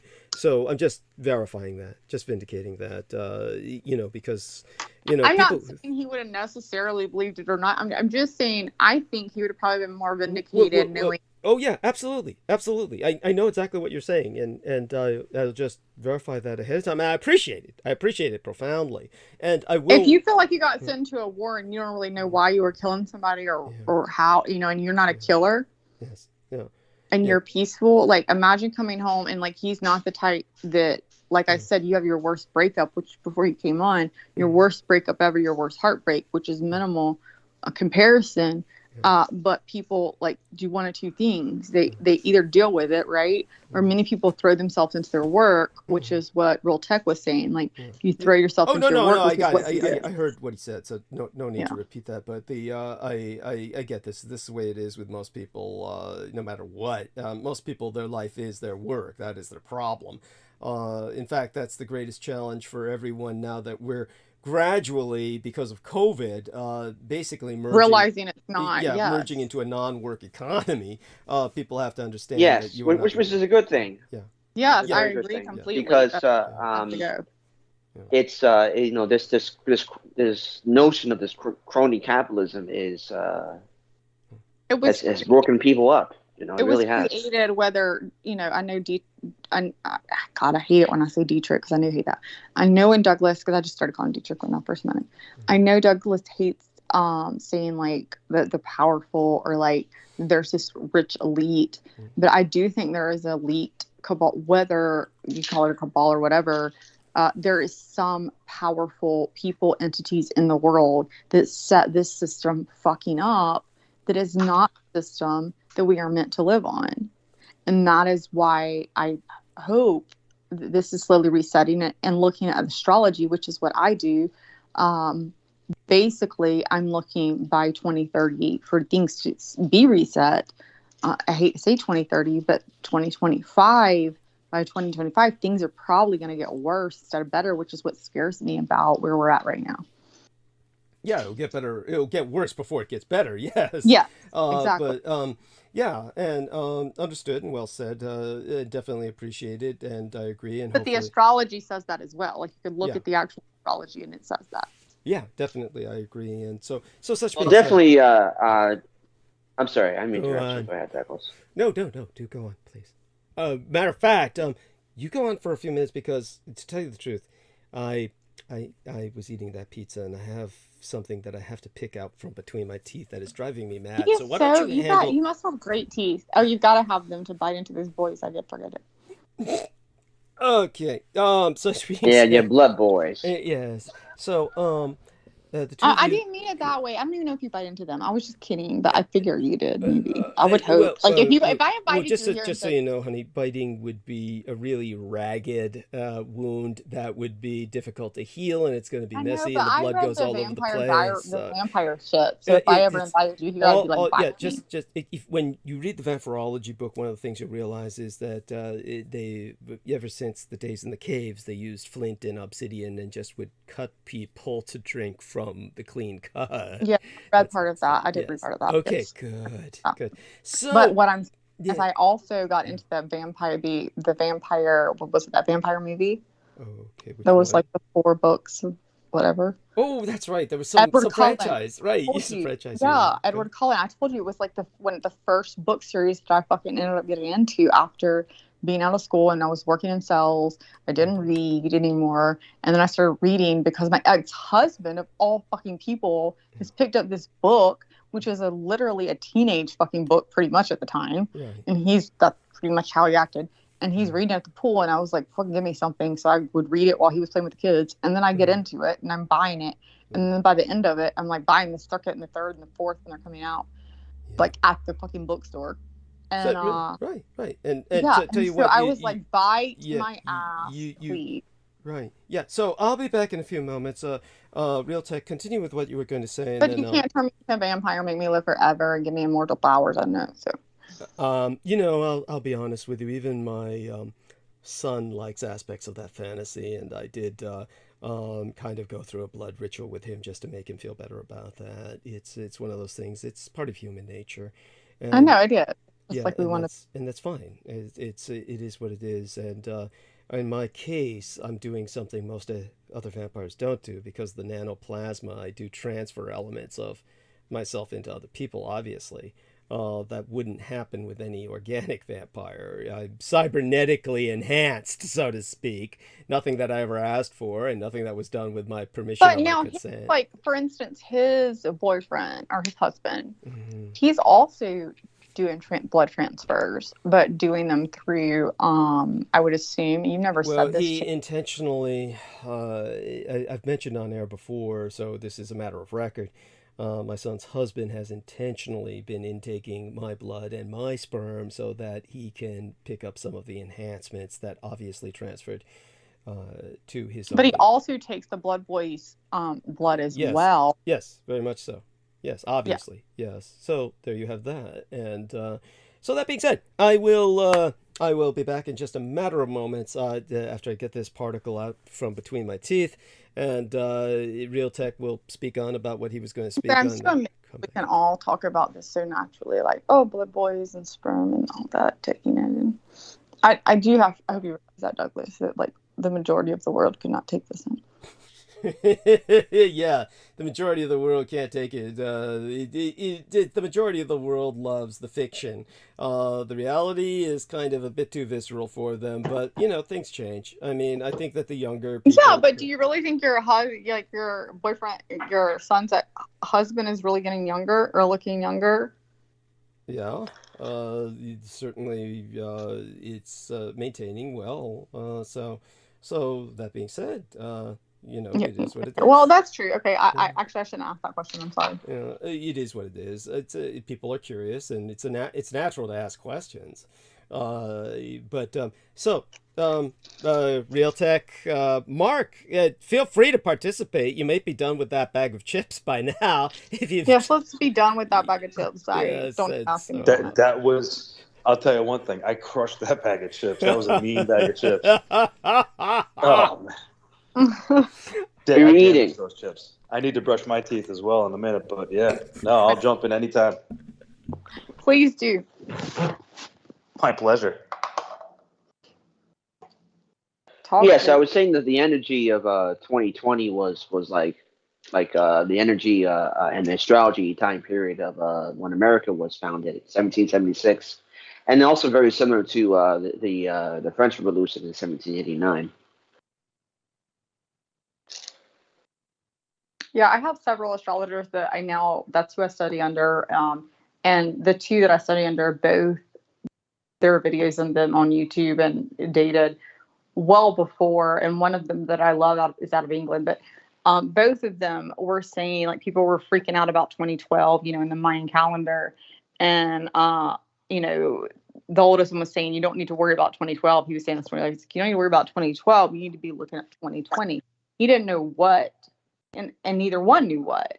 And then the other one that I really follow had huge conferences in 2017, in 2018, and he was saying you need to be worried about 2020. We're looking at some major event in 2020. Again, neither one could say what it was. I believe one of them pointed to it could be something biological or a disease or something like that. But I think one of them may have said that. But other than that, it was just they knew, again, like you're saying, the time frame.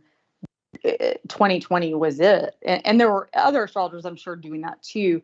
It's just there are also a lot of bad astrologers that didn't know, or were like 2012 will be it. It's Mayans or whatever. People that don't know, but so I've always followed the people that that I truly trusted and did and have been completely right on many things. And 2020 was a huge thing to be right on, and both of them were predicting well. Like I said, both in 2011 on one, and I know in 2017 on the other, which was a huge conferences that he was doing. You need to be worried about 2020. 2020 is going to be very bad. And there's something coming in 2020, and there was no they weren't working for the CIA, that I know of. So, yeah, that would be all I would say about that. Okay. Thank you for sharing that. And all right. So as I was going to say, when it comes to the branches of service, the Marine. I didn't let him finish. You may want to say something else. What? I'm gonna send a couple of I'm gonna send a few links of like this guy. He does a great breakdown of Chinese astrology. Okay. According to the lunar calendar. Oh yes. Another really good lecture to watch is Origins and Oracles by Michael Tsarian. Oh, It's do me a excellent. favor and just send it to her. I mean, you don't need to bring up other people on the program like Michael Sari, and that's fine. I don't know anything particularly about him, but Judith Ager used to bring him up, so now his name just irritates me. Okay, so all I'm such, sorry, yeah, but so that's yeah, it is what it is. that's So all such being yeah. said, I will take it from this point forward. I was going to bring up the Marine Corps. So to put this into perspective, there's a lot of propaganda about the Marine Corps that was put out by the Marine Corps that led the Army officer, who then became president, Harry Truman, to say that they had a propaganda machine that was greater than Joseph Stalin's. Now, that's actually in the book. Again, this is not meant to dump down on the Marine Corps. It's just that there's a lot of pumping when it comes to the Marine Corps. And it's understandable, of course, that any branch does this for themselves. But when it comes to the Marine Corps' case, it's best handled in the book in that sense. But to just contextualize the combat experience of the Marine Corps, say, in World War II and in Vietnam, I actually bring this up in Satan's Crusaders in the video, that the Marine Corps did a real good job of just alienating their own by the World War II Marines constantly shitting and pissing on every generation of Marines that came after them by saying they were in quote unquote a real war, and that everyone else was not. You know, they were in a declared war and it was the big war. And as I brought up before, the big war just means everybody's desperate and they're mobilizing everybody, and therefore there's really none of the shit and the horrors that people go through when they go through military training in peacetime, where they have all the spare time in the world to just concentrate on playing games and tormenting you in boot camp and extending the training for months at a time, this kind of bullshit. So you go through practical... No, my grandfather was thrown into boot camp and thrown into war within a year. Yeah, it was just almost immediately. So now what the Marines saw in terms of their combat in World War II was extraordinarily intense periods of combat, very intensive periods of combat. And the kind of combat that they would see, those that saw combat, would be in very confined areas that are literally, the ocean is visible on both sides on some of those islands, where there were coral atolls, where... my grandmother, my mom, my grandmother, they both have the islands that he fought on in Japan, like all the cities written down. In the Pacific, you mean to say, yes, but yes. Yeah, and so understand that... they sent him out of Camp Lejeune to Japan. Yeah. Well, you mean to the Pacific. You're talking, what year was this? 1941, 1942? He would not be... I don't know. I say Japan. It could have been islands. You're right. Pacific. Right. So it could have been islands. No, technically, when I say that, I'm just simply trying to clarify for our listeners, because, by the way, you're saying Japan is not wrong. It's not wrong in any way, sense, or form. It's confusing to the modern listener, because the modern listener automatically thinks of the home islands, the mainland. You're right. Yeah, and so that's what I was trying to say. I don't know exactly if he was on a certain island, where he was. I can get that information. Actually, I will get that. Right. But just so people know, Japan, of course, at the time of World War II, for all intents and purposes, when you're talking about all the Pacific islands that they were fighting on, yes, technically all of that is Japan, just so people understand that, because many of those islands were part of the mandate to Japan from World War I. And then there were other parts that were annexed, obviously. So that is all technically, yes, Japan. But then these days, when you say that, it just gets too confusing for the listeners. So it's not like she's wrong at all, and there's a reason why she says that. With that intensive level of combat and not denying any of that, the point is that here's the difference that a lot of people don't understand or appreciate. Those Marines in World War II, of course, fought for a period of approximately, if they were in from the beginning, say 42,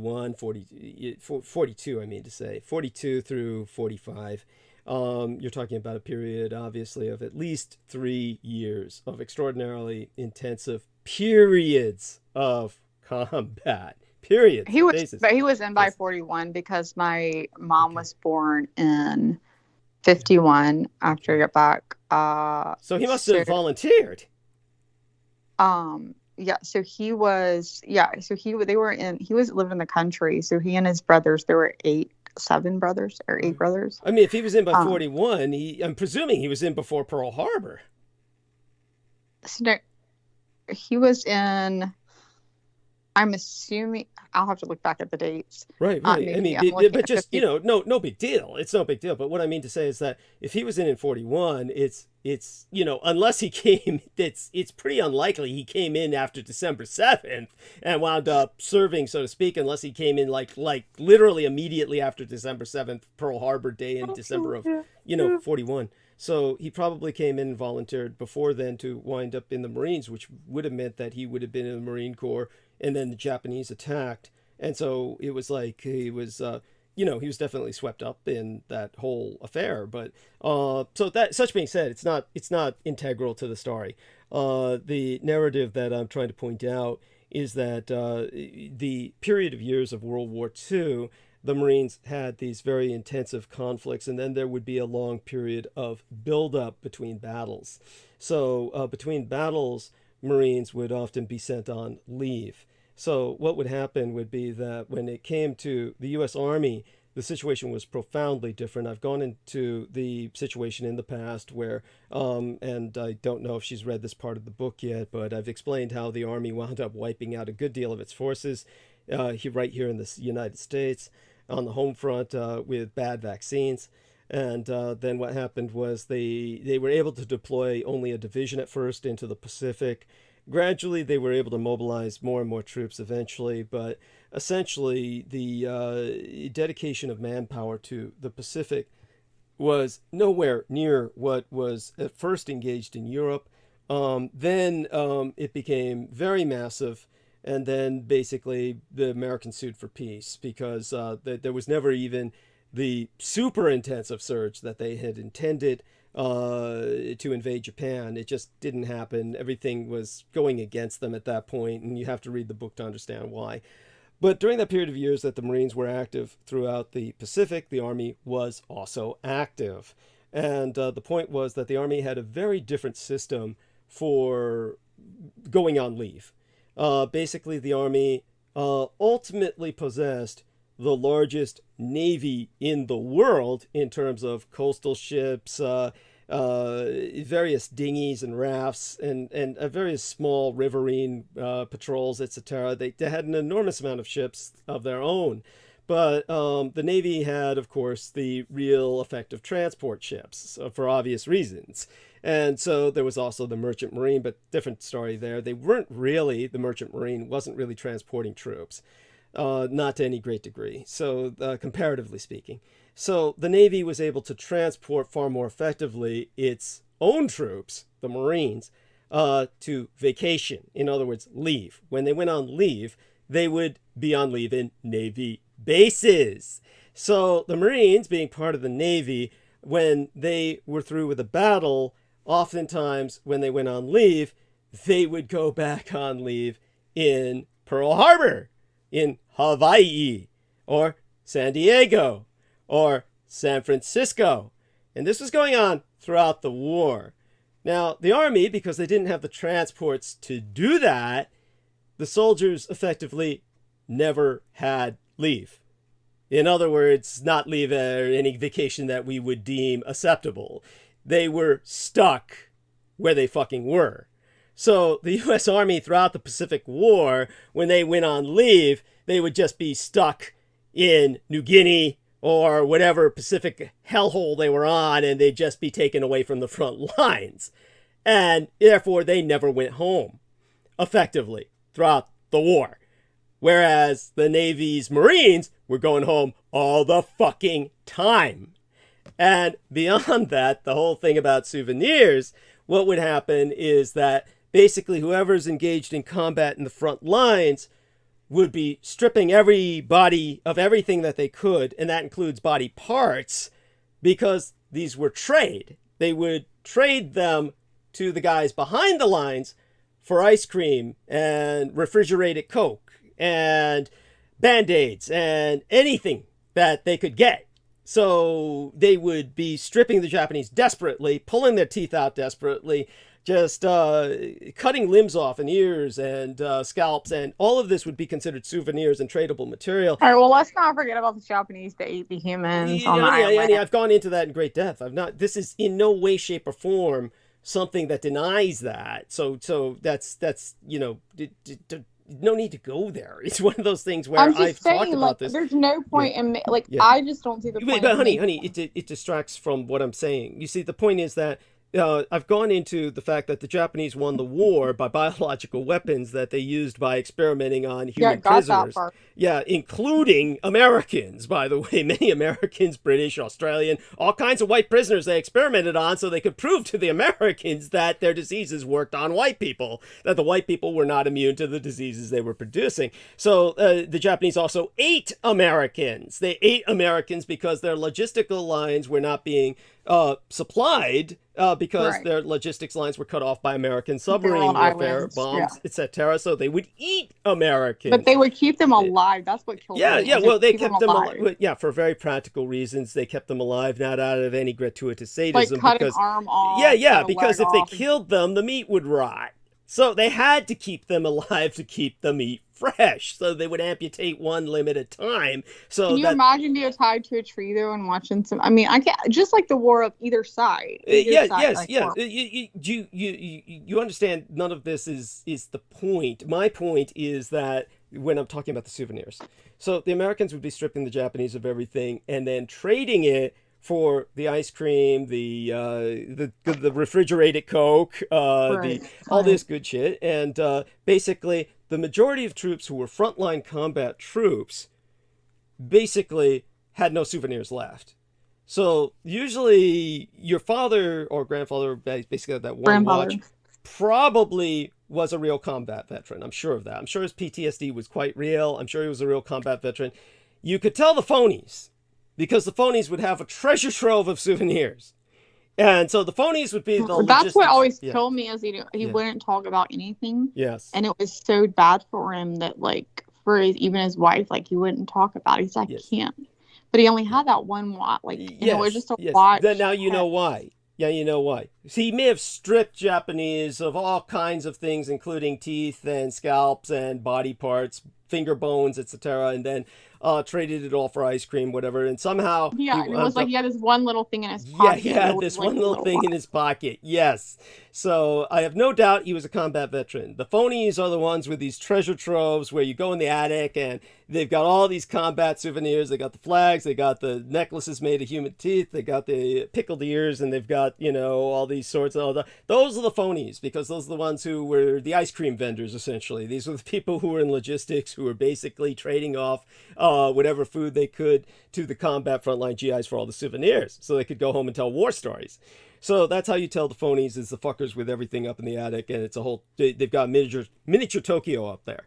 So those are the phonies. So that puts these souvenirs into some perspective. So none of that... I appreciate that, because I always couldn't understand where, like, if he had just killed like one person or a couple, like no, he could easily have been involved in heavy combat that involved many killings and near-death. But I mean, like that's how he acted. Like when he came home, he wouldn't even discuss killing one person. Yes, understood. Yeah, and that was the problem with these people, of course, is that they wouldn't talk about. That's part of the problem in a very real sense. So hopefully that puts that into some perspective. Now, that being said, when it comes to the Marines in combat in World War II. Do bear in mind everything I said, all the times on leave, the amount of time it took to build up to another battle. So all those years they spent in combat, they saw far less combat than Marines in Vietnam. Now, by the time of the Vietnam War, where you spent basically... I've heard Vietnam was the worst. As far, it was the worst in that there was air mobile transport with helicopters, and therefore the Marines were transported on a daily basis to the front lines. So it's basically they would have 3 months in boot camp, approximately 3 to 4 months, and then they would spend about the next 9 months or 10 months in battle. And it would be 9 months or 10 months just nonstop in battle. And so it's almost miraculous if you survive that, because you were fighting essentially on a daily basis. of 9 or 10 months being transported to the front lines. Now, so the Marines in the World War II era Marines would do them no service by shitting and pissing all over them and saying, "Oh, we were in a real war." I mean, this is kind of bullshit that was pulled all the time. Basically, they don't do well to their own, let alone other people. So always bear this in mind that there is this kind of the Marines did what they did. They can be considered a effective shock troop force, but they're so large. Just to put this in perspective, now normally that's not necessarily. I don't think though. I will say this though. I have to come back on Douglas a little bit on that. So just in history, like so, and this is both personal and then knowing what I knew about history, and you know obviously so much more. So I'm not again saying that you're not right, but I am saying that there's a twofold with that. So again, like my grandfather, for instance, maybe he's just a good person. Never even like you know with my uncle who was the oldest, like would tell jokes and things at Sunday dinner. Like there was never a time of like he was braggadocio. He was not the never kind to, braggadocio, never put no, I understand that. Oh God, Vietnam that's understood. like that. Again, that's totally but understood. then I do think that Vietnam veterans, because I was saying my ex-boyfriend, which I was saying, I don't know if you heard that. Yeah, but he was Army. He was Army. Yeah, and he literally went through and was shooting like when he came back, just like he couldn't handle it. It is what it is. But what I'm saying is they came home also to a whole world, not just Marines, an entire country that was fighting, like saying, "Oh, peace, peace, peace," and like basically where World War II was like, "Oh, come home." And at least these veterans came home and were able to say, even whether they held it in or they did it right or like wrong. However, my grandfather didn't go with it. Oh, no, understood. So basically what you're saying, just to put this into context for our listeners, so what Brooke is trying to express is the fact that at least the veterans of World War II came home to a hero's welcome. And they were all honored for that, whereas the men in Vietnam came back to essentially a very hostile public. By the way, like just to put that into some perspective, there were and they were also being called baby killers. Yeah. We saw the scene. So imagine coming home doing the same thing. You've done the same thing for your country, but then you're being not honored. Yeah, that's right. Obviously, Rambo was pivotal. The film Rambo was pivotal in rehabilitating the Vietnam veteran through those very lines. So that being said, I don't have much sympathy for them because the reality is it's all really a lot of bullshit. Some of that happened. Plenty of that happened. Plenty of soldiers were assaulted, even physically assaulted. It's a terror when they were. You mean in Vietnam? Yeah. Both sides of the conflict did terrible atrocities. Yeah, so no. We're not talking about that. We're not talking about that. We're beyond that. We're talking about the Vietnam soldiers coming home. Obviously, some soldiers were physically assaulted by American civilians who were hostile to them. This happened. But the reality is, when they came home, as soon as they came home, they would just throw out the uniform in the airport bathroom. Some of them would. There was a lot of that, but again, much of it is just pure and utter bullshit. The fact is that look at the German soldiers coming home from World War I or World War II. The German soldiers coming home from World War I or World War II came home to nothing. There was nothing to come home to. There was no welfare support. There was no Veterans Administration. There was no medical care. There was nothing. There was no home to go home to. But that's like being German or being fucking Russian. I mean, that's fuck whatever happened to the Russians. That doesn't even count. The Russians they fucking propagandize themselves up to hell and back. I mean, they deserve nothing in terms of sympathy. They've been sympathizing for themselves so much. They got the Americans to cry for them for generations now, and it's all bullshit. It's all bullshit. Now, when it comes to the fucking Germans, they came home to nothing. And they had to rebuild it all themselves. The troops. The American troops have nothing to complain about coming back from Vietnam. They're a bunch of crybabies. They're a bunch of pussies. I don't give a shit. I would say it to their face. I have said it to their face. They're crybabies and drama queens. He's right. Okay, so the only thing I would say about that is that, and you'll know, Douglas, if this is true or not, but you can look at the numbers. I would say, based on what I know, just my general knowledge is that so we sent black troops basically in all the wars. But in Vietnam, they were sent the most in, not more, I'm not saying they were sent more than whites, but what I'm saying is more than any other black troops that we sent in any other wars. Yet I do not think, I think because it wasn't respected and they came home to still a world of that. And like when I saw my ex-boyfriend, any black man who grew up in America, Vietnam was a vacation. They loved it. Most of them never came home. That's what I'm saying. Honey, the vast majority of deserters in Vietnam were blacks. Now, try and think of what I'm saying there. Deserter. Where do you desert in Vietnam? You're stuck in Vietnam. Right. A black man deserts in Vietnam because he loves it there. He doesn't want to go home. They would ask them, ain't you going to go home? Man, I found home. That's what they would say. They loved it. It was a vacation. They never had it so good. You eat free meals. You kill people for fun. You rape as many women as you want with no legal repercussions. They deserted in droves so they could live like that, they hoped, forever. Till the communists took over and cut their heads off. That's the reality of blacks in Vietnam. I have to again come back on again with many American whites. But it was basically the blacks that were the majority of the deserters because they settled in. Okay, so basically, from what I remember, okay, so the Vietnam War was the first, like, it was the war where they didn't segregate them out of, like, troop-wise. Like, there wasn't a black troop. No official segregation. No official segregation. Official segregation.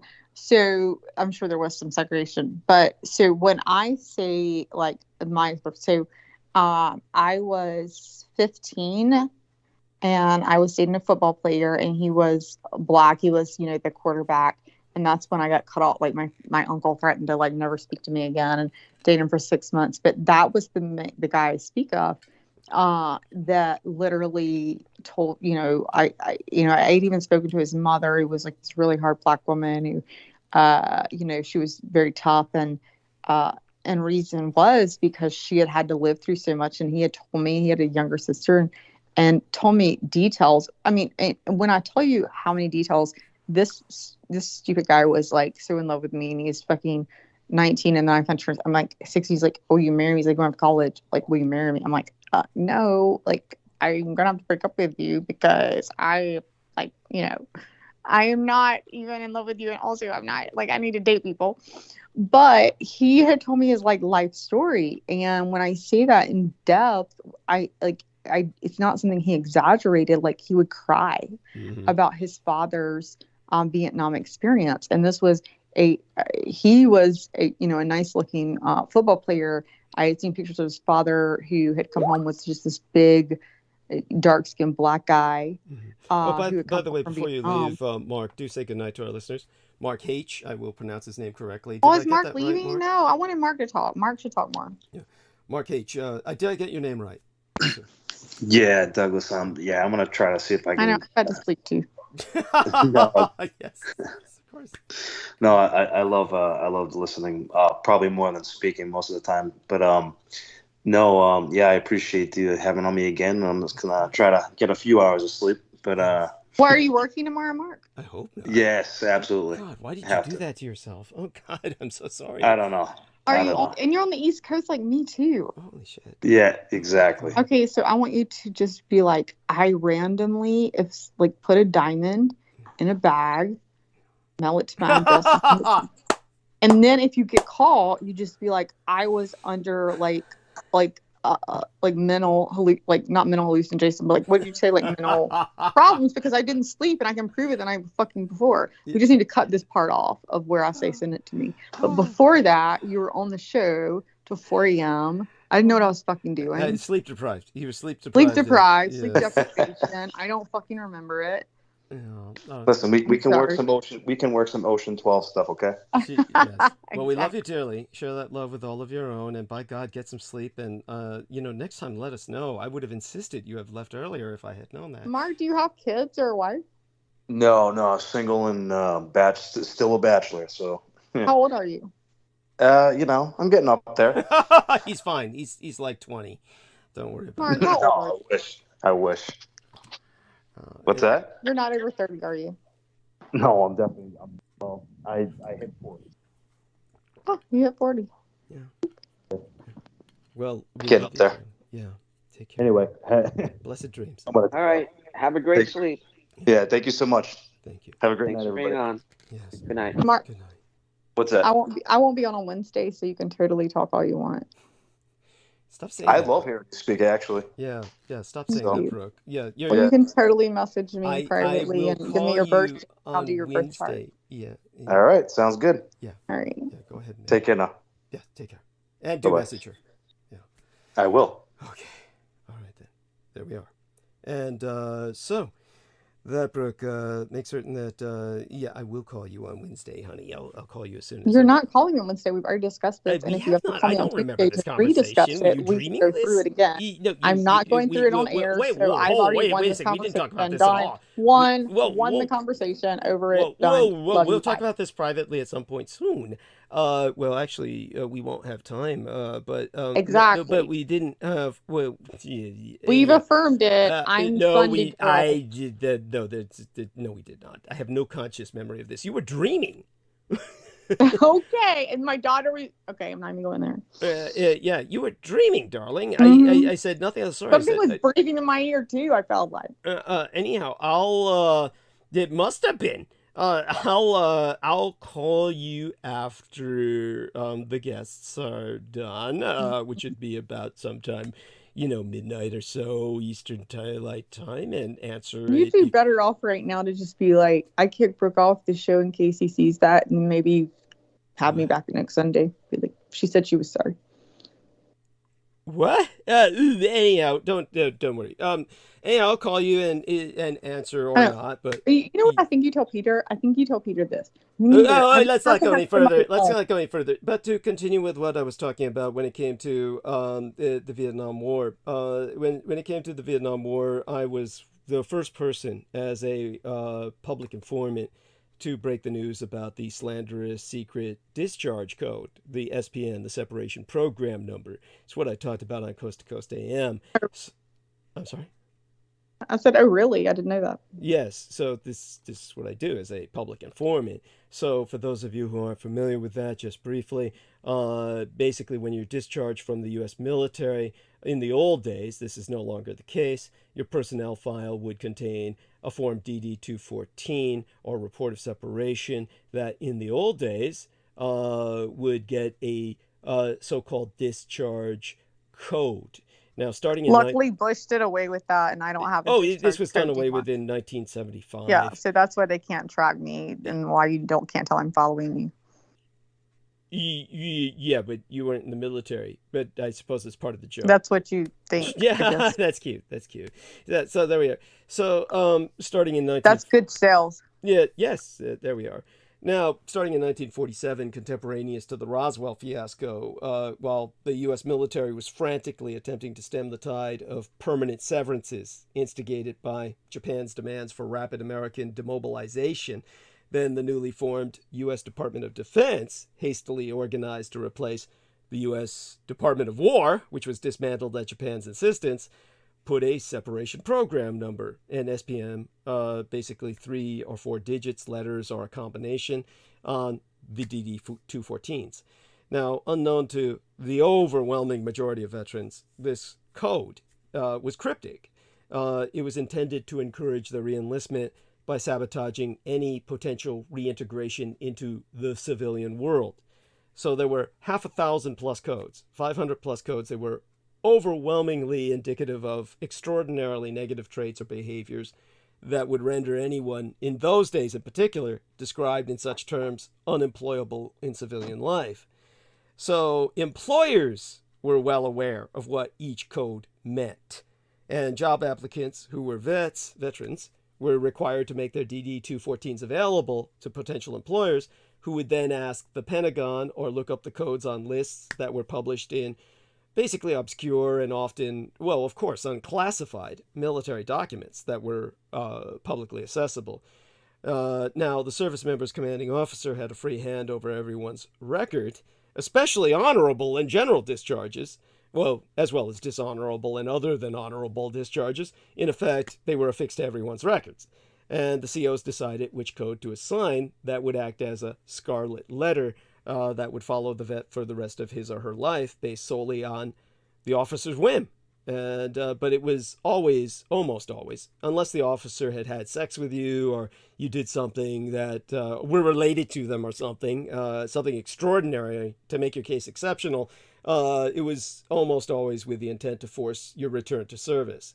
So basically what these would say would be homosexuality, bisexuality, alcoholism, antisocial, desertion, that's absent without leave, AWOL, bedwetter, criminal, discreditable incidents, either civilian or military, drug use, failure of selection for promotion, financial irresponsibility, indebtedness, obesity, pregnancy if you were a woman, that was the favorite, disloyalty or subversion, and basically calling you a traitor, schizoid personality, security risk, separation for concealment of serious arrest record, sexual deviant, sexual perversion. These were all separate categories, by the way. Shirking, unfitness for duty, homosexual acts, unsanitary habits, or withdrawal of ecclesiastical endorsement, which would mean your priest or chaplain didn't like you, irreligious, etc. It just went on and on. But basically, this is what created the overwhelming homeless veteran problem that we have.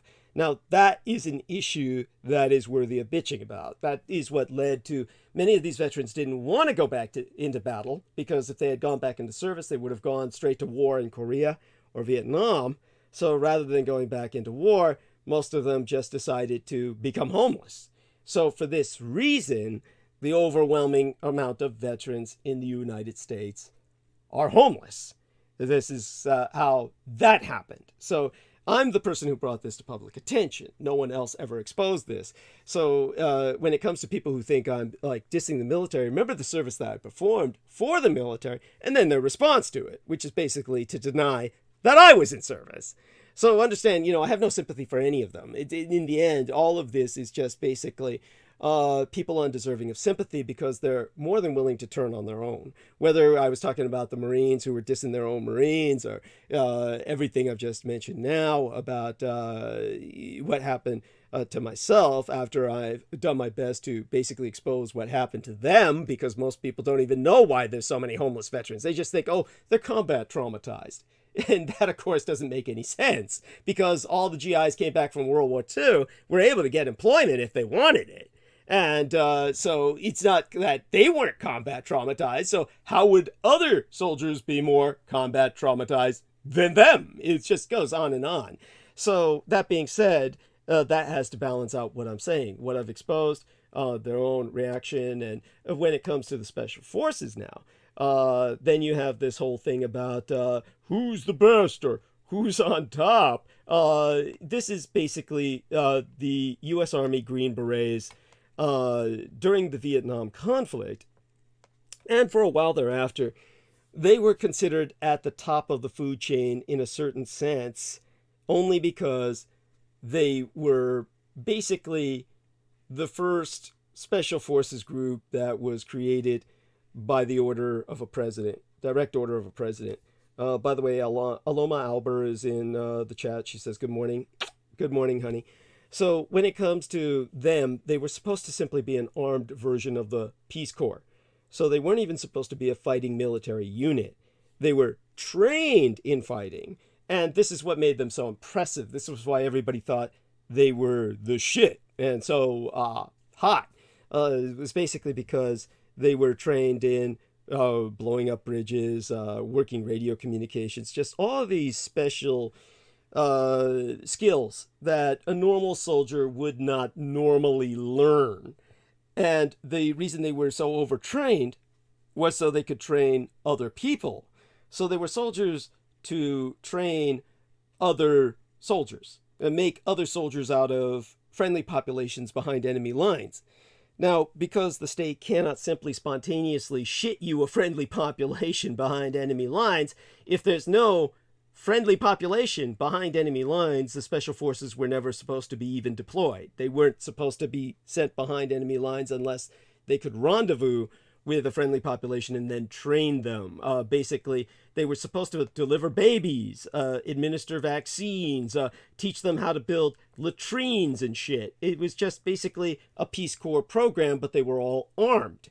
And their orders, standing operational procedures, were actually to avoid combat whenever possible. So basically, they often got into combat anyway. By the way, Brooke has left the call, so I guess that's her way of protesting. And, you know, that's really demotivating, but such is the nature of the beast, I guess.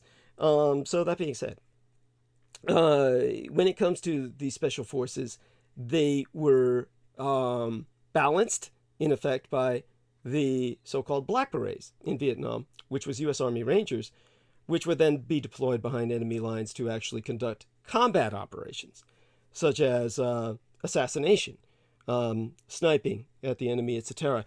And that meant that they were, in some ways, the real badasses of the Special Forces chain of command. But no, most nobody heard of them.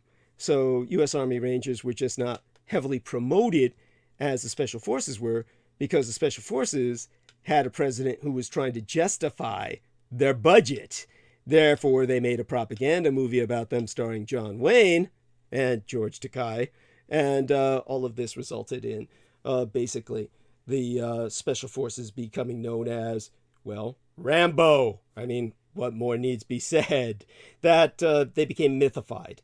Now, every branch of service has its own Special Forces. The Marines have long-range reconnaissance patrol, or LRPs. Air Force has their own.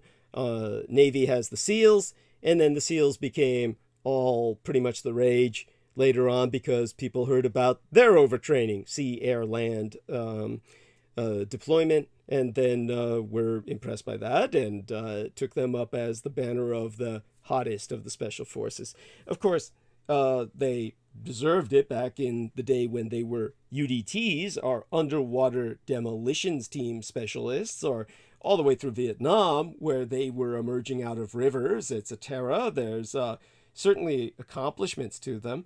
Then they became, like so many other special forces, seriously overhyped and grossly misdeployed or maldeployed. They're deployed where they shouldn't even be deployed. Like Afghanistan, where SEALs are fighting on dry land, where in the mountain ranges, where there's no justification for the Navy to be there. So it's just at that point, well, let's go have them hunt bin Laden. Was that a rational choice? No, that's not even a logical choice, since they're sailors. What are they going to be doing hunting bin Laden out in a cave as opposed to another special forces unit which fights on land? It doesn't even make any sense. Yeah, they're frogmen. Well, they were.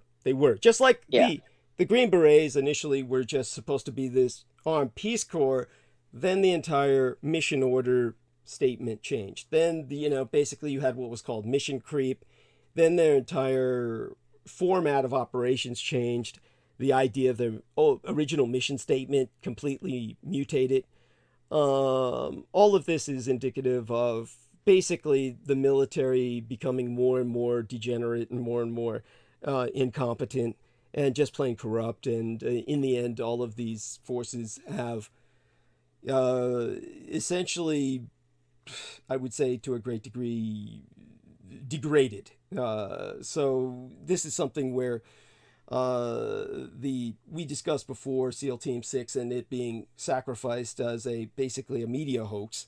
when it came to killing bin Laden. They certainly did not kill bin Laden, and then they killed the entire SEAL team that supposedly killed bin Laden, which tells us everything we need to know. And at this point, this is just a show force. If they were truly an elite force, something that you invested, think of the training investment. Think of the millions and millions of dollars that goes into training somebody of that level of skill. And then you put them all in a single helicopter and blow them all up after you say they killed bin Laden. It's like, if you're willing to sacrifice them that easily, that many of them, they can't be worth that much. It's that simple. At this point, their force projection capabilities have to have degraded for them to be sacrificed that cavalierly. Oh, thank God you're back, honey. Honestly, that was really demotivating to see you take off like that. And your face. Oh my God, so you're falling asleep. You can go to sleep if you want, honey. I mean, I'm not going to guilt you out to staying. So I can't hear you. You're on mute, darling. You're on mute. Okay, so you were talking about the black guy you were dating. Do you want to finish that story? You can go on about him if you wish. I didn't fucking give a shit. I don't hate him. I don't give a shit one way or the other. I'm talking to him in 20, 30, whatever the fuck. Wait, you had a point to make. What was your point? You were crying about his dad. He, you were saying that so many of the black men basically abandoned. So obviously his father didn't and came back and struggled with that. So again, I would say that obviously not all. I don't know. Of course. Your point's well taken. And like I said, everything that I say has to be taken in context. It's not a universal brush. But like what I brought up, the SPN codes, my point was this. As bad as these troops were treated, as many of them wound up, by the way, she's vaping, so then the camera turns. She's ashamed of it or something. I'm willing to watch you vape, honey. It just makes me jealous. I wish I could vape too. I can, but, no need for me to engage right now. Damn, that looks good. What flavor is that? Blue raspberry. Holy shit. And they sell all those flavors where you live. Do they really? They outlawed all that shit in California. Are you serious? Fuck yeah. Because the kids go for it. The kids love that shit. But we can buy vape store. We can buy this at the gas station, 2 minutes from me. Damn. Yeah, you're lucky. You'd be amazed at what... I love taking pictures of people vaping. Yeah, well, she does it well. And so, honey, Yes. about the... Here's what I would say about the troops from Vietnam. Even those that wound up homeless, all these veterans had access to social services if they sought them out. So if these veterans truly sought help, it's there. It's there for them. Okay, you know what? Here's what I want to stop the conversation right here. Sure. This is what I always think with our conversations. And I gotta get off because obviously look at me, I need to sleep. And also, I swear to God, I'm putting on makeup next time just in case I accidentally hit the camera on. But now you mean on Wednesday, right? Yes. Yeah, next Sunday. So anyway, honey, go on. Anyway, so my point is, you give the best stories. We need this information, just like someone said. We've got to have the past information on how to move forward. But we're talking about now, and this is where I want to go. We're looking at going to Civil War. Let's give some advice. What the fuck do we need to do? Where are we going? What is happening? I'm talking about future, because we can't change the past. So even if they did fuck the fuck up in Vietnam, what the fuck? What are we doing now? Where do we go with this shit? I think that's what people need. Yeah. Thank you. And what's going to happen is a lot of these troops are going to come home now from Vietnam. From Iraq and Afghanistan. And it's going to be more of the same shit that we saw after Vietnam, where a lot of them are, especially the white ones, are going to be joining paramilitary groups. And then it's just going to add to the Civil War, the soup of the Civil War. I'll address that. I'll go into the history of it in monologue now while you get some sleep. I will call you after the guests leave on Wednesday night. We could do the same thing where I just call you and you stay silent until the last hour. Then you can come on and troll Peter again. If Peter is willing to have me on for an hour, that's fine. He never complains about it. He's never complained to me about it. So. Yes, well, he has. If he doesn't, as long as he doesn't go in the comments, he might be okay. So I'll just call you and we can do what we did last time, and ride the call on Or it. he should be okay either way because he's a Capricorn and he should be able to take what he can give. Because I can take what I can give. He can give it back to me all day long and be like, "You're a Southern redneck and you say fuck all the time. I think you're an idiot." And I'll be like, "Okay, you're probably right." Also, we'll do try to control your swearing, of course. I know you'll be fine. Yeah, I'm sure you'll be on. You know what I'm saying? If he gave it, like, if he wanted to give something back to me, I can take it. I just can't take the fact that I literally bite my tongue all the time with him and don't come online, and no one else is allowed online that might even remotely, that doesn't do a Douglas Dietrich. Oh,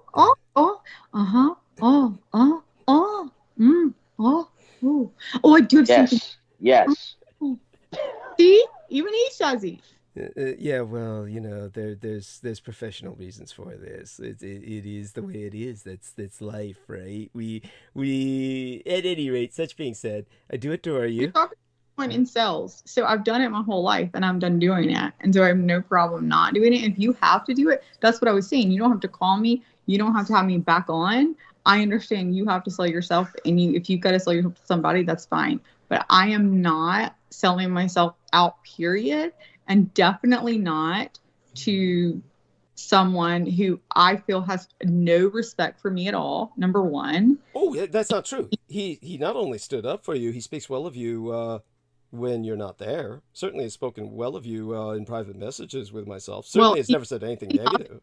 Personally at all. And the only times he has spoken to me other than that time, which I agree was just kind of like the Joe type, like he did stand up for me. You were being really harsh. I would admit, not that I didn't deserve some harshness because we were both going back and forth, but you had gotten, I had hit a button, right? Like you said. So he stood up for that button that I had hit because he could see that. But other than that, he has told me, not funny, don't interrupt. There's been nothing positive, like, ever. So yeah, you can't. But in all fairness, in all truth, when he speaks of you behind your back, so to speak, when you're not there, in private messages and the like, he's never said anything negative and has been essentially positive about it. So that's especially positive I've been about him, except everything else said negative. I think he's very intelligent. I think he has a lot more intelligence and knowledge on most subjects than I do. Probably I've got more on dogs, kids. But to put this into perspective, right? To put this into perspective for our listeners, when Real Tech Geek came in to, I don't know, act as Chuckles in the peanut gallery while you were saying what you were saying, and then he came in with it, yeah, it's like whatever. Just so people understand, what Peter does for me in terms of the narrative, before I started having these roundtables, which I haven't received any complaints about the roundtables being as long as they have been. I think a lot of people truly enjoy them, but for what it is, what Peter does is he buys me time, and he does what he does, and I pull my head out of my ass and sober up during that period of time so that later on I can fucking go into monologue. So that's that's the service he performs in the most immediate sense for how the program rhythm would go. So we'll see what happens as time progresses. But honestly, honey, with your permission, and I just want to be clear, if Peter was to ever hear this, or you would ever tell him, like, I have no issue with Peter as far as certain things, like his intelligence level, as far as certain things go. I have an issue with Peter as far as, and this is where it hits a nerve with me, because I try, as I've gotten older, I was an 18-year-old. I mean, who's not a 15-year-old or 18-year-old that knows everything, right? You think you know everything. Maybe he wasn't one of those people, you went to Scientology or whatever. But, you think you know everything. And then you just you realize you don't.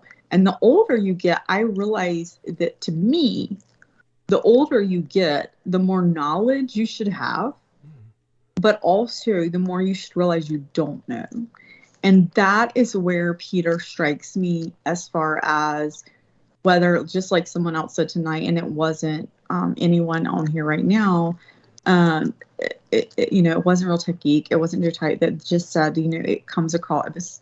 It may have been Mark, but it like comes across as condescending at times. Oh, Mark brought up that his tone, yes, came across as condescending at one point. And it does, and to me, like, he immediately, like, that's why, like, when you say he doesn't say anything bad, like, it's an immediate condescending tone of, I'm talking, and then, that wasn't funny. I mean, I get what you're not saying. even not funny, because it's yeah. fine if I'm not funny, if my joke is bad. Not a time for a joke. Like, I'm sorry. Did I suddenly call you daddy?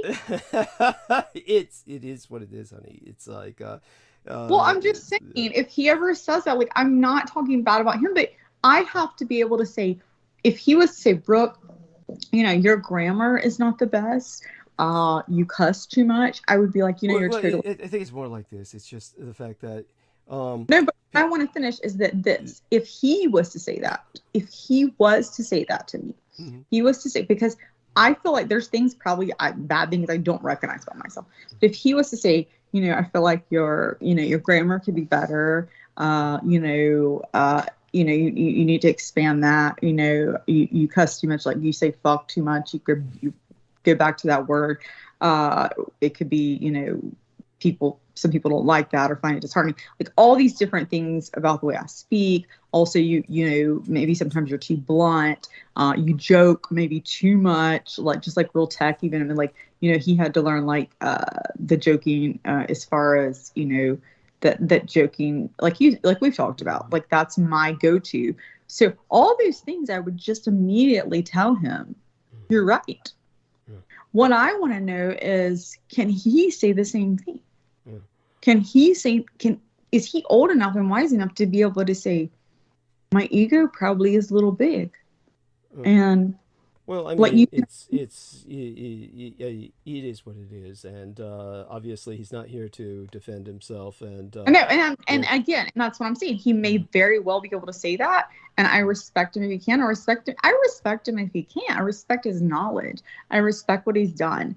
I don't want to sound like I've just come down here. Yeah, like, sure, what it comes down to, honey, is basically seniority, not in the sense of his age. It's seniority in the sense that he's I know, Mel and money. Honey, it's basically he's helping me get the books out, and there's because of that, that's basically everything. So if you start, like you said, you and I might publish something sometime soon, and then there'll be shows where I could dedicate it to you, where I just say, yeah, right, baby, yeah, wow, you drone. That would be so fucking boring to me. I would do the same. Here's what I would do to you. If you did that shit to me, and I'd be like, I would come up with something that I know piss you off, and you'd be like, I'd be like, okay, this is like the goodbye. You're gonna need to fucking argue with me, or fucking, I'm not coming back on it. Well, that's what we provide. We provide arguments for people. Well, the next thing that Douglas has to do also is to have video seminars, or go back to having lectures also, and have people record it. Right. Something too. Yeah. Yes, I love seeing your lectures and the recordings, and I really enjoy those. I can do a great recording, and every time that you need like a break, and you're like, I just need to like cough or sneeze, or I don't know, I'm about to fucking take a shit or something, you just blink at each time, and I'll just immediately click it to my cleavage and be like, oh, accidentally, it's on my cleavage. There we are. Yes, that'll get that would me. definitely pass the time. Yes, that'll get me in trouble at some point. Now, by the way, so what I'll do is I'm going to mention some people who made some contributions, and I do want both of you to know, I'll go into monologue at this point, but you were both wonderful, and honey, oh yes, your cleavage is lovely. Yes, it is amazing. Yes, I could stare at that for hours. So definitely, honey, I want you to get your beauty sleep. And that was not my cleavage. That was my dog's That was my dog's balls. Yeah, very cute, very very funny, and He's very attracted to pit bull balls. Anyone listening, I'm just letting you know that was what I was That's cute, honey. So don't tempt me to make this available for everyone to see. Just okay, I'm just kidding. It was totally like yes, it was my neighbor's boobs. Yes, and so I love you dearly, honey. Blessed be the night, and do me a favor if you're able to leave everything on. Go ahead and leave it on the charger, and then I'll, that way. Actually, why doesn't Realtek leave it on? Because only one of us has to. I don't know. We'll see what happens. If you hang up, it's still gonna stream. If anything, the audio quality would probably. Actually, Joe Ty is fucking. Joe, are you fucking awake? Yeah, God, no. He's fine. It's a Anyhow, Michael Andrius says Aussie alert. He's asking you to come on and talk for the next hour. Yeah, very funny. Yeah, I'll talk with you, baby. That's cute. So Aloma Albert says, by the way, I'm going to transition into monologue now. Joe Tai, say goodnight to our listeners. Good night. Or day, or the like. Realtek, please do the same. Good night, all. Enjoy the monologue. Yes, thank you, sir. And your turn, Brooke. Do say something if you wish. If you would. If I'm going to have to stay on here, I'm just going to talk the entire time and do my own monologue. Well, we can't have that, darling. So I guess Joe Ty, or Realtek are going to have to do. Well, we love you, darling. And blessed be thy dreams. I'll certainly see you in mine. I love you so much. Thank you, honey. That love is returned. Okay, now.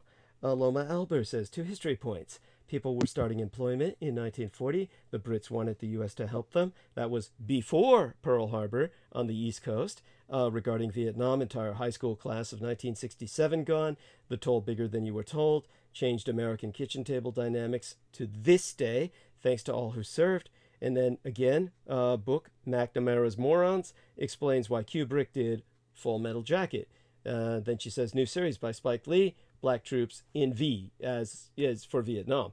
And then she says, thanks for the Sunday night show. So thank you, Aloma Albert.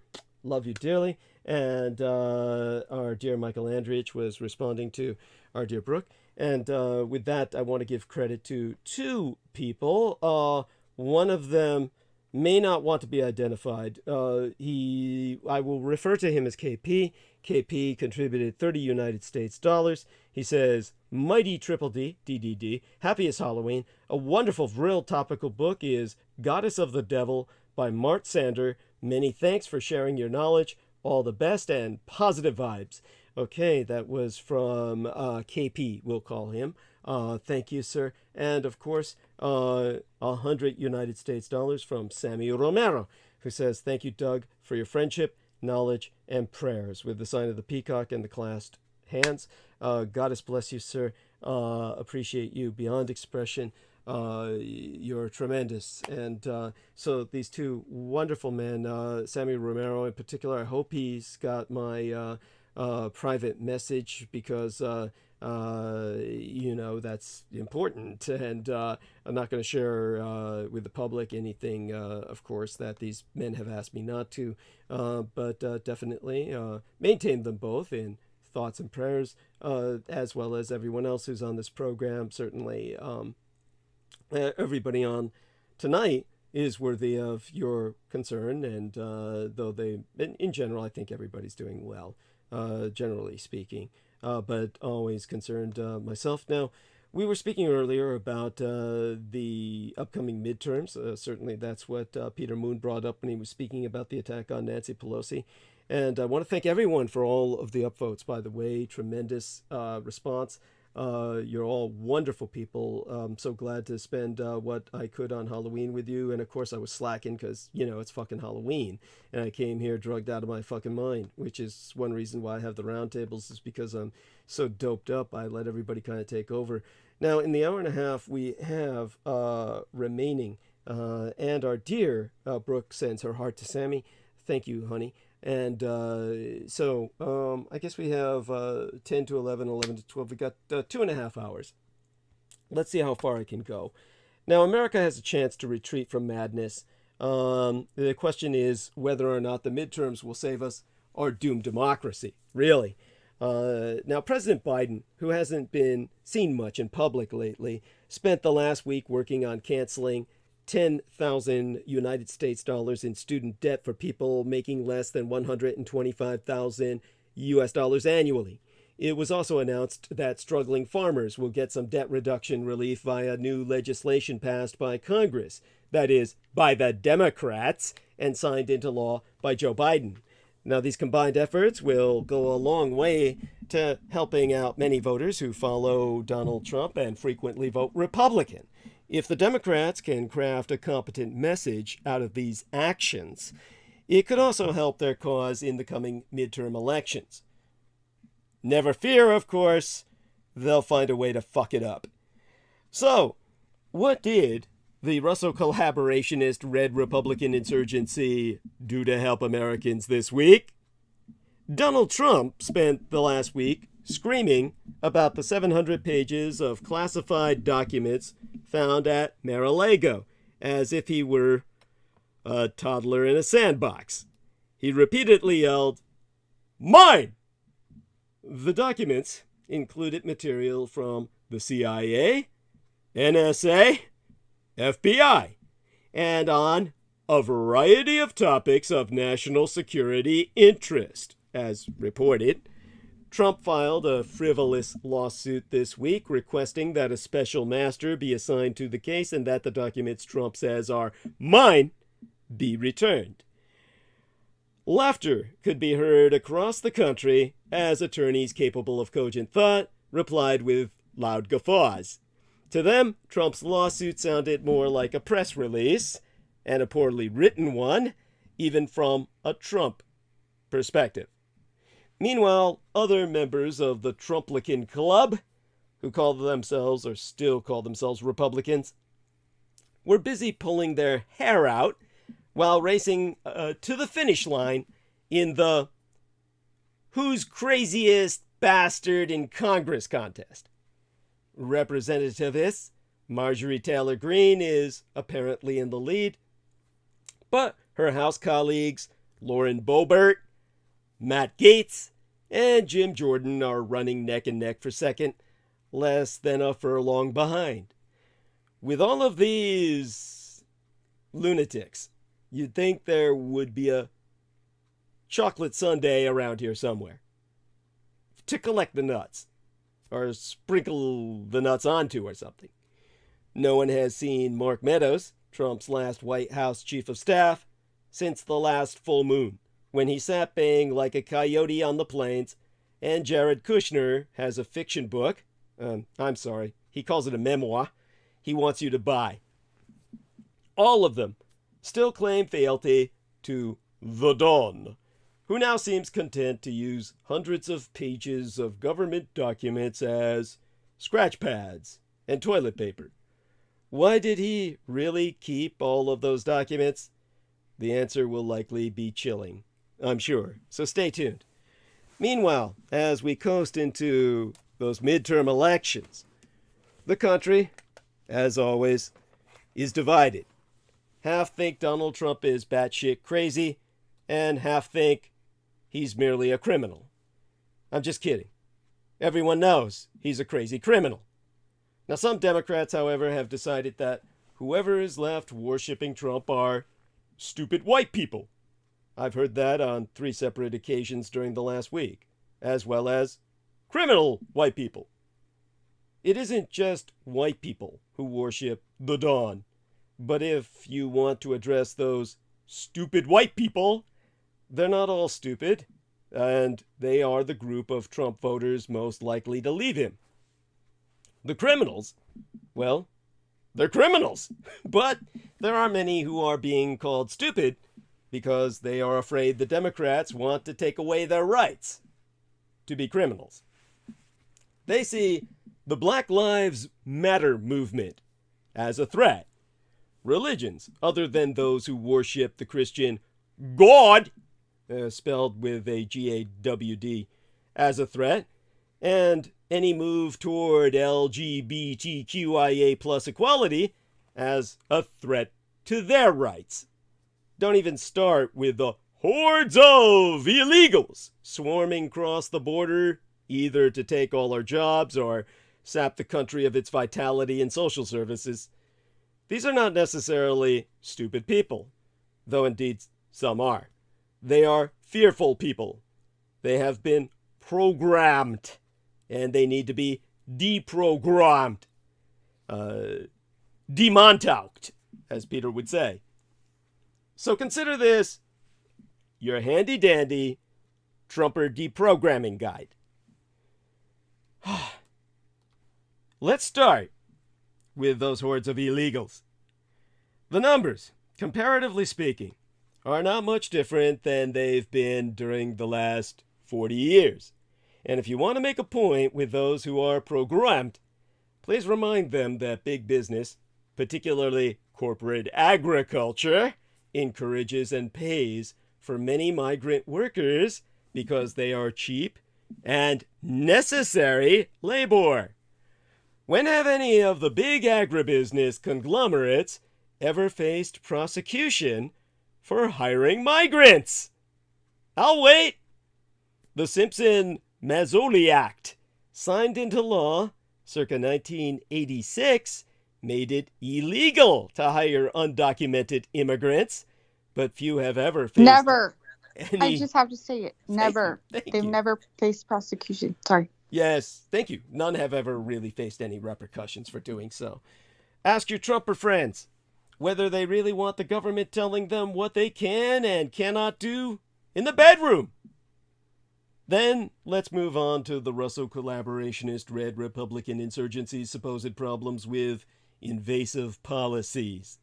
Most of the Trumpers decry government overreach and will tell you that the government needs to mind its own business. As many have said before, government governs best, that governs least. The Republicans are fine with that, until you talk about the bedroom, and then they're all up in your business. Ask your Trumper friend if they want the government telling them what to do in their bedroom, or what to do with their own body. And then remind your Trumper neighbor or relative that when it comes to taking away rights, only one party has successfully done that during the last 100 years, and it's the Republican Party. That's the coup de grace. It's something they might actually understand. While many Trumpers may, on the surface, cheer the reversal of Roe v. Wade with the Supreme Court's Dobbs decision, that's actually the single largest bipartisan issue in the country, and Democrats still need to flip some Republican voters to win this fall. If Democrats lose the House and the Senate, this country is done. I say that not as a partisan, but as an observer who firmly believes, no, actually knows, that this country has rotted from within since Ronald Reagan's misadministration, and we're quickly losing our ability to save it. Electing Democrats this fall will not guarantee the country won't fall apart.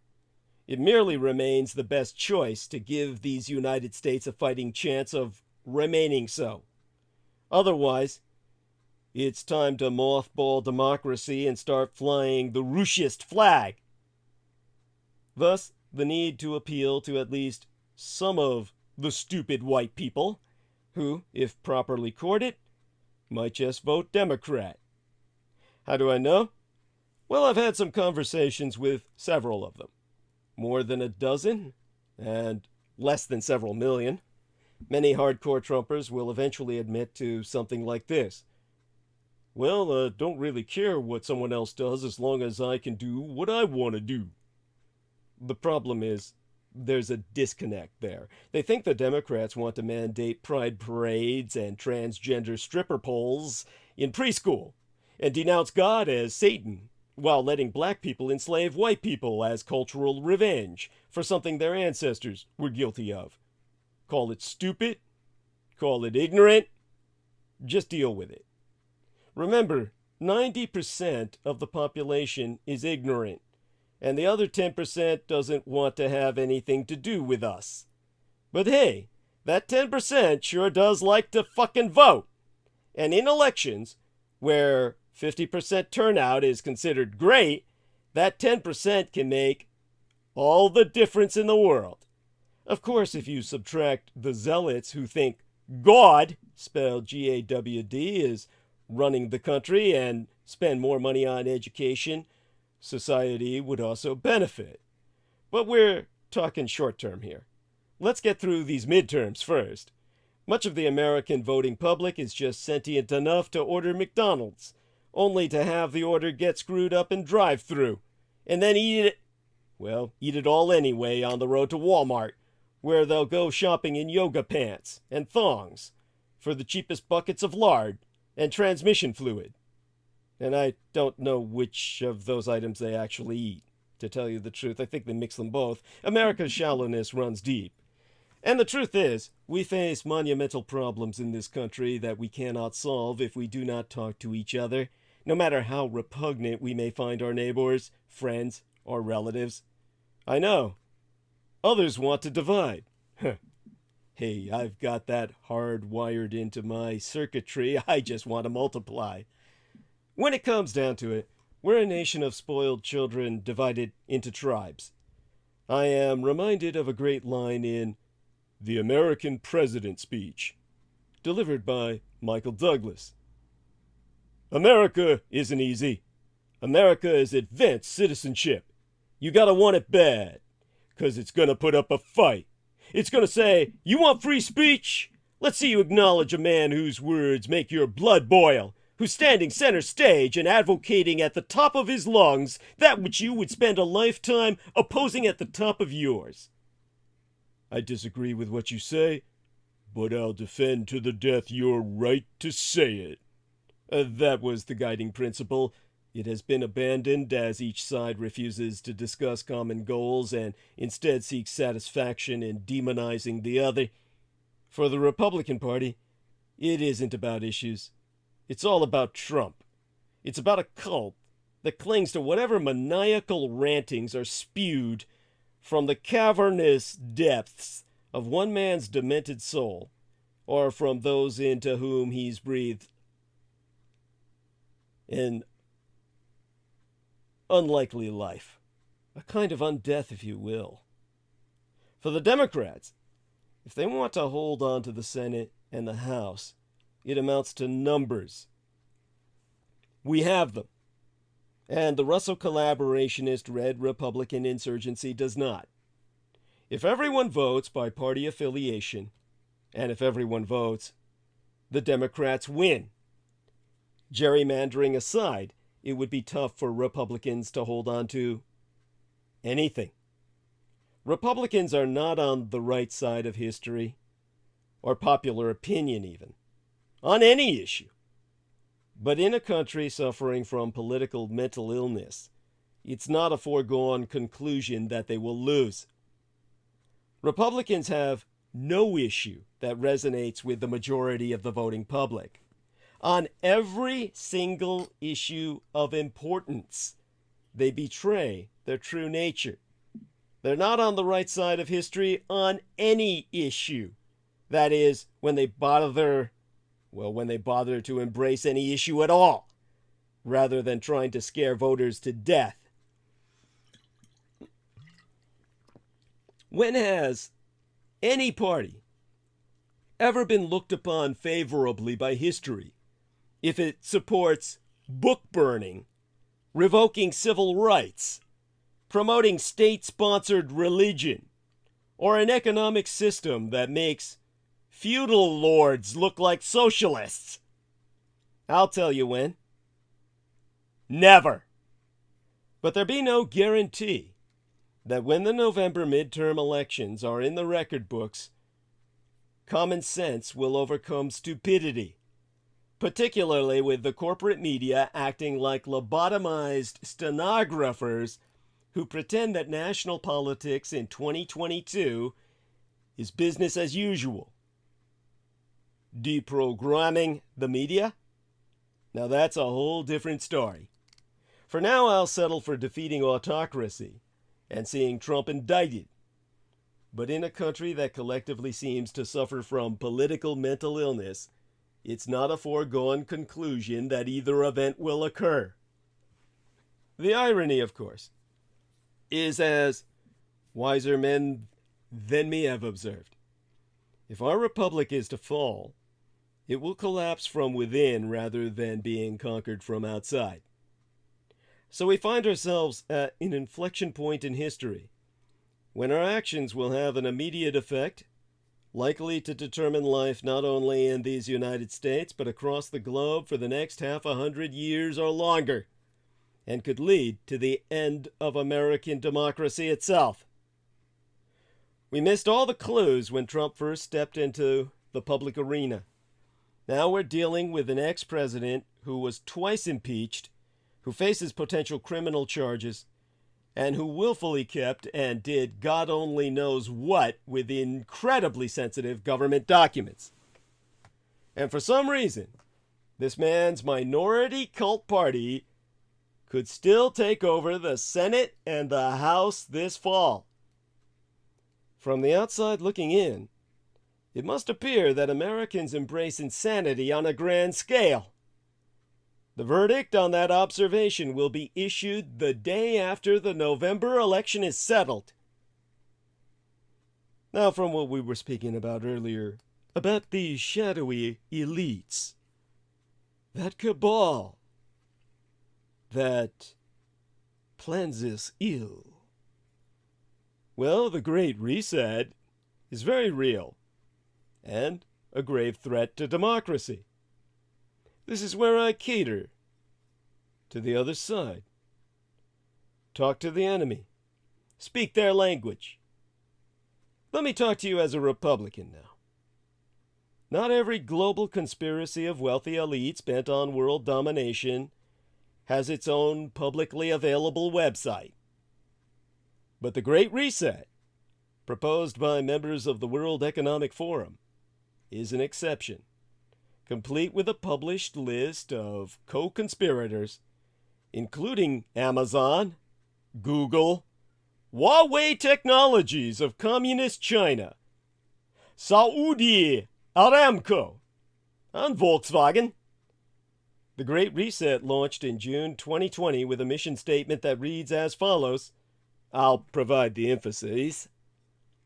The COVID-19 crisis and the political, economic, and social disruptions it has caused is fundamentally changing the traditional context for decision-making. As we enter a unique window of opportunity to shape the recovery, this initiative will offer insights to help inform all those determining the future state of global relations, the direction of national economies, the priorities of societies, the nature of business models, and the management of a global commons. Drawing from the vision and vast expertise of the leaders engaged across the forum's communities, the Great Reset Initiative has a set of dimensions to build a new social contract that honors the dignity of every human being. When the World Economic Forum talks about leaders and their expertise, they are not talking about the democratically elected leaders of sovereign nations. They are talking about the officers of the global corporations that make up the forum's communities. When they talk about fundamentally changing the traditional context for decision-making, they're not talking about giving more power to voters and their democratically elected representatives. They are talking about empowering unelected government bureaucracies that will work in partnership with corporations to enact global policies which enrich corporations and impoverish the middle class. Take the World Economic Forum's campaigns to push global environmental, social, and governance investment rules on financial institutions worldwide. The strategy here is to take all the most painful and unpopular policies that the far left wants to enact, like ending fossil fuel development, and transfer the responsibility for enacting those policies to faceless regulators and investors. President Joe Biden brought this closer to reality when he directed the Department of Labor to force investment managers to use ESG guidelines when making their investment decisions.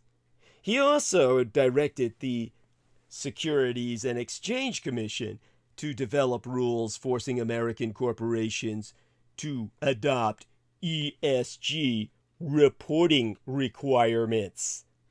In neither case did Biden issue a new regulation that specifically cuts fossil fuel use, but the intent and outcome of these regulatory moves will accomplish exactly that.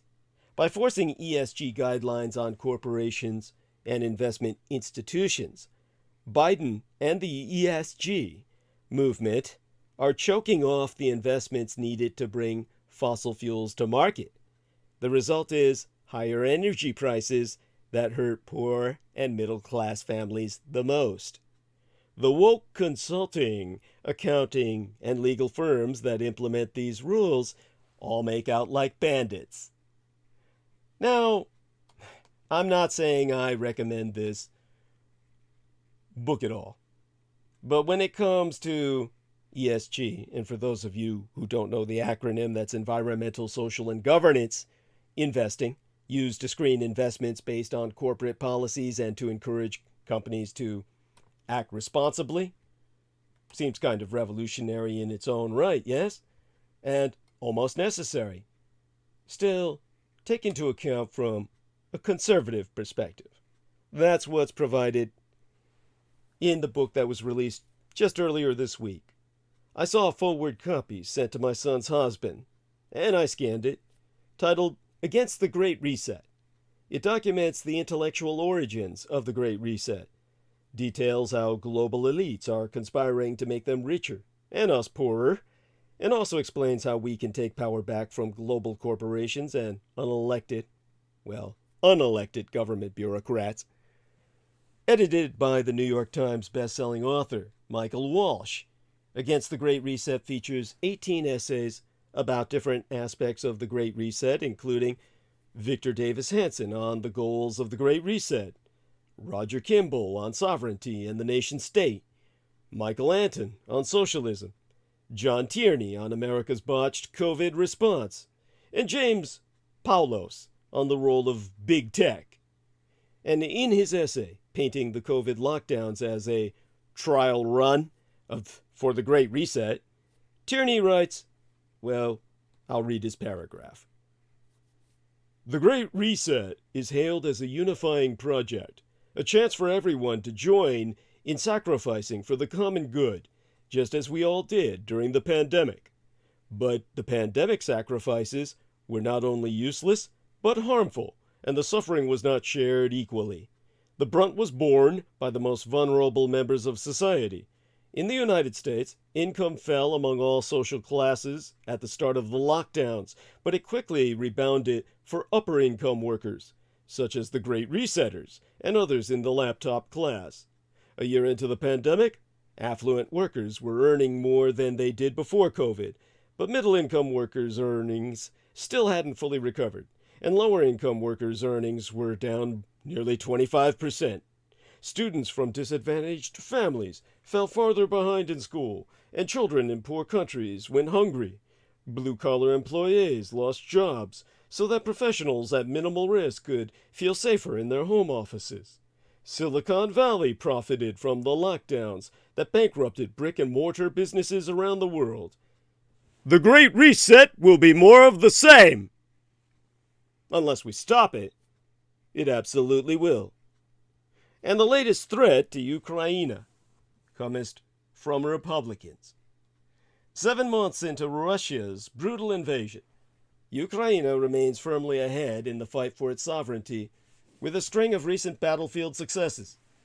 However, the relentless bombardment on Ukrainian cities from east to west puts its brave civilians at constant risk. The next few months will be consequential, but a Ukrainian victory is possible with our continued support. But there is a threat to Ukrainian freedom that exists outside of their borders, and even further outside of their control. Despite initial support of Ukraine for show, the Russophiliac Republicans in Congress are turning increasingly against the Ukrainian fight for its independence and survival. If they gain power in November, a Republican majority in the House can stop their momentum, and with it, hopes for democracies worldwide, including here on the home front. They used to say, if we don't fight the communists on the Mekong River, we'll be fighting them on the Mississippi. Well, when the United States retreated from Vietnam, we lost to the communists here at home. That's how people bought into all that draft bullshit. When 2/3 of the fighters in Vietnam were volunteers, by now, because of media, communist propaganda, false revisionist history, people think everyone was drafted to go there. You live on foundations of bullshit. Look no further than Kevin McCarthy's recent statements where he equates Ukrainian aid, which is stemming the Russian invasion and limiting the brutal massacres of Ukrainian women and children, to nothing more than a free blank check. His words. Those three of them. Free blank check. That sounds so fucking Republican, so Reaganomic. The truth is, assistance that was pledged and provided by a Democrat-led House, Senate, and White House have provided Ukraine with key military, economic, and humanitarian aid, in addition to invaluable intelligence.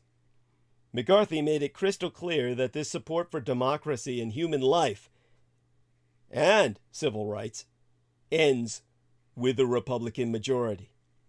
Since the beginning of the year, the House Intelligence Committee has held 7 formal Russia-Ukraine briefings and hearings with senior intelligence community and Department of Defense officials on how these United States' support is bolstering the Ukrainian efforts. During those discussions, political Democrats mostly, liberals, progressives, but even conservatives with common sense, have implored the Biden administration to increase the scope and scale of its intelligence sharing efforts with the Ukrainian government. In meetings with presidents, foreign ministers, and diplomats from all over the world on the sidelines of the United Nations General Assembly, the message that Californian representatives received was clear. Our continued support is critical to stopping democratic backslides around the world. In a meeting with Andriy Yermak, head of the Office of the President of Ukraine, he implored our Democratic representatives from my golden state of California and the House Intelligence Committee colleagues of theirs not to waver, or a new escalation of warfare will arise, one which spurs Putin to invade further west to neighboring nations. In other words, Ukraine is not just fighting to defend its own homeland, but to prevent a violation of democratic values across the globe. Democrats will continue passing aid packages until the war is won. But all of Ukraine's hard-won progress could be threatened by a Russo-collaborationist red Republican insurgent victory in the upcoming midterms. While support for Ukraine in Congress has been overwhelmingly bipartisan, it is most certainly uncertain whether a Republican majority would have 218 Republican votes to pass future aid packages. Aid packages that will win the war, or lose it if they stop. Would a Speaker McCarthy buck a large chunk of his conference for the sake of democracy? Would he go against voices who have described Ukraine as vile and not our allies? What evidence even exists that McCarthy has ever led in such a courageous manner before? There be none. In fact, time and time again, McCarthy has proven he is but a vessel for the MAGA nation, whose dictator, Donald Trump, has bragged, "If Putin likes Donald Trump, I consider that an asset, not a liability." Past Russo collaborationist red Republican insurgent speakers have been capable of putting what is best for the country above what is best for themselves.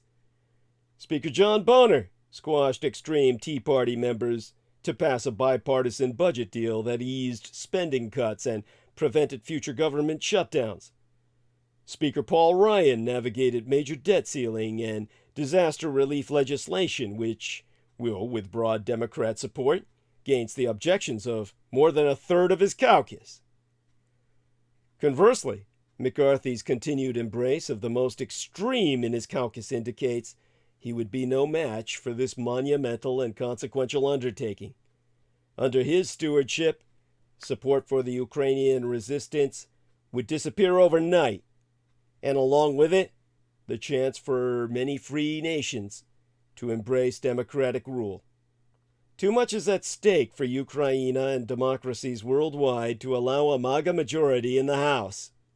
We must ensure that a Democrat-led support endures. It is the best shot Ukraine has at winning this war for us. Here, on the home front, where we see naught but a desecration of the Christian faith. At a prayer, well, there was a prayer, at a Reawaken America event in Lancaster County, Pennsylvania, a few days ago, at which Michael Flynn appeared, captured the sensibilities of this moment. Father God, we come to you in the name of Jesus. We're asking you to open the eyes of President Trump's understanding that he will know the time of divine intervention. He will know how to implement divine intervention.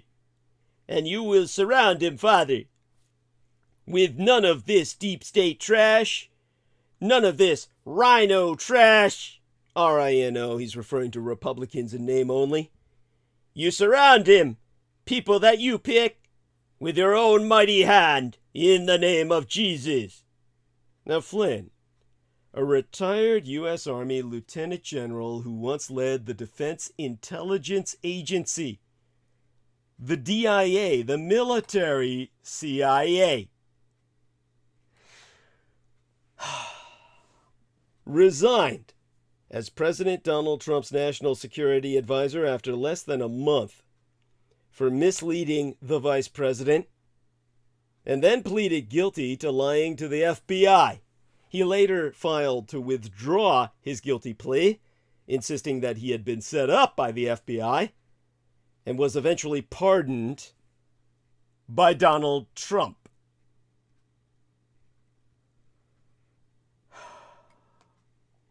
Flynn has been embraced by MAGA world, in part because he's seen as a martyr, the victim of a deep state hit job.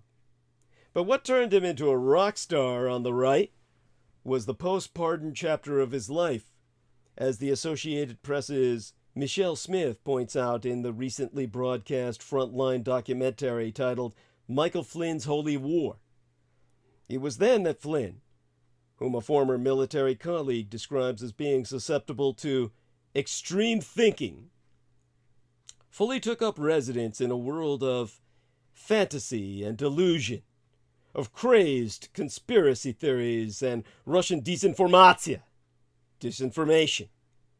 Flynn didn't just claim that the 2020 election was stolen from Trump. He floated the idea of having Trump declare martial law and try to rerun the election. He suggested that the president should seize voting machines. And he said that the election involved probably the greatest fraud that our country has ever experienced in our history. At an event in Arizona, yesterday, last month, Flynn said, "Did you know that a governor can declare war? A governor can declare war.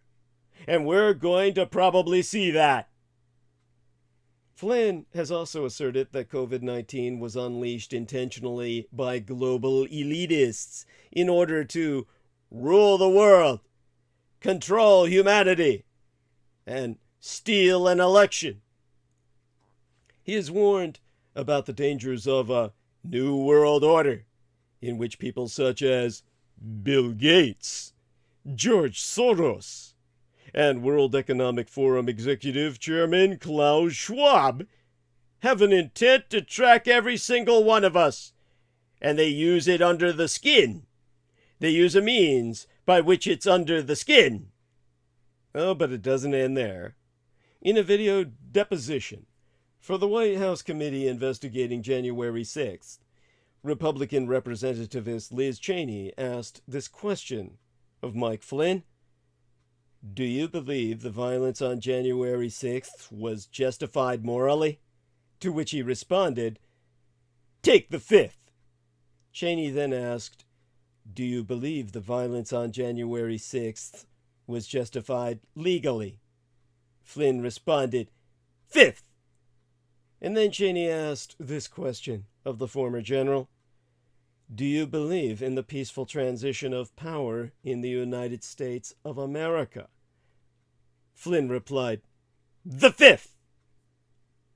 Thereafter, the Atlantic's magazines, Barton Gellman wrote, "It was a surreal moment. Here was a retired 3-star general and former national security advisor refusing to opine on the foundational requirement of a constitutional democracy." Today, Michael Flynn is building a nationwide grassroots movement that is fusing deranged political ideas with a mangled version of the Christian faith. In April of yesteryear, the Reawaken America tour was launched by Clay Clark with an event in Tulsa, Oklahoma. For the second event, held at the River Church in Tampa, Florida that June, Flynn signed on as the star attraction. Organizers claim that more than 10,000 people came to the Pentecostal church for a sold-out show. Since then, the Reawaken America tour has averaged more than a gathering a month. Charisma News, which is aimed at Pentecostals and charismatics, is a sponsor. Now, Charisma News describes itself this way: "To passionate, spirit-filled Christians, Charisma News is the most trusted source for credible news and insight from a charismatic perspective." Tour speakers include a wide range of COVID and electoral conspiracists: Flynn, Eric Trump, Alex Jones, Mike Lindell, Roger Stone, Sidney Powell, Peter Navarro, Charlie Kirk, and Robert F. Kennedy Jr. among them. And the credits are permeated with Christian symbols and apocalyptic visions, the language of spiritual warfare and Christian nationalism. Fears and grievances are stoked, and people are invited to be baptized. The New York Times' Charles Homans reported, "The performances wrap the narrative of election fraud in a mega-church atmosphere, complete with worship music and prayer." In Charisma News itself, Pamela Christian, how's that for an ironic name?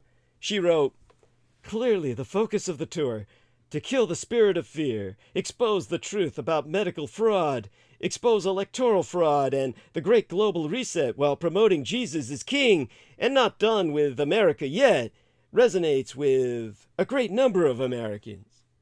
Now, Christian's own website describes her as a motivational speaker, authoress, and media personality who provides balance between rational thought and spiritual realities. Clay Clark told her, "The majority of people attending are not churchgoers. As I've talked to many, I hear them express dissatisfaction with parts of the Bible not being taught, lack of authenticity, or having been burned by the church. Their interest in attending the Reawaken America tour is to learn truth about medical and electoral fraud. But then they experience genuine Christian fellowship.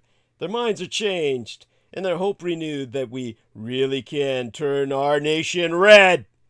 Not red as in Republican, but red as in the color of our Lord's blood shed for us to live in truth."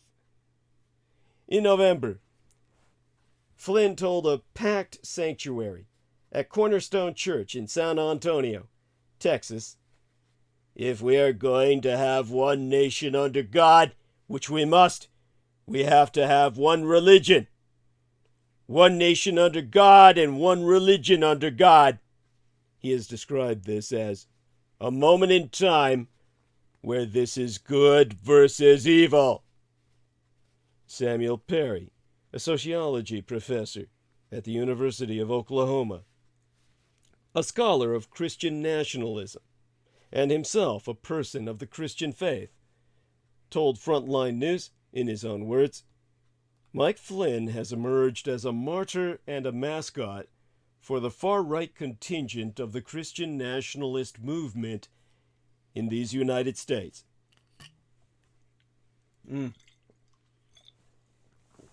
What is being done by many people on the American right in the name of Jesus is a desecration of the actual Jesus, the Jesus of the Gospels, the Sermon on the Mount, and the parable of the Good Samaritan. The Jesus who shattered social, cultural, and religious barriers and hung out with the wrong crowd himself. The Jesus who was drawn to the forsaken and the despised, the marginalized and the outcast.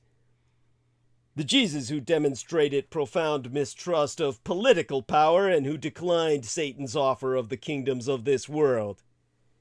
The Jesus who said, "My grace is sufficient for you, for my power is made perfect in weakness." And, "A new command I give you, love one another. As I have loved you, so you must love one another." And, "Blessed are the peacemakers, for they shall be called the children of the Lord." The Jesus who won, even if haltingly and imperfectly, the affections of my own heart so many years ago. It doesn't seem to have dawned on too many Christian nationalists and MAGA culture warriors that the people with whom Jesus clashed most intensely, and who eventually crucified him, were those who wielded political and religious power.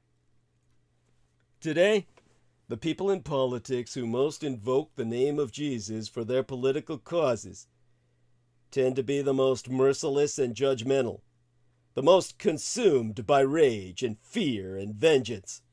They hate their enemies, and they seem to want to make more of them. They claim allegiance to the truth, and yet they have embraced, even unwittingly, lies. They have inverted biblical ethics in the name of biblical ethics.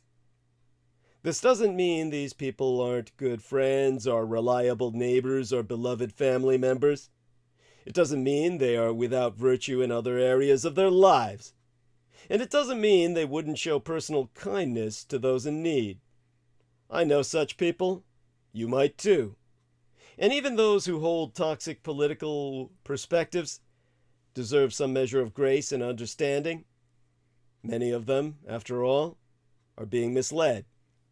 But we also need to directly and candidly name things. And the views of Michael Flynn, and those who think like him, the views and sensibilities of many of those in MAGA world and who claim to be followers of Jesus, are malicious. They may think of themselves as faithful, but they are promoting views and attitudes that are antithetical to the life and teachings of Jesus. In C.S. Lewis's book entitled The Screw Tape Letters, a senior devil advises a junior devil, "Once you have made the world an end and faith a means, you have almost won your man, and it makes very little difference what kind of worldly end he be pursuing, provided that meetings, pamphlets, policies, movements, causes, and crusades matter more to him than prayers and sacraments and charity, he is ours. And the more religious on those terms, the more securely ours." This is not the place a lot of Christians want it to end up, but it is exactly where they are. They need to change direction, to look to heal rather than to wound, to becomest ministers of reconciliation instead of agents of antipathy. In the name of Jesus, as General Flynn would say. Now, I promised before to speak a little bit about the South and the North with our lovely Brooke Gibson. And I really didn't get a chance to do that. I wanted to emphasize the fact that when it comes to the war between the states, that the North was very much guilty of racism against other whites as well as blacks. Whites they considered no better than niggers. The Southern peoples. I will emphasize that with her, potentially on Wednesday night. But for now, I will speak like a Republican. The Republicans of old. The Republicans of Lincoln's day. Now I switched into a Republican frame of mind to talk about the Great Reset. I'll switch into that Republican frame of mind again to talk about Abraham Lincoln. Lincoln saved American democracy as a Republican. We can too. At noon on Monday, as dated the 4th of March in 1861, a day that observers noted had dawned cloudy and raw, but turned bright and warm, Abraham Lincoln emerged from the 14th Street northwest door of Willard's Hotel, accompanied by President James Buchanan. The two men rode together in an open carriage up Pennsylvania Avenue, bound for the covered platform that had been erected on the east front for the presidential inauguration. Double files of cavalrymen escorted the procession to the Capitol. Cross streets had been closed to secure the route in the event of attack. So great and immediate was the threat of violence on a daily basis. Indeed, sharpshooters, sniper rifles, borne by marksmen, were stationed on rooftops along the avenue, with orders, an officer recalled, to watch windows on the opposite side and to fire upon them in case any attempt should be made to fire from those windows on the presidential carriage. Imagine if they had done the same for John Fitzgerald Kennedy. An hour later, hatless and adjusting his eyeglasses, Abraham Lincoln, his inaugural address in hand, stood and gazed out across a large audience. Federal artillery was deployed on a nearby hilltop. The big guns had been brought to bear, so serious was the threat. The new president said that day, "Plainly, the central idea of secession is the essence of anarchy. Why should there not be a patient confidence in the ultimate justice of the people? Is there any better or equal hope in all this world? In your hands, my dissatisfied fellow countrymen, and not in mine, is the momentous issue of civil war. The government will not assail you. You can have no conflict without being yourselves the aggressors. You have no oath registered in heaven to destroy this government, while I shall have the most solemn one to preserve, protect, and defend it." Hated and hailed, excoriated and revered, Abraham Lincoln served as President of these United States in an existential hour. Other presidents have been confronted with momentous decisions of war and peace, of life and death, of freedom and power. Yet it fell to Lincoln to adjudicate whether this nation would, in his phrase, remain half slave and half free, and whether the American experiment would survive the treason of a rebellious white South that had put its own interests ahead of the Union itself.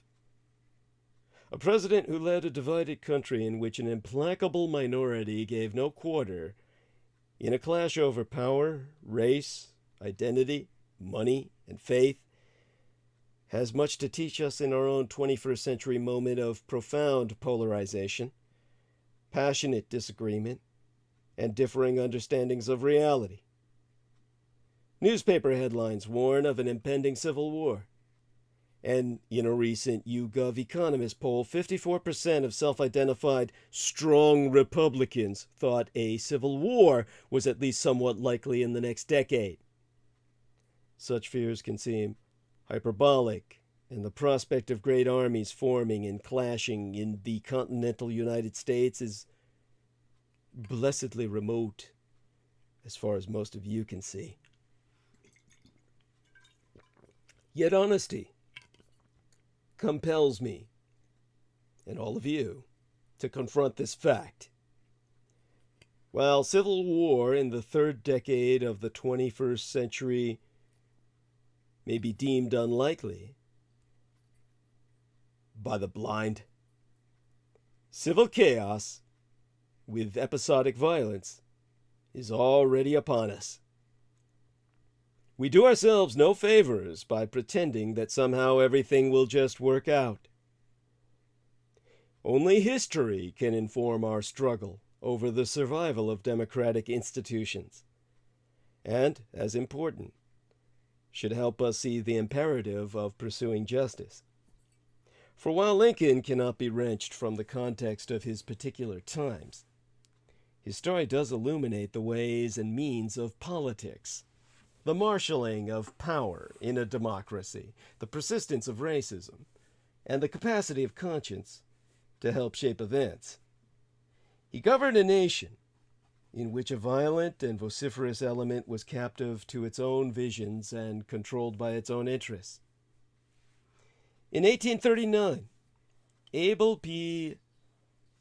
Upser, a Virginian who served as Secretary of State under John Tyler, wrote, "Domestic slavery is the great distinguishing characteristic of the Southern states and is, in fact, the only important institution which they can claim as peculiarly their own." White Southerners dreamed of a slave empire headquartered in the American South, but stretching to Cuba, to Mexico, to Central and South America. A Charleston, South Carolina newspaper wrote that such a white-dominated new empire would ensure slaveholders a great destiny. Lincoln kept the American experiment in self-government alive when it seemed lost. He did not do so alone. Ordinary people, black and white, sacrificed to preserve the Union against the designs of the rebel South, as they saw it. But Lincoln was instrumental, and his ultimate vision of the nation, that the country should be free of slavery, and ultimately of blacks, as I articulate it, was informed by his moral understanding of life. To him, America sought, or at least ought, to seek the principles of the Declaration of Independence as fully as possible, for the alternatives were so much worse. What if the constitutional order had failed, and the Union permanently divided? A durable oligarchical white Southern slave empire, surely strengthened and possibly expanded, would have emerged from the war, and as Lincoln saw, the viability of self-government would be in ruins. Lincoln did not bring about heaven on earth, nor does he stand as any paragon of equality and justice for all. Yet he defended the possibilities of democracy at an hour in which the means of amendment, adjustment, and reform were under prolonged and almost successful assault. Lincoln's motives were moral as well as political, a reminder that our finest presidents are those who are committed not only to the pursuit of power, but also to bringing a flawed nation closer to some idea of justice. Such requires an understanding that politics divorced from conscience is fatal to the American experiment in liberty under law. This lesson is essential for us in today's unfolding democratic crisis. The forces of unchecked power are self-evidently in the ascendant, and they are the controlling element of one of our trois major parties. The past is not always prologue, but history suggests that our divisions are as deep as they have been since Lincoln's time, and thus his experience repays consideration. When an element within the nation seeks its own power and its own way over and above any other factor, that element must be confronted, or else everything might be lost. In exploring Lincoln's example, we can see how arduous American democracy is, and we can glimpse what must be done to preserve it. An American president must be committed to something larger than his own hold on power, and the American people must be willing to accept the give and take of the constitutional order, even when, especially when, events and moral claims call on us to give rather than to take. Lincoln is oft depicted as either a secular saint, the savior of the Union, and the great emancipator, or as a calculating political creature imprisoned by public opinion and white prejudice. The truth is more complicated. Driven by the convictions that the Union was sacred and that slavery was wrong, Lincoln was instrumental in saving one and in destroying the other. A man of power, he ultimately demanded that the nation follow a moral path through the brute physicality of civil war. Lincoln once said his ancient faith teaches me that all men are created equal, and that there can be no moral right in connection with one man's making a slave of another. In common usage, to say something is moral is to say that it is about the degree to which one's conduct is in harmony with the commandment that one ought to do unto others, as we would have them do unto us. From Plato to Immanuel Kant, the substance of what is known as the Golden Rule, one common to the world's religious and moral traditions, has occupied philosophers across the ages. Lincoln's own sensibility, both moral and political, was founded on this injunction. He once said, "As I would not be a slave, so I would not be a master. This expresses my idea of democracy." For Lincoln, a world in which power was all, in which the assertion of a singular will trumped all, in which brute force dictated all, was not moral but immoral, not democratic but autocratic, not just but unjust. In the White House, Lincoln defended black Americans as fellow human beings whose fundamental rights were protected in the Declaration of Independence, hardly the most common of arguments in his time, yet he sometimes spracketh what he truly stood upon, the most racist of terms, for he himself was the most racist of men. So he never did immediately press for black people to be afforded the rights of citizenship enjoyed by white people, and proposed their removal offshore, which he insisted would be voluntary, and if not voluntary, he would give them hell until it was so, until they suffered enough to voluntarily leave. Yet Lincoln portrayed his decision on wartime emancipation for what it was. Truthfully, a last resort based on military rather than moral considerations. This was the pragmatic Lincoln that Frederick Douglass understood, who said, circa 1876, "Viewed from the genuine abolition ground, Mr. Lincoln seemed tardy, cold, dull, and indifferent. But measuring him by the sentiment of his country, a sentiment he was bound as a statesman to consult, he was swift, zealous, radical, and determined." As Reconstruction gave its way to Jim Crow segregation, Frederick Douglass's opinion was less widely shared. Abraham Lincoln was a Southern poor white, poorly educated and unusually ugly, awkward, ill-dressed, cruel, merciful, peace-loving a fighter, despising Negroes and letting them fight and vote, protecting slavery and freeing slaves. Such was what W.E.B. Du Bois wrote in 1922, the year before my late and sainted Cyrus was born. He was a man, a big, inconsistent, brave man. It is true that Lincoln did not seek immediate abolition, neither was he a radical racial egalitarian. He was propagandized as a gradual emancipationist who wanted to compensate slave owners. 40 acres and a mule. The anti-slavery Lincoln was born in and came to lead a nation in which anti-black prejudice was a fact of life. There was hardly a mighty current of sentiment abroad in the land to emancipate the enslaved and extend citizenship to the newly freed in a promised land of racial and civil equality.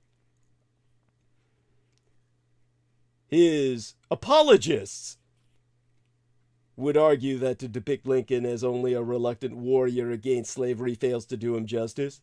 They would say he did not waver from a morally informed insistence that slavery be put on a path to ultimate extinction, in his words. He maintained this position to his political detriment throughout the 1850s. He won no major office between a single term in the U.S. House and his election to the presidency in 1860.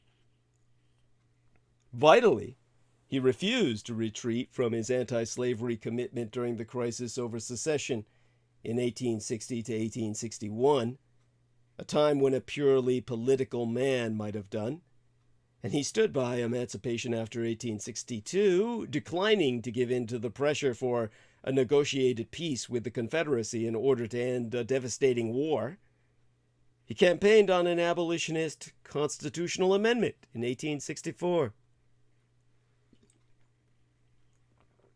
Anathema to much of the white South and to its allies in the North, Lincoln frustrated abolitionists who were more advanced than he on freedom and egalitarianism. He was attacked for defending a constitution that protected slavery and for fighting to preserve a politics in which racial prejudice was a predominant factor. The implication of such criticism was that Lincoln made a fetish of the Union at the expense of pursuing true justice. His apologists would argue that the problem with such a view is that without union, there could be no freedom for the enslaved. Had Lincoln simply bade the South well and set about creating a separate free nation, he would have consigned millions of enslaved black people and their progeny to unrelenting and unrepentant masters. Frederick Douglass wrote that he would prefer the Union even with slavery than to allow the slaveholders to go off and set up a government. A successful Confederate States of America might well have expanded its reach southward. Thus, after January 1st of 1863, Lincoln's war for union was simultaneously a war for union and for emancipation in the seceded states. After congressional passage of the 13th Amendment in early 1865, it became as a war for union and propagandized as one for emancipation for all. Regardless of all I articulate, oh, by the way, Brooke says, and love you, D. Good night, or morning, heart. Love you in turn, darling. Regardless of all I've articulated, Lincoln understood the magnitude of the issue, and he knew that upon its resolution rested the fate of American democracy, if American democracy was to be the project by which the nation sought to live up to the promise of the Declaration. In 1858, Lincoln said, "Slavery is not a matter of little importance. it overshadows every other question in which we are interested. As he confronted the question, he juggled political reality and his own moral convictions, convictions that he hoped the nation would come to share. The work of a democracy is to lead a sufficient number of individuals to share a moral vision about power, liberty, justice, security, and opportunity in the hope that people and peoples might be in closer harmony with the good, as a Confucianist would say, which is what I am. The philosophy, Confucianism being what the Vulcan philosophy of Kolinar be but derivative of. As a multitude of individuals, a nation possesses a collective conscience, one that is manifest in how that nation chooses, through the means of politics, to view rights and responsibilities. In the 1860s, war was required to bend the arc of the moral universe toward justice. That is the great fact of the American story. Secessionist white Southerners chose to fight and to die rather than surrender an aristocracy of race. In 1861, Lincoln told Congress that the Civil War presents to the whole family of man the question whether a constitutional republic or democracy, a government of the people by the same people, can or cannot maintain its territorial integrity against its own domestic foes. The battle of the third decade of the 21st century is, for now, of a different scale. But we have already seen attempted insurrection, and many adherents of one of our trois major political parties refuse to accept the legitimacy of the 2020 election, setting the stage for subsequent denials of reality as soon as next month's midterms. While the Civil War era, therefore, is not a precise analogy, we would be derelict in our duties as citizens if we did not, if we refused to reckon with what Lincoln reckoned with, the often self-sacrificing demands of decency and democracy. On that March Monday in 1861, Lincoln spraketh to the aegis. We are not enemies, but friends. We must not be enemies. Though passion may have strained is his words really, it must not break our bonds of affection.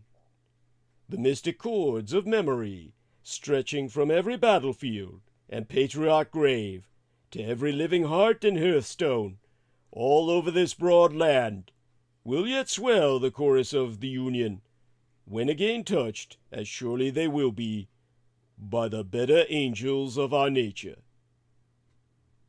The words are immortal, as are angels, but Lincoln teaches us even now that those angels will not take up the cause. Not unless we do. Unless we do as well. And with that caveat, we come to the core issue. To what lies at the bottom of it all. Those stupid white people. Because the face of liberal democracy's enemy is white.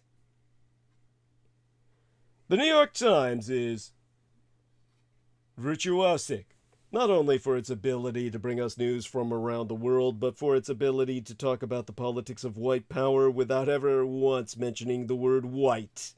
Power, politics, the, or of, in any combination, or those benefiting from its built-in advantages.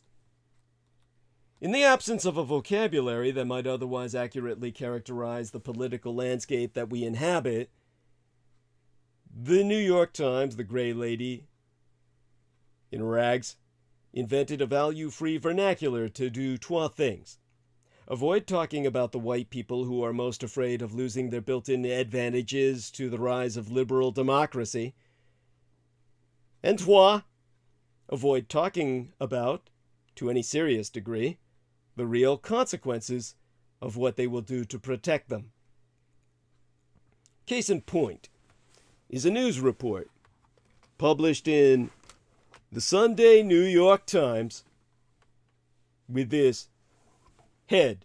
That's what they call it in journalism, HED, meaning a header line. It reads, "Their America is vanishing. Like Trump, they insist they were cheated." And this DEK subhead, this DEK is what it's called in journalism, DEK, that means the subtitle, the subheading, which reads, "The white majority is fading. The economy is changing, and there's a pervasive sense of loss in districts where Republicans fought the outcome of the 2020 election." Now the content of this piece is all too familiar. White people feel anxiety about changes to the American national character. Those changes are rooted in demographics, economics, religion, and culture.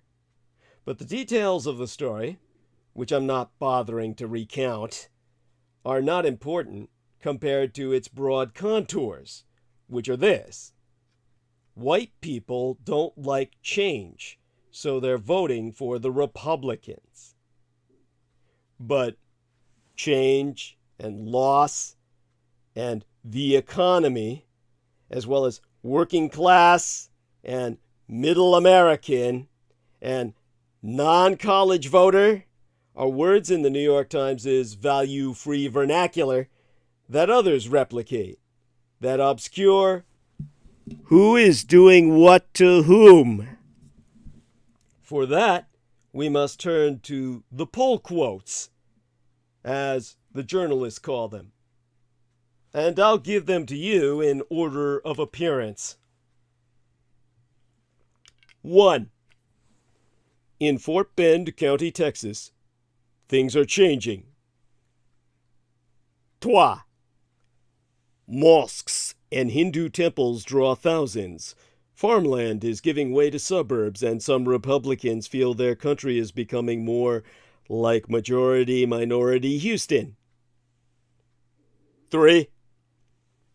Once predominantly white, Fort Bend has quickly become one of the most diverse places in the country.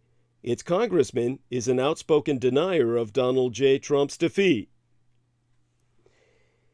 If there is a way of saying that white people in Fort Bend County, Texas, are prepared to go to war with liberal democracy in order to protect the political advantages built into the politics of white power, those 3 quotes, in order of appearance, are the closest we'll ever get from the gray lady in rags.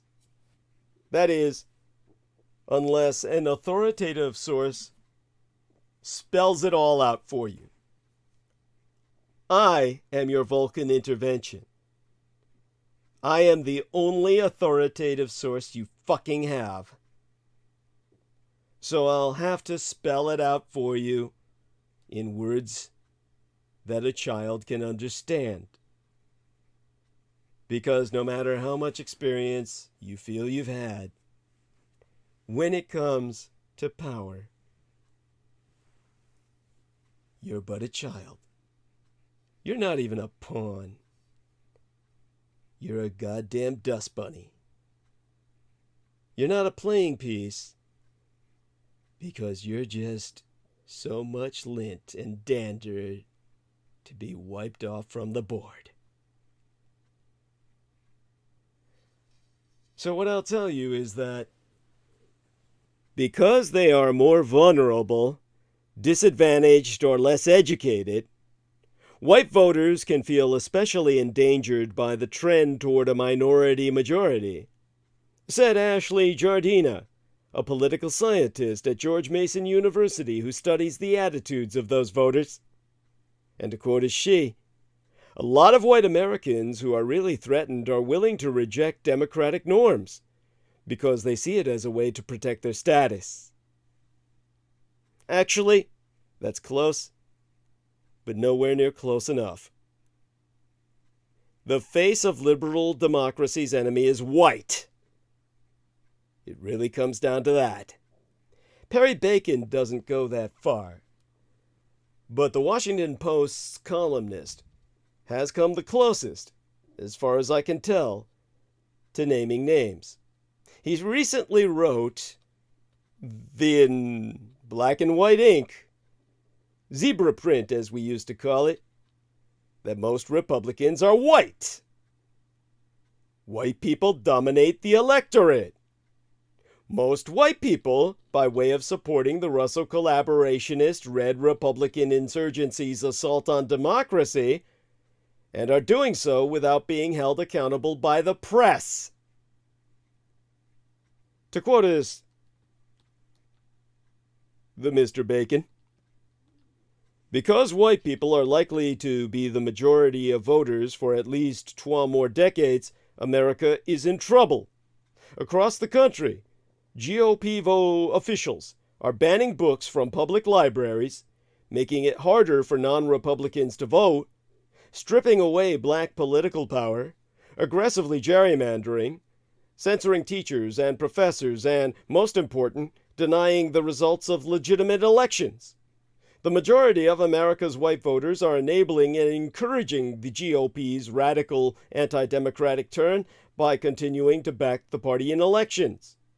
It's not, as much of our political discourse implies, that the Democrats have a working class or middle America or non-college voter problem.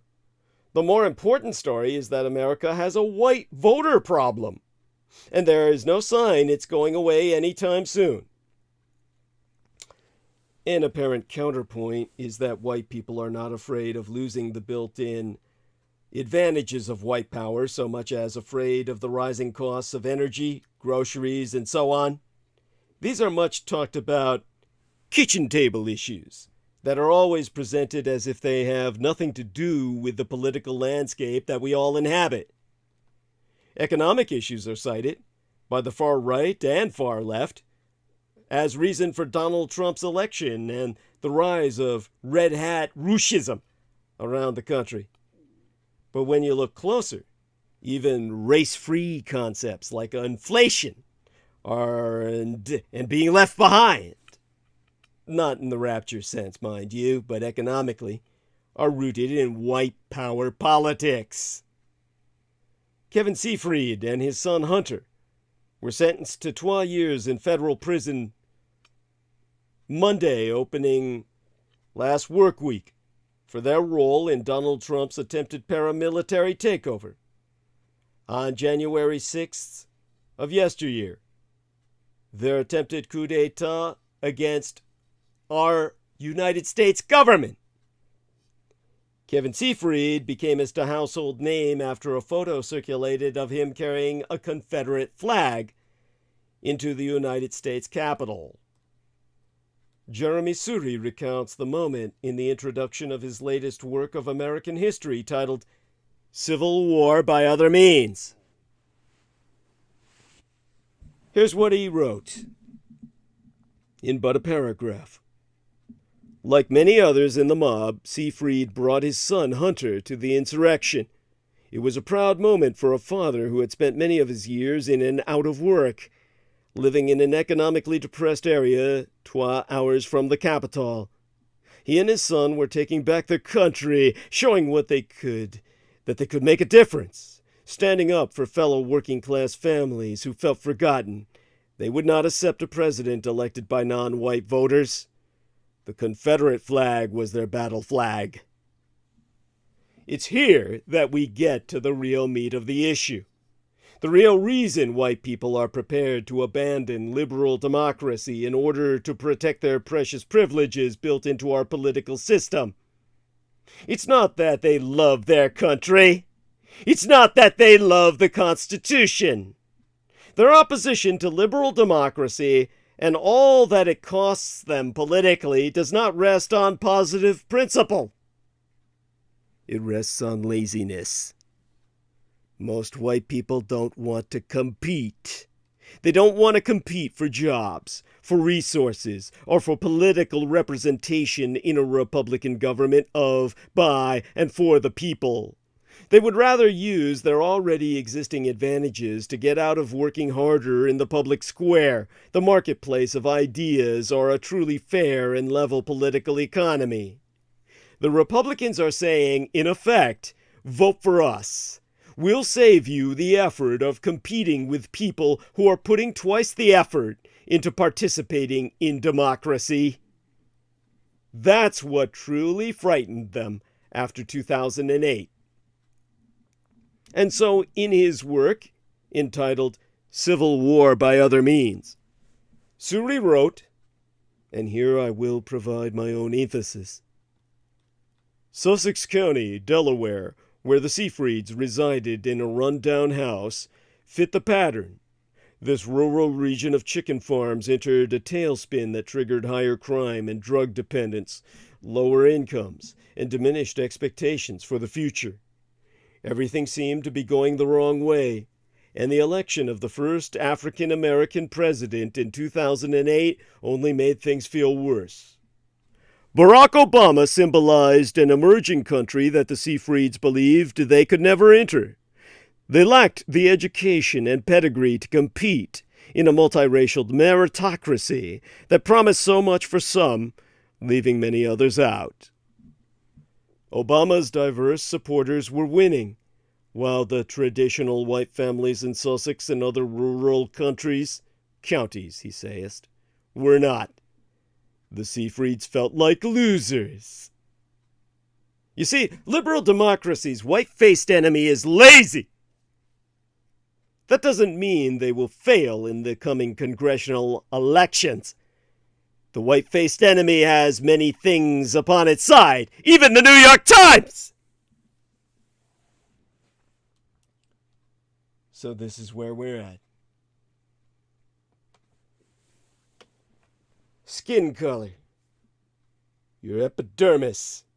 The amount of melanin upon it will be the uniform of the next American Civil War. Understand that much, and you'll know what we're in for.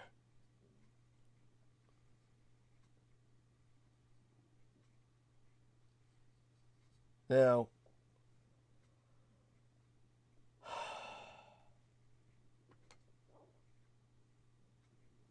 we were talking about Vietnam. Returning to an America ripped apart by a war they felt they were not allowed to win, a small group of veterans and active duty military personnel and their civilian supporters concluded that waging war on their own country was justified. I spreketh on a lady named Bilu, surname spelled B-E-L-E-W. That's all you need to find her book titled Bringing the War Home, which documents a litany of racist incidents, including murders and Klan actions on military bases in these United States and in Southeast Asia. They unified people from a variety of militant groups, including Klansmen, neo-Nazis, skinheads, radical tax protesters, and white separatists, to form a new movement of loosely affiliated independent cells to avoid detection. The white power movement operated with discipline and clarity, undertaking assassinations, armed robbery, counterfeiting, and weapons trafficking. Now, the lady Bilu has receipts for all of this, and she doesn't hold them back. Profiling influential white power leaders, she traces how numerous Americans returned from Vietnam and formed groups united by shared dreams of ethnic purges and race war on the home front.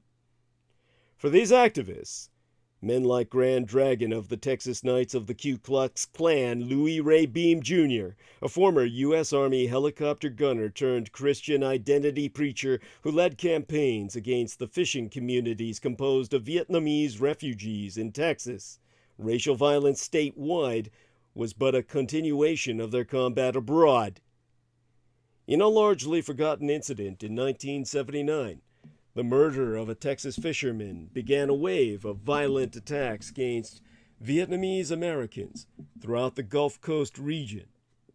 When the South Vietnamese first settled there in the 1970s, the damnation decade, many of these boat people had been fishermen in their homeland, and they returned to fishing to support their families and rebuild their lives. However, the 1970s were a time when decades of overfishing and coastal erosion were reducing the fish stocks that had supported local fishermen in the past. Government regulations were passed to protect these fish stocks, but these regulations also reduced the profitability of commercial fishing. Growing environmental concerns resulted in regulations on the types of nets fishermen could use, reducing profitability even more. Most Gulf Coast fishermen are essentially private contractors. They own their own boats and equipment, and these boats are often operated by members of the same extended family.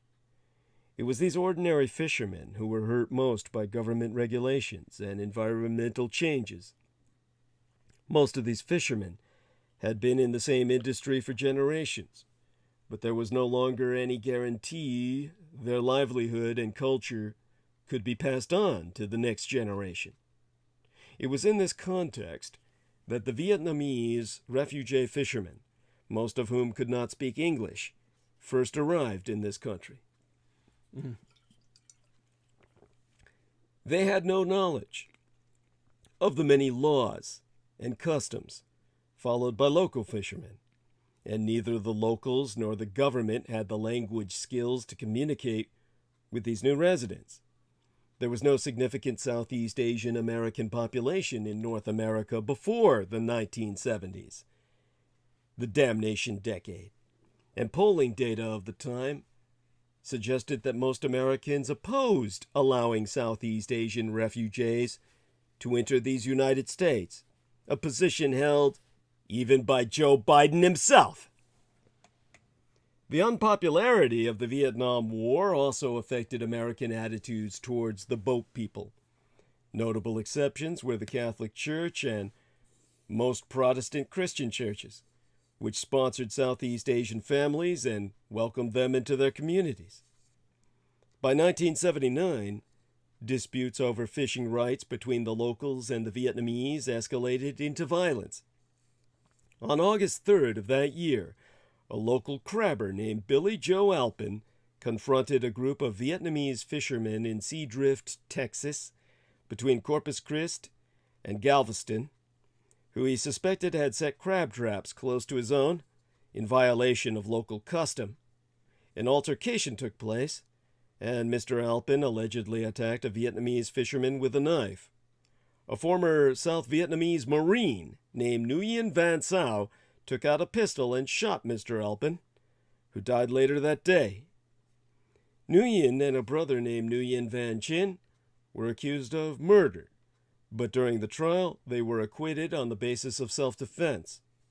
Following the acquittal, local fishermen in Seadrift set several Vietnamese fishing boats and homes on fire, and there was even a failed conspiracy to bomb a crab processing factory where Vietnamese women were working. The Ku Klux Klan began holding anti-Vietnamese rallies, burning crosses at the homes of Vietnamese fishermen, organizing a boat parade with armed Klansmen along the Texas coast, and spreading violence to the rest of the Gulf Coast, including other fishing communities in Texas, Louisiana, and Florida. Following the burning of a Vietnamese boat in Plaquemines Parish, the Archbishop of New Orleans, Philip Hanan, personally intervened and condemned the violence. In 1981, a group of Vietnamese American fishermen, with the assistance of attorney David Berg of Houston and Morris Dees of the Southern Poverty Law Clinic, filed a class action lawsuit against the Ku Klux Klan in federal court. The Vietnamese accused the KKK of raising a private army and performing military exercises for the purpose of terrorizing them and preventing them from earning a living, in violation of their 14th Amendment rights. The Klan counter-argued that they were exercising their First and Second Amendment rights. In the case of Vietnamese Fishermen's Association versus Knights of the Ku Klux Klan, The Federal Southern District Court of Texas in Houston ruled on January 3rd of 1982 that the First and Second Amendment were not unlimited and did not protect threats of violence or fighting words.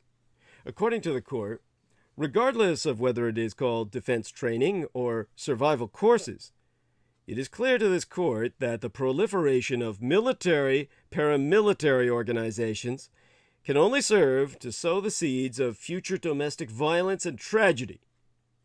A court order was issued banning all forms of Klan harassment against the Vietnamese fishermen in Texas. Now, per the Vietnamese Fishermen's Association versus Knights of the Ku Klux Klan, 518, in terms of the format, the Supplement 993, Section 1010, from the Southern District, Texas, 1981. It is well established that joint collaborative action designed to eliminate a class of competitors ready and able to compete is a violation of Section 1 of the Sherman Act. Section 1 has been held to apply to an unlawful boycott occasioned by coercion, threats, and intimidation.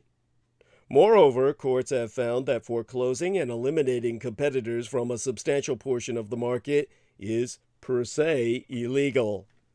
The evidence revealed that the defendants agreed to engage in conduct which had the stated intent of eliminating a class of competitors from the commercial fishing business in Galveston Bay. This type of anti-competitive conduct is not likely to be condoned under Section 1 of the Sherman Act. All comes down to competition that the whites refuse to partake in. Now, much has changed over the past 40 years. Southeast Asian immigration, or migration to the Gulf Coast, continued into the 1980s and 1990s. So far as I know today, over 1/3 of all commercial fishermen in Louisiana are either Vietnamese or Cambodian. Over many years, the Southeast Asians earned the trust of their neighbors, and today it is common to see Southeast Asians working with other locals against the many shared environmental and man-made threats to their communities. Both Hurricanes Katrina and Rita and the British petroleum oil spill are recent events where Southeast Asians and locals helped each other to rebuild their communities and appeal to the government for aid. In such seemingly copacetic context, it will still prove surprising for all too many when it comes to the role of woman in that same network of white cellular movement that domestically terrorized the very Vietnamese whose relations their male partners and compatriots had raped and slaughtered overseas. Its ethno-exclusive command structure giving women a prominent if not predominant place and putting them in charge of brokering alliances and birthing future recruits. So you see, rather than being simply passive objects of a patriarchal ideology that makest much of protecting, read that as subordinating white womanhood, women are activists in their own right, creating their own white power periodicals, founding spin-off groups, and even participating in various criminal enterprises. In one instance, Klan's wife, Sheila Beam, the aforecited Vietnam-era chopper gunner veteran Louis Beam's spouse, shot a Mexican police officer while on the run with her husband, positioning themselves as the opponents of non-whites, liberals, Jews, homosexuals, immigrants, and communists. Always a particularly effective dog whistle repeatedly deployed against myself, of all people. These white power activists founded paramilitary training camps and separatist communities throughout the South, in parts of the Midwest, and in the Pacific Northwest, with the latter soon attaining the status of a desirable future all-white homeland, which we may yet see happen, with my own blessing. Now, with impressive organizing savvy, movement leaders forged bonds among previously competitive white supremacist groups and held conventions that brought Klansmen, neo-Nazis, and militia groups together for the sake of a shared agenda of racist extremism and terroristic violence. Their efforts had far from negligible consequences. The white power movement can be traced over 3 key periods. An initial period of consolidation from 1979 through 1983, the revolutionary period, following a declaration of war against the federal government in 1983, and the militia phase of the early 1990s. The cohesive character of white power ideology can never be overstressed.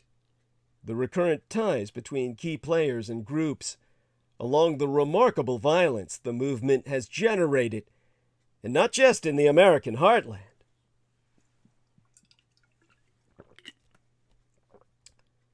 Now, so you understand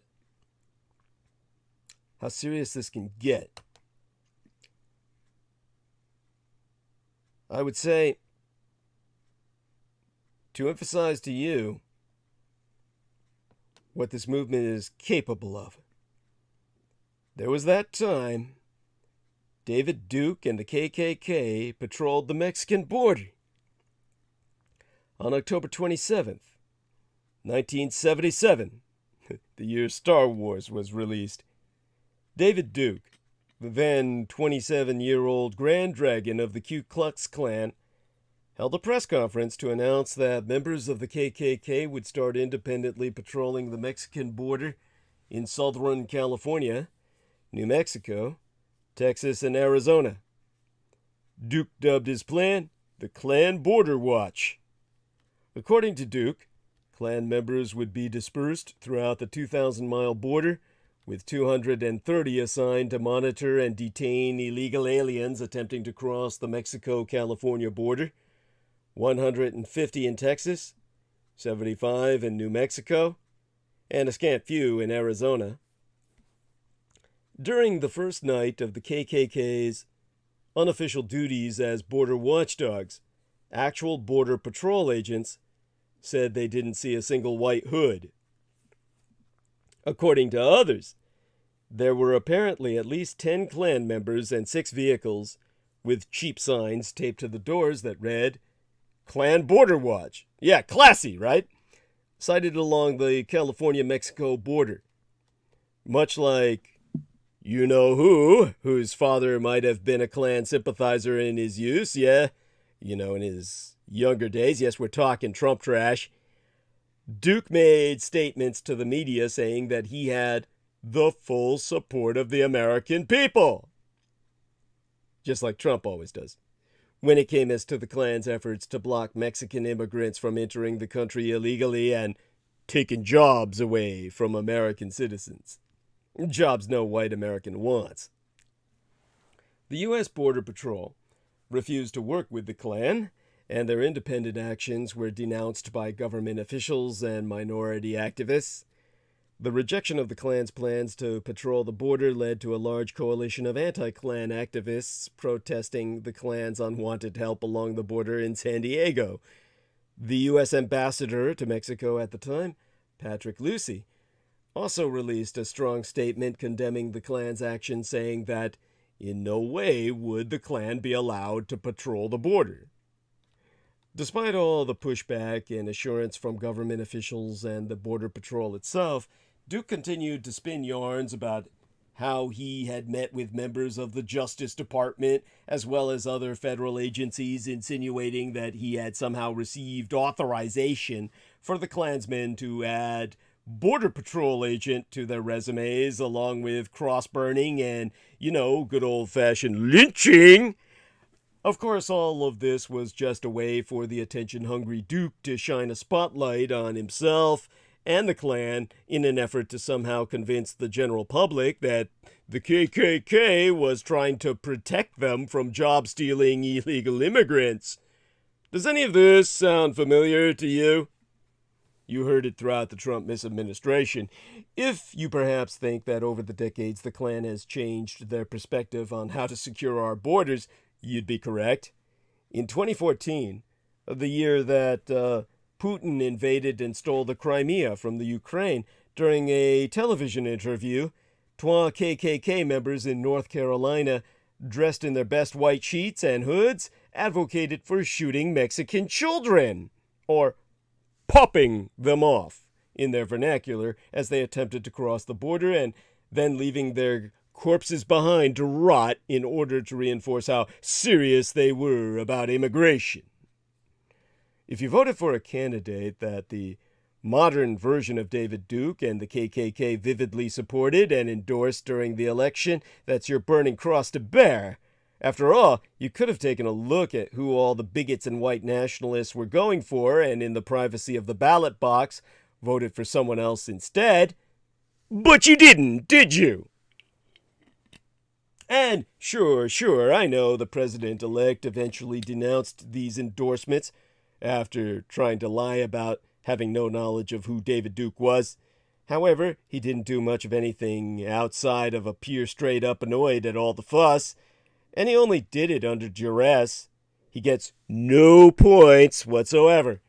Perhaps Trump could have taken a cue from the Russo collaborationist Red Republican insurgency's beloved St. Ronald Reagan and copied the Gippers' response to the hate organization that endorsed him in both 1980 and again in 1984. You see, even Reagan clearly understood how menacious the KKK is and even wrote a letter to the U.S. Commission on Civil Rights in April of 1984 about how dangerous the Klan and organizations like them really are. It read, in part, "Those of us in public life can only resent the use of our names by those who seek political recognition for the repugnant doctrines of hate they espouse. The politics of racial hatred and religious bigotry practiced by the Klan and others have no place in this country and are destructive of the values for which America has always stood." So Trump voters, though you can try all you want to rationalize that your vote was for change, your IQ test at the voting actually just confirmed that you, yes you, are in fact okay with racism, which actually makes you a racist too. It's kind of like being a little pregnant. Sorry. Indeed, not only have white power paramilitaries deployed themselves to patrol the U.S. border, they've worked as mercenaries in conflicts in Africa and Latin America, sometimes with the benefit of CIA funding, and even developed plans to stage a coup d'etat and install a white supremacist regime on the island of Dominica. NANSU, N-A-N-S-U, the North American Nationalist Socialist Union, was founded in 1979 by American and Canadian neo-Nazis and white supremacists, and it had one ambitious goal: to acquire their own nation. Originally, the plan had been to separate the Idaho Panhandle and create either a new state, a white reservation, which I'm more than game for, or an independent country. This idea was abandoned by Nansu early on, and they turned their attention to the Caribbean. Operation Red Dog was the code name of a 1981 military filibustering plot by Canadian and American citizens, largely affiliated with white supremacist and Ku Klux Klan groups, to overthrow the government of Dominica, where they planned to restore former Prime Minister Patrick John to power. The chief figures included American Klansman Mike Perdue, the German-Canadian neo-Nazi Wolfgang Droge, and Barbadian weapons smuggler Sidney Burnett Alleyne. The Caribbean was close, but separate from the United States of America. The islands were not very large, with very small armed forces, and the Nansu reasoned this would make them easy to control with a small force, and many of the islanders spoke English. Originally, the group planned to attack Grenada, but as time passed, the target was changed to Dominica, fearing they might provoke Soviet or Cuban intervention. The idea of dominating an agricultural island of blacks appealed to many of the members culled from the KKK. The group amassed funds, weapons, and members until in 1981 they were ready. On April 27th of 1981, Droge and 8 other men, including Canadian James Alexander McWhirter and the American Don Black, who later founded the white nationalist website Stormfront, were arrested by federal agents in New Orleans as they prepared to board a boat with automatic weapons, shotguns, rifles, handguns, dynamite, ammunition, and a black and white Nazi flag. It est a white Hakenkreuz, the hooked cross on a black field. The swastika was white. The flag was black. That stood out as a fairly unattractive image visually, I must say. Not at all the sight one would expect, but it emulated the white skull and crossbones on a black field of a pirate flag. Pirates of the Caribbean, get it? Nick Littlesea says, Happy Halloween, and such to you, good sir. Now, to return to the tale at hand. Basically, the plan was to charter a boat to Dominica and rendezvous via rubber boats with Patrick John and his makeshift army. The genesis of this idea came from longtime Klan member Perdue, who was introduced in 1979 to the German-Canadian neo-Nazi Droge through David Duke. That summer, Perdue outlined his plan to overthrow the government of Grenada and set up several lucrative businesses. After their meeting, it was established that Droge would locate funds and resources. David Duke initially involved Croatian Canadian Don Andrews, but after Perdue changed the target island to Dominica, Andrews withdrew. Klansmen Arnie Poldy and Roger Dermay were paid 3,000 United States dollars each to visit Dominica and make its preliminary reconnaissance. German-Canadian neo-Nazi Martin K. Weish was allegedly a financial backer of the plot, along with James White of Houston and Ellie Matthews of Jackson, Mississippi. Among their many backers was Hector Trujillo, dictator of the Dominican Republic. In exchange for some deniable operations against Haiti, Hector loaned the Natsu the outclass minesweeper Antonio Duverge, formerly the USS Pheasant of the American Navy, a warship, gunned, but essentially a minesweeper. Again, for those of you who forget the acronym NANSU, it stood for, oh God, what the fuck was it again?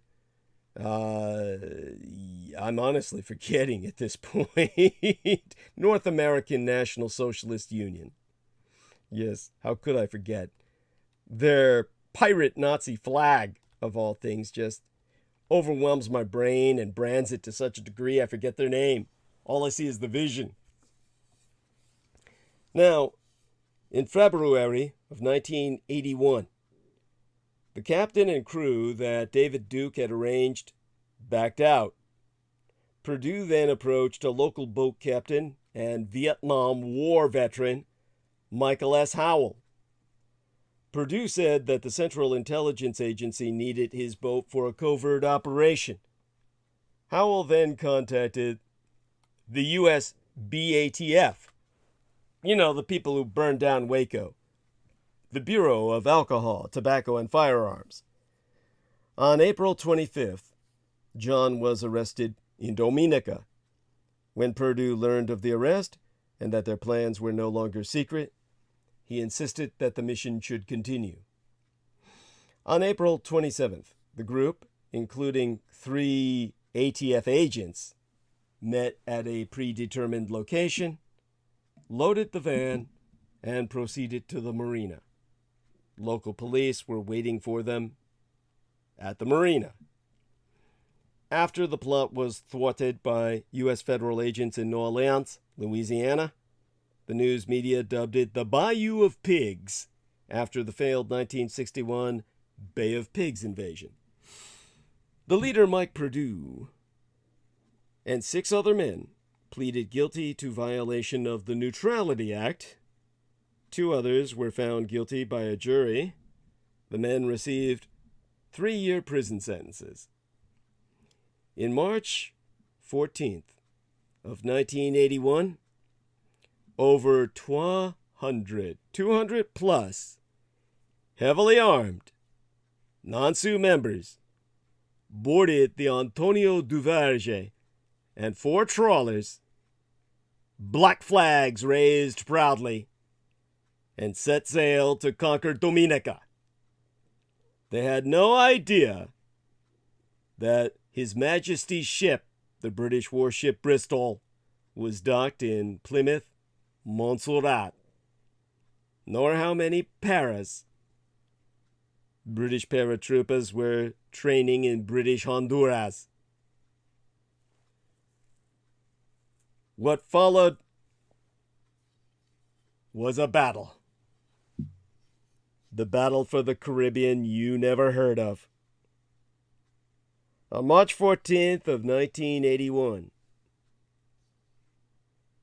200 neo-Nazis died fighting and took any number of British commandos with them to the grave. A lot of bodies, both British and neo-Nazi, were buried at sea. No one ever able to recover the remains. The sharks, driven to a frenzy by the blood, ripped many of the survivors apart alive. I was ordered to destroy all documents of the battle. What little the Americans had because the British didn't share much. That was the last battle of the Atlantic between the British and neo-Nazi elements. We should say it was the first, because they had nothing to do with the 1,000-year Reich in exile. Adolf Hitler would have disowned them on sight. In 1984, during an interview by Barbados's Daily Nation newspaper, Sidney Bernard-Alleyne was asked if the group had planned to overthrow the government of Barbados and install John as prime minister there as well.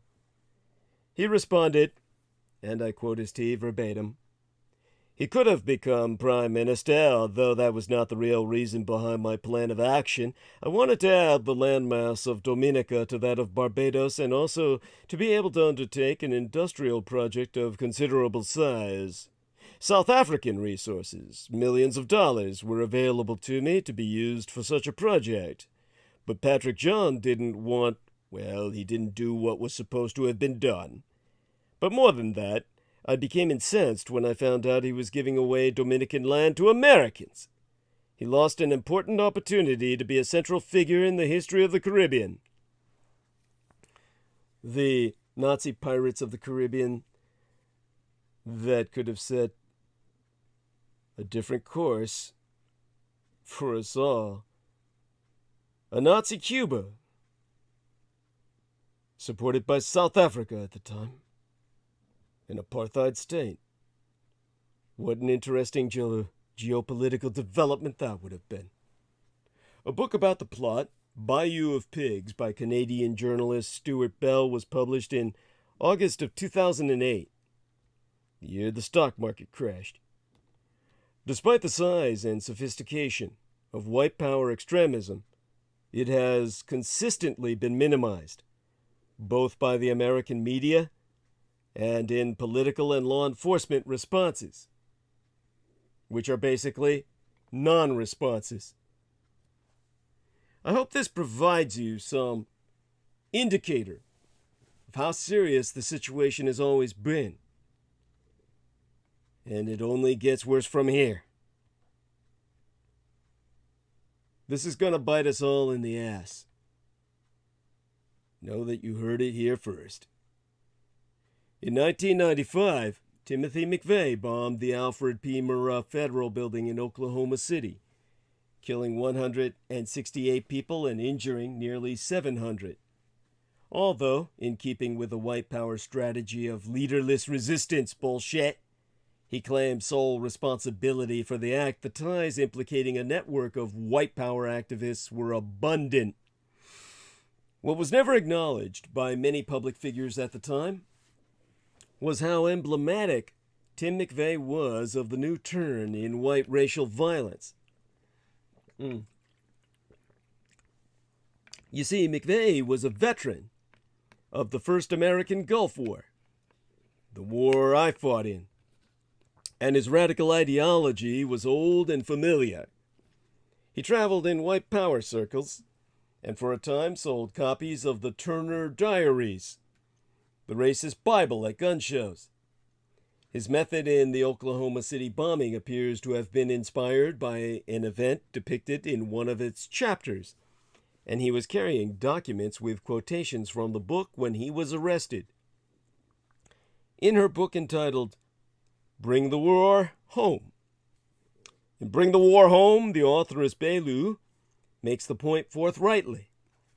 McVeigh, trained as a combatant by the state, belonged to the white power movement. He acted without orders from movement leaders, but in concert with movement objectives and supported by resistance cell organizing. However, for most Americans, the event was an object lesson not in the threat of white power violence, but rather, paradoxically, in its limited scope. Oklahoma City should have been a wake-up call to the existence of a broad-based and highly organized movement. Instead, it and many other acts of white terrorism were largely narrated and prosecuted as scattered actions and inexplicable lone wolf attacks motivated not by ideology but by madness or personal animus.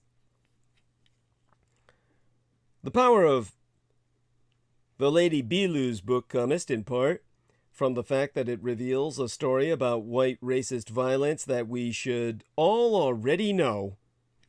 Instead, mainstream politicians and media voices have intentionally embraced the idea of white power militants as mere misguided loners, not the representatives of an actual movement, and have demurred on any sustained interrogation of how white power ideology might be implicit in more diffuse, coded, and mainstream dimensions in our society, our politics, and our habits of war.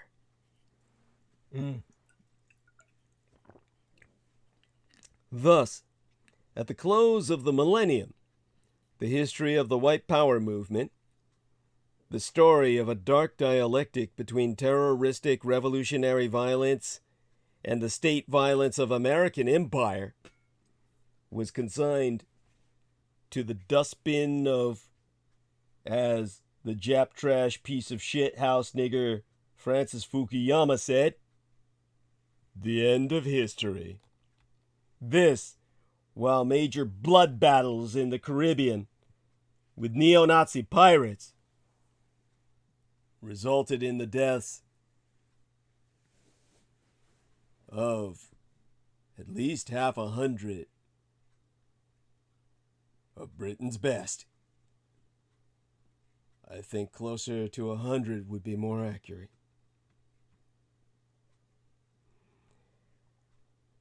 All the while, in a particularly grim twist, so many other aspects of American life, from civilian policing to television shows to best-selling video game franchises, have become as militarized as never before. But yesteryear, having nauseatingly ejected from out of 2 decades of what was promulgated as an endless war on terror, and with white power violence prominent in our headlines once again, forcing a more serious reckoning is imperative. And here I will recommend that Beaulieu's vital intervention via Bring the War Home is a necessary step toward that end. Now, less than a year after the fall of Saigon, beginning in July of 1976. Oh my God, honey. Oh gosh. Now, wait. This is like where I'm getting, let me see now. No, here we are. Now, let me see. I'm already on call, right? That means I have to, press the button. And, geez, I have to deal with this shit. This is like, now, here we are. Press the call button. There we go. Press add. Oh, my God. Really? Life is difficult enough. Now, I think I can cover aspects of all of this, by Wednesday again. And let's see if this works in bringing on this person who has to disturb my peace of mind and my narrative. I mean, honestly, there's a real sense of, why did they do this? Now, come on, Brooke. You can answer. If you can sit there and write to me while I'm trying to narrate, you can at least have the dignity to answer. Come on, honey. I mean, oh my God.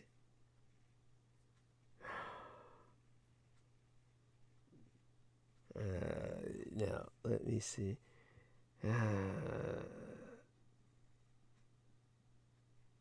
Yeah, she's still typing.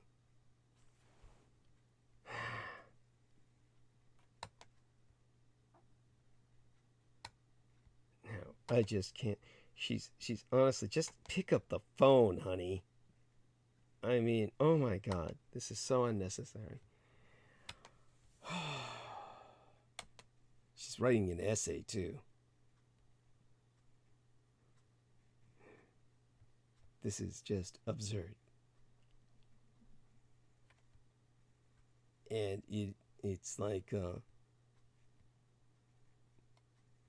I mean, for her to do this while I'm live on air, too. I mean, really. Come on, Brooke. Let me see. Go back into call. Press the add participants again. See what we're going to do here.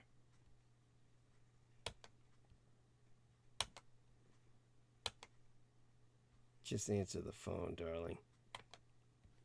At any rate, I hope everyone, let's check into the chat room. Live stream. The minutes we have remaining. Half an hour, no less. And she has to do this to me. Anyhow, I'll try my best to continue narrative.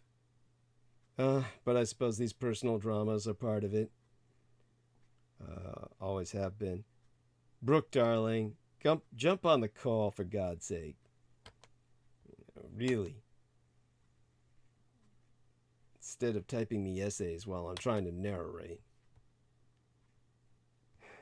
Now, back onto train of thought, which she's so expert at derailing.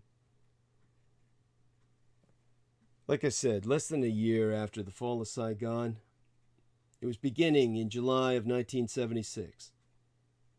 The Son of Sam struck fear into the citizens of New York City for a year, as the serial killer eluded police while killing half a dozen and critically injuring around 10 during 8 separate shooting sprees.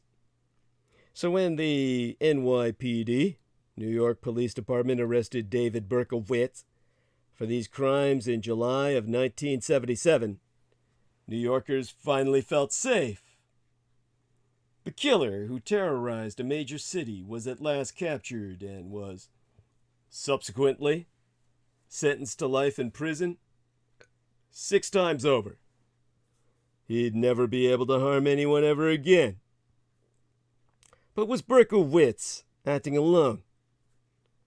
The journalist Maury Terry was determined to find out and spent a decade conducting an exhaustive investigation of this infamous case in an effort to uncover whether these seemingly indiscriminate murders were cult-related and if the killer had an accomplice. The result was 1987's book titled The Ultimate Evil, now back in print from Quirk Books, with a new introduction by Joshua Zeman, Z-E-M-A-N, the producer of The Sons of Sam, the recent Netflix documentary series based on Terry's half a 1,000-page true crime book. And I said true crime book there as a Freudian slip, in which he uses the plurality because Son of Sam was never alone. In the 1980s, a time that the United States is now off the books, it black-budgeted Office of War information has brainwashed Americans into thinking was when we were all swept up in satanic panic hysteria. A widespread paranoia where people saw the devil's influence in everything from TV shows, movies, books, and games, and brought about accusations of ritualistic child abuse against what we are now told were innocent people for non-existent crimes supposedly committed in the name of Satan. So it was presumably a good time for The Ultimate Evil to be released, especially with its original subtitle, An Investigation into America's Most Dangerous Satanic Cult, which highlighted Terry's evidence that a satanic cult was behind the Son of Sam attacks. While this new edition I'm referencing retains Terry's original published manuscript, its subtitle has been changed to The Search for the Sons of Sam, which ties in better with the Netflix docuseries, as does the book's new design with its newspaper clippings cover. I found this book to be particularly chilling, not only for its detailed information on the murders and the fact that others involved got away with it, but because the crime scene in South Brooklyn is the neighborhood of a friend of mine who has requested anonymity, even to point of evading any gender reveal. Such being settled, they actually reside near the very park where it happened. Not only is that where they're from, but they were but a small child when this all happened, and they remember the vibe in town back then. The headlines were continuously splattered with Son of Sam news, and people were afraid to go out of their homes. Over the years, whenever they'd have to pick something that was a memorable news event from their childhood, they would say the Son of Sam murders. Before Berkowitz was captured, they used to imagine what he looked like and fear what he would do next. Sometimes when they'd see men in the street, they'd wonder, is that him? It was definitely a crazy time. Even reviewing the new Netflix doc recently. For Halloween, you see. With the Blood Boys and such, I myself was instantly transported back to that time. By the way, the footage from the 1970s that's shown in the Netflix series features authorities and residents talking with strong New York accents, and seriously, that's how it was at the time. While some of Terry's theories seem obvious, self-evident, there are others that are going to be immediately rejected by the mass indoctrinated readership. exempli gratiae. At one point, the author talks about his visit to the scene where the body of Teresa Fusco, a Lynbrook, New York teenager, was found dead and buried beneath pallets in the woods. One pallet had the name Rush written on it, along with the group's popular Starman logo, which Terry described as the Satanic Pentagram. Another pallet at the scene had Sex, No, Virgin Devil, as the Satanic Pentagram. Another pallet at the scene had, oh God, what did that one say? Well, mostly it was those two pallets standing out amongst mostly indecipherable scribble. Upon seeing these pallets, Maori Terry said, somewhere out there, there's probably a cult working, because he didn't think it was mere coincidence that Fusco's body was covered by these pallets with these writings on it. Now, Rush is the band what inducted Solaris Blue Raven. So I myself know full well that this logo has been appropriated in the past as a satanic symbol, whether groupies intended it or not. But all such evidence, along with picking out a few words on a graffitied board and piecing them together as if it solves a puzzle, is going to be reflexively dismissed by the military media complex manipulated masses as yet another satanic panic entry. Understand, Solaris Blue Raven worked with me on Revolutionary Radio. I actually went to visit her once in Colorado. Lovely lady. Angry as hell at me. Will never forgive me for Christine Joanna Hart and what I did to help her out. Just as Judith Agert will never forgive me about the Lena Shea asset. Now, Maori Terry's expositions are factually true, and he stood tragically alone in making a genuine effort to expose more of the evil that we know exists, so as to seek justice for the victims. The Ultimate Evil is a very well-written book that masterfully sets the scene for even the most mundane of activities, such as someone going out to mail a letter or an investigator making a simple phone call, without sensationalizing the pertinent details. And the book includes interview transcripts with Berkowitz, witnesses, survivors, and private citizens, along with quotes from official reports, which the author sets up expertly. Terry's writing style makes it easy to digest the plethora of documented official facts on the case, as well as the wealth of information he personally gathered for his own investigation over the years. If the details of the Son of Sam case have always left you wondering if there was more to it, then Terry's in-depth book will satisfy your curiosity. The Ultimate Evil is a true crime classic that details one of the most notorious serial killings of all time, connecting the dots to a larger conspiracy. But all the conspiracism, Christian nationalist personated Edomism, and pandering to racists we see today in the Russo collaborationist Red Republican insurgency was brought into the party long before Donald John Trump. Barry Goldwater's critics saw today's Republican extremism in 1964, before I was even born. I'm going to bring on Pete the Moon Man now.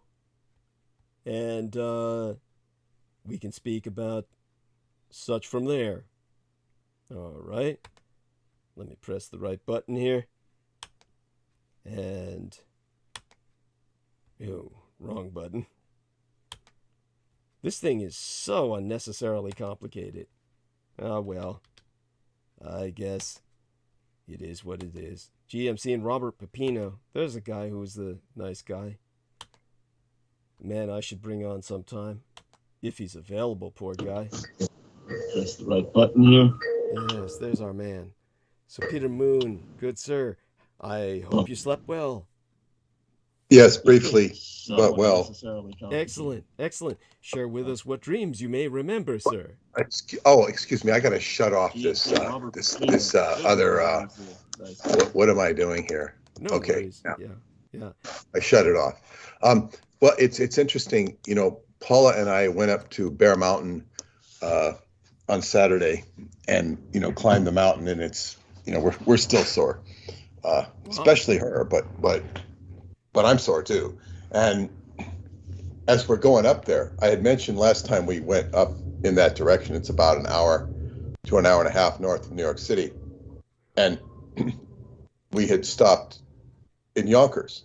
Mm-hmm. This time I think we missed the turnoff, and the GPS was redirecting us, and we were on this other road, and we were in Yonkers, of course, on the highway, and it says, Untermeyer Gardens, Untermeyer Park. You just mentioned it. I said, oh God, this is, and I mentioned it to her.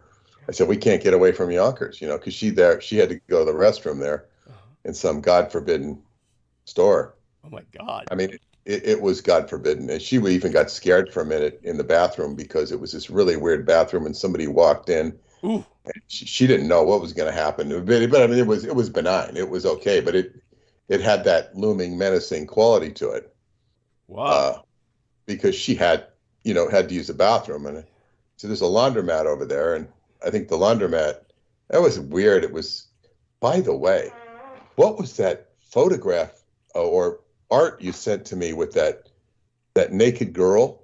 Yeah. But not the naked girl, but I was so interested in the scape of what was that area. It looked like a old wharf area from San Francisco in the 1800s. What was that? It was based on a historical photograph that I had actually seen without the girl involved, but I used that as a background to produce that illustration back when I was producing illustration probably in my teens. It's an older illustration, so but was that from San Francisco? Yes. Do you know what part of San Francisco? Do you remember? Pretty much as you said, the wharf part. It was a historic photograph. I don't remember the exact location. As a matter of fact, I probably couldn't find it. It's just too old. It was, the old background was from the historic photograph from the days of almost shortly after the gold rush.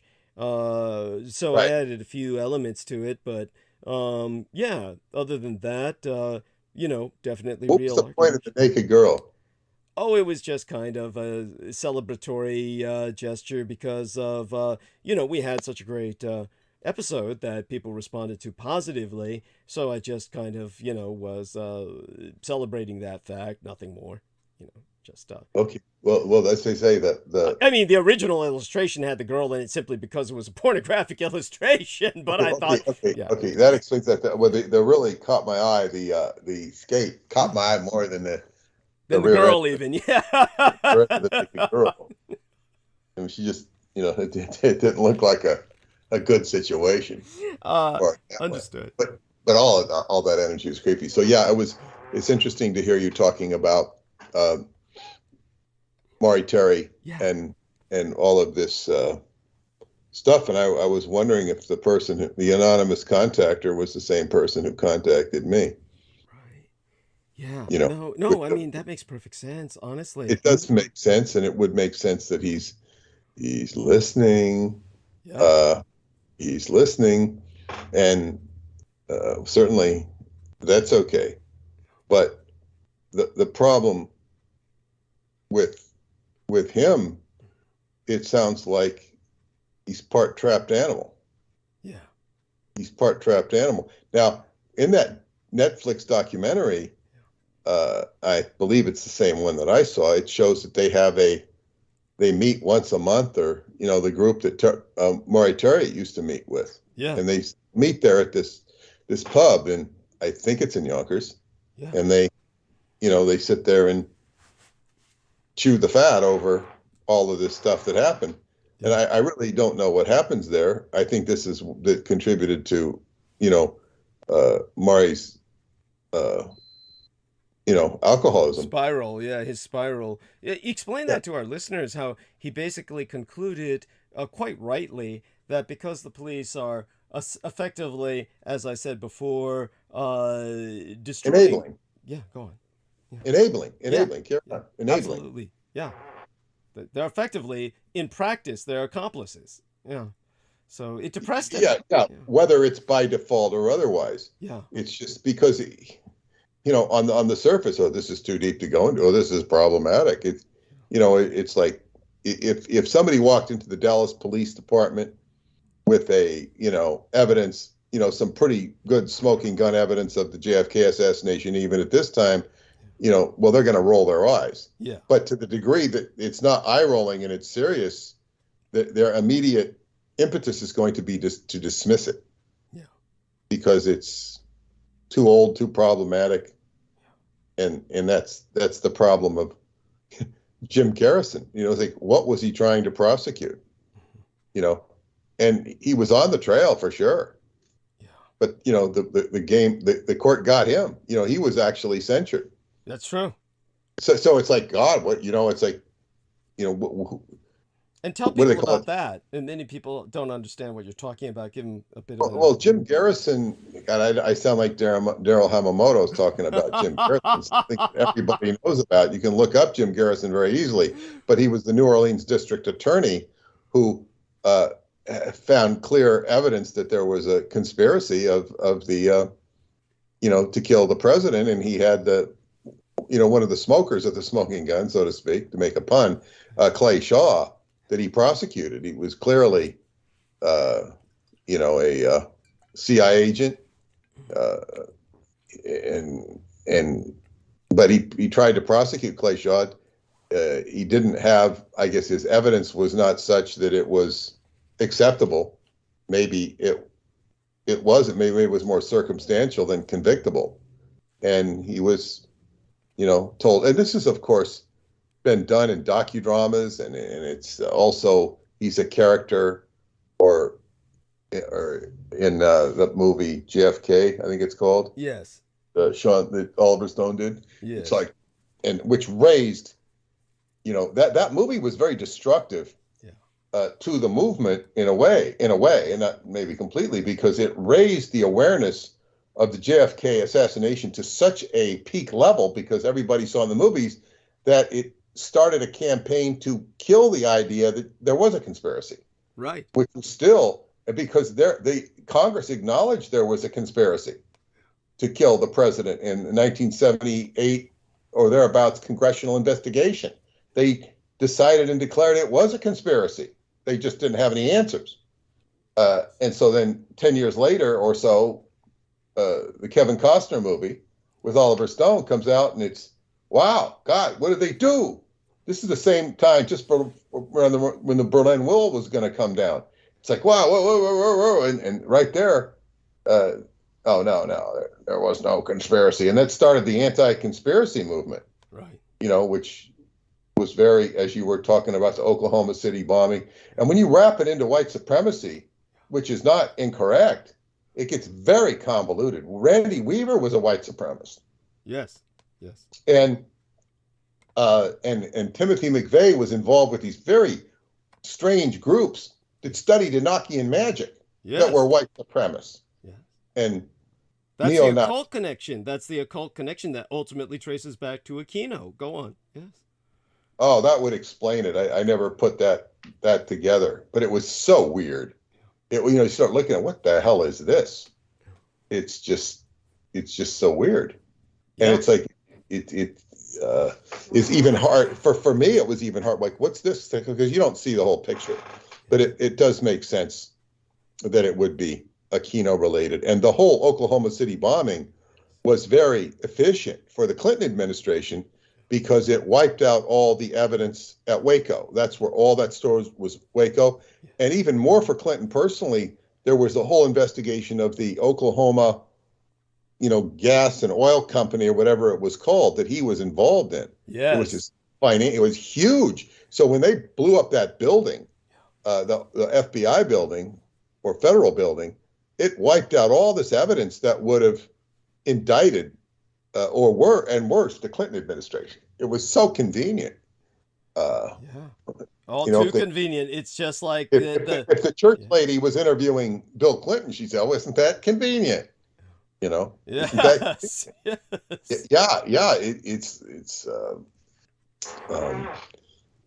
He definitely was manipulated by the deep state, and certainly what happened was the federal agents that were involved in infiltrating his groups that basically manipulated these groups. I don't think he was infiltrated. I think he was backslapped every step of his career. Okay. They were slapping him on the back. Yeah. Go, Bill, go. Yeah, you know? yes. Better way of expressing it. Yes, thank you. Yes. Touche. Your qualification is well taken. Yes. Poor son of a bitch. Oh my God. Yeah, he's truly used.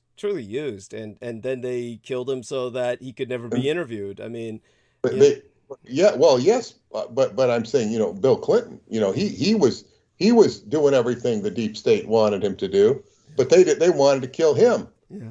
And that would have been George Bush, though. George Bush's personal, you know, vendetta. Yes. Not nothing personal, Bill. I just want to be president. Yes, that's right. Which I've articulated, and you know the whole story behind that. Yes, go on. Yeah, because you get a pattern here. You get George Bush trying to kill Reagan, trying to kill Clinton, and then you get him. Not George Bush. Who did they try to kill?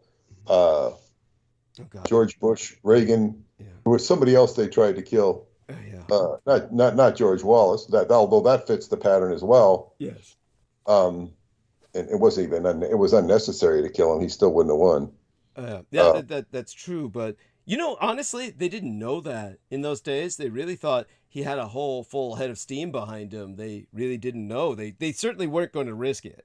And he was somebody. But what was it? Clinton and Reagan. It was somebody else that was knocked off. I don't know if it was. Oh God, I'm forgetting. But it was some Republican. Right. But yeah, it's just like, they can do it. They will do it. Yeah. And this is just how. President Ford. They tried to kill President Ford twice. Oh, that's right, Squeaky Fromm. California. And that was during the. So that Rockefeller could become president. Right after Rockefeller is named vice president, there's 2 assassination attempts, one by the Manson family member. Yes. Now Maury Terry is always trying to connect the Son of Sam stuff with Manson, right? Or Manson 2, he calls him, and there's your I think was that Squeaky Fromm? Squeaky Fromm. That was the Manson family member. Yes. Yeah. She tried to kill him in Sacramento. And there was another assassination attempt, I believe, at Union Square in San Francisco. I don't remember who did that or why they did that. What was the motivation? That's right. That was pretty much covered up, wasn't it? I mean, it was truly scrubbed. She was famous. Squeaky was already famous. Yeah. So she got that. But it's like, there was, the